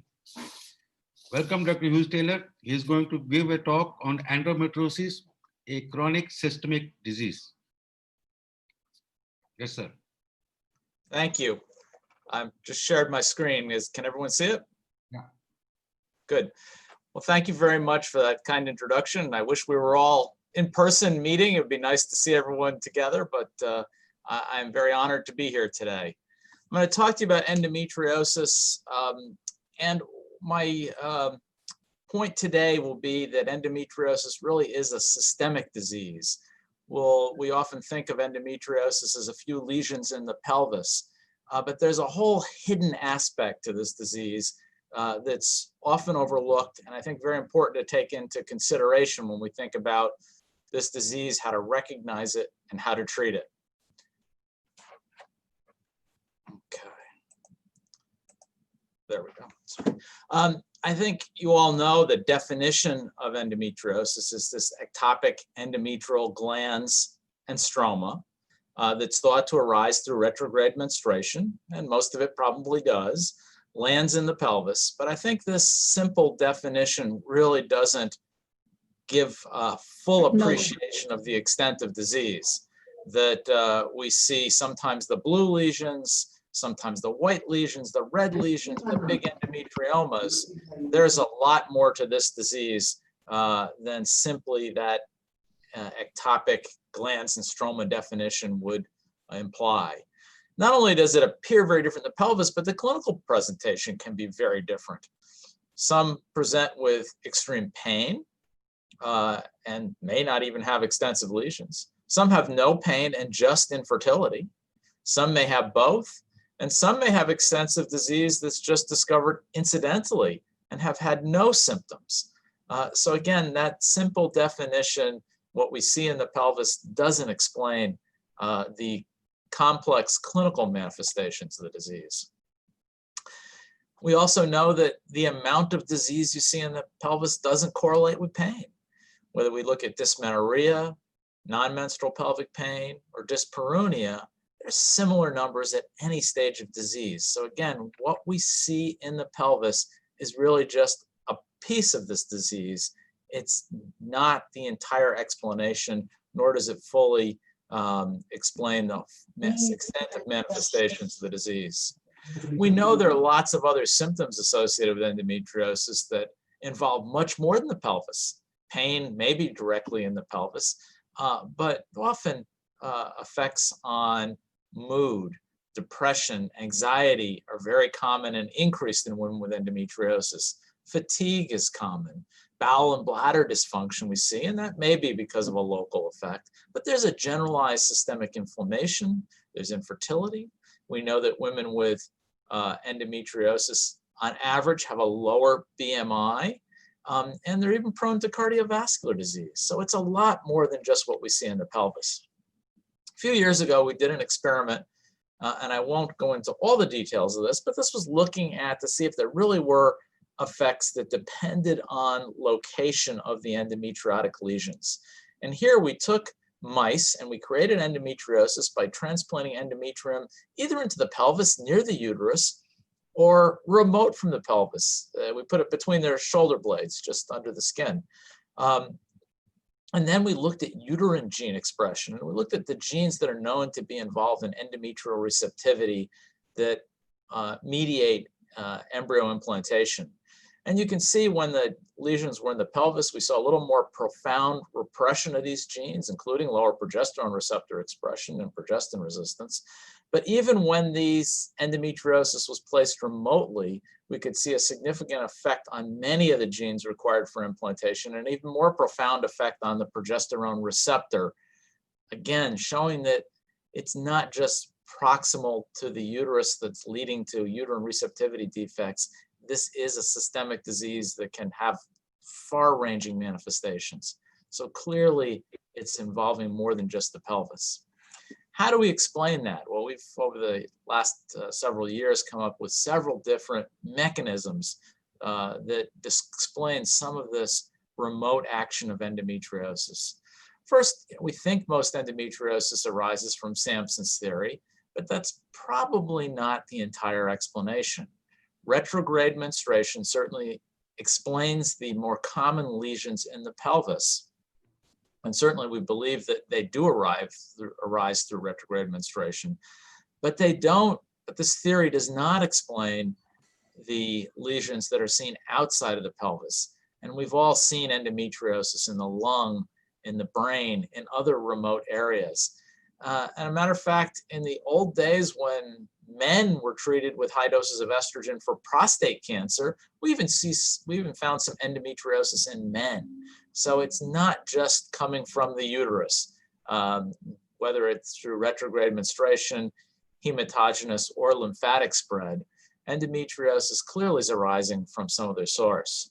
And we started to explore the idea that maybe stem cells could differentiate into endometrium in remote locations ectopically, inappropriately, could stem cells be the source of some endometriosis and explain some of these systemic manifestations? First stem cell source we looked at was bone marrow. Now, bone marrow, you all know, is used for bone marrow transplant for the hematopoietic stem cells that the bone marrow contains, but they also contain these mesenchymal stromal cells that are multipotent, that have been shown to give rise to different cell types throughout the body, including types of cells that we don't normally think of as having a significant turnover. We reasoned that a tissue like the endometrium that's regenerated in every menstrual cycle, every month, would certainly be a likely tissue where stem cells would make a valuable contribution. We initially did some very simple experiments in mice. We took bone marrow from male mice, transplanted it into females, and just asked, would any of these bone marrow cells show up in the endometrium? And here we used Y chromosome by fluorescent in situ hybridization to detect the male cells from the female cells, those that came from the male bone marrow. And here's our results. In A, you see a male control, and the red dots are the Y chromosome by Y chromosome fish. The B is a uterus of a female that got a female bone marrow transplant, no Y chromosome seen. But below you can see on the bottom left in C, a Y chromosome bearing endometrial epithelial cell. That black line down the center is the lumen of the uterus, the epithelium on either side. And here's a Y chromosome bearing epithelial cell. And in D, you see a Y chromosome bearing stromal cell remote from the lumen.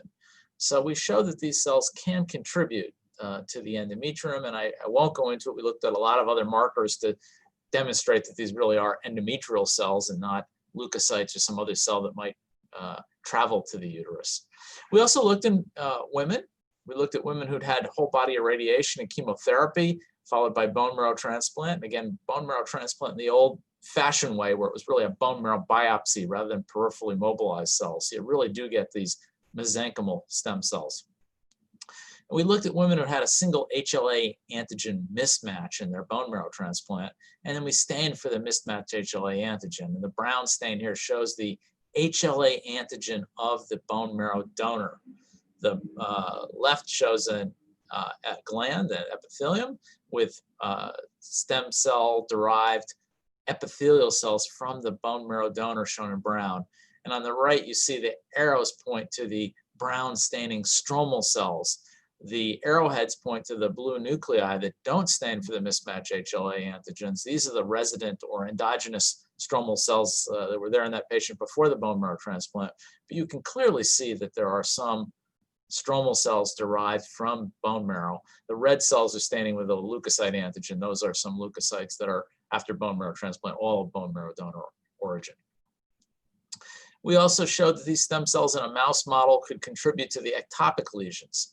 I won't go through all the details of this, but you can see those colors lighting up as identifying the stem cells that we transplanted into these mice, contributing and forming and expanding endometriosis lesions outside of the uterus. The stem cells are preferentially recruited to endometriosis, in fact.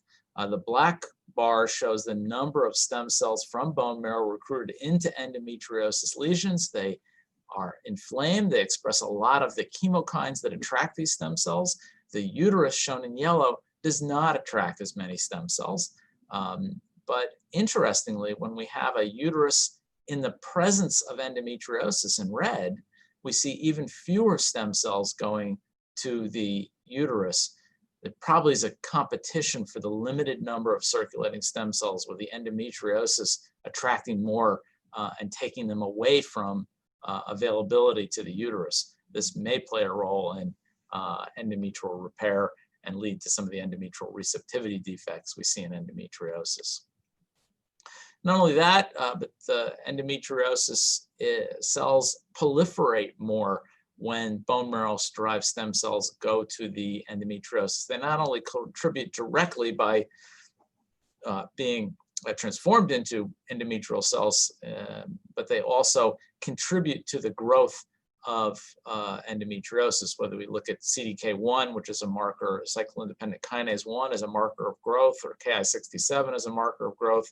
You can see that when we use a co-culture technique, the addition in red of stem cells in normal controls decreases proliferation, but endometriosis cells respond by increased proliferation when stem cells are co-cultured with the endometriosis lesions. So they repopulate the lesions, but they also contribute to their proliferation and growth of the endogenous cells. So this is a novel origin of endometriosis. Stem cells contribute to endometriosis and further stimulate the growth of existing disease. I think the stem cells account for endometriosis outside of the peritoneal cavity, those rare cases in the lung or brain.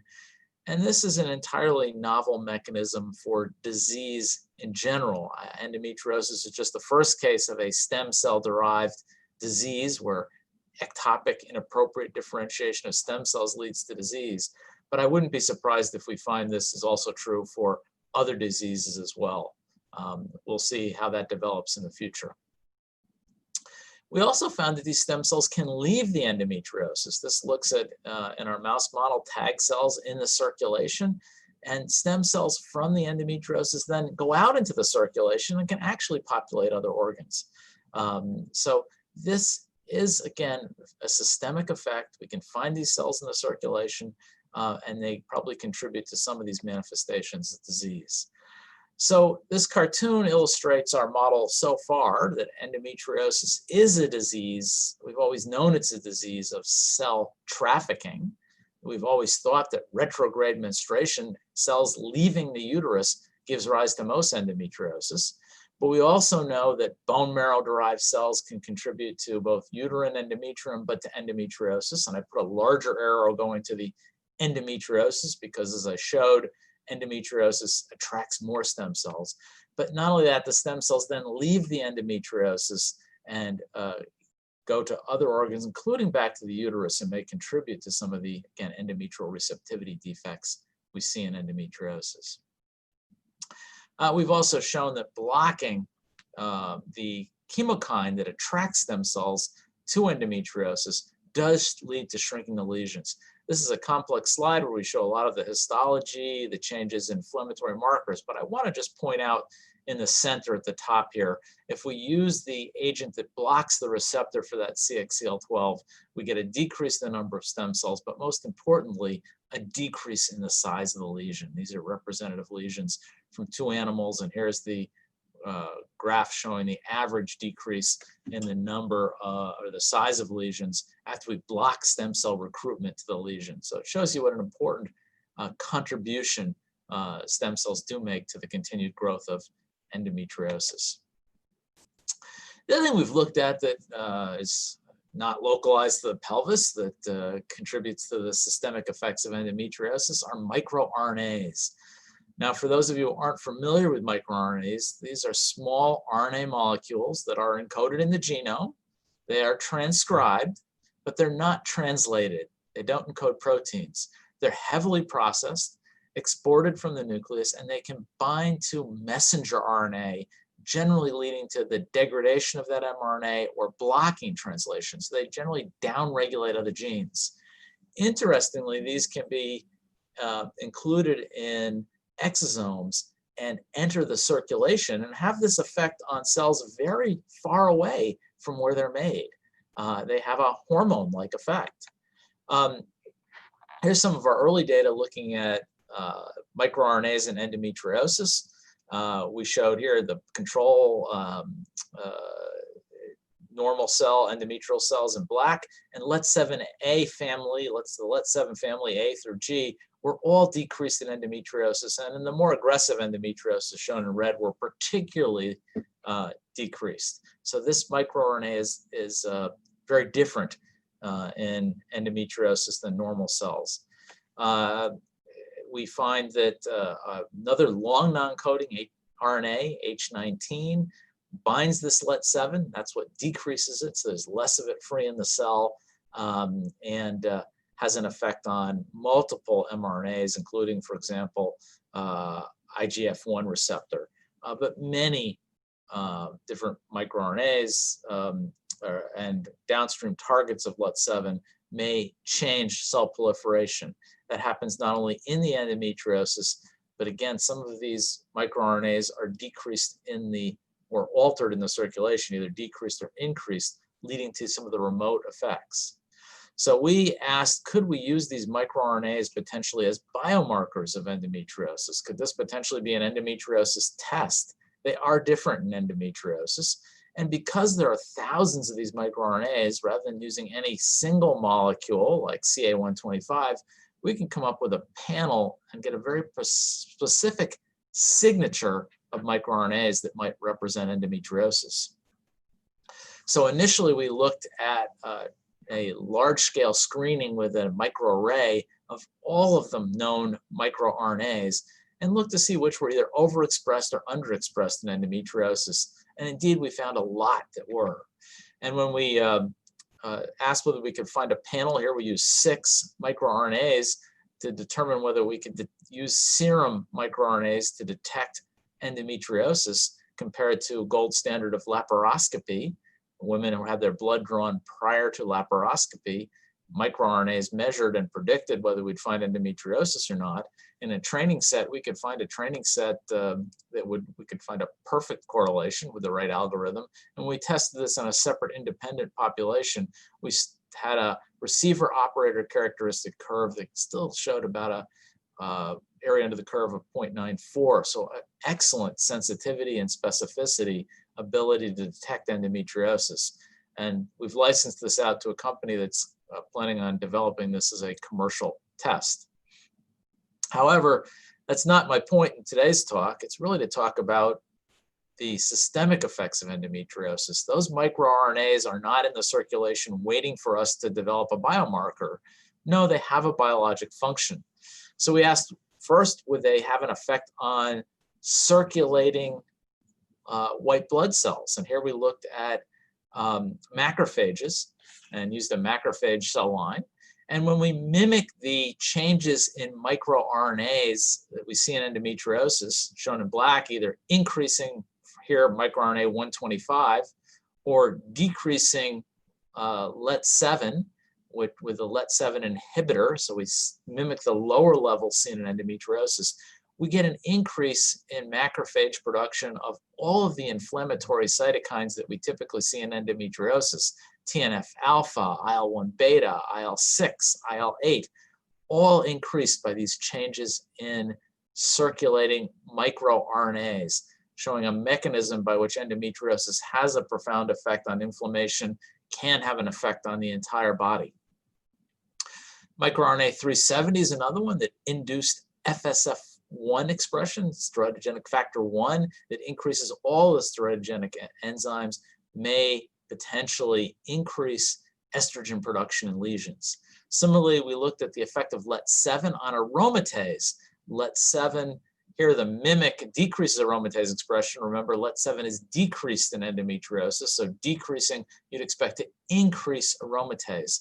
So these microRNAs may be increasing estrogen production by SF1 and aromatase induction. And when we block LET7, or when we block, we treat with LET7, it's normally low in endometriosis. When we give LET7 to mice with endometriosis, we see we can shrink endometriosis lesions considerably. So again, it looks like this microRNA has a profound effect on the growth of these lesions, not only directly, but also through its effect on inflammation. Well, we know that women on average with endometriosis have a lower BMI. And I've often heard it said that low BMI is a risk factor for endometriosis, but actually using animal models, we can show that it's really quite the opposite, that endometriosis induces this change in weight, that the association seen in women, the cause and effect relationship is really endometriosis reducing weight. We conduct a sham surgery or an endometriosis induction surgery in mice, and the mice with endometriosis don't gain as much weight. Their BMI was lower, their total fat content and the percent body fat is lower.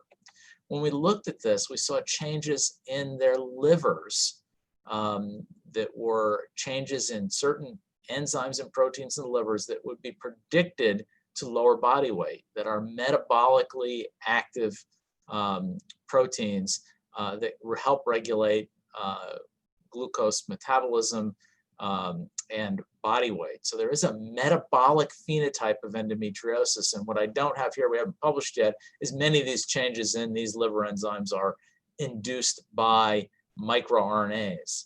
Same thing when we looked at adipose tissue, fat. You can see that leptin, adiponectin, IL-6, hormone-sensitive lipase were all affected by these microRNAs that are altered in endometriosis. And we even saw differences in stem cells in subcutaneous and visceral fat of animals with endometriosis. So it looks like not only stem cells are changing that give rise to the endometriosis, but there are changes in stem cells in the adipose tissue. There are changes in important mediators of metabolism in both the liver and adipose tissue, at least some of which are altered by these circulating microRNAs. There's clearly a widespread metabolic phenotype to endometriosis, again, mediated through liver and adipose, and we see that as manifest in the lower BMI in women with endometriosis. The other effect we looked at was on the brain and behavior. You know, I've often heard it said that endometriosis patients are difficult patients. I don't like to think of that as the personality type of endometriosis, but really a manifestation of the disease itself. I'll show you in a minute, when we induce endometriosis in mice, we can induce some of the same behaviors that are characteristic of women with endometriosis. Women with endometriosis have increased anxiety, increased depression, and again, this is a manifestation of the disease. It is caused by the endometriosis rather than a personality type. Again, I've even heard disparaging things that these women are more likely to complain of pain. No, they're really more sensitized to the pain. They have different brain programming induced by the endometriosis. Here's our mouse model that shows that. We take mice and we either perform a sham surgery or we induce endometriosis by transplanting endometrium into the peritoneal cavity of mice. And then after some time, we looked at their brains. And up in the upper left, you can see changes in gene expression in various regions of the brain that were different in endometriosis. Multiple genes that are important for brain function are altered in these mice with endometriosis. We also looked at electrophysiology, it's shown in the upper right-hand side of this figure or slide. There's differences in the electrophysiology, so these neurons are behaving differently. And then we looked at behavior. This maze plot here shows an increase in anxiety in mice with endometriosis. When we induce endometriosis, you can see that the mice, this blue color or the red color here, tracks how much time that they spend in what part of the cage. And an anxious mouse will stay mostly in the corners of the cage and not traverse the center of the cage. It will huddle in the corners or along the sides. And you can see in the sham mice that didn't have endometriosis, there's a lot more color in the center of these tracings than in the endometriosis mice, where it's whiter in the center of the tracing. This is shown here, plotted either by the time in the center or the distance in the center. And you can see that there's a significantly decreased time or amount of distance traveled in the center of these cages in the mice with endometriosis. The endometriosis caused the anxiety. We also looked at pain sensitization. We know women with endometriosis are more sensitive to pain. They have something called central sensitization, and we could show that here. From this study, we put their paw on a hot surface and asked how long it would take before they removed their paw. The blue shows those with the sham surgery, the orange color those with endometriosis, and you can see that those with endometriosis withdraw their paw faster at a shorter duration of time compared to those that didn't have endometriosis. So we're able to show the creation of this central sensitization. by induction of endometriosis. And also we looked at depression. To measure depression in a mouse, you hold the mouse by its tail, and a mouse that is not depressed will struggle to get away almost instantly. A depressed mouse will hang there immobile for some amount of time before it struggles to get away. And you can see in the endometriosis mice that immobility time, the amount of time they just hung there without trying to get away, was higher at multiple different time points. So there is an effect of endometriosis directly on the brain. We've shown it in a controlled animal experiment that's induced over time, that the anxiety, depression, and central sensitization of pain response are all increased by endometriosis. And what I don't have time to go into today is that we show many of these effects are indeed due to circulating microRNAs that reach the brain, change some of these expression of some of these genes in the brain. So the take-home message is, yes, we see these horrible lesions in the pelvis, we can remove them, but this is not the full extent of the disease. There's a lot more hidden disease. What we see in the pelvis is probably only the tip of the iceberg, that there's a lot more systemic effects of endometriosis. So I'll conclude by saying that endometriosis really is a chronic systemic disease. The systemic nature of the disease may explain the extensive symptoms that we often see associated with endometriosis. I put some of those up on the first slide, but the metabolic effect, the depression, the anxiety, the pain sensitization. Stem cells and non-coding RNAs, including microRNAs, and generalized inflammation are some of the mechanisms that mediate these long-range effects.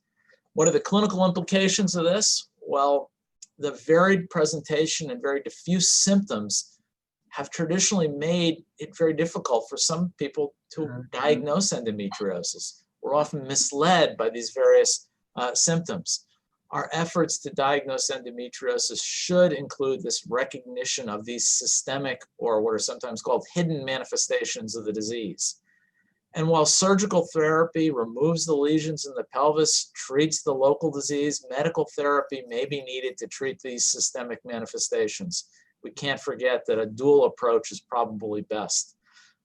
Future therapies, including some that we're developing, are going to include agents that specifically target this disseminated disease, this disease other than just what's caused by the lesions themselves in the pelvis. And I showed you some initial data with some of our microRNA or stem cell-based therapies.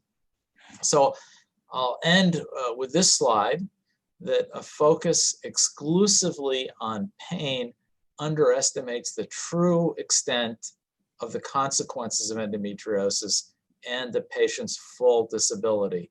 We want to be patient-centric and really think about the totality of this disease. Stop thinking of this disease as just a few dots in the pelvis and really think of it as a whole body systemic disease.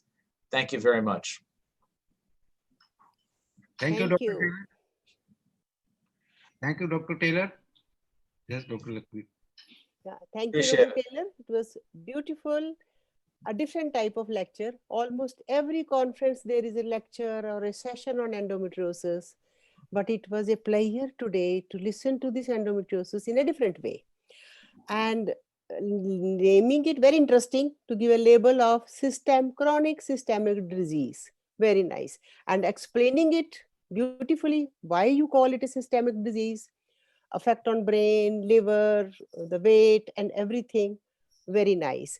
And in the era of stem cell therapy for everything, here you showed how notorious they act, these stem cells in endometriosis when they're there. It was very nice, very interesting. Thank you very much. Thank you so much. It's my honor to be here. Yes, Dr. Nair. Geeta? Thank you, Dr. Taylor. In fact, making the pathogenesis so much more complex than the usually believed retrograde menstruation, and we thought we knew all about it. Of course, we could never explain the systemic one. stem cells and microRNA are probably the molecular elements to be looking at in future to explain the systemic. But we as gynecologists will stay in the pelvis for a little more time, especially when the patient comes to us for infertility-related issues. Yes, a larger than this is what you've tried to put in a very beautiful way. Thank you.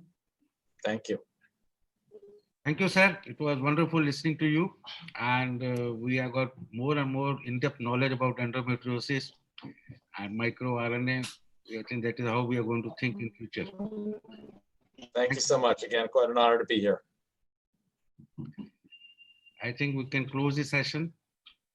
And if the audience has any question, they can put it in the chat box. We will email to Dr. Taylor.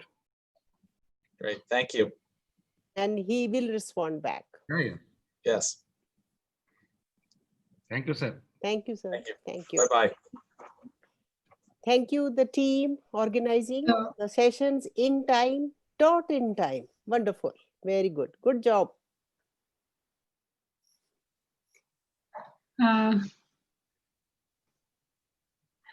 Thank you, chairpersons. So we now move on to the last session, which is the quiz. And I have an important announcement to make for the quiz. What is the pathognomonic molecule causing this condition? Estradiol, VEGF, HCG, GnRH antagonist. This is the commonest. Estradiol.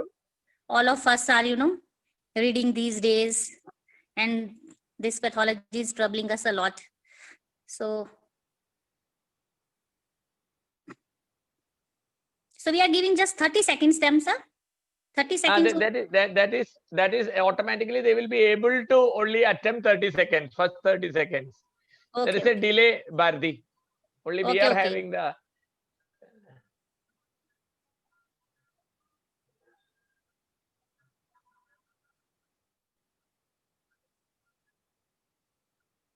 So 5 more seconds to go. Please hurry up.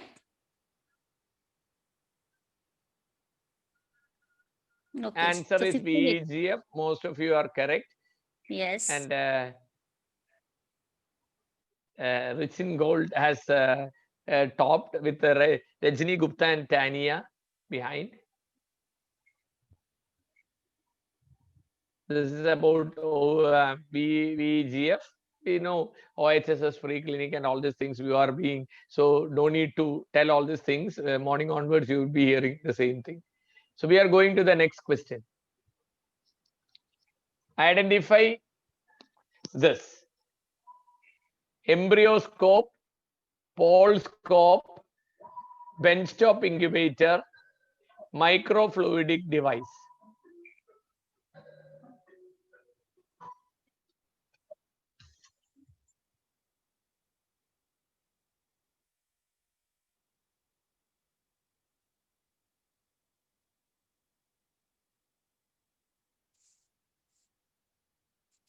Most of you who are doing IVF will be having this. Nowadays, things are becoming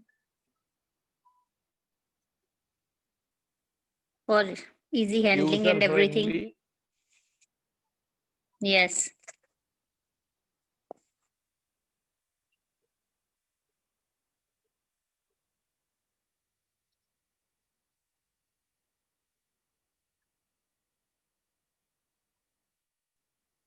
Yes, most of you are correct. It is, but who is the fastest? Let us see. Rajni Gupta has overtaken. Then Ravinder, Ahuja, Tani, and Smriti are in the lead. So some points, benchtop. This is all you know. Usually triple gas and all you know. After each question, I will give you, but I will not take much of your time. Identify this person. It is rather a difficult question. De Graaf, Gregory Pincus, Michael Levinthal, Henry Turner. Little tough question. There is no minus mark. Please, you can answer. There is no minus mark for you. No minus marks. Guess. No minus marks.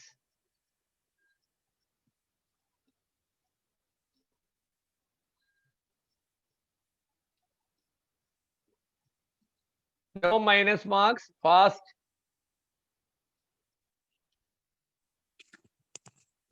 At least you can attempt 100% as there is no negative marking.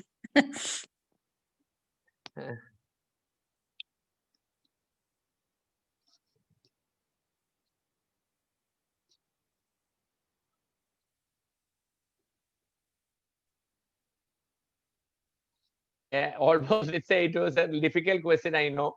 I wanted to put some difficult questions. That is why this question was put. It is Henry Turner. Rajni Gupta is leading now also. Turner, all these things you know. He's a person who Short term of describes X the chromosome Russian stature, other segmenta. Okay. So this is what? Without delay, we are going for the next question. Identify the baby. The person everybody knows. Identify the baby. Identify the baby. Name of the baby.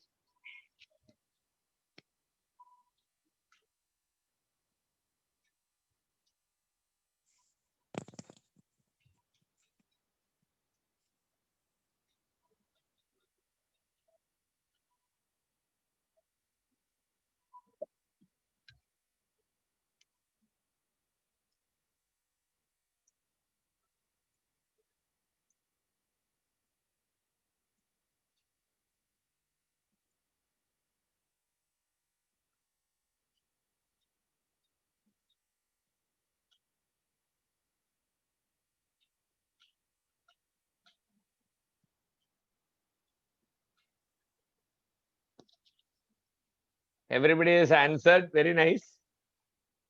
The baby's name is Harsha. Now it is Nidhi who has come up. See, it is Harsha Chowda, 1986. It was the first official ART baby in India. First ART baby in India was 1978 Durga. This is not the picture of Durga. This is 67 days after Louis Brown, but Durga was born. That was by Subhash Mugapathe, who committed suicide in 1981. That is different. This is Harsha Chowda. This is the first official ART baby in India.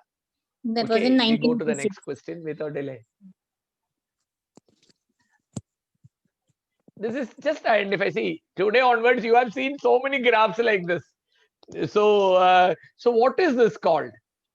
And in your fertility sterility journal, you will see, at least you should know what is it. What is this type of graphs called?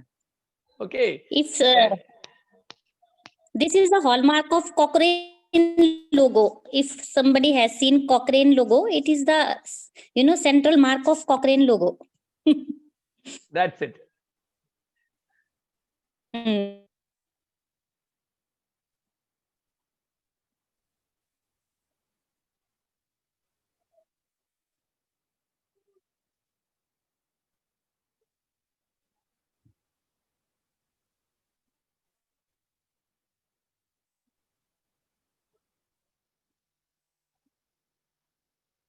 Time is up, almost up. Okay, time is up. It's called the forest plot. Most of you have got it correct. Now let us see who is leading. Rajni Gupta has again overtaken and she has come up. Now new names are coming. Smriti, Dr. Ratna, Malati, Nidhi Sharma. Let us see. This time a forest plot is known as a blobogram. See, it's a graphical display of estimated results from a number of scientific studies addressing the same question. That is what that marks are, along with the overall results. Okay, OR plus confidence interval is shown and describes the strength of the association. So I want to see, after listening to this quiz, you should go back. When you see, we are going to see this 100%. At least you should know that this is called a forest plot. Yes, this is used basically for Let me meta. go to the next question. What is the commonest agent causing this? This is a condition. I'm not going to tell the condition. The very condition is just, you can see looking at the picture itself with a classical picture showing a condition. Most of us, this picture is given in our gynae book actually. This is very typical picture.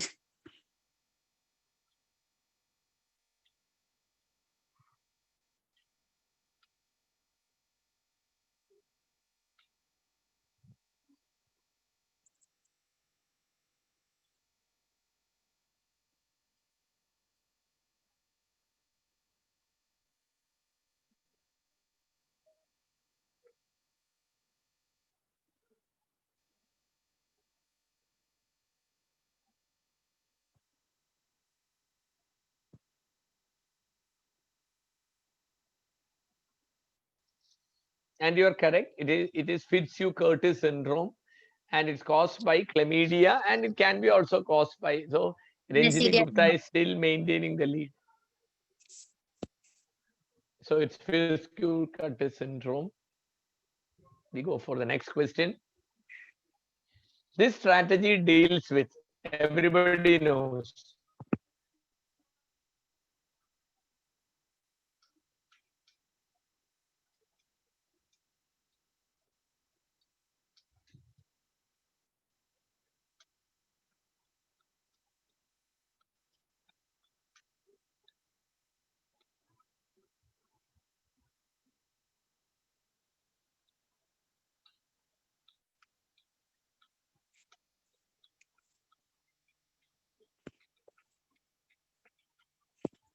this question, everybody is going to get it correct, but who is fastest, that we have to see. Very simple question for an infertility specialist.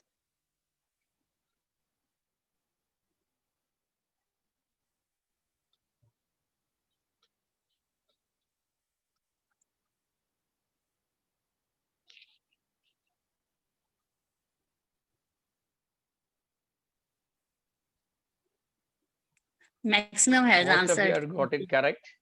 Yes. Oh, Ranjini Gupta is leading like anything. She's almost 1,000 marks in front. Anyway, let us see. Will she can maintain the previous? This is the previous criteria, and you all know it was a poor responder. We go to the next question. Previously, then it comes the Poseidon. When did Patrick Steptoe? I want the year in which Patrick Steptoe got the Nobel Prize. So, year in which Patrick Steptoe got the Nobel Prize.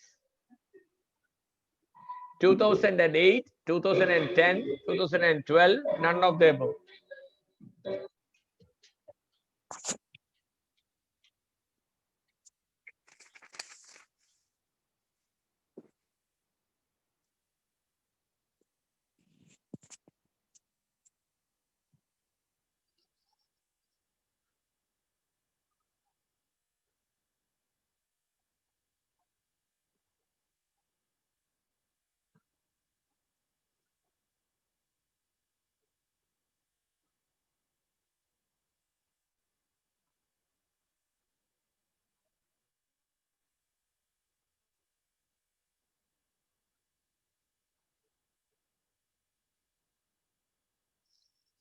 Actually, Patrick Steptoe did not get Nobel Prize. Only Edward got the Nobel Prize. Okay.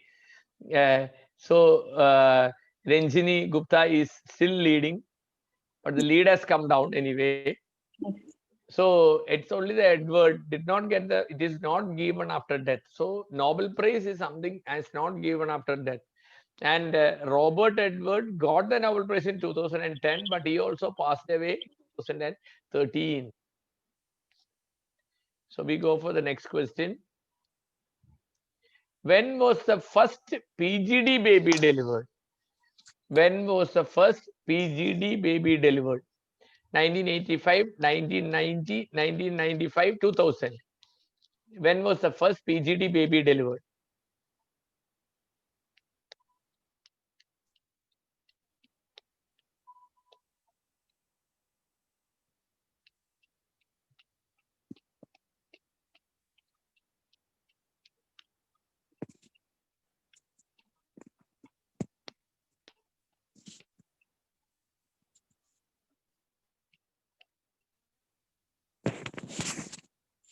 I think more than 50% of questions are done, sir.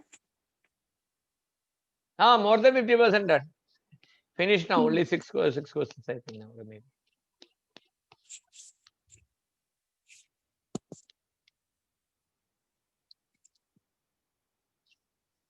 The answer is 1990. Let us see who is the winner now.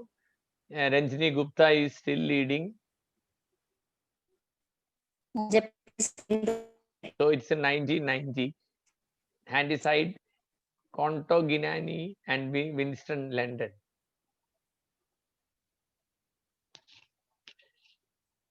What is the cutoff value of sperm vitality as per WHO 2010 manual? Cutoff value of sperm vitality.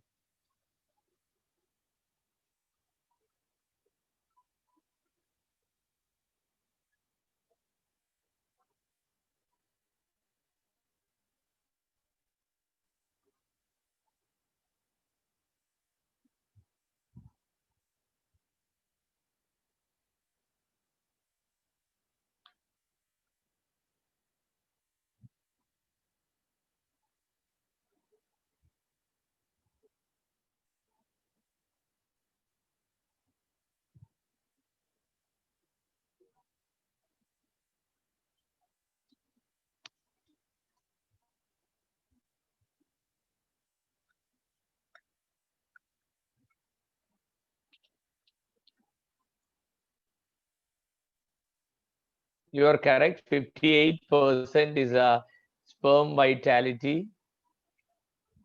So Ranjini Gupta still maintaining her lead. So these are some of that we will go.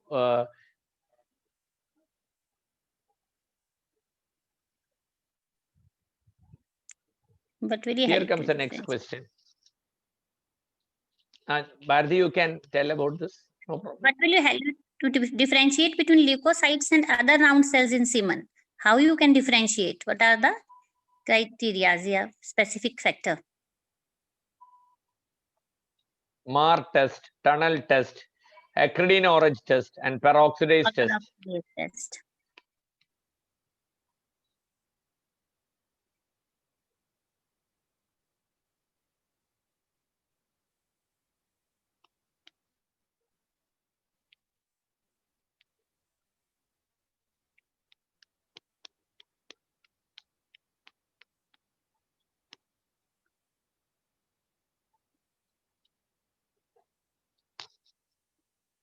Only 10 seconds left.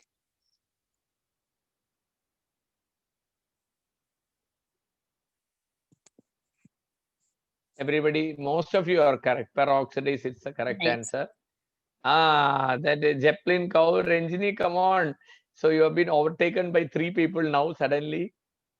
Zeppelin, Charu, and then Peroxidase test. That is what the center of the leukocyte will stain brown. Round cells mainly germ cells and cut off all these things which we all know. Leukocytes and. Now moving on to the next question.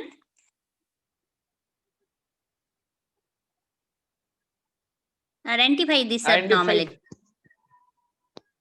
Head defect, tail defect, leukocytospermia, DNA fragmentation. This abnormality of sperm, identify this one.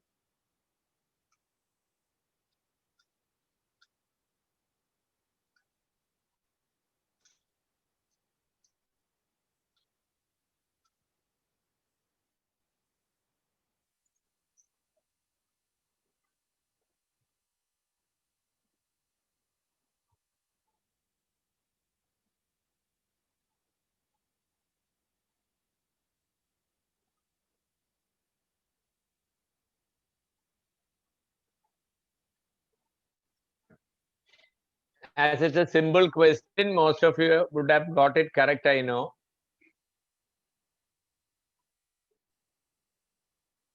So it's a head defect. And let us see the Zeppelin Kaur is maintaining the lead. Ranjini is coming behind again. So it's a head defect and it's called a globosospermia. It's a lack of acrosome, so that round sperm head. So we are coming to the last few questions.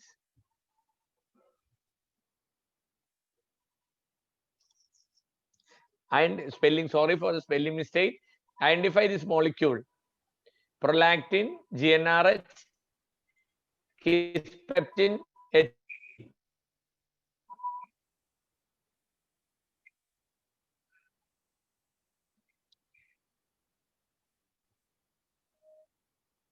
Come on, identify this molecule.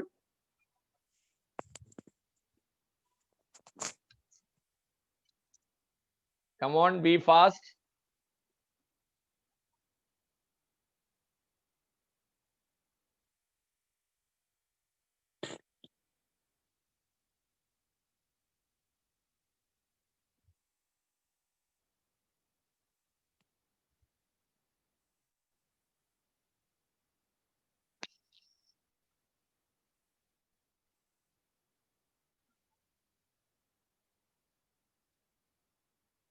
So it's a GnRH molecule. Let us see. Oh, the first three people are just maintaining their lead. Good. We are going to the next question. Lane. So this is just to show you, this is a GnRH molecule. This is how it looks like. Due to lack of time, we will not be just to see the picture. Those who want to can take a screenshot. This is a tough question. Identify the agent marked by star in this pathway. Just see carefully. Identify the agent marked by star in this pathway.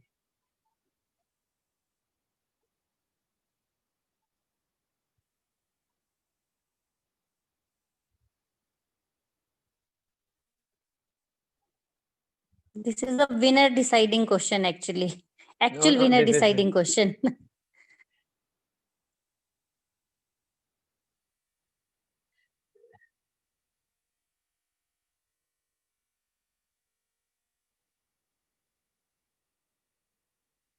Hurry up, only 50 seconds are left.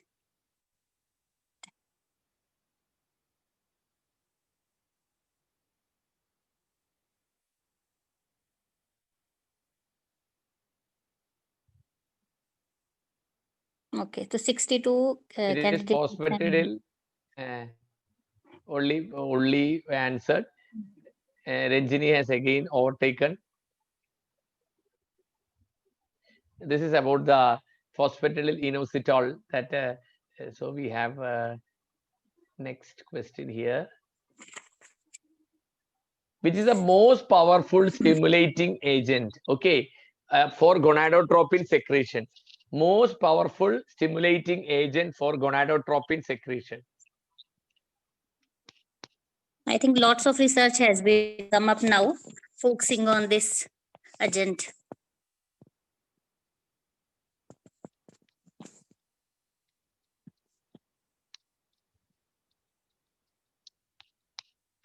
If you look into it carefully, you will get the answer also. So certain clues are there in the picture itself. Please look into the picture carefully that you can answer it, get the answer. Answer is in the picture.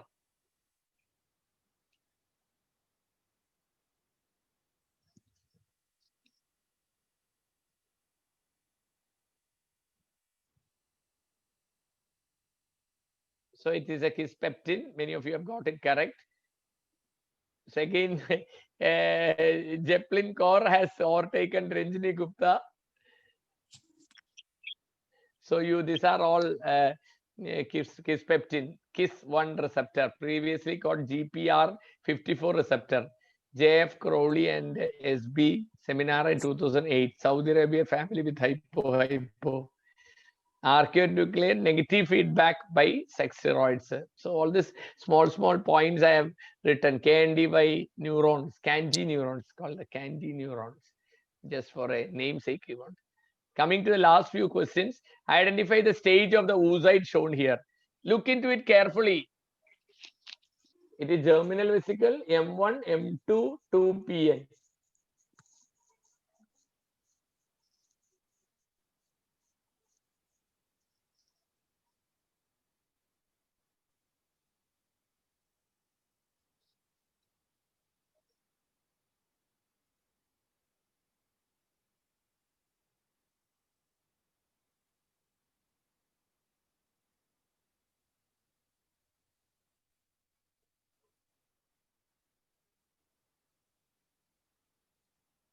Clue is there in the picture itself. It's very clear. That is it. Just have to correlate.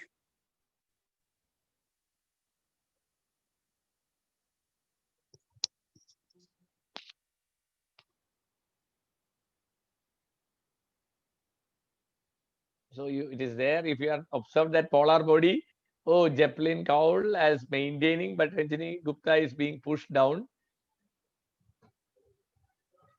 Polar body is seen. Coming to the last two, three questions. What is it described as? 46XX. 46XY described as chimerism, mixed gonadal dysgenesis, pure gonadal dysgenesis, and testicular regression.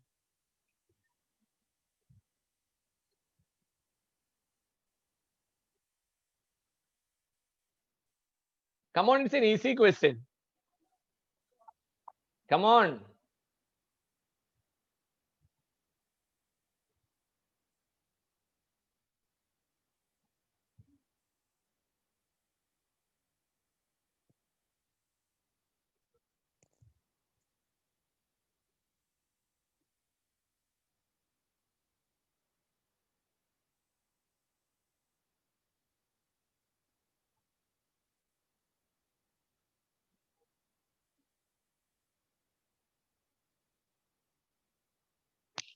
So it's chimerism. The first two are maintaining. Oh, yes, Zeppelin has crossed 10,000 points.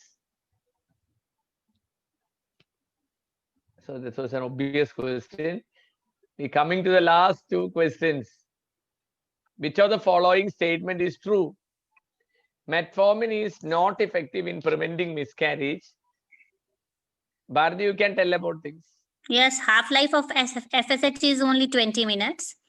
CC failure is no ovulation after 3 cycles of clomiphene citrate, and empty follicle syndrome incidence is 2.5 to 4%. So which one of the following statement is true? They are asking which one is true.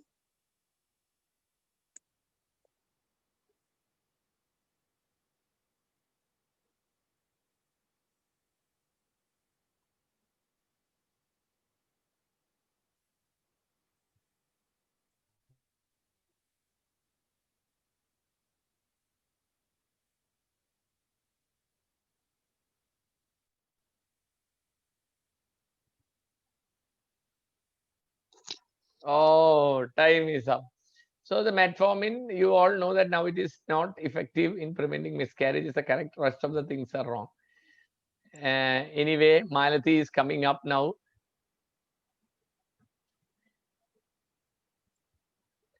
Next question is coming now on the screen. I think it is You the all last know. question, sir.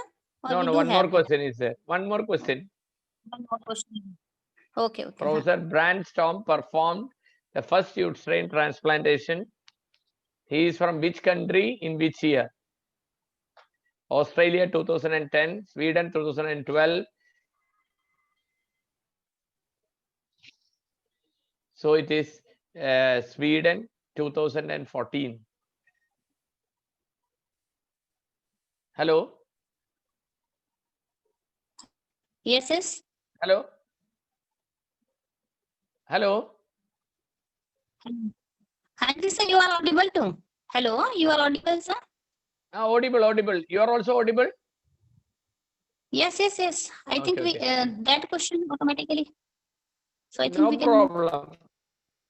Move to the other question. Next question. That question did not.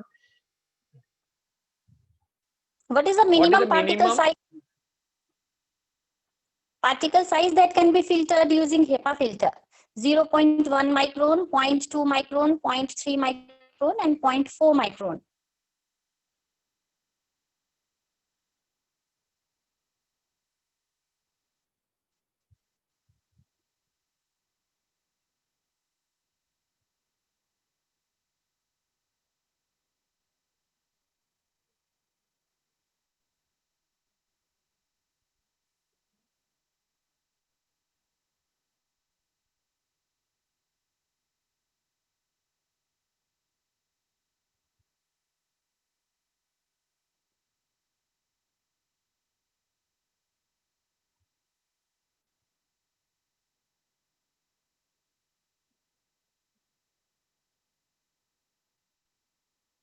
So this was the last question. It's a 0.3 micron.